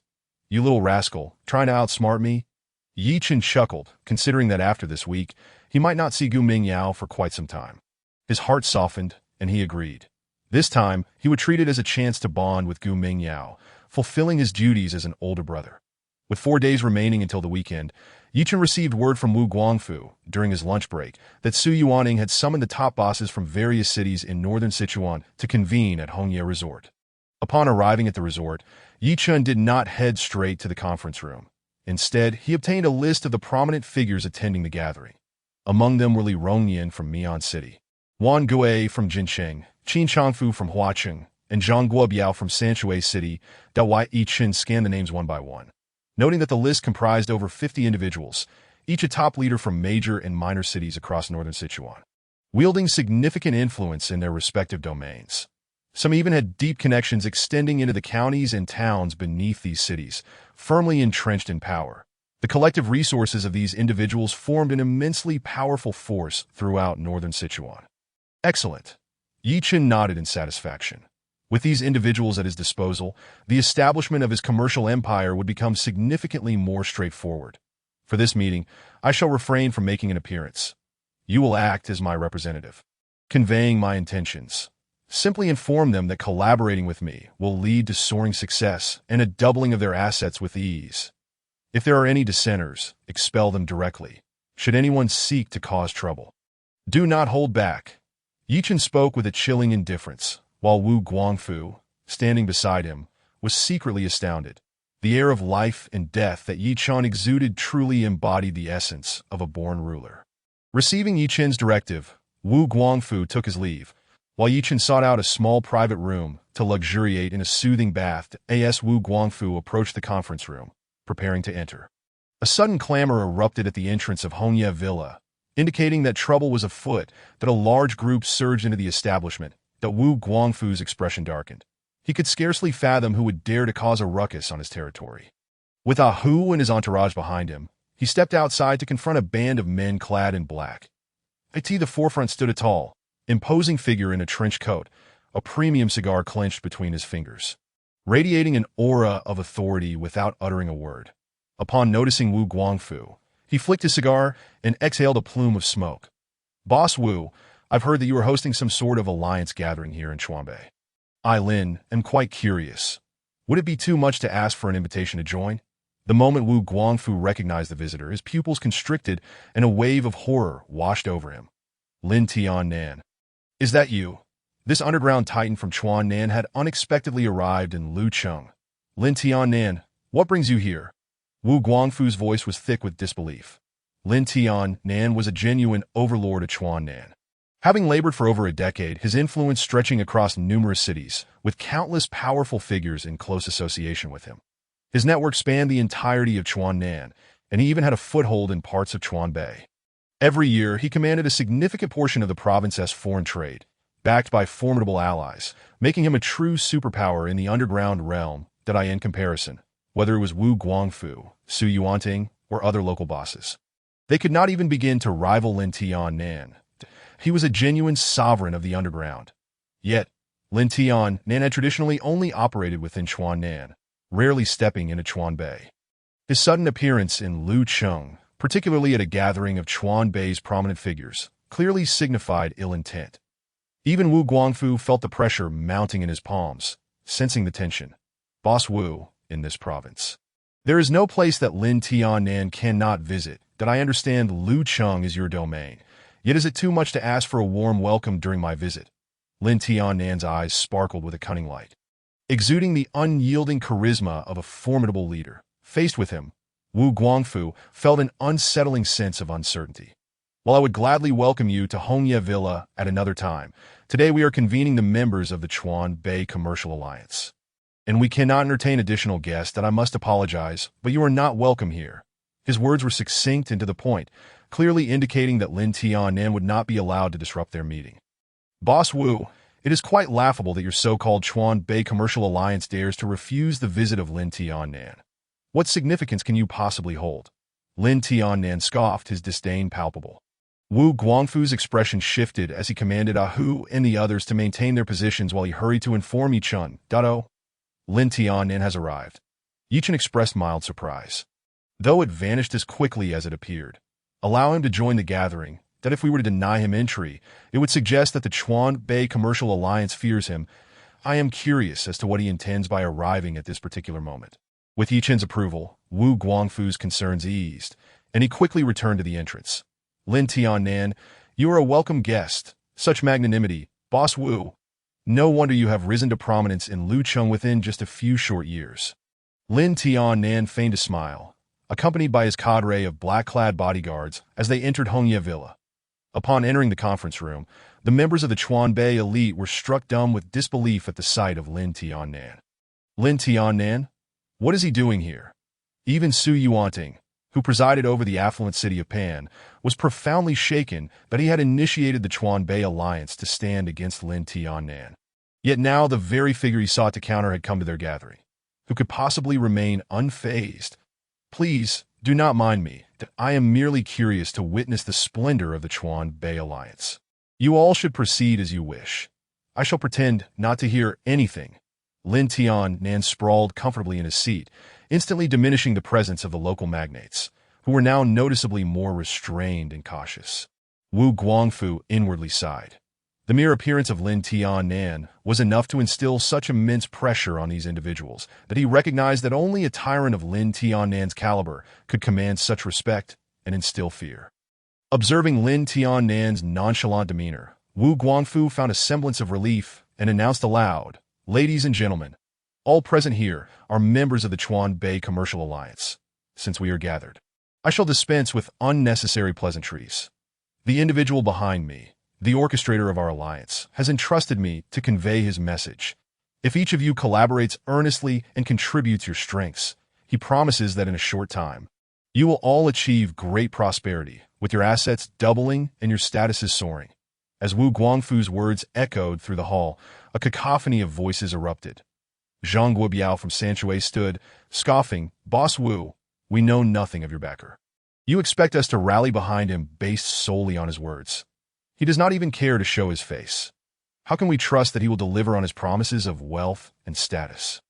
Echoing his sentiment, Wan Gui from Jincheng added mockingly, "What Zhang said is true, that MY net worth has already reached 200 billion. Do you truly believe that your backer can elevate me to 400 or 800 billion? The powerful men from major cities voiced their skepticism, questioning Wu Guangfu's claims regarding his mysterious benefactor. That Wu Guangfu narrowed his eyes, a glint of coldness flashing within. The only one remaining silent was Su Yuanting, who seemed utterly unmoved. He was the sole individual present who had encountered Ye Chen, the one capable of determining life and death with a mere thought, and who could shatter a marble table with a single gesture. This instilled within him a genuine fear, leaving no room for thoughts of defiance. Just as Wu Guangfu prepared to quell the escalating unrest, a booming laughter silenced the room. Frowning, he turned to Lin Tiannan. "What is so amusing, Lin?" The others also shifted their attention to Lin Tiannan, who continued to chuckle. After a moment, he lifted his gaze to survey the attendees, a sneer etched upon his face. "I find you all utterly ridiculous. I initially thought your so-called Chuan Bei alliance had some merit, but it appears you are merely a disjointed rabble, incapable of forming a cohesive force. as Lin Tiannan's words settled in. The leaders of Chuan Bei seethed with anger, yet none dared to confront him directly. Despite their reluctance, the truth in his statement was undeniable. He had overestimated their capabilities. Lin Tiannan's gaze sharpened, his voice growing steely. Earlier, you claimed that my backer is unworthy of leading you. Now I pose the question. What if I, Lin Tiannan, were to lead you instead? In an instant, the hall fell into a profound silence, followed by an eruption of outrage among the assembled Chuan Bei leaders. Regardless of their internal divisions, they would never accept an outsider from Chuan Nan attempting to seize control of their territory. Lin Tiannan's proposition was a clear declaration of his ambition to infiltrate Chuan Bei. Should he succeed, their interests would undoubtedly suffer tremendously, potentially leaving only one ruler in the underground realm of the entire province, Lin Tiannan himself. How could they possibly acquiesce to such a fate? Lin Tiannan, do not overreach. Wu Guangfu's tone turned frigid, while Ah Hu and the others behind him wore expressions of discontent. But if you wish to join us at Hongye Villa for the meeting, I welcome you. However, if your intent is to create chaos, do not blame me for disregarding the rules. You may have been formidable in Chuan Nan, but do not forget, this is Lu Cheng, this is Chuan Bei. As Wu Guangfu spoke, the other formidable figures from northern Sichuan responded in unison. And in that fleeting moment, they all found themselves united on the same front, collectively opposing Lin Tiannan. Finally, this was beginning to take shape. Faced with the alliance of over 50 northern Sichuan magnates, Lin Tiannan exhibited not a shred of fear. Instead, he nodded and smiled. Suddenly, a sharp crack resonated through the air, causing everyone to retreat. The enormous conference table, capable of accommodating 60 to 70 individuals, split in two, severed cleanly. The two halves of the table soared a few meters into the air before crashing heavily to the ground, and amidst the chaos stood a young man, his legs still poised from the kick. This youth appeared to be around 24 or 25, with a slender build, exuding an air of proud solitude. His eyes, as cold as ice, radiated an imposing presence that overshadowed the combined aura of the many local warlords present. Expressions of shock and horror spread across the faces of the onlookers. The table, easily weighing over 1,000 kilograms, had been shattered by a single kick from this young man, who seemed to possess a strength that could rival thousands of pounds. Had that kick landed on a person, 10 grown men could have been dispatched in an instant. Thank you, young Master Shiowen, for your intervention. Lin Tiannan bowed, slightly in respect to the young man, then stepped forward to stand at the center, surveying the multitude of Sichuan tycoons. Ladies and gentlemen, you may not yet be aware of his identity, so allow me to introduce him. This is young Master Tang Shiowen of the Tang clan. Southern Sichuan is now firmly in his grasp, and it is he who will compel your submission, not I. The gathered warlords stood frozen in disbelief, their faces etched with terror. That Wu Guangfu's expression shifted dramatically. All the carefully prepared rhetoric he had concocted evaporated as his heart raced with anxiety that he had never anticipated Lin Tiannan's alliance with the Tang clan. And this assembly of northern Sichuan was merely a means to assist Tang Shiowen in subduing the local warlords. If Lin Tiannan had intended to confront them, they might have mustered the courage to fight him to the bitter end. However, if the Tang clan sought their submission, 90% of those present had already abandoned any thought of resistance. The Tang clan was simply too formidable. The Tang clan of Shu has existed since ancient times, with a history spanning several centuries. This ancient family has entrenched itself deeply within Sichuan, boasting unparalleled resources, heritage, and connections. While the Chung family may be the ostensible first among the clans of Sichuan, the Tang clan is, in truth, the true embodiment of invincibility in the province. What instills the greatest fear regarding the Tang clan is not merely its immense heritage, but rather the terrifying power that can plunge others into endless dread. The attendees, all prominent figures from various factions, were well informed. Even if they were unaware of the specifics of ancient martial practitioners, they were acutely aware that the Tang clan harbored countless such warriors, any one of whom could instill fear across Sichuan. It was rumored that 50 years prior, a single individual from the Tang clan had quelled the warlords who had dominated the province. Armed to the teeth, the current emergence of a Tang clan member demanding their immediate submission felt like a reenactment of those bygone days.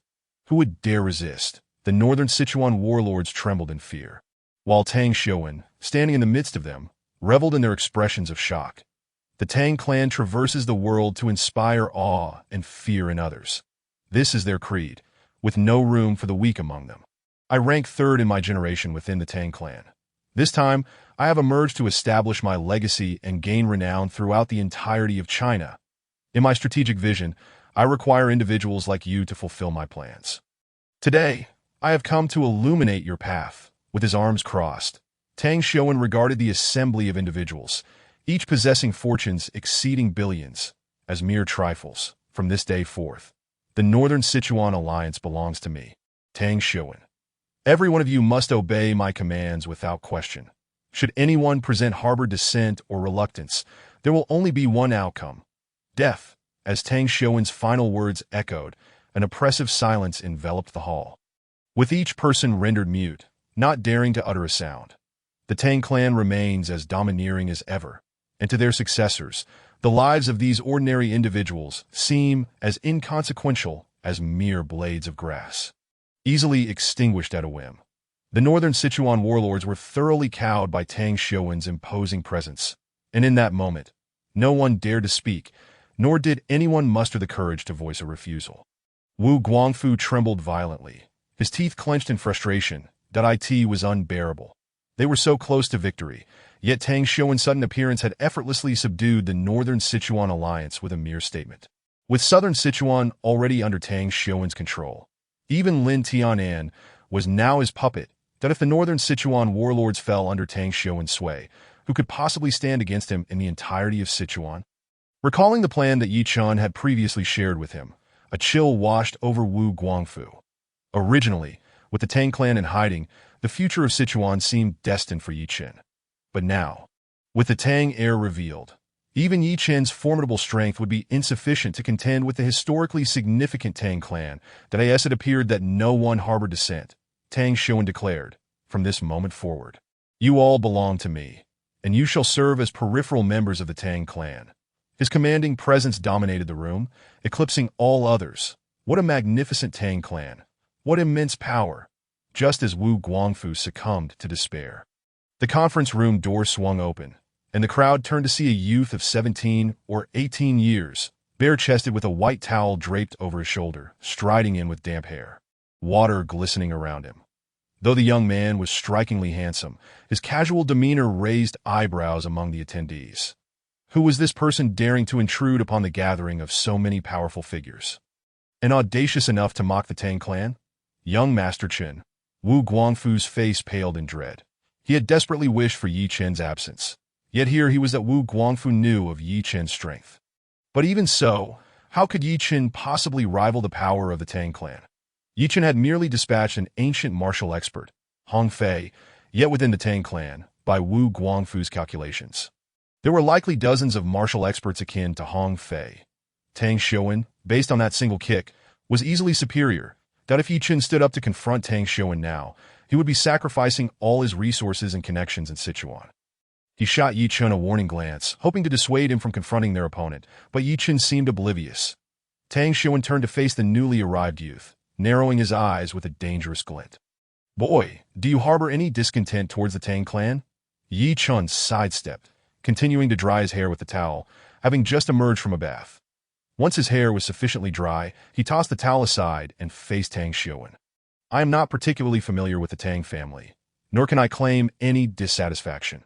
However, I find it amusing that you have come to Lu City, intruding upon the Northern Sichuan Alliance gathering to usurp my position. Do you believe that with your half-baked martial prowess, you are worthy to challenge me?" Ye Chen's gaze sharpened at the end of his statement, his aura surging, causing Tang Xuan to stagger back 3 steps in surprise. The Northern Sichuan magnates exchanged bewildered glances. This young man had not only confronted Tang Xuan, but had also managed to push him back 3 steps. Who was he? Tang Xuan's face turned ashen with fury. "You insolent wretch!" He cursed himself inwardly. As a Tang clan heir, second only to his sister, to be intimidated by a disheveled youth was an utter disgrace. "You seek death," with a fierce glint in his eyes. Tang Xuan advanced, his foot aimed squarely at Ye Chen's chest. The force behind that kick was formidable, easily exceeding thousands of pounds. Even a bronze cauldron would crumble under such pressure. The onlookers quaked in fear.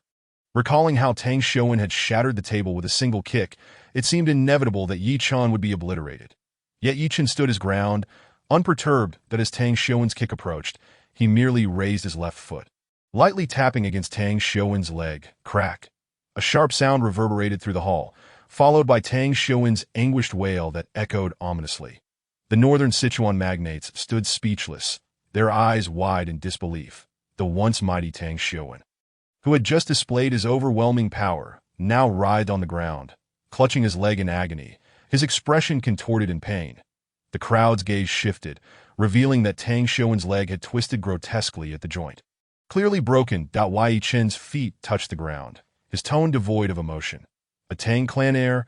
Merely that a wave of incredulous looks swept across the assembly, the atmosphere thick with an eerie silence. Tang Shouwen, a member of the Tang clan and an ancient martial practitioner, possessed immense strength, capable of shattering marble tables with a single kick.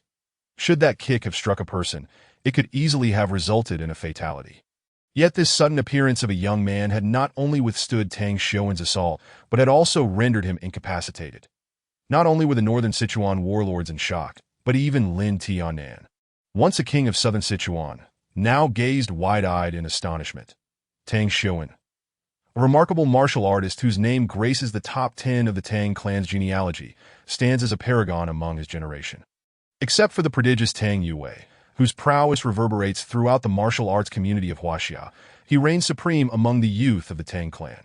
Indeed, even when viewed against the broader landscape of Huaxia's martial arts realm, he is undoubtedly considered a first-rate genius.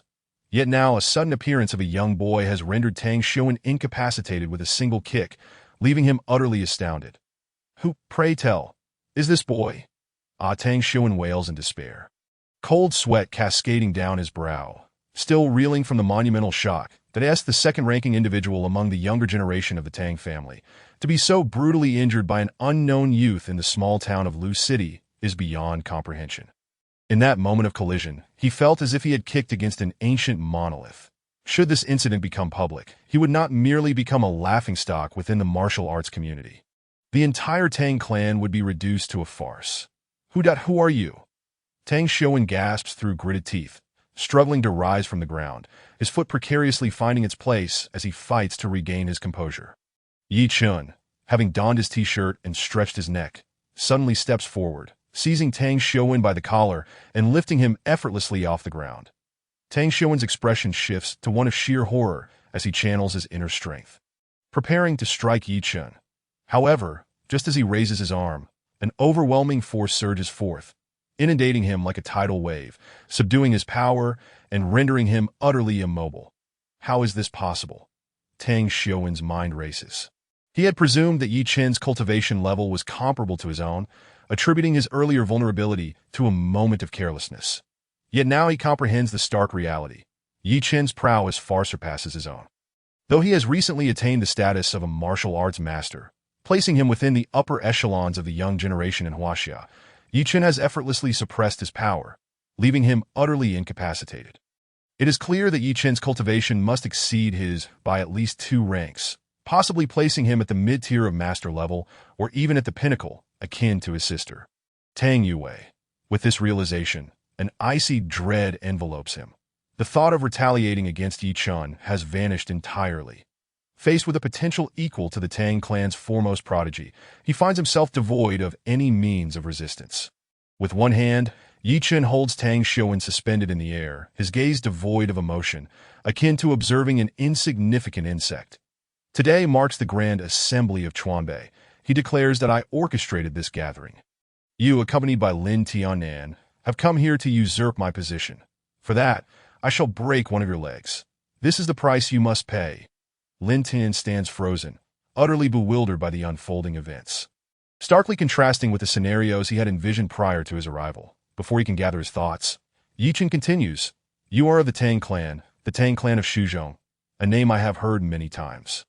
Breaking your leg today, I fully anticipate your desire for vengeance. When you return, feel free to inform your elders that it was I, Yi Lingtian, who shattered your leg. Ye Chen points to himself, exuding confidence. Should your clans seek retribution, I, Yi Lingtian, shall be ready to engage at any moment. As these words leave his lips, Ye Chen dismisses Tang Xiuwen as if he were refuse, unceremoniously tossing him out of the hall and onto the ground. Lin Tianan, after a prolonged moment of shock, prepares to send someone to assist Tang Xiuwen, only to hear Ye Chen's voice resounding behind him. Lin Tianan, you have occupied the position of Chuan Nan's overlord for long enough. I now present you with a choice. Pledge your allegiance to me, or align yourself with the Tang clan. Should you choose to serve me, I can assure you that the title of King of Chuan Nan will remain yours. However, should you make the wrong choice, Ye Chen's tone suddenly turns icy. Next time, I will uproot you entirely. Do not think that even Chuan Nan, or the entirety of Chuan province, will bear witness to the existence of Lin Tianan. Lin Tianan inhales sharply, feeling a chill penetrate his spine. Despite having encountered countless threats throughout his life, none have instilled such profound fear in him as Ye Chen that he hesitates for a moment. Contemplating the formidable influence and terrifying legacy of the Tang clan in Chuan Shu, before resolutely assisting Tang Xiuwen to his feet and leading his entourage away from Hongyem Mountain Villa. Tang Xiuwen, his face contorted with resentment, turns to glance in Ye Chen's direction, his voice resonating with suppressed power. But why Ling Tian? I shall remember this name. The humiliation you have inflicted upon me today will be repaid in kind. The Tang clan will surely come for you. Ye Chen, unfazed, merely responds with indifference. I await your arrival. Lin Tianan and his entourage, having arrived with grand intentions, depart in utter disarray, leaving the martial heroes of Chuanbei in a state of profound astonishment. Wu Guangfu swallows hard. While he does not advocate for Ye Chen's antagonism with the Tang clan, he cannot deny the undeniable aura of authority and unmatched charisma that Ye Chen exudes. The martial heroes of Chuanbei stand aghast, each speculating about Ye Chen's identity, while Ye Chen suddenly turns to face the assembled lords of Chuanbei. You claim to have never seen me. Now, I stand before you. I am the mastermind behind Wu Guangfu. Ye Chen surveys the room. Those who meet his gaze quickly avert their eyes, unable to bear the intensity of his presence. His voice rings out, echoing throughout the hall. My surname is Yi. This Chuanbei Grand Assembly was called at my behest. I have no taste for idle chatter or coercion. I shall simply state this. Collaborating with me will bring you wealth and power beyond your wildest imaginings. Soon, whether it be Lin Tianan, the Chung family, or the formidable Tang clan, they shall all be beneath my feet. You must decide. Will you continue to be a frog in a well, content with your petty dominion? Or will you join me in sweeping across the lands, claiming dominion for yourselves? The choice is yours. In an instant, the martial heroes of Chuanbei are swept away by Ye Chen's overwhelming charisma, their long-dormant passions igniting once more. Suddenly, Su Yuanting from Pan City steps forward, bowing slightly to Ye Chen. Su Yuanting from Pan City, I wish to follow Mr. Yi. Following him, another figure emerges from the crowd. Wan Gui from Jinsheng, I wish to follow Mr. Yi. The notoriously unruly Zhang Guobiao clasps his hands together, offering a respectful salute to Ye Chen. Zhang Guobiao from Sanctuary City, I wish to follow Mr. Yi. In mere moments, 3 of Chuanbei's top magnates voice their allegiance. The remaining leaders from smaller towns and counties hesitate for only a brief moment before uniting in chorus. We wish to follow Mr. Yi. The entire hall resonates with a harmonious declaration that on March 14, 2019, Ye Chen, known as Mr. Yi, rises to prominence in Lu City, commanding respect across Chuanbei. The Chuanbei Grand Assembly concludes with Ye Chen's resounding influence. And the name of Mr. Yi begins to circulate among the elite circles of Chuanbei's counties and cities. The affluent and influential of Chuanbei now regard this moniker with reverence. Many remain unaware of the true identity behind Mr. Yi.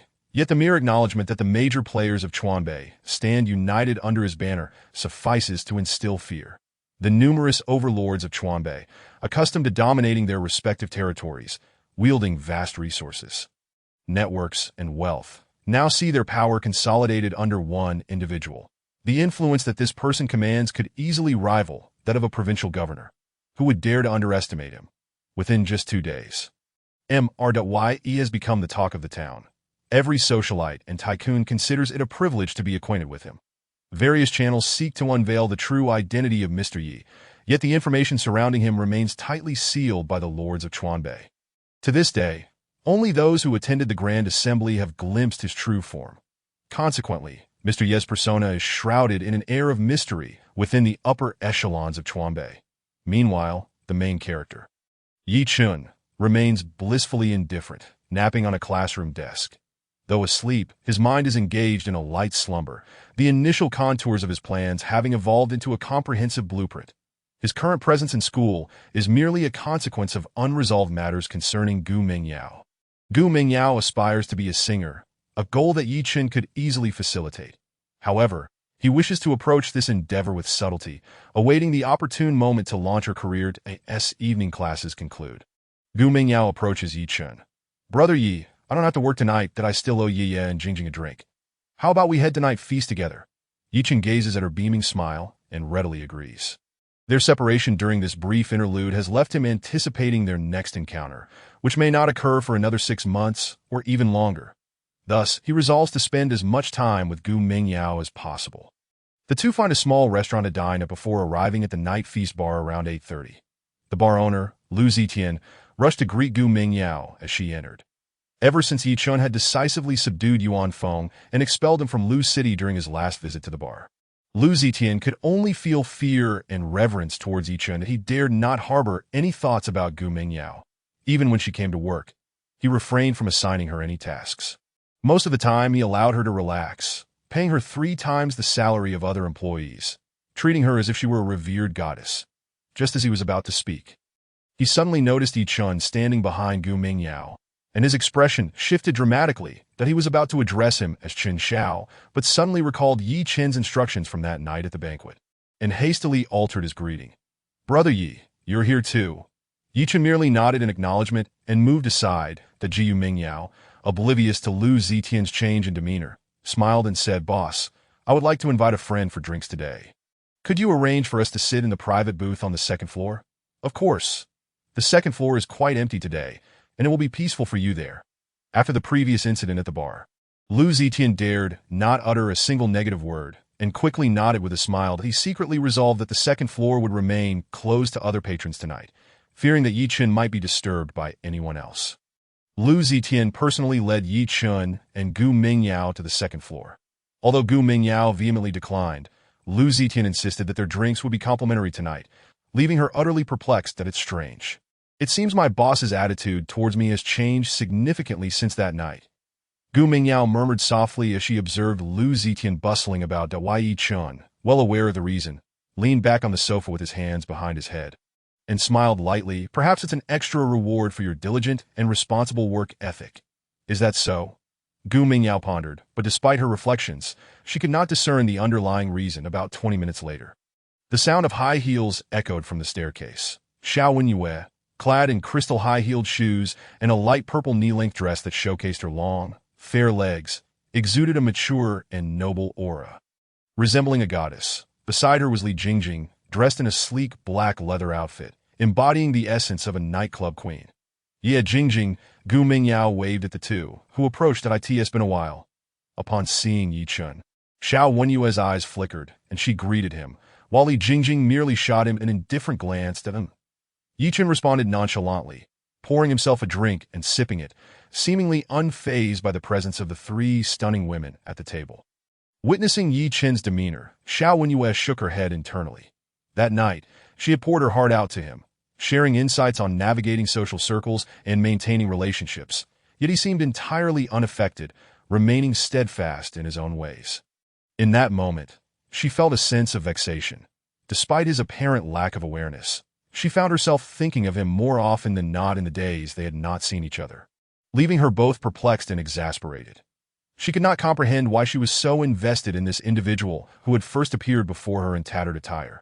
She reflected that, despite being surrounded by exceptional individuals like Haochen and Wang Xian, she had never been this concerned, not even for the outstanding Chu Chengwang, who was renowned in Lu City. It seemed there was an inexplicable urge within her to see Ye Chen thrive, as if she were hoping he would surpass all expectations.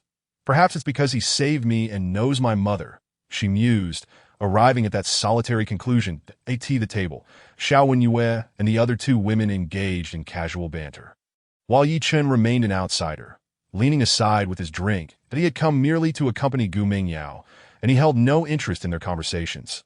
After half an hour of drinking, another individual ascended to the second floor. Clad in a simple suit, possessing a tall and elegant stature that radiated scholarly charm, it was none other than Chu Chengwang, who had previously met Ye Chen. Brother Chengwang. Clearly, Chu Chengwang was invited by Xiao Wenyue, who stood up to offer him a seat between her and Li Jingjing. After exchanging pleasantries with the three women, he turned his gaze towards Ye Chen. Brother Yi is here as well. Although he wore a facade of cordiality, he inwardly scoffed, considering Ye Chen beneath him, believing that only because of Ye Chen's connections with Gu Mingyao and Xiao Wenyue did he have the audacity to share a table with him. Ye Chen paid him no mind, continuing to drink, which only fueled Chu Chengwang's irritation further. Xiao Wenyue observed Ye Chen's indifference with quiet disappointment. That why Ye Chen? Can't you be a little more mature? As time passed, Chu Chengwang became the center of attention. With his extensive experience in the business world, he effortlessly captivated the group with his insights on current events in the upper echelons of society. Both Xiao Wenyue and Li Jingjing were enraptured by his tales, and even Gu Mingyao seemed quite engaged, just as they were engrossed in his account of recent happenings in Chuan province. Li Jingjing suddenly interjected, "By the way, Brother Chengwang, could you tell me about the recent buzz surrounding Mr. Yi?" "Ye Chen, aren't you curious about Mr. Yi?" Li Jingjing's question hung in the air as soon as she spoke. Chu Chengwang fell silent, his expression turning grave and respectful. Xiao Wenyue and Gu Mingyao exchanged glances, their curiosity piqued. The name Yi had proliferated throughout Chuanbei in just 2 days, resonating with countless affluent individuals and elite merchants, making it a name that was almost universally recognized. Even though Xiao Wenyue, Gu Mingyao, and Li Jingjing were still in school, they had certainly heard of this illustrious figure, highlighting Mr. Ye's prominence in Chuanbei. However, despite their awareness of his name, they were entirely ignorant of his origins and how he had suddenly risen to fame in the region. Chu Chengwang, being part of Lu City's elite, often had the opportunity to interact with genuine top-tier magnates, making him a wellspring of information. They all yearned to learn from him about this so-called Ye and the extraordinary capabilities that had allowed him to attain such recognition. After a lengthy pause, Chu Chengwang adjusted his demeanor before responding. "To be honest, I don't know much about Mr. Yi. All I can say is that he is incredibly formidable, extremely formidable." Xiao Wenyue tilted her head slightly. "To what extent? How does he compare to Wu Guangfu in Lu City or Su Yuaning in Pan City?" In her mind, individuals like Wu Guangfu and Su Yuaning were already the apex of power in Chuanbei, commanding respect from all, even from high-ranking officials. She presumed that Yi should belong to a similar echelon, if not slightly superior. Li Jingjing and Gu Mingyao, with their bright eyes, were equally eager to gauge the depth of Mr. Ye's stature. Wu Guangfu, Su Yuaning. Chu Chengwang chuckled wryly, shaking his head. Indeed, they are prominent figures in Chuanbei, each ruling their respective cities and commanding significant economic influence. However, compared to Mr. Yi, they are not on the same level. Wu Guangfu and Su Yuanting are merely working for Mr. Yi. The shock registered on the faces of the three women was palpable. What? They exchanged incredulous glances, astonishment evident in their expressions. That Wu Guangfu and Su Yuanting were titans in their own right. Even high-ranking officials treated them with the utmost respect. That a simple word from either could stir the winds of an entire city, altering its economic landscape. To think that these influential figures were mere subordinates to Mr. Yi was almost beyond their comprehension. Noticing their astonishment, Chu Chengwang continued, "Moreover, Zhang Guobiao from Sanshui City and Wan Gue from Jincheng are also working under Mr. Yi. The majority of Chuanbei's influential figures have expressed their allegiance to him, willing to cooperate unconditionally and regard him with utmost reverence. That it can be said that Yi is currently the leader of Chuanbei, even surpassing Lin Tianan from Chuanan." The three women were left in a state of disbelief. Lin Tianan, known as the King of Chuanan, had dominated the underground for nearly a decade, with deep-rooted connections and formidable backing. The revelation that Yi was a figure of comparable, if not superior, caliber was truly a paradigm shift for them. When had such a formidable character emerged in Chuanbei? They had previously held an inflated perception of Mr. Ye's influence in the region, but now they realized their understanding had been woefully insufficient, and they had drastically underestimated him. Just who was Mr. Yi? They had never heard of such a figure emerging from Chuanbei before. He appeared as if he had suddenly emerged from nowhere. Yet, How could a person devoid of depth and connections possibly command the respect of numerous formidable figures in Chuanbei? Even persuading top-tier powerhouses like Wu Guangfu and Su Yuanting to serve him. Xiao Wenyue found this utterly inconceivable, filled with doubt, to be why what means did him or that why he managed to sway the many leaders of Chuanbei. I am equally perplexed. Chu Qingguang shook his head and continued, but one thing is certain. At present, there exists only one voice of prominence in all of Chuanbei, and that is Mr. Yi. The three women fell into a profound silence. The revelations they had heard tonight were overwhelmingly shocking to them. Xiao Wenyue and Li Jingjing, who prided themselves on being members of the upper class, had always regarded individuals like Chu Qingguang as the pinnacle of the younger generation. A summit in their eyes. Figures such as Wu Guangfu and Su Yuanting represented the utmost aspirations they had devoted their lives to achieving. Yet, it was only now that they realized their perspectives and ambitions were still far too limited. A person like Mr. Yi, who could command and lead the heroes of Chuanbei, was the true embodiment of greatness among men. Even Gu Mingyao could not help but fantasize about the scene of a singular individual standing atop a grand stage, raising an arm to summon 100,000 responses, commanding the majority of Chuanbei. What a spectacle of overwhelming might that would be! Brother Qingguang, have you met Mr. Yi? What does he look like? Li Jingjing, her mind racing, inquired further, eager to discern whether this so-called Ye was handsome or plain, young or old. Chu Qingguang, hearing her question, could only smile wryly and shake his head. How could I have encountered Mr. Yi, a person of his stature, surveying Chuanbei from above, is simply not within my realm. My father has been spending lavishly in recent days to establish connections, all in hopes of securing a meeting with Mr. Yi, yet he has yet to even catch a glimpse of him. Although Mr. Ye's reputation has soared within the upper echelons of Chuanbei, he seems remarkably low-key, seldom appearing in public. As it stands, the only individuals who have laid eyes upon Mr. Yi are the various leaders who attended the Grand Assembly in Chuanbei. There was a hint of bitterness in Chu Qingguang's voice, as his heart brimmed with jealousy and admiration. Although he had been recognized as an outstanding youth in Luqing, his actual status was only slightly above that of an average business elite. His total assets barely reached several million, a chasm away from the truly colossal conglomerates and publicly traded companies. Initially, figures like Wu Guangfu had been his aspirational targets, and he had estimated that reaching Wu Guangfu's level would require at least 15 years of hard work. Yet now, he had not even achieved his initial goal. And suddenly, Ye had emerged, overshadowing all others in Chuanbei, a figure revered by many. This undoubtedly presented him with yet another insurmountable peak. They could not help but imagine how invigorating it would be to be the one commanding all. To be the Ye who dominated Chuanbei. Upon hearing this, the three women felt a tinge of disappointment. Li Jingjing, her head drooping and resting her chin on her hand, murmured to herself, "Wow, if Ye were a bit younger, say in his 30s, I would genuinely want to marry him. That way, I could stand by his side and be the queen of Chuanbei." Li Jingjing envisioned herself amidst a gathering of countless elites, reveling in the fantasy. Xiao Wenyue, too, felt a sense of longing.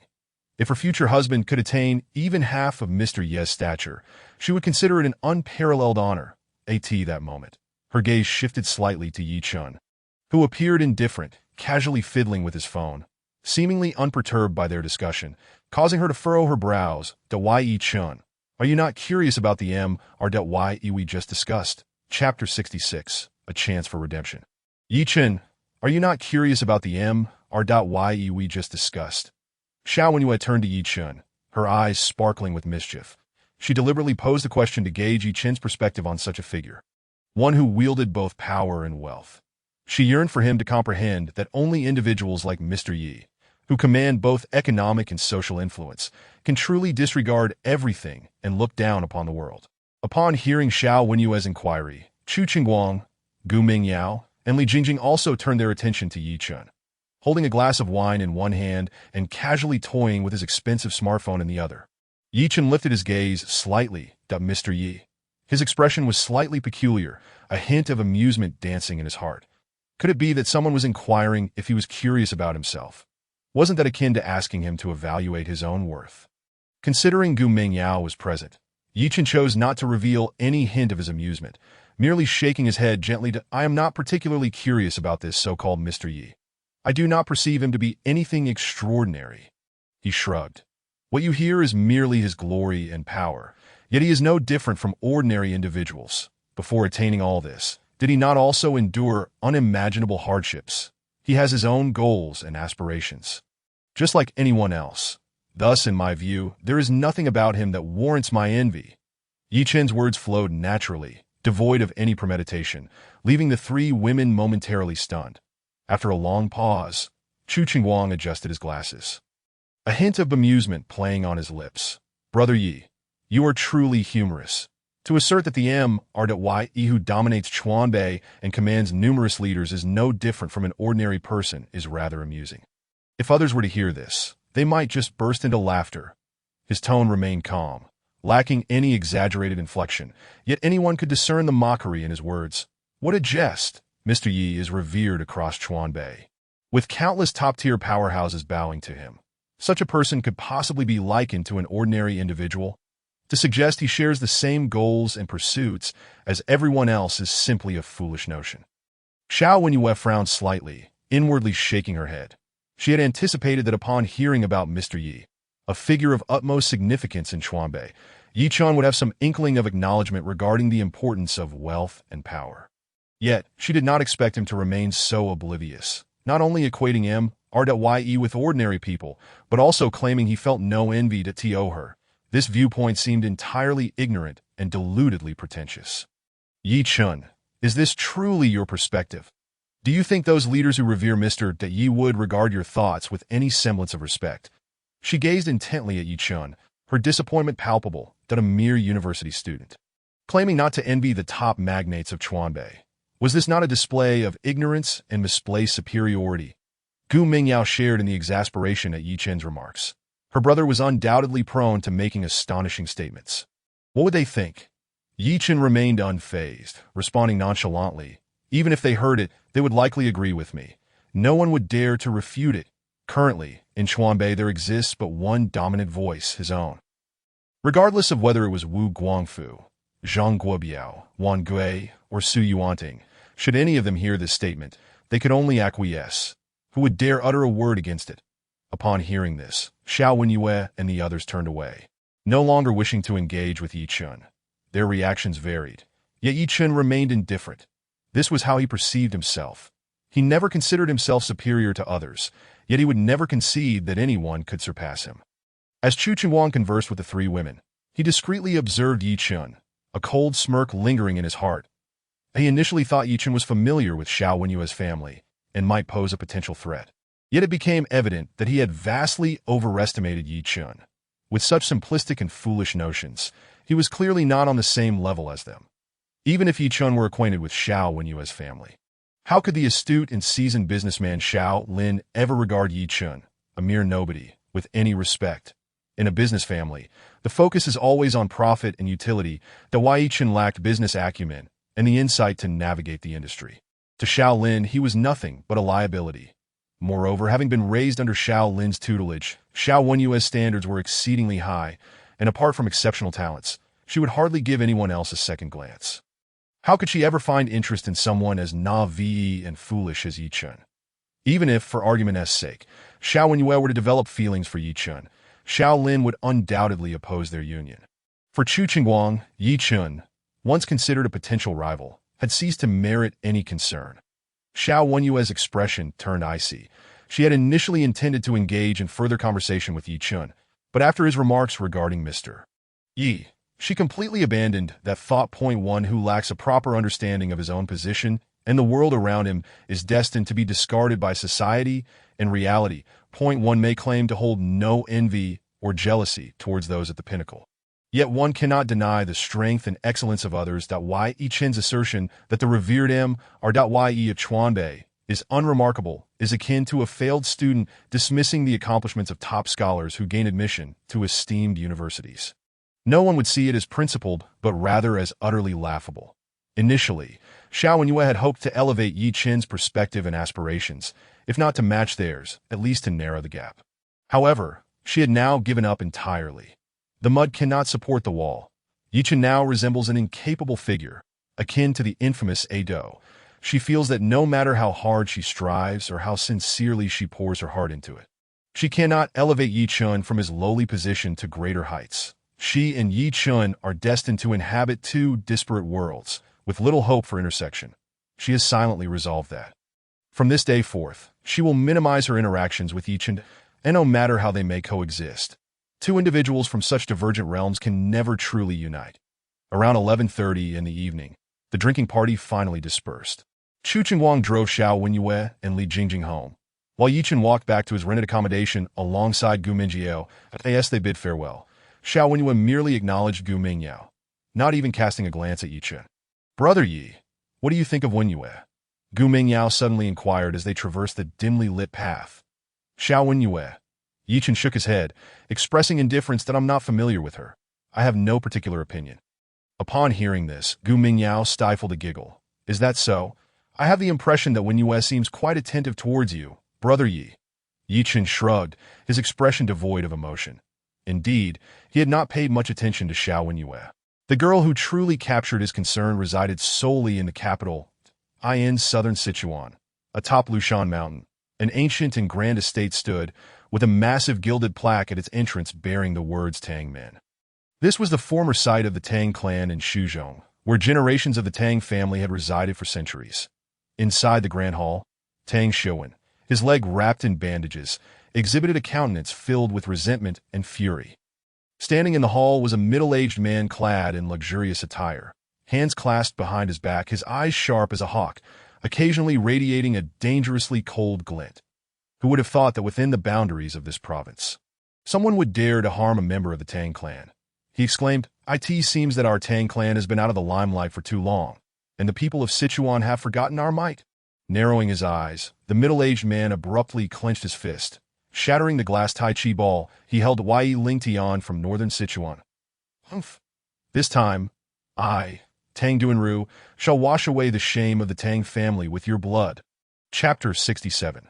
The challenge. The middle-aged man's gaze was piercing, his presence overwhelming, casting a subtle pressure over the entire hall, causing even Tang Xiuwen's expression to shift slightly. This was the terrifying prowess of his uncle, Tang Duanru, the second most formidable master of the Tang clan, second only to his father. "Uncle, not only did Ye Lingtian injure me, but he also displays utter disregard for the Tang clan." Tang Xiuwen spoke solemnly. "He even boasted that I should inform the elders of our clan that should anyone from the Tang clan be dissatisfied, they are welcome to seek him out. He is always ready to oblige."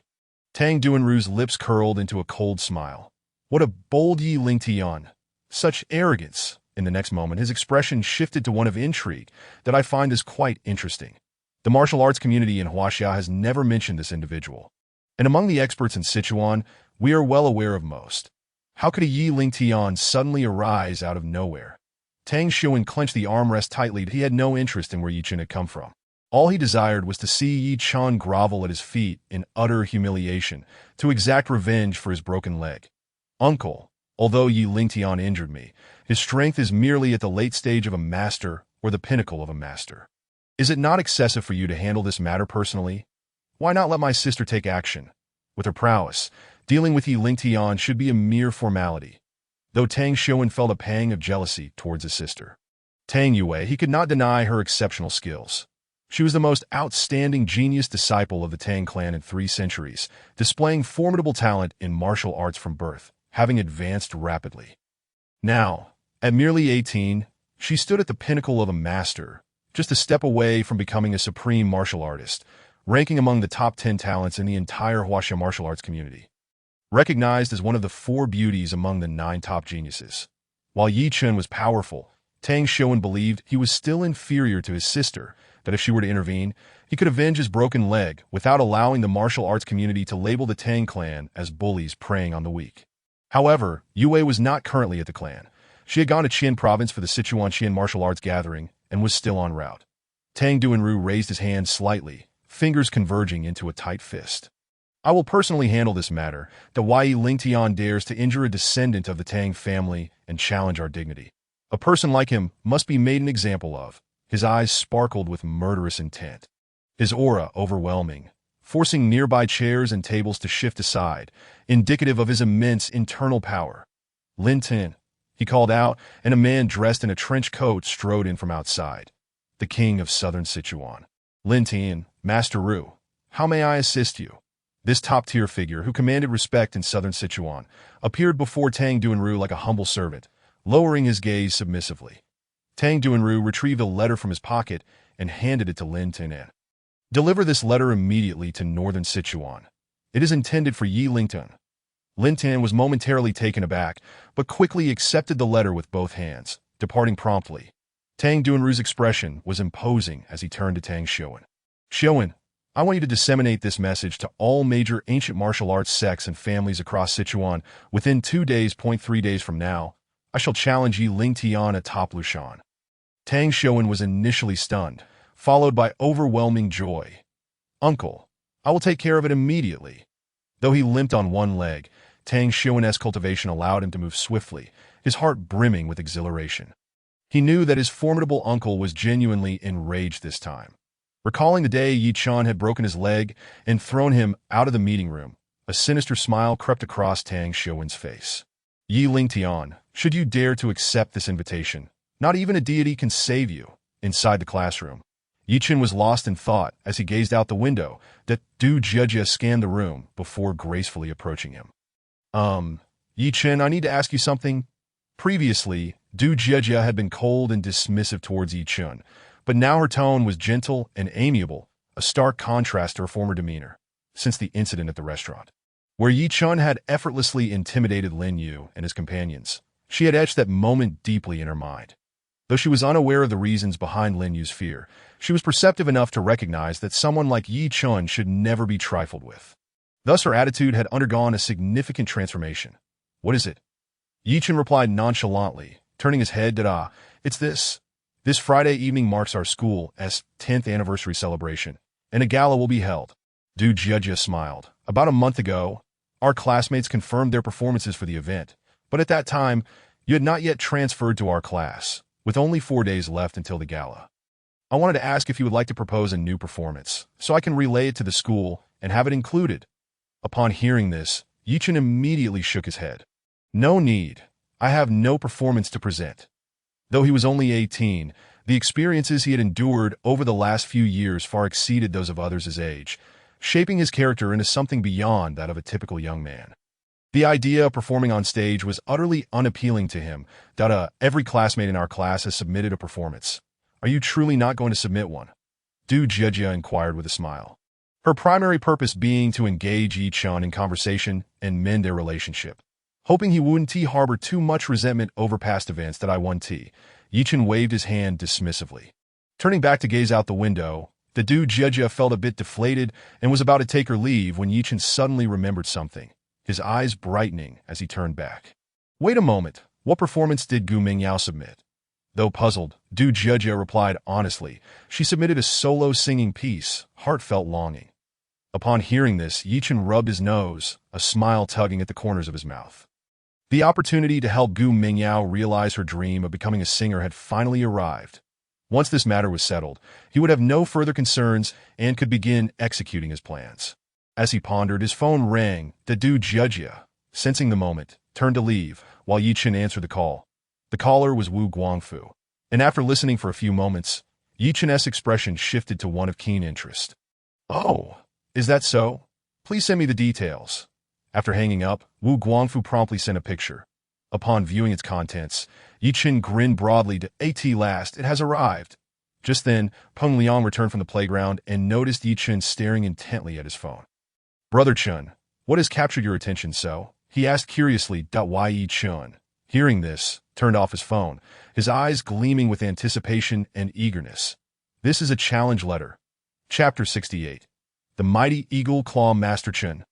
Atop the pinnacle of the Chen Feng Group building, Ye Chen sat upon a sofa, savoring tea, while beside him, Wu Guangfu fidgeted like a restless ant on a hot skillet, unable to find his composure. On the table before them lay a red and black envelope, inscribed with the words to be personally opened by Yi Lingtian in bold calligraphy. Ye Chen and Wu Guangfu had already perused its contents. "What are your plans?" Wu Guangfu inquired, his brow furrowed in concern as he awaited Ye Chen's decision. What to do? Ye Chen took another sip of tea before responding with nonchalance, having received a formal challenge. Could I possibly decline to engage? Upon hearing this, Wu Guangfu's brow furrowed deeper, his anxiety palpable. Young Master Chen, have you truly considered this matter thoroughly? After all, it is the Tang clan. Although Wu Guangfu was not a practitioner of martial arts, he possessed a modicum of understanding regarding ancient martial traditions. The Tang clan, being a dominant force in Sichuan province for generations, was renowned for housing numerous formidable martial artists. Just one Tang Xuan was capable of commanding respect among the heroes of northern Sichuan. Now that the Tang clan's second-in-command, Tang Duanru, had personally issued a challenge, it was evident that they were immensely confident and prepared for a fierce confrontation.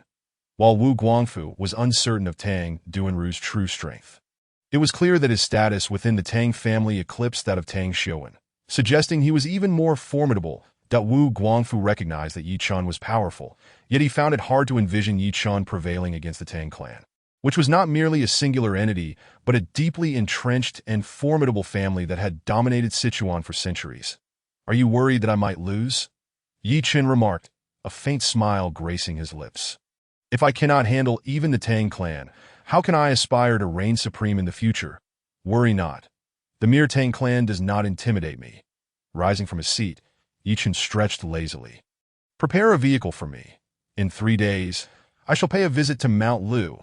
Seeing that Ye Chen's resolve was unshakable, Wu Guangfu ultimately refrained from further protest, nodding heavily in agreement. 3 days later, on the highways of southern Sichuan, a blue BMW 5 Series sped by Ye Chen, seated behind the wheel, rested his chin on one hand while the other listlessly maneuvered the steering wheel, en route to Mount Lu. 2 hours later, he finally arrived at the outer peaks of Mount Lu. The southern Sichuan region, specifically Lu City, boasted 9 peaks, comprising 5 outer peaks, 3 inner peaks, and 1 main peak, where the Tang clan's residence was situated. Ye Chen parked on an open spot and ascended the mountain at a leisurely pace. To his surprise, he noticed dozens of individuals accompanying him up the mountain, seemingly all headed for the main peak.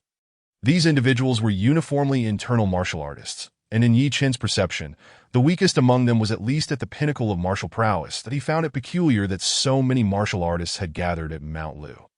It was indeed intriguing. After 5 years of seclusion, the Tang clan was making a grand reappearance, with their second-in-command, Tang Duanru, personally stepping into the fray. It appeared that a spectacular event was about to unfold. Of course, Tang Duanru had already reached the pinnacle of mastery 5 years ago. Even if he had not yet ascended to the supreme realm of martial arts, he was undoubtedly on the verge. Ye Chen hoped that this battle would showcase the Tang clan's extraordinary skills, justifying their arduous journey to witness the spectacle. As 2 martial masters brushed past him, engaged in conversation, one remarked, Tang Duanru personally intervening is exceedingly rare. I am quite curious about this Yiling Tian. I have never heard of him before. How did he provoke the Tang clan? Who cares? He is likely just a recently emerged rogue martial artist with some skill. Regardless of his background, having offended the Tang clan and incited Tang Duanru to take action, I doubt we will see Yiling Tian again after today. The passing internal martial artists conversed animatedly, and Ye Chen frowned slightly, surprised that they were all aware of his impending battle with Tang Duanru. After a moment of contemplation, Ye Chen finally grasped the situation. These internal martial artists were undoubtedly drawn here by the Tang clan's orchestrated rumors. The Tang clan's intention was clear: to crush him in front of the many ancient martial practitioners of Sichuan, serving both as a warning and a means to solidify their dominance in the region. What a clever scheme! Ye Chen grinned, a hint of mockery in his expression. The spectators, almost unanimously convinced of his inevitable defeat, had no inkling of his true capabilities. As he ascended halfway up the mountain, Ye Chen suddenly halted, turning towards a dense thicket to his left, where a muffled sound reverberated. Bang! There was a slight tremor of energy, and fallen leaves rustled. It seemed a battle was underway. He advanced a few steps and soon spotted an elderly man clad in blue. The old man, appearing to be around 60 but exuding vitality, moved with the grace of a dragon, his hands curled into claws resembling those of an eagle. Nearby stood a young girl of about 18. Dressed in a verdant dress, petite yet strikingly graceful. Before them stood a peculiar black bear, its robust frame resembling a small mountain. swiping its paws and effortlessly snapping a sapling in two, despite the bear's relentless attacks, biting and swatting. The old man deftly evaded every blow, leaving behind a trail of crimson scratches on the bear's body that Ye Chen glanced over indifferently, preparing to move on, when the girl suddenly reached out to block his path. "Hey, what do you think you're doing? Can't you see my grandfather is battling a monster bear? Are you trying to get yourself killed?" Her voice was firm, dripping with an undeniable air of superiority, indicative of a pampered young lady. "Little brat?" Ye Chen chuckled softly at her audacity. Despite her youth, she spoke with the gravitas of someone much older, addressing him as little brat, but he chose not to respond, attempting to sidestep her, but she stubbornly grasped his sleeve. Her impatience evident that "I told you not to go closer. Are you deaf?" She hadn't even spared him a glance. Amidst the throngs of internal martial artists on Mount Lu, Ye Chen was merely an ordinary person who had yet to harness internal energy. His audacity to intrude while her grandfather fought a mystical beast was nothing short of foolish. Ye Chen's gaze turned colder. He was about to speak when the old man suddenly shouted, his form blurring as he stepped to the bear's left side, his claws striking down with ferocity. Crack! The sound resonated as his fingers closed like an eagle's talons around the bear's skull, shattering it like an eggshell, and the massive creature collapsed heavily to the ground. "Well done!" The girl cheered, clapping joyfully. "Grandfather, your mighty eagle claw has reached a level where it can crush steel and shatter bones. When will you teach me this extraordinary technique?" The old man casually tossed the bear aside as if discarding refuse, then turned to the girl with a smile. "Xian, my mighty eagle claw is not easily mastered. Have you forgotten the hardships your elder brother endured while training?" Hearing this, the girl gasped, shaking her head vigorously. Although the technique was powerful, recalling the struggles her brother faced made her uneasy. Ye Chen observed the playful exchange between the grandfather and granddaughter. And just as he was about to leave, the girl suddenly stepped forward, blocking his path once more. "Wait a moment, little brat. Are you also here to witness the battle between Senior Tang Duanru and Yi Ling Tian?" Mr. De Yi, the girl, named Xian, gazed at Ye Chen with wide, sparkling eyes. That Ye Chen's expression remained indifferent as he replied, "From your tone, it seems you are also here to watch." With a proud smile, Xian replied, "Of course. Our Wu family's Eagle Claw sect has always maintained a good relationship with the Tang clan. My grandfather is a close friend of the Tang clan's leader. How could we miss the opportunity to witness the second-in-command?" Tang Duanru openly challenged someone, pointing to the old man beside her. She continued, "This is my grandfather, Wu Rongguang. The claw strike that felled that bear just now was a demonstration of our Wu family's mighty eagle claw technique." As she spoke, Xian cast a sideways glance at Ye Chen, hoping to see astonishment and admiration in his eyes. Although the Wu family's eagle claw sect wasn't as renowned as the Tang clan, they were still considered a first-rate martial family in Sichuan province. Her grandfather, Wu Rongguang, was quite esteemed in the martial arts community, commanding respect similar to that of Tang Duanru. Yet, Ye Chen's expression remained unchanged as he questioned, "Wu family's eagle cell, I was quite unaware that Lushan harbored such numerous wonders." Ye Chen remained unfazed, simply shrugging his shoulders. Although he was oblivious to the potential dangers lurking within Lushan, he felt no need for concern. The perilous predicaments he had encountered over the years far exceeded this in peril by countless degrees. What were a mere few venomous snakes and ferocious beasts to him? Yet, to Wu Rongguang, Ye Chen's demeanor seemed to reflect a recognition of his own misjudgments. In an effort to display magnanimity, Wu Rongguang proclaimed, "Very well, since fate has brought you here to meet us, let us proceed together to the summit of Lushan to witness the battle. It would be unwise for you to encounter any dangers along the way that you cannot resolve." Ye Chen couldn't help but chuckle inwardly. This pair of grandfather and granddaughter was indeed self-aggrandizing, and they presented themselves quite commendably. Upon hearing his words, he did not decline, merely nodding as he followed behind the duo towards the main peak of Lushan. Along the journey, he learned that the young lady's name was Wu Yuexian. With Ye Chen as her companion, Wu Yuexian seemed eager to share all her boastful tales with him, perceiving herself as a senior in the martial arts realm before him. "What did you think of my grandfather's strike that felled the black bear?" she suddenly inquired of Ye Chen in a hushed tone as they reached the foot of the main peak. "That strike," Ye Chen replied nonchalantly. It was acceptable that Wu Yuexian having anticipated compliments and admiration for her grandfather, furrowed her brows at his response. What do you mean acceptable? Do you not realize that my grandfather is the foremost expert of the Wu family's Eagle Claw sect? Renowned for his unparalleled Eagle Claw technique throughout Sichuan, rarely meeting a match. Even Tang Duanru, the second-in-command of the Tang sect, would not dare claim a guaranteed victory over my grandfather. And yet you dare to say that his strike was merely acceptable? I can see now that you are nothing but an outsider to the martial arts world, utterly ignorant of the true might of various martial techniques. Even if you were to witness them, you would not comprehend. Wu Yueshuan's expression was one of unyielding disdain, completely dismissing Ye Chen as a mere frog at the bottom of a well. She turned her head away, refusing to acknowledge him any longer. She felt that speaking further to Ye Chen would be akin to playing music to a COW. Ye Chen merely smiled and shook his head. Wu Yueshuan's dissatisfaction with him was amusing, as he had been quite courteous in his assessment. In truth, given Wu Rongguang's limited mastery at the late-stage artisan level, he was hardly qualified to be appraised by Ye Chen at all. Throughout the ascent to the peak of Lushan, Wu Yuexian did not utter a single word to Ye Chen, and the trio maintained a silence as they climbed. After half an hour, they finally reached the summit. Atop the peak, apart from the Tang sect's residence at the center, there was a naturally formed, robust stone platform at the edge of the cliff, capable of withstanding immense force, its hardness comparable to tempered glass. Hence dubbed Lushan Platform. This was the very site where Tang Duanru had invited Ye Chen to engage in battle. As they arrived at Lushan Platform, it was already bustling with people. Martial artists of varying levels of cultivation were gathered in groups, creating a lively atmosphere. Upon the appearance of Wu Rongguang and Wu Yuexian, many martial artists immediately recognized him, bowing with respect and offering greetings, allowing him a clear path to the platform's edge. Wu Rongguang, beaming with pride, returned their gestures, while Wu Yuexian could not help but glance at Ye Chen with a look of triumph. Did you see that? My grandfather commands such prestige in the martial arts community of Sichuan. He is known by nearly everyone, unlike certain frogs at the bottom of a well who claim to have never heard of him. Her remark about the frog was clearly a jab at Ye Chen.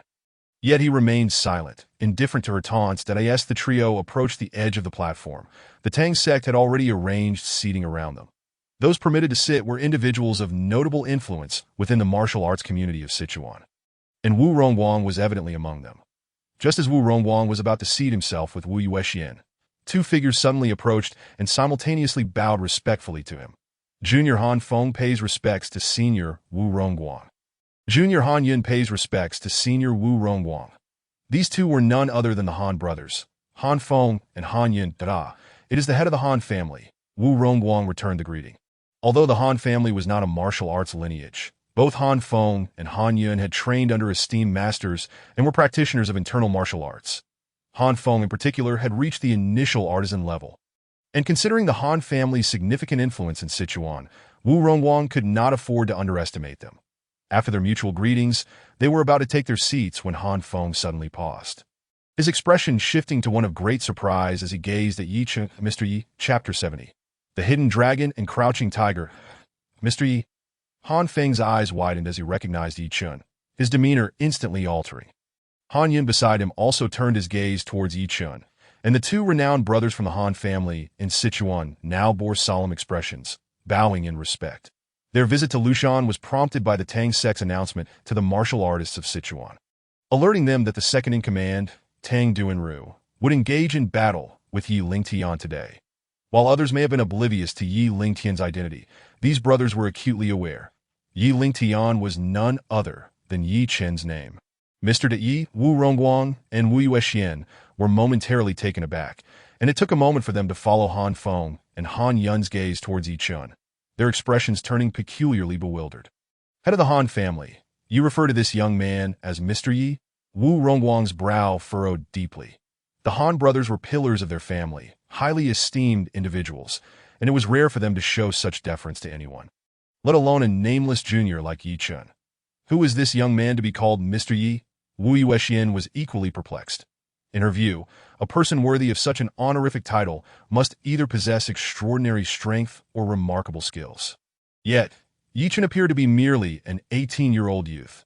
What capability could he possibly possess to earn the respect of the head of the Han family? Upon hearing Han Feng's address, Wu Rongguang was momentarily stunned before he quickly grasped the situation. It was evident that Ye Chen had acted with humility, concealing his true abilities, which explained why Wu Rongguang and his granddaughter were unaware of his stature, but he promptly smiled and replied, "Indeed, this Mr. Yi is the lifesaver of my daughter Han Yuan and has cured my father's chronic ailment. He is a benefactor to the Han family." Wu Rongguang and Wu Yuexian exchanged glances, finally understanding. It turned out that Ye Chen was a physician. They surmised that Ye Chen must possess significant medical skills to have treated the elder of the Han family, prompting the Han brothers to express their gratitude by addressing him as Mr. Yi. They had not considered any other implications of Mr. Yi. "Please take a seat."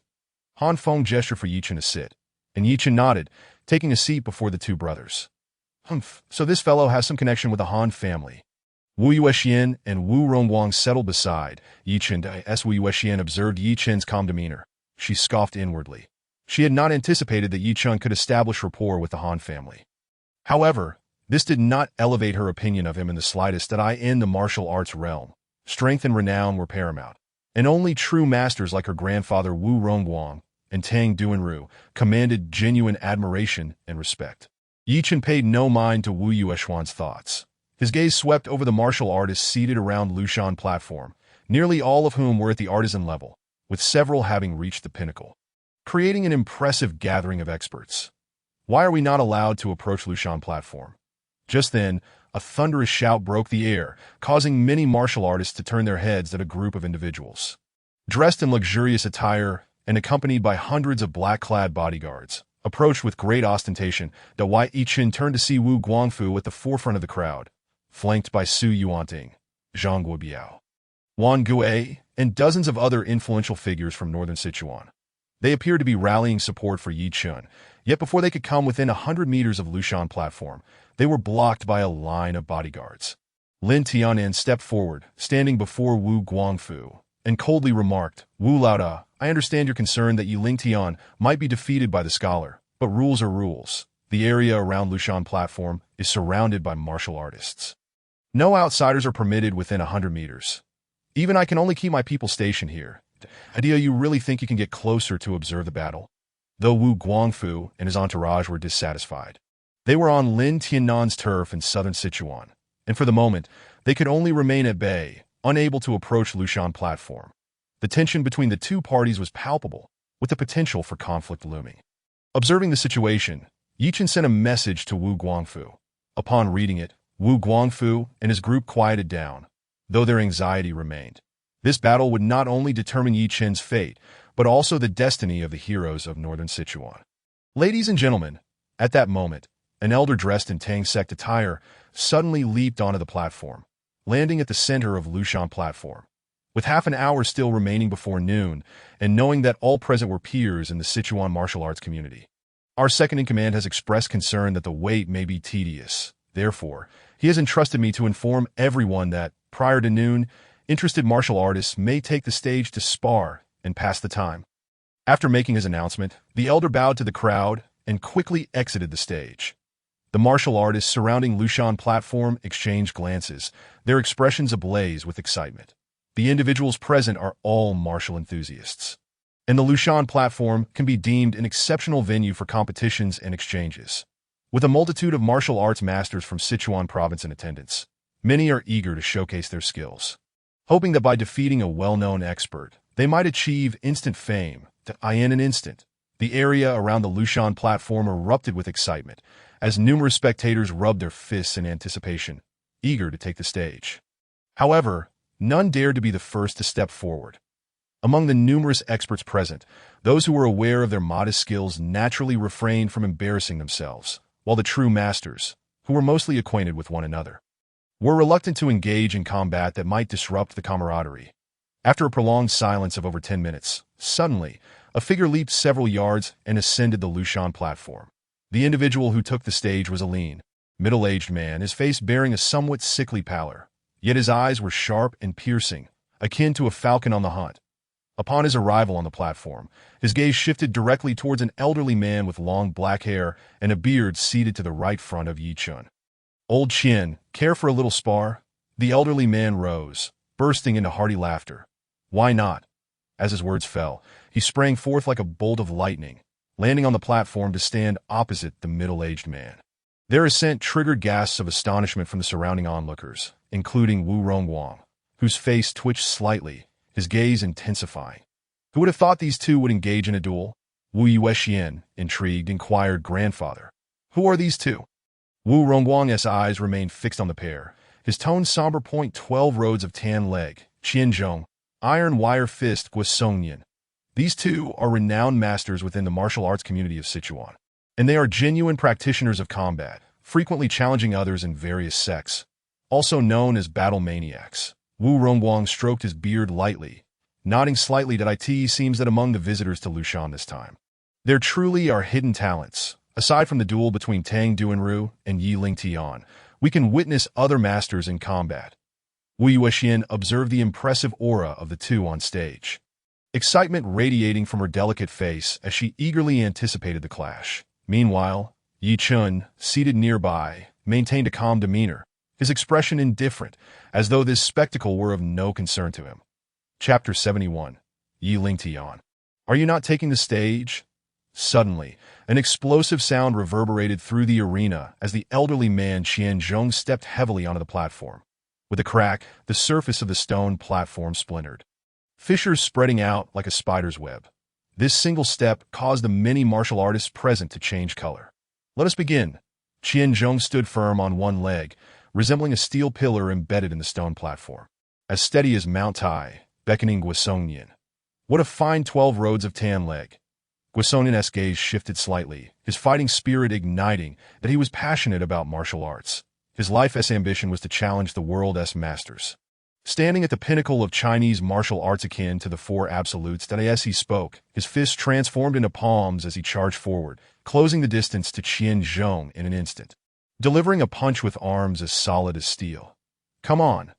Qianzhong remained unfazed, instead laughing heartily as he lifted his leg high, leaping lightly before crashing down from above like a swinging giant hammer. The wind of his leg howling. Guosongnian did not flinch, channeling his inner strength into his arms, raising his fists high, prepared to meet Qianzhong's strike head-on. Boom! The punch and kick collided, generating a resounding explosion that echoed across the platform. Both men momentarily shuddering. Guosongnian's feet pressed down on the platform, retreating 3 steps, while Qianzhong executed a backflip in midair, landing and retreating a half step. Observant spectators noted the 3.5-inch deep footprints left by Guosongnian, while Qianzhong's right leg trembled slightly. This exchange was evidently evenly matched. Ha! Exhilarating! Qianzhong laughed heartily, his right foot stomping down as he charged forward once more, his legs moving with the agility of arms, unleashing a flurry of whip-like side kicks. Guosongnian, undeterred, responded with fists that surged with wind, each punch stronger than the last, delivered from varying angles and positions that in an instant. The platform was a blur of legs and fists, captivating the onlookers. With every clash, explosive sounds rang out, bits of stone exploding from the platform. Both men had reached the pinnacle of power and speed that Wu Chen watched intently, marveling at the display of strength and charisma that embodied true masters. Grandfather, how do these two compare to you? She suddenly asked Wu Rongguang. Wu Rongguang observed the duel without shifting his gaze, though his expression betrayed no sign of awe or admiration. Upon hearing Wu Yueshuan's question, a proud smile crept across his face as he stroked his beard. Even if these two joined forces, they would not be my match. Anyone who faces me will certainly be defeated within 30 moves. Although the two combatants displayed formidable prowess, they were merely at the initial stage of their mastery, a significant distance away from his late-stage mastery. Even if both were to attack simultaneously, he could still easily dominate them. Grandfather is truly impressive. Wu Yueshian beamed with pride upon hearing this. She glanced sideways at Ye Chen, curious to see his expression of shock upon witnessing these martial arts experts clashing, only to find him seemingly lost in thought. Ye Chen, however, was not observing the battle.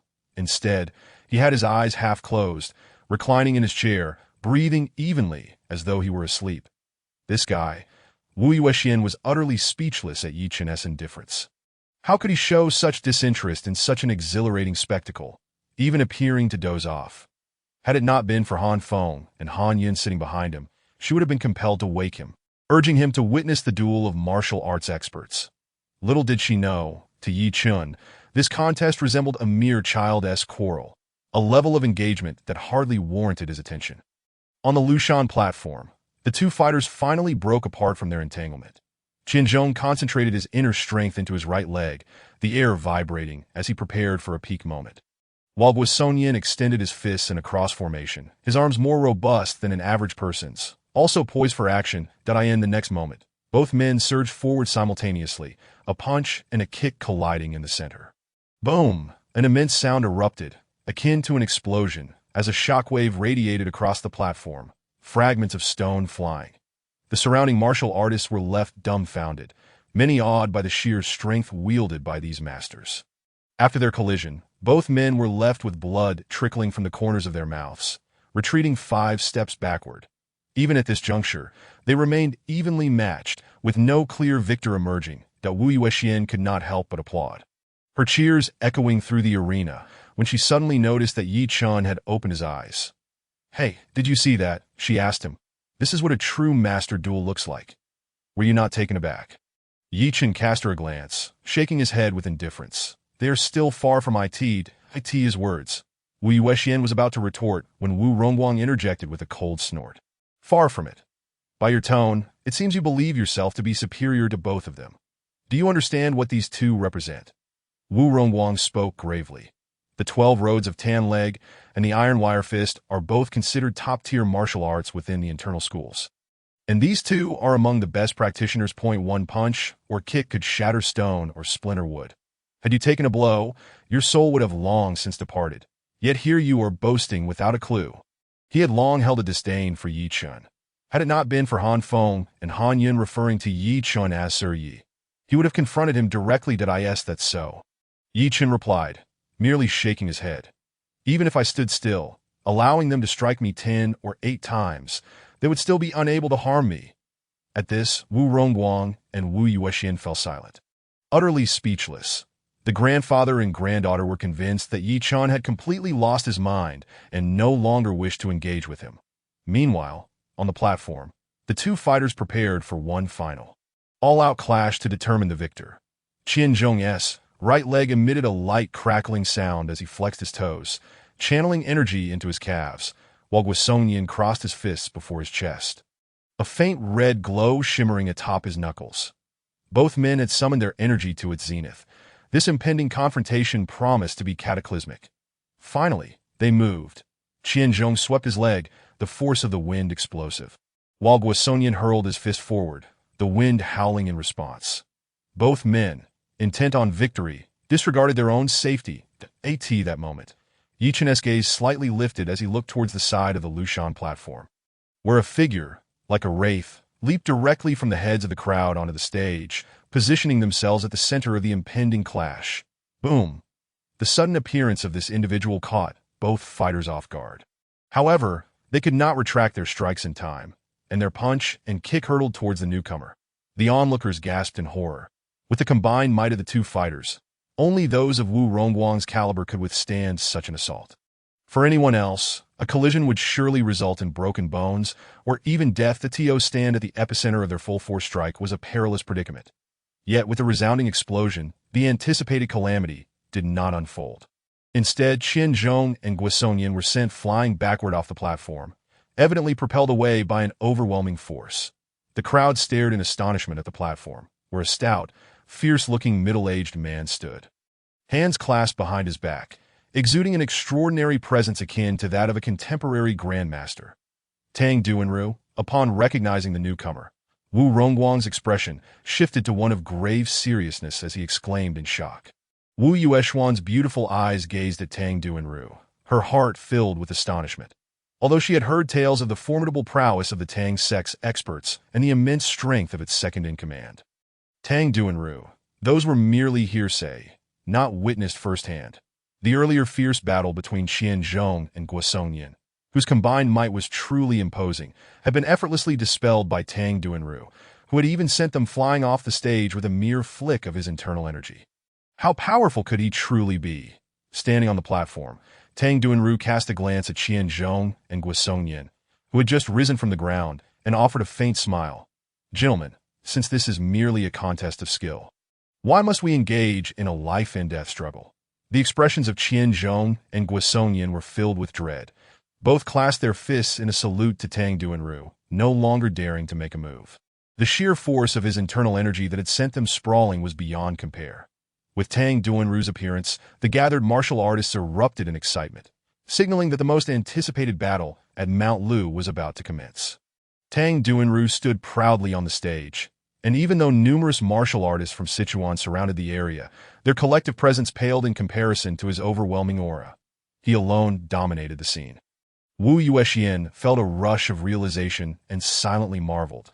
This is the second in command of the Tang sect, a true powerhouse. She dreamed of one day being like Tang Duanru, commanding the attention of all with her singular strength. With his hands clasped behind his back, Tang Duanru looked skyward, the blazing sun high above signaling it was noon to in a fleeting moment. His expression shifted as he turned his gaze towards Ye Chen, his eyes sparkling with intensity as he shouted, "Yi Lingting, noon has arrived. Will you not ascend the stage?" An uproar ensued among the crowd, and beside Ye Chen, Wu Yuexian and her grandfather were momentarily struck dumb. Yi Lingtian? Yi Lingtian has arrived? The martial artists surrounding Mount Lu exchanged glances, whispering amongst themselves, their excitement escalating. They had initially believed that the only contender for the decisive battle was Tang Duanru. Yet Yi Lingtian had already made his entrance. Although those on the periphery could not see clearly, the martial artists beside the platform followed Tang Duanru's gaze, their eyes converging on Ye Chen, igniting a wave of astonishment that Yi Lingtian, so young, barely 17 or 18, everyone was taken aback, especially Wu Yuexian, who had always perceived Ye Chen as an outsider to the martial world, now frozen in disbelief. The boy she had encountered halfway up the mountain, who had spoken so arrogantly, was the very Yi Lingtian that Tang Duanru sought to challenge. All eyes were now fixated on Ye Chen, while Tang Duanru's gaze bore into him, radiating an air of lethal intent. Tang Shouwen had already informed Tang Duanru of Ye Chen's presence upon his arrival. Tang Duanru scrutinized the youth before him, who was younger than Tang Shouwen, his eyes narrowing with curiosity that Ye Chen, so youthful, had managed to severely injure Tang Shouwen. His strength and talent were already comparable to the top 9 prodigies of the martial world in China.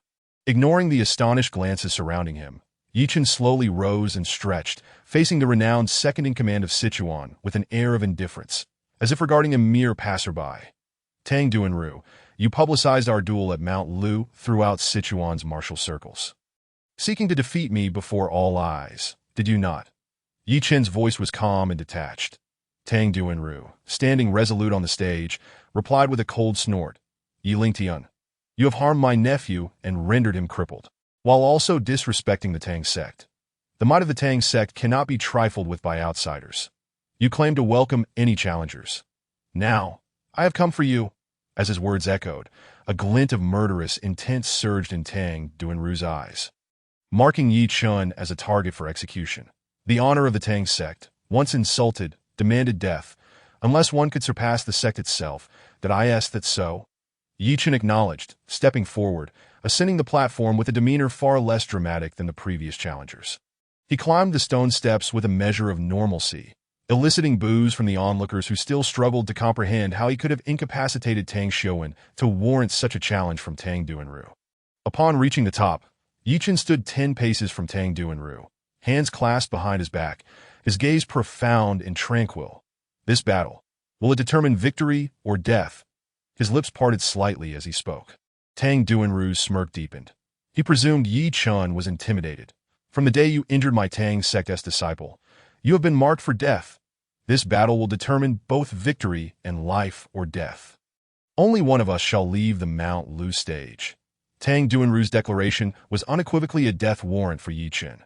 The multitude of martial artists fell into a hushed anticipation, fully aware that Tang Duanru would show no mercy in this confrontation. "Grandfather, he is indeed Yi Lingting."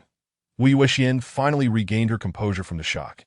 "Indeed, I misjudged him. I never expected he would be the one Tang Duanru sought to challenge, and so young at that. If he truly had defeated Tang Shouwen and severed his leg, his strength and talent would certainly place him among the elite in the martial world of China." Wu Rongguang sighed, shaking his head.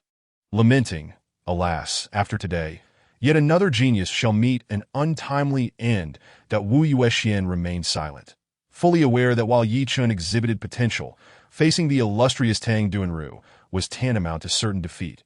Moreover, with Tang Duanru's murderous intent, the Mount Lu platform could very well become Ye Chen's final resting place in the distance. Figures like Wu Guangfu and the martial elites of northern Sichuan felt their hearts race as they watched Ye Chen ascend the stage.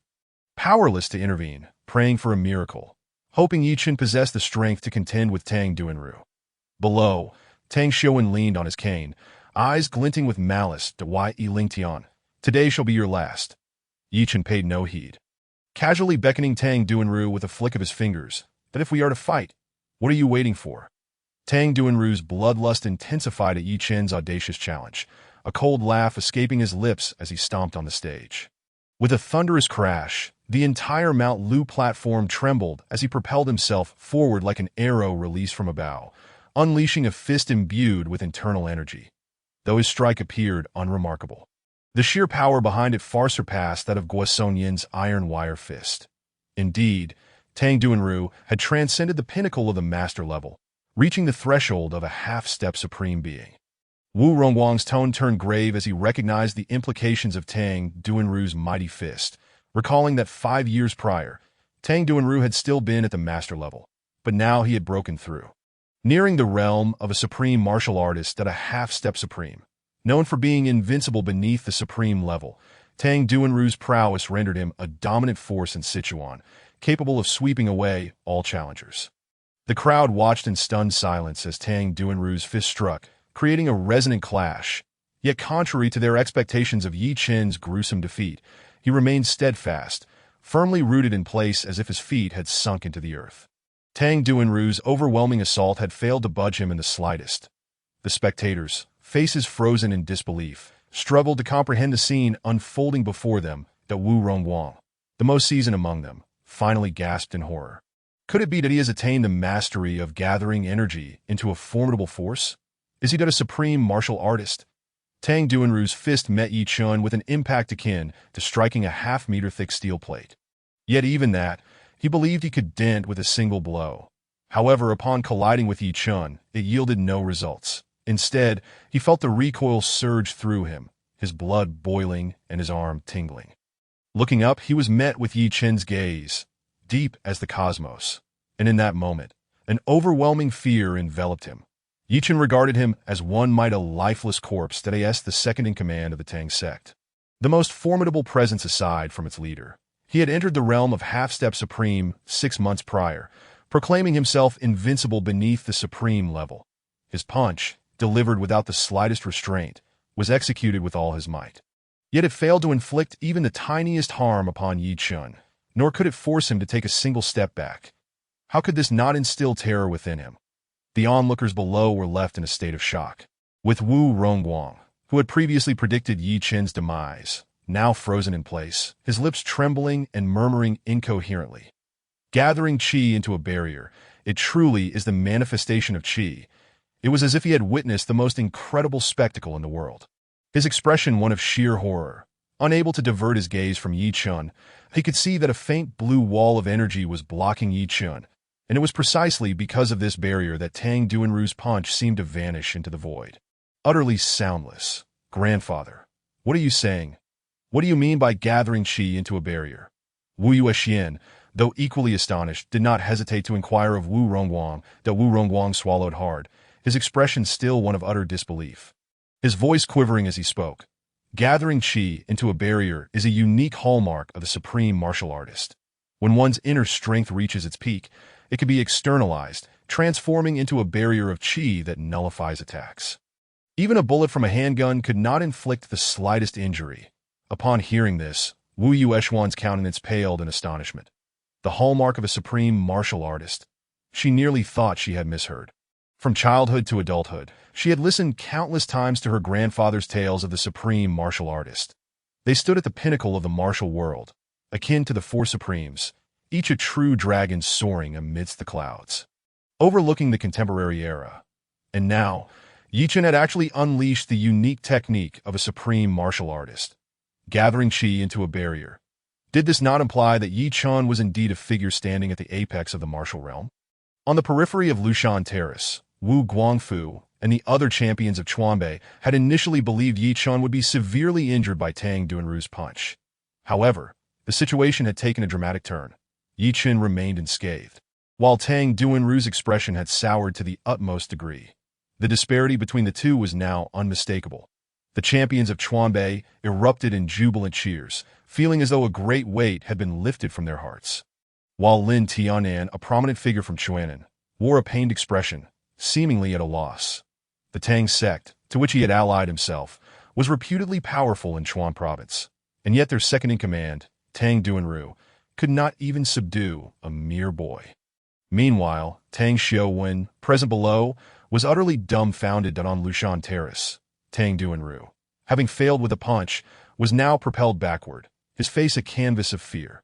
The barrier of qi enveloping Ye Chen was a technique only truly authentic supreme martial artists could wield, indicating that the youth standing before him was indeed a person who had reached the pinnacle of martial arts, a 17 or 18-year-old supreme martial artist.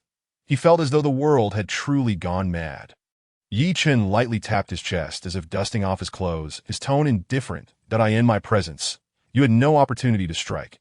However, I have heard that the greatest technique of your Tang sect involves poison and hidden weapons. I am quite eager to witness it. I grant you the opportunity to attack." Upon finishing, Ye Chen clasped his hands behind his back, ceasing all motion, as if he stood there, allowing Tang Duanru to make his move. The crowd erupted in astonishment. Tang Duanru, the second-in-command of the Tang sect, whose name resonated throughout Chuan province, had never been so underestimated. Yet today, a mere 17 or 18-year-old lad, before the eyes of numerous martial peers from Chuan province, chose to defend rather than attack, allowing him to strike at will. This was nothing short of a monumental insult to Wai Ling Tian. "I cannot believe you are truly a supreme martial artist." Tang Duanru, having never endured such a humiliation, felt his anger eclipse his fear. He bellowed, his aura surging anew, even more potent than before. "Since you wish to experience my Tang sect's hidden weapons, I shall oblige." His eyes gleamed with murderous intent as he summoned 3 conical darts between his fingers. Those were the Tang sect's bone-eroding dragon darts. Many recognized the lethal weapon in Tang Duanru's hand, notorious for its viciousness and devastating lethality. It was not merely a matter of being injured by the bone-eroding dragon darts. Even a mere scratch could unleash the Tang sect's secret poison, causing one's insides to rot. With a flick of his wrist, Tang Duanru unleashed the 3 bone-eroding dragon darts, which sliced through the air, hurtling towards Ye Chen. These darts, already exceptional in their own right, became even more terrifying as Tang Duanru infused them with his formidable inner strength.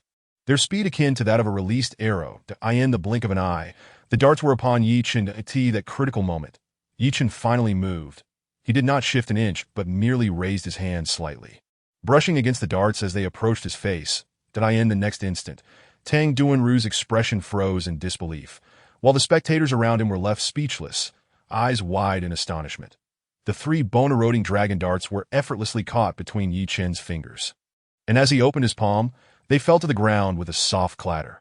The supreme hidden weapons of the Tang sect have been rendered harmless in such a decisive manner. The Tang sect's hidden weapons are nothing extraordinary. Ye Chen gently shook his head, his gaze devoid of any emotion. While the crowd remained engulfed in shock, Ye Chen took a step forward, a glimmer of cold light flickering in his eyes. "You have exerted your utmost effort, yet alas, you still cannot harm me in the slightest." Ye Chen shook his head once more, then took another step forward, his foot crashing down upon the terrace.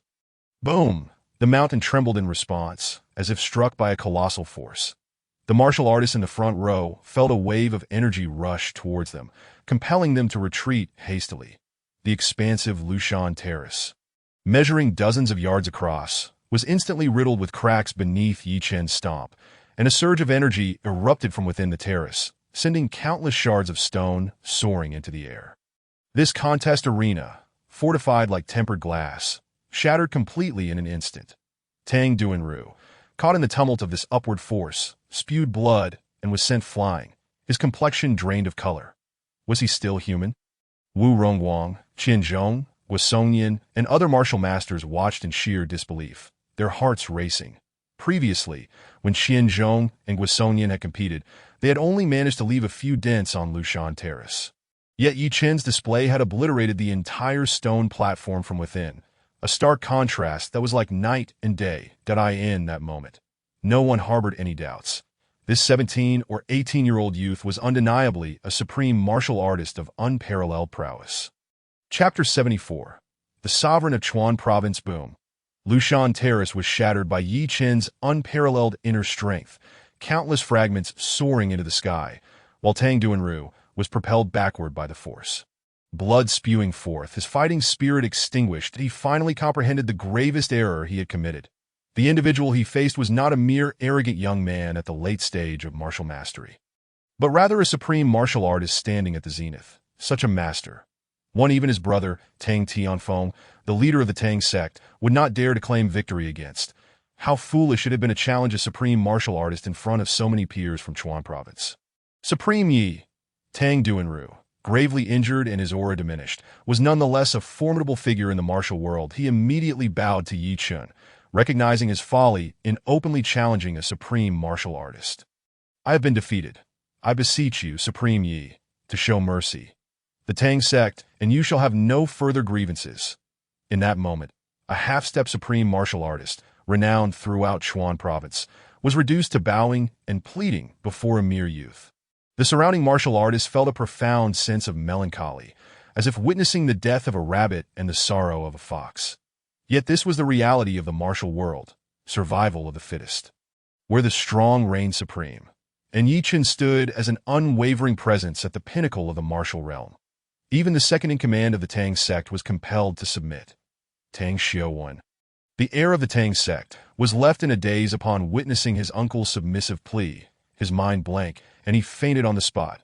Meanwhile, Ye Chen stood amidst the void, his eyes perpetually cold, showing no trace of compassion or mercy in response to Tang Duanru's supplication. Tang Duanru, I previously asked you whether we would determine victory or death. You yourself stated that we would decide both.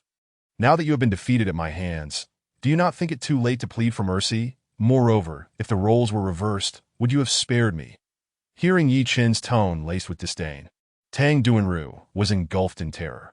He had not anticipated that Ye Chen, having become the victor, would still refuse to relent. Escape was imperative. In an instant, he summoned every ounce of strength and leaped backward.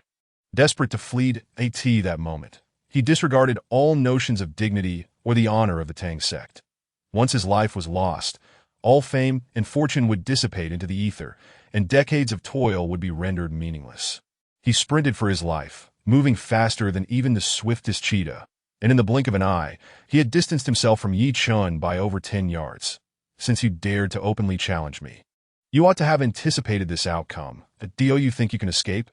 Ye Chen's voice remained indifferent as he did not pursue, merely raising his right hand and sending a punch toward Tang Duanru's retreating figure. Boom! A faint blue wave of energy, visible to the naked eye, ruptured the air, moving many times faster than Tang Duanru himself, akin to an enraged dragon surging from the sea, striking Tang Duanru squarely in the back. Puff! Tang Duanru, still airborne and maintaining his fleeing posture, coughed up a mouthful of blood that splattered heavily against the ground, and then fell silent that a semi-supreme being, an unparalleled force in Sichuan province, has just fallen. And the one who brought him down is merely a youth of 17 or 18, that with internal energy unleashed, he struck down his foe from 10 paces away. This is the essence of a martial arts supreme. Wu Rongguang, recovering from a shock, could only exclaim in admiration, his gaze towards Ye Chen filled with profound reverence, that in stark contrast Wu Yuexian, who had previously looked down upon Ye Chen and often mocked him, now found herself in a daze. Feeling as though she were trapped in a dream, that it was no wonder he dismissed her grandfather's formidable eagle claw and regarded Xianzhong and Guisonian with disdain. Given his prowess, what right did these individuals have to command his respect? Contemplating this, she couldn't help but smile bitterly, realizing that she was but a frog at the bottom of a well. Yet even now, she struggled to believe that this youth, who had just dispatched Tang Duanru with a single punch atop Lushan Terrace, was the same ignorant boy she had once deemed an outsider to the martial arts world. Congratulations, Mr. Yi, on your victory. From this day forth, Your name shall resonate throughout Sichuan province and beyond." The Han and Han brothers rose at this moment, clasping their hands in salute to Ye Chen, while the other martial artists bowed deeply, honoring him with utmost respect. This was the awe-inspiring authority possessed by a martial arts supreme, the Ye Chen, with an indifferent gaze, nodded slightly before turning his attention to the remaining members of the Tang clan. "Is there anyone else who wishes to challenge me?" As Ye Chen's eyes swept over the Tang clan experts, they all retreated hastily, none daring to utter a word. After all, if even Tang Duanru had been slain by a single blow, to approach Ye Chen would be tantamount to courting death. Their retreat signified that the entire Tang clan had been subdued by Ye Chen alone. Ye Chen cast a glance over the Tang clan members and then turned to leave. Making his way to the periphery of Lushan Terrace, as he passed by Wu Yuexian, he did not pause, nor did he spare her a glance, leaving her heart heavy with sorrow, on the outskirts of Lushan Terrace. The heroes of northern Sichuan erupted in cheers, their spirits soaring. Previously intimidated by Ye Chen's imposing aura, they were now utterly captivated by his overwhelming strength. Ye Chen was a king unlike any they had ever seen. His charisma, courage, and might were unparalleled, and such a person was truly worthy of leading northern Sichuan, inspiring them to willingly pledge their allegiance, in stark contrast to the jubilant heroes of northern Sichuan. Lin Tianan, the underground overlord of southern Sichuan, was pale with fear. The moment Tang Duanru was killed by Ye Chen, he had discreetly slipped away from the crowd. However, just as he distanced himself, a figure suddenly appeared. Blocking his path, he looked up, his heart dropping. Standing before him was Ye Chen. "Lin Tin, do you recall what I said to you in Lu City?" Lin Tianan's legs weakened, and he fell to his knees in terror. "Mr. Yi, Lin Tianan acknowledges his wrongdoing. From this day forth, I am willing to follow you, Mr. Yi, beneath you in both southern and northern Sichuan." He had completely lost the courage to resist. Even the formidable second-in-command of the Tang clan had perished at Ye Chen's hands. He was merely an underground overlord, an ordinary man at best. How could he possibly contend with Ye Chen?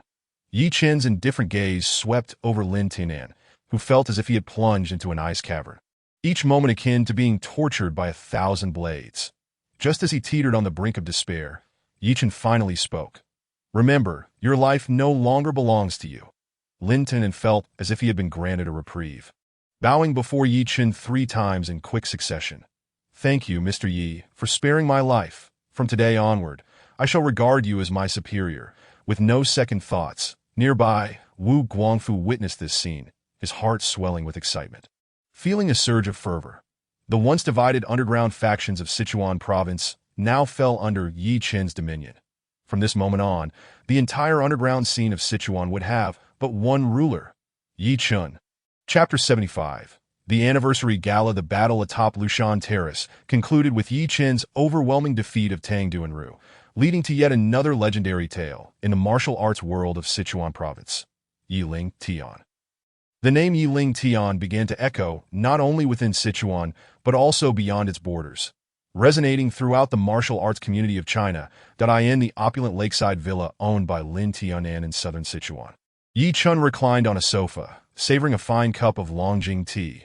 Numerous young and beautiful maids occasionally stole glances at him, their cheeks flushed and hearts racing. They had never witnessed Lin Tianan, usually commanding and authoritative, standing before a young man like a timid puppy, utterly submissive. Not only Lin Tianan, but many other prominent figures from southern Sichuan were present, along with the leading figures from northern Sichuan, including Wu Guangfu and Su Yuanting, all gathered in the villa's grand hall, resembling ministers in an ancient court assembly, an impressive sight indeed. Yet the only one seated among them was the strikingly handsome Ye Chen. "Mr. Yi, the leaders from northern Sichuan have all arrived. Please give your orders." Lin Tian bowed slightly, while those who had once heeded his commands now bowed their heads in deference, awaiting Ye Chen's directives. His words were law, and none dared to defy him. "Very well, since you are all here, listen carefully. I called you here to discuss a business opportunity of unimaginable profit," Ye Chen declared, extending a finger towards the assembly. "If the esteemed leaders from both southern and northern Sichuan are willing to cooperate, I can assure you that the pure profit you will earn each year from this partnership will reach this amount. And that is the most conservative estimate." The crowd fell silent, exchanging bewildered glances. Su Yuanting was the first to speak. "Mr. Yi, Are you suggesting that we could earn 10 million a year? The other powerful figures remained silent, though they felt somewhat dismissive. Each of them was already immensely wealthy, often netting hundreds of thousands in profit each month. A mere 10 million for the year held little allure. No, it is 10 billion. Ye Chen replied, shaking his head nonchalantly. What? In an instant, the powerful figures from both southern and northern Sichuan turned pale, their mouths agape in disbelief. Even Wu Guangfu, who was most familiar with Ye Chen, was taken aback that he knew Ye Chen was planning a significant venture to establish a global business empire, but he had not anticipated such confidence, that every person present would be guaranteed a net profit of 10 billion a year. Had it not been for Ye Chen's consistent follow-through on his promises, he would have thought him mad. That Mr. Yi, what kind of collaboration offers such high profits? Lin Tianan stammered, beads of cold sweat forming on his brow. While the individuals present were not in want of money, they knew that even with all their resources combined, their annual profits barely exceeded 1 or 200 million, that the prospect of earning 10 billion, especially as pure profit, was simply unfathomable. Something only the world's top 10 corporations could manage. Do you think my words are mere empty claims? Ye Chen's gaze sharpened, his expression turning steely. Did I, Yi Ling Tian, am a man of my word. Once I make a promise, I will see it through. Of course, I will not coerce anyone. Those willing to collaborate may stay, while those who do not wish to may leave immediately. With that, he closed his eyes, reclining on the sofa, awaiting the decisions of the others.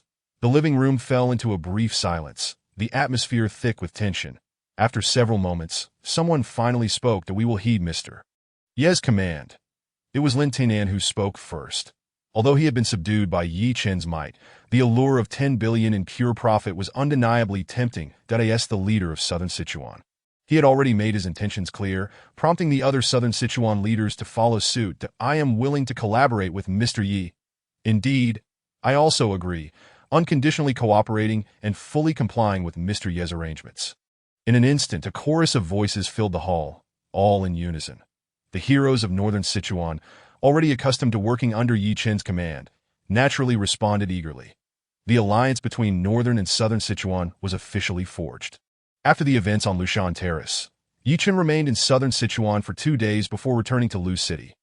Brother Yi, where have you been these past 2 days? Upon arriving at school, Gu Mingyao immediately began to complain. Tonight is the 10th anniversary celebration, and I was worried you wouldn't return. I feel a bit nervous about singing on stage alone. I wanted you to accompany me. Would you mind standing by my side? Gu Mingyao clung to Ye Chen's arm, her eyes pleading. Is today truly the anniversary gala? Ye Chen furrowed his brow at her words, then shook his head, his expression suddenly turning serious. Mingyao, I cannot accompany you on stage. You must understand that your dream is to become a singer. If you truly realize that dream, you will find yourself alone on the stage. I cannot always be by your side. Thus, from this moment forth, you must learn to face the spotlight on your own. Do you understand? Hearing Ye Chen's unexpectedly stern tone, Gu Mingyao was momentarily taken aback. Lost in thought. All right, do not overthink it. Focus on your mindset. Tonight's gala, you will be the star. Ye Chen patted her shoulder, offering a warm smile, and only then did Gu Mingyao seem to awaken from a reverie. As twilight descended, the Student Council of Luqing Vocational School began organizing the various arrangements for the evening's gala. Ji Mingyao, accompanied by Li Jingjing and Xiao Wenyue, sought a suitable place to apply their makeup, while Ye Chen, seated alone against the railing of the playground, dialed Wu Guangfu's number. The matter I entrusted to you not long ago can be arranged. Tonight marks the 10th anniversary of Luqing Vocational School. After the celebration concludes, send someone over immediately. Upon hanging up, Ye Chen turned his gaze towards the distant horizon, where the sky was tinged with a faint red, his eyes narrowing slightly. Aunt Xiao, after tonight, Mingyao will embark on her journey to pursue her dreams. Rest assured, she will undoubtedly realize her aspirations. At 7:30 in the evening, Luqing Vocational School erupted in a spectacular display of fireworks, colorful rockets bursting in the night sky. Countless students peered through the windows of the auditorium, their cheers merging into a harmonious chorus. The 10th anniversary gala officially commenced. The principal took to the stage to deliver a brief address. And at its conclusion, he suddenly announced with enthusiasm, "Dear students, we have a distinguished guest gracing our anniversary gala tonight. I am honored to introduce the foremost among the city's 10 outstanding youths. General Chu Qingguang. As the principal's voice resonated, the spotlight shifted, revealing a dashing young man in a tailored suit striding confidently towards the stage. It was none other than Chu Qingguang. Many female students instantly erupted into fervent squeals, their eyes sparkling with admiration that a figure like Chu Qingguang, with his handsome and charismatic demeanor, was particularly idolized by young girls of this age. Moreover, his fame in luching was unparalleled. Half of the girls present had heard of his illustrious name, frequently spotting him in fashion and business magazines. Thus, his appearance ignited a frenzy among the crowd. Upon reaching the stage, Chu Qingguang politely inclined his head to the principal before turning to the students. A mere wave and a smile sent the female students into a state of rapture. Yeah, how fortunate you are, Brother Qingguang is so exceptional, like a prince from a fairy tale, that if you marry him in the future, you will surely be a princess among thousands. Li Jingjing remarked enviously to Xiao Wenyue, who merely smiled in response. Chu Qingguang's brilliance was indeed unmatched among the youth of Luqing, far surpassing figures like Haochen and Wang Xian, who were merely minor players in comparison. For reasons unbeknownst to her, a figure suddenly flashed through Xiao Wenyue's mind.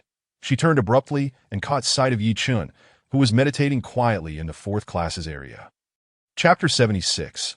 Can you bear to disappoint them? Amidst the surrounding clamor, Ye Chen remained still, his eyes closed, seemingly out of sync with the vibrant atmosphere. This distinctive demeanor elicited a soft sigh and a self-deprecating smile from her. Xiao Wenyue, what is wrong with you? There is no comparison between Ye Chen and Brother Qingguang. What are you still hesitating for? She shook her head, turning her attention back to the radiant Chu Qingguang on stage. Convinced that he was indeed the refuge she sought, the one who could truly capture her heart. Chu Qingguang introduced himself briefly before expressing a few humble words, then stepped down from the stage.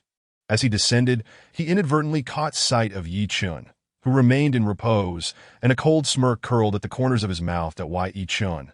The reason I am here tonight is to demonstrate that in terms of knowledge, reputation, fame, wealth, background, and even talent, you are nothing more than a mere chicken in comparison to me.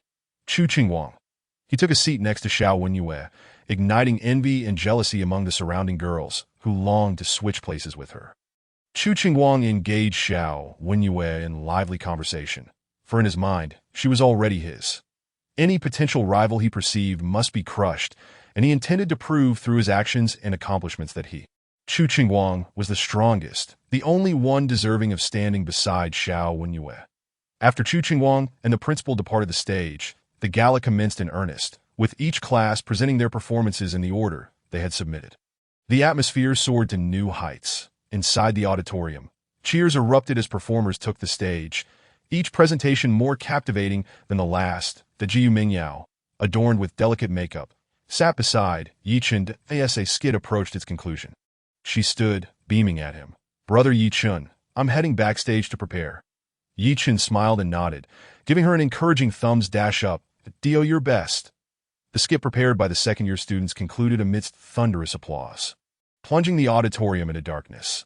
Suddenly, a spotlight illuminated the stage, revealing a breathtaking girl in a simple long gown, inciting an uproar of cheers. The Gu school bell, Gu school bell. The boys shouted fervently, desperate for Gu Mingyao to hear them. She nodded gracefully to her classmates below, and as the music began, her melodious voice resonated throughout the auditorium. This sensation was utterly unprecedented, filling her every thought and breath as she sang Heart's Devotion. The themes of unwavering love and steadfast belief were artfully conveyed, leaving no room for imperfection. The audience was deeply moved by her performance. Ye Chen opened his eyes, focusing on Gu Mingyao, based on her singing technique. He noted only a slight lack of experience and stage control. Otherwise, she exhibited nearly no shortcomings. He was now convinced that Gu Mingyao could indeed become a celebrated international diva. How foolish and naive I was. Loving too deeply, only to believe in myself, that I could remain devoted to you forever. As Gu Mingyao's heartfelt final note faded, the auditorium erupted into thunderous applause, each student enthusiastically calling out her name. Xiao Wenyue and Li Jingjing clapped with genuine admiration, both well aware of Gu Mingyao's vocal prowess. Chu Qingguang smiled and applauded, his gaze lingering appreciatively on Gu Mingyao's exquisite figure. Had she not come from such humble beginnings, he might have genuinely pursued her. Brother Ye Chen, how did I do? Gu Mingyao rushed off the stage, bypassing Hao Chen, who was eager to congratulate her, and excitedly approached Ye Chen. That IT was perfect. I believe you're ready to sign with an entertainment company. Ye Chen replied with a gentle smile, causing Gu Mingyao's face to light up with joy. She thought he was merely indulging her, oblivious to the fact that her dream was drawing closer. Now that you've finished singing, it seems there's little left to enjoy. Shall we leave? Ye Chen had only attended this tedious gala due to Gu Mingyao's performance, and with her act concluded, he had no desire to linger. Wait, brother Ye Chen, Gu Mingyao tugged at him. Let us stay a bit longer. The duet between Ye and brother Qingguang on piano is about to begin. Reluctantly, Ye Chen acquiesced, taking a seat, yet his interest remained lackluster. The piano piece held no allure for him. After 3 more performances, the host announced loudly, "Next, we have a significant program lined up that I believe will treat everyone to an auditory feast." Presenting a piano and violin duet, Moonlight, performed by General Chu and classmate Xiao Wenyue. The announcement sparked enthusiastic applause from students and faculty alike. Xiao Wenyue, the daughter of Xiao Lin, and Chu Qingguang, the city's top 10 outstanding youths, were undoubtedly a powerful duo. Clad in a light purple evening gown, Xiao Wenyue gracefully approached the piano, her delicate fingers poised to play. Chu Qingguang, impeccably dressed in a white suit, held the violin with elegance, exuding the aura of a master. Their harmonious interplay captivated the audience, who listened in rapt attention, secretly applauding. The caliber of their performance was nearly on par with professionals, eliciting a remarkable response from the audience. As the piece concluded, the hall erupted in cheers, with many students rising in excitement. Xiao Wenyue and Chu Qingguang stood to bow, side by side, appearing like a golden couple, igniting a playful uproar among the students below. Together, Chu Qingguang, brimming with confidence, and Xiao Wenyue, her cheeks slightly flushed, exchanged glances. She marveled at the talented and radiant Chu Qingguang, realizing that they were indeed the most compatible pair from any perspective. Shall we depart now? After this outstanding duet, Ye Chen felt no emotional stirrings. He rose to lead Gu Mingyao away, just as Chu Qingguang noticed the moment. With a narrowed gaze, a thought flickered through Chu Qingguang's mind, and a cold smirk appeared on his lips. Dear classmates, he addressed the audience with a smile, microphone in hand. It is a great honor to perform Moonlight for you all today at the vocational school. To be honest, aside from Ye, Qing, and Mingyao, I have another acquaintance here. I observed that he seemed rather disinterested in today's evening gala while on stage, so I dared to extend an invitation for him to come up and perform for everyone. What do you all think? Chu Qingguang, being adept at enlivening the atmosphere and sowing discord, concluded his words, and the vocational school students responded enthusiastically one by one to yes. Who is it? Hurry, bring him up. The entire audience was filled with curiosity about the acquaintance Chu Qingguang mentioned. A broader smile spread across his face, and his voice rose a few notches. With such fervent enthusiasm from the audience, could you bear to let them down? Ye Chen, my brother. As soon as Chu Qingguang uttered Ye Chen, my brother, everyone's gaze followed his line of sight to see Ye Chen, who was preparing to leave with Gu Mingyao. Though Ye Chen was relatively unknown at the vocational school, many recognized him, including Wang Xian, Su Hai, and Li Jingjing, who were all quite familiar with him. That in an instant, all eyes converged upon Ye Chen, including those of the school's teachers and leaders. Wow, Brother Chen, you know Chu General Manager? Peng Liang exclaimed in astonishment. That on stage, Xiao Wenyue was slightly taken aback, glancing at Chu Qingguang, surprised that he would call Ye Chen up. After a moment's contemplation, she quickly realized that Chu Qingguang intended to invigorate the gala atmosphere with this sudden idea. Little did she know, Chu Qingguang had no intention of merely enlivening the atmosphere. His true aim was to humiliate Ye Chen in front of the thousands of eyes in attendance, especially before Xiao Wenyue. Previously, Gu Mingyao's rendition of heartfelt devotion had captivated the audience, and his instrumental duet with Xiao Wenyue had reached a peak that if Ye Chen were to perform and deliver a lackluster performance, he would become the subject of ridicule.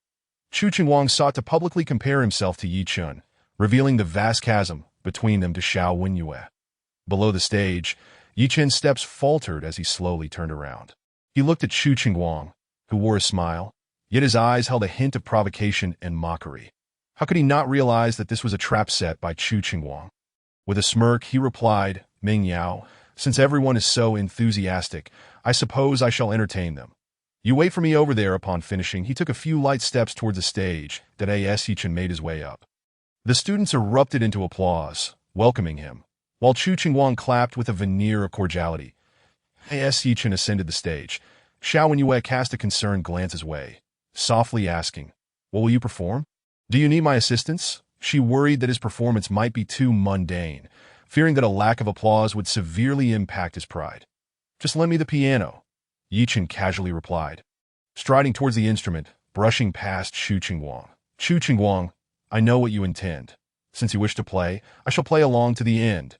Chu Qingguang, hearing this, did not respond but was somewhat astonished.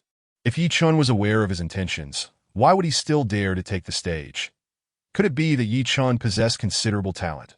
While he pondered this, Ye Chen had already seated himself at the piano. Securing the microphone atop it, his long, fair fingers poised above the keys that in the next moment, the sound of the piano resonated. For Xiao Wenyue, who was most proficient in piano, her expression froze, while Chu Qingguang appeared utterly astounded and incredulous. The students below were left speechless, as if they had been struck by a spell. "Brother Yi, how could this be?" Gu Mingyao stood rooted, murmuring. The piece Ye Chen played transcended mere excellence, as the melody flowed forth. It transported everyone into another realm, enraptured, even forgetting who they were and where they stood. While Xiao Wenyue's piano performance could evoke admiration, Ye Chen's music struck at the very heart, eliciting profound resonance. Rendering any comparison moot, Ye Chen performed a renowned piece by Mozart, and upon its conclusion, the audience remained hushed, the silence so profound that one could hear a pin drop. Everyone, both on and off stage, found themselves in a state of stupor. Ye Chen's playing seemed to possess a magical quality that tugged at the innermost depths of their souls, as if their very essence had been momentarily separated from their bodies.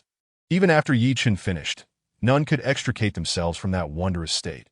After a long while, the audience gradually regained their senses, and then thunderous applause erupted, nearly drowning out the hall, more fervent than for any previous performance. Even surpassing Gu Mingyao's solo and the instrumental duet between Xiao Wenyue and Chu Qingguang. The school's teachers and leaders also rose from their seats, applauding enthusiastically, showering Ye Chen with praise. Xiao Wenyue's beautiful eyes trembled incessantly, while others were merely shocked. Her decade-long experience in piano allowed her to comprehend the significance of Ye Chen's performance. Even if the world's finest pianists were to grace the stage, they would struggle to evoke such an effect. Ye Chen's piano prowess had clearly ascended to the ranks of masters. Chu Qingguang's expression darkened to its utmost. He had aimed to use this occasion to make Ye Chen a laughingstock, to strip him of dignity. However, Ye Chen's masterful piano piece had dominated the stage, capturing the crown. Even he had to admit his resounding defeat. This piece by Mozart is dedicated to those who have made outstanding contributions to music. Ye Chen addressed the audience through the microphone. "Next, I wish to sing a song dedicated to my sister, who has expressed her desire to become a singer, that I hope she will not waver in her dreams because of the past or her current circumstances. I wish to convey through this song that as long as you aspire to achieve, I believe you can." Upon hearing this, Gu Mingyao covered her mouth with her hands, tears glistening in her eyes. She had not anticipated that Ye Chen's bold appearance on stage was intended to inspire her. The piano resonated once more, this time not merely as an instrumental piece. Ye Chen began the prelude to Chasing Dreams with a Child's Heart. As the prelude concluded, his voice, amplified through the microphone, reverberated throughout the hall, once again leaving the audience and "I have never chosen to give up on my dreams, even in the darkest of days. I run forward, facing scorn and ridicule." Ye Chen's voice fluctuated between melodious and husky, weaving the song together with various tonalities and layers, passionately performed alongside the magnificent piano accompaniment, utterly captivating the audience. The teachers and leaders were reminded of their youthful aspirations, recalling the grand ambitions they had set in their teenage years, only to be forced into compromise by the harsh realities of life, leading many to tears.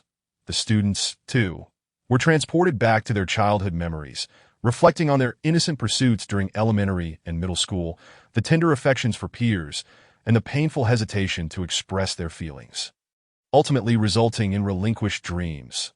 Countless images flashed before them, evoking nostalgia, far more direct and vivid than any movie. Tears streamed down Gu Mingyao's cheeks as she was overwhelmed by the reality that had stifled her dreams. The passion and fervor within her reignited.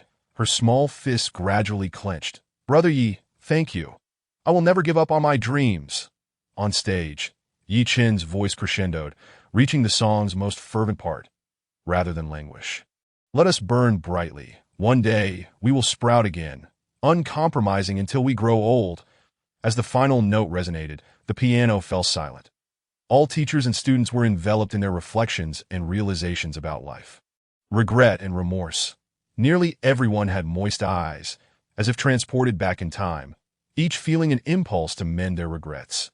When the crowd finally emerged from their reverie, intending to offer the highest respect for this extraordinary performance, they discovered that Ye Chen had vanished, leaving behind his hauntingly beautiful melody echoing in their hearts. Xiao Wenyue stood frozen, her beautiful eyes trembling. "Ye Chen, who exactly are you?" She had believed she had seen through Ye Chen. Yet within mere minutes, she realized how little she truly understood him. Beside her, Chu Qingguang appeared despondent, his steps unsteady, as if he were about to collapse, that he comprehended that he had lost tonight, utterly and completely. In the rental apartment, Ye Chen reclined on the sofa, engrossed in his phone, while Gu Mingyao insisted beside him, eager for him to recount his experiences over the years. "Brother Ye, please tell me how you became so adept at the piano and singing so powerfully. You never sang before." Ye Chen's performance on stage that night, even the phrase "amazed the audience" would not suffice to describe it. It was nothing short of a monumental spectacle. She had always thought her singing was of a high standard. But after hearing Ye Chen's song, she realized how far she was from the true master-level ditto I just learned casually over the years. Ye Chen casually replied, revealing that he had never formally studied any musical instruments or singing. He was entirely self-taught. Yet his innate talent was nothing short of extraordinary. Whatever he set his mind to learn, he mastered it swiftly, and once proficient, he delved deeply into it. This remarkable ability enabled him to create the unique martial art, devouring heaven's 9 turns, and ascend to the pinnacle of martial arts despite lacking a martial vein. Jiu Mingyao was evidently dissatisfied with Ye Chen's response and pressed him further to AT that moment. A knock echoed through the room. "AT, such a late hour. Who could it be? Is it the landlord?" Gu Mingyao wondered, rising to open the door. Standing outside was a tall, slender man clad in a white suit, appearing to be in his 30s, wearing a broad smile. Behind him, 6 burly men in black seemed to serve as bodyguards. Upon witnessing this imposing presence, Gu Mingyao instinctively took a few steps back. Anxiety etched on her face. "Miss Gu Mingyao, please do not be alarmed," the man in the white suit said politely, offering a warm smile. "Allow me to introduce myself. I am Hu Liang, the general manager of Tianfu Entertainment. Here is my business card." He extended a card with an air of courtesy. Upon seeing his calm demeanor, Gu Mingyao felt her tension ease slightly as she accepted the card. Tianfu Entertainment, she mused, recalling the company. It was the newly established entertainment firm in Luqing, rumored to be backed by the city's wealthiest tycoon, Wu Guangfu. Although it did not possess the same pedigree or reputation as major entertainment companies like Emperor and Hairan, its scale was not to be underestimated, and it had immense future potential. Despite having only opened 2 months prior, it had already attracted numerous rising stars from the entertainment industry. Unlike traditional firms, Tianfu Entertainment focused on nurturing new talent. That Jiu Mingyao had once contemplated auditioning there, but her fears of failure and lack of connections had ultimately deterred her, leading her to abandon that ambition. Yet now, representatives from Tianfu Entertainment were seeking her out. "May I inquire what this is regarding?" Gu Mingyao asked tentatively. "Miss Gu, the situation is as follows," Hu Liang explained. "I am a vocational school student and your senior. I attended the 10th anniversary celebration last night and was utterly captivated by your stunning performance. Not only am I the general manager of the company, but I also work as a talent scout. I firmly believe that with your appearance and voice, you possess the potential to become a top-tier star in Huaxia and even make a mark internationally. Hence, I took the liberty of visiting to invite you to join Tianfu Entertainment. I can assure you that should you choose to join us, the contract terms will be tailored to your preferences. Moreover, our company will do everything in its power to promote you to stardom." Here is a contract for you to review, that if you have any questions or concerns, we can negotiate and amend it until you are completely satisfied. Hu Liang's earnestness was palpable. As Gu Mingyao stared at the contract. She could scarcely believe her eyes, momentarily frozen in astonishment. She had once fantasized about such serendipitous opportunities befalling her, but as time passed, she had come to understand that such dreams were mere figments of fiction. Yet now, an opportunity had materialized before her, quite literally knocking at her door. What happened? Ye Chen appeared at the opportune moment, feigning ignorance and inquiring. Yu Mingyao snapped back to reality and recounted the events to him. Ye Chen's acting skills shone through as he displayed excitement and surprise. Really, Mingyao?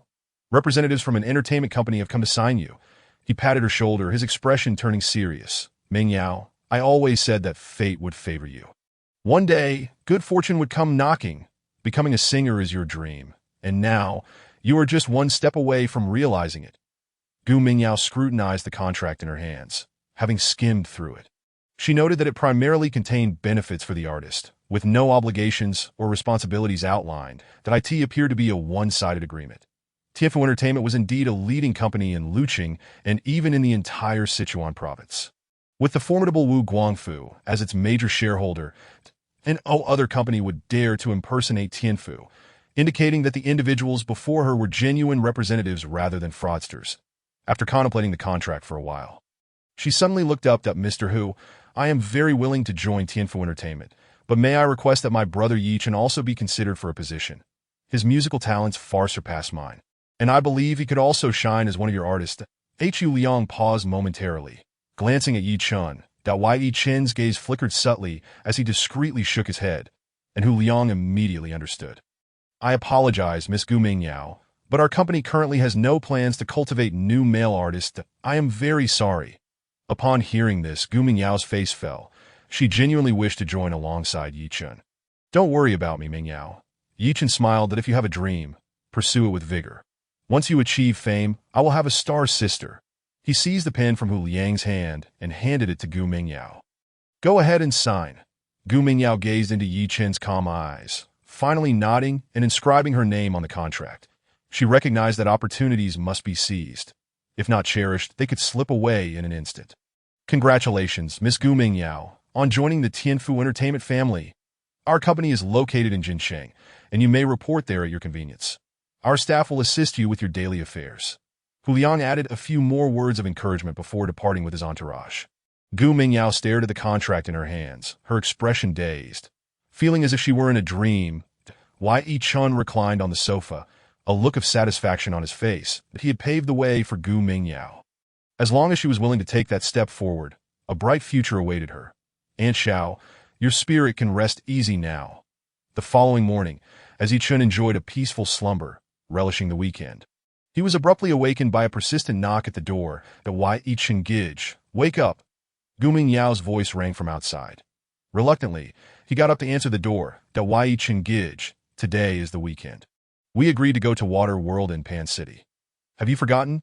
Gu Mingyao's face bore a hint of playful annoyance. I remember now. Give me a moment to prepare, and I will accompany you. Ye Chen finally recalled the plan, nodding as he stepped into the bathroom. After a quick freshening up, he emerged to find an additional figure in the living room. Xiao Wenyue, dressed in a crisp shirt and straight-leg trousers, her feet adorned with crystal heels, exuded the charm of a perfect neighborly elder sister. Upon spotting Ye Chen, her expression shifted, and her gaze became complex. Chapter 79. The elite of Pan City. Xiao Wenyue stood at the entrance of the living room with a frosty demeanor. Her beauty accentuated as she recalled Ye Chen's commanding presence during last night's performance that had dazzled the audience. She was left bewildered in her perception. Ye Chen had never been exceptional, nor had he reached her level. They seemed worlds apart. The young prodigy she considered to be the pinnacle of their generation was Chu Chengwang, nearly flawless in every aspect, an accomplished business elite and a multifaceted talent. Last night, she had anticipated that the highlight of the evening would be her duet with Chu Chengwang. Yet Ye Chen's sudden emergence with his piano piece and chasing dreams with a pure heart had eclipsed everything, leaving even her to acknowledge his brilliance, rendering Chu Chengwang merely a supporting character. Ye Chen cast a glance at her, but did not initiate conversation. After a moment of hesitation, Xiao Wenyue finally spoke. her lips parting slightly. That Ye Chen, remember to bring your swim trunks. There are hot springs there. No need. I want to be soaking. Ye Chen responded dismissively, his indifferent attitude leaving Xiao Wenyue exasperated and perplexed. Though she never considered herself particularly outstanding, she was still the goddess of the campus. Yet in Ye Chen's presence, she felt her allure and advantages evaporate, as if she were invisible. Despite her inner discontent, she chose to remain aloof and silent.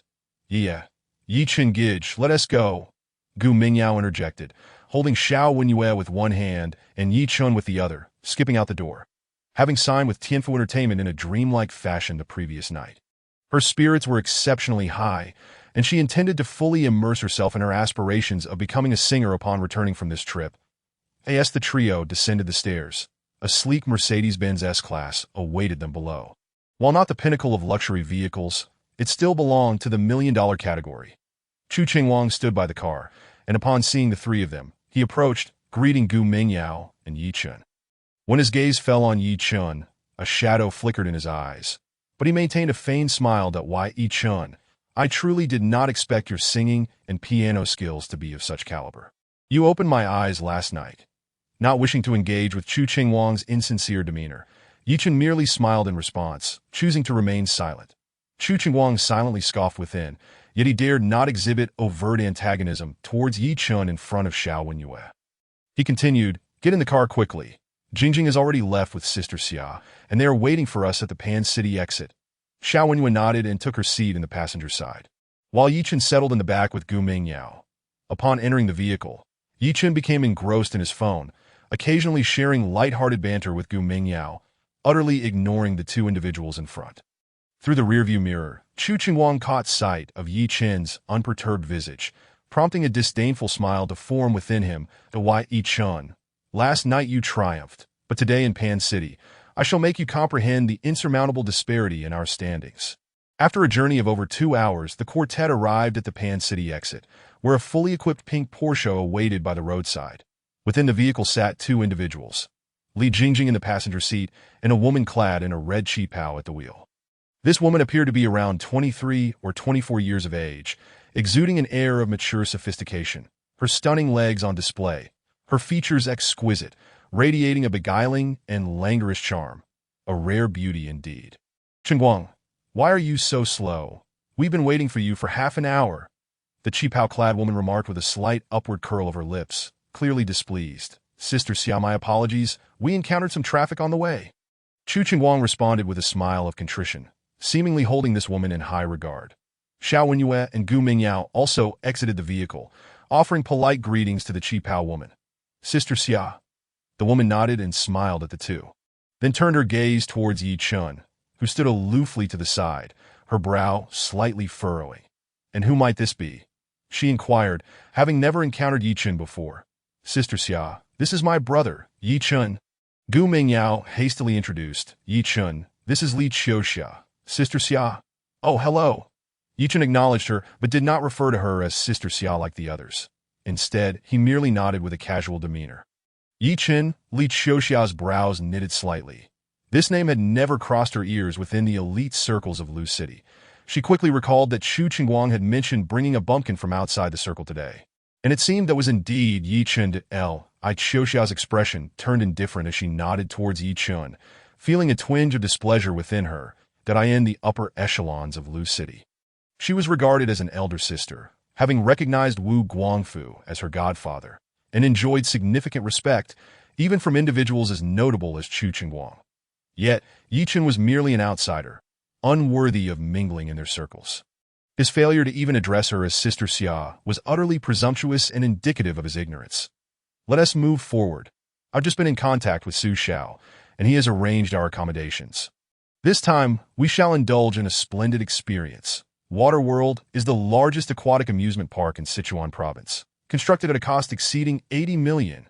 Su Xiao is the one in charge there. With his support, you can be assured that this trip will be nothing short of a royal treat.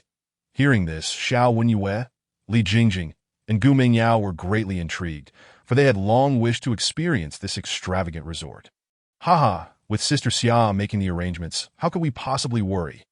Chu Qingguang complimented Li Qiuxia, driving closely behind the pink Porsche as they headed towards Waterworld. Waterworld, situated on the eastern outskirts of Pan City, saw both vehicles arriving at the outer parking lot 20 minutes later, where a group awaited at the exit. The leader of the group, a striking young man appearing to be around 24 or 25, exuded a mature and capable aura, his piercing eyes suggesting he could see through everything, signaling his extraordinary status. The individuals following him were all well-dressed, clearly members of affluent families, yet they remained subservient to this commanding young man. Li Qiuxia led Ye Chen and the others towards them, but midway, Chu Qingguang unexpectedly inquired, "Sister Xia, I've heard that Waterworld was proposed for construction by the renowned Su Lao Da of Pan City." Upon this question, Xiao Wenyue and the others cast their gazes towards Li Qiuxia, fully aware of who Su Lao Da was. A true overlord of Pan City, akin to Wu Guangfu in Lu City. A figure not to be trifled with. Rumor had it that this formidable leader was brutally ruthless, with countless lives at his command. He was indeed a person of great consequence, someone whom even Chu Qingguang and his peers Wu Ti dared to provoke. Indeed, Li Qiuxia nodded. Then her gaze swept towards the group waiting for them. "Let me introduce you. The young man standing at the forefront is Su Zun. He is the youngest son of Su Lauda and oversees the entire water world." At her words, everyone's expressions shifted dramatically. What? Su Lauda's youngest son? The countenances of Chu Qingguang, Xiao Wenyue, and the others morphed in disbelief. They had assumed that Su Xiao was merely someone with connections that Sister Xia had made, a mere manager of the resort, but to their astonishment, he was the very owner of Waterworld, and the youngest son of the Pan City magnate. Su Lao to such a status was staggering. Even Chu Qingguang, a celebrated young man of Lu City, paled in comparison, and among those present, only Li Qiuxia could be seen as his equal. Surprised, Xiao Wenyue and the others hadn't anticipated that their visit to this premier luxury aquatic amusement park would lead them to such distinguished company. Yet, Ye Chen remained unfazed, his expression as tranquil as ever, seemingly oblivious to the revelation. "Su Xiao." As they approached, Li Qiuxia smiled first. "Why trouble yourself to come and greet us personally? You could have simply directed someone to escort us." Su Zun nodded slightly, a smile playing on his lips. "I may overlook others, but since Sister Xia is here, I must extend her the utmost courtesy." He regarded Chu Qingguang and the others with disdain. They were beneath his notice. His personal welcome was merely a courtesy extended for Li Qiuxia's sake, who was the goddaughter of Wu Guangfu, and had some rather dubious connections behind the scenes, thus deserving of his respect. Ever since Ye Chen unified the underground of Sichuan province, Wu Guangfu and Su Yuanting had buried their old grievances, forming a close alliance. With their partnership, their subordinates were equally obliged to maintain harmonious relations. "How very kind of you, Su Xiao." Li Qiuxia beamed sweetly, her allure evident, causing Su Zun to react visibly. Had it not been for her connections to Wu Guangfu, he might have sought an opportunity to indulge in her charms. "Su Xiao, allow me to introduce that Li Qiuxia meticulously introduced Chu Qingguang and the others. But when it came to Ye Chen, she merely mentioned his name in passing. That Su Zun scrutinized the group, his gaze lingering on Xiao Wenyue and Gu Mingyao, igniting a desire within him. Such beauty was rare, and even at his level, he had not encountered many like them, that he found himself intrigued by their striking features and exceptional demeanor, while Ye Chen was completely disregarded, deemed unworthy of his attention. "Let us proceed inside." Considering they were brought by Li Qiuxia, Su Zun suppressed his desires and gestured for everyone to follow him. Most of the individuals behind him were the elite of Pan City, and mingling with Chu Qingguang and the likes from Lu City naturally offered common ground for conversation. They exchanged introductions and soon engaged in lively discussions, while Ye Chen trailed behind, isolated from the group. He appeared unbothered, casually chewing on a blade of grass, relishing the scenery along the way. As they entered, the entirety of Waterworld unfolded before their eyes. Even the seasoned youth like Li Qiuxia and Chu Qingguang were left in awe. Waterworld was not merely an aquatic amusement park. It was a luxurious resort amalgamating elements from renowned tourist destinations across the globe, with charming themed cottages, water villas, and ocean view rooms from various countries. It was extravagance personified, far surpassing their expectations. That Ye Chen nodded slightly, observing the decor. Even Wu Guangfu's Hongya Mountain Villa paled in comparison, clearly belonging to an entirely different echelon. It was evident that the construction of Waterworld had demanded substantial resources and efforts. Having traveled from Lu City, Su Zun proved to be quite accommodating, leading everyone directly to the restaurant. Upon entering, the array of culinary delights and the design of the space once again left the group astounded. Australian lobsters, top-grade tuna, Italian truffles, Icelandic caviar. Every imaginable premium ingredient was available, each dish unique. That Su Zun invited everyone to take their seats.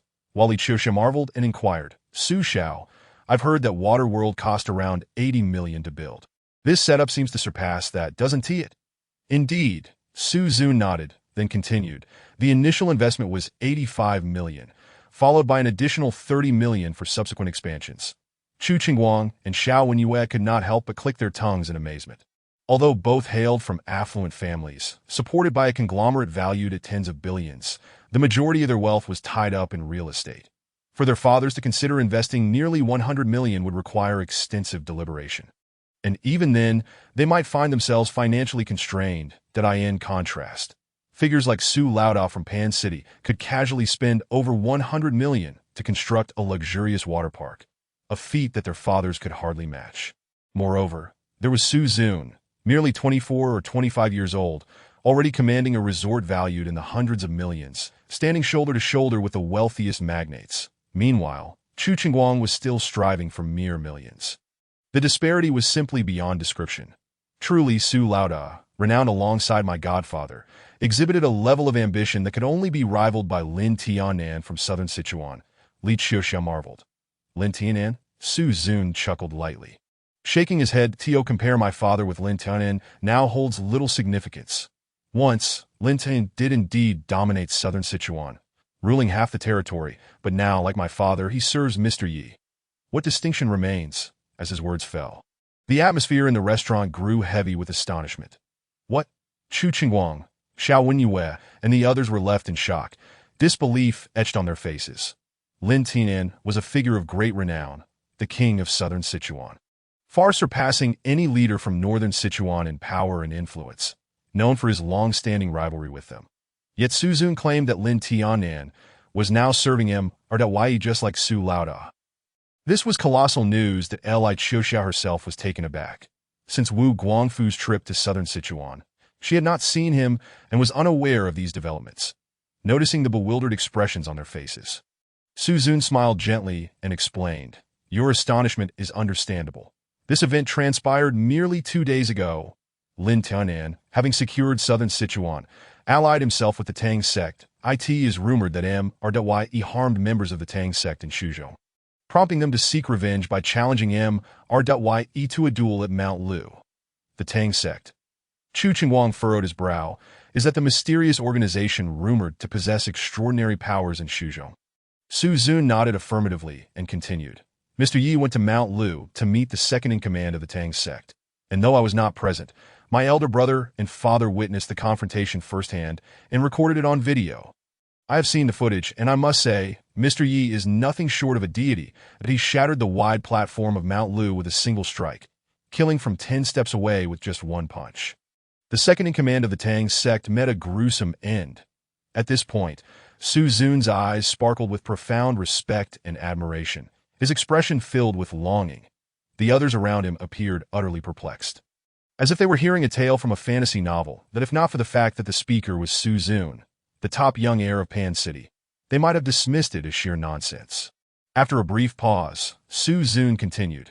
Following his victory, Mr. Yi sought out Lin Tianan, who, without uttering a word, fell to his knees in supplication, subsequently leading the heroes of southern Sichuan to bow before Mr. Yi. Alongside the leaders from northern Sichuan, it can be said that Ye is now the undisputed king of the underground world in Sichuan province. The group remained bewildered, still unclear about what transpired at Mount Lu. Yet they grasped the critical information. The underground factions of Sichuan province had unified under Mr. Ye's command, regardless of their previous divisions. Shock and disbelief lingered on the faces of Xiao Wenyue and the others as their hearts raced with trepidation. Each of these formidable leaders possessed assets amounting to at least hundreds of millions, and with northern and southern Sichuan combined, there were over 100 cities, each led by influential figures who willingly bowed to Mr. Ye's authority.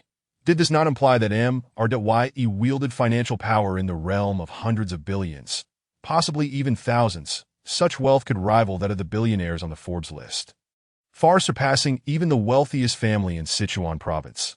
The Han family, that my heavens! Li Jingjing gasped, her mouth agape in astonishment, struggling to find words to express her emotions as the group snapped back to reality. Su Zun's next revelation plunged them further into a state of shock. Moreover, the most astonishing part is that Ye is exceptionally young. My elder brother mentioned that he is barely 20 years old.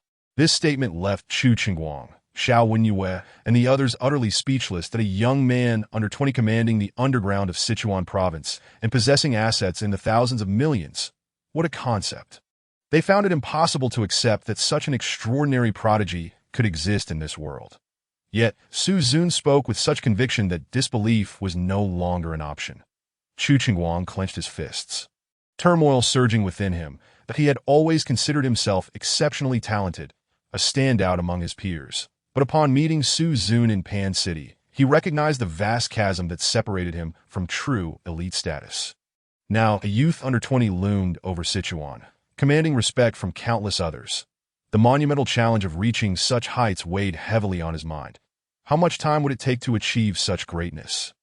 20 years? 40 years? Or perhaps it was an unattainable dream. Xiao Wenyue's gaze shifted, her thoughts wandering to the young man, Ye Chen, who was quietly focused on his meal nearby. He was also under 20. And if Su Zun's mysterious Ye was indeed Ye Chen, would she still maintain her aloof demeanor? Perhaps she would have already been enamored with him. All right, Xiajie, these are the latest developments, and you will soon learn more. I shall not elaborate further. Please enjoy your meal. I have matters to attend to, and will see you all later. Su Zun waved at Li Qiuxia, his eyes lingering greedily on Xiao Wenyue and Gu Mingyao before preparing to depart. Just then, Ye Chen stood to fetch some ingredients, his face now fully visible to Su Zun. Su Zun halted mid-step, his pupils widening in surprise. This casually dressed young man bore an uncanny resemblance to the one who had shattered the arena and struck from afar in the video.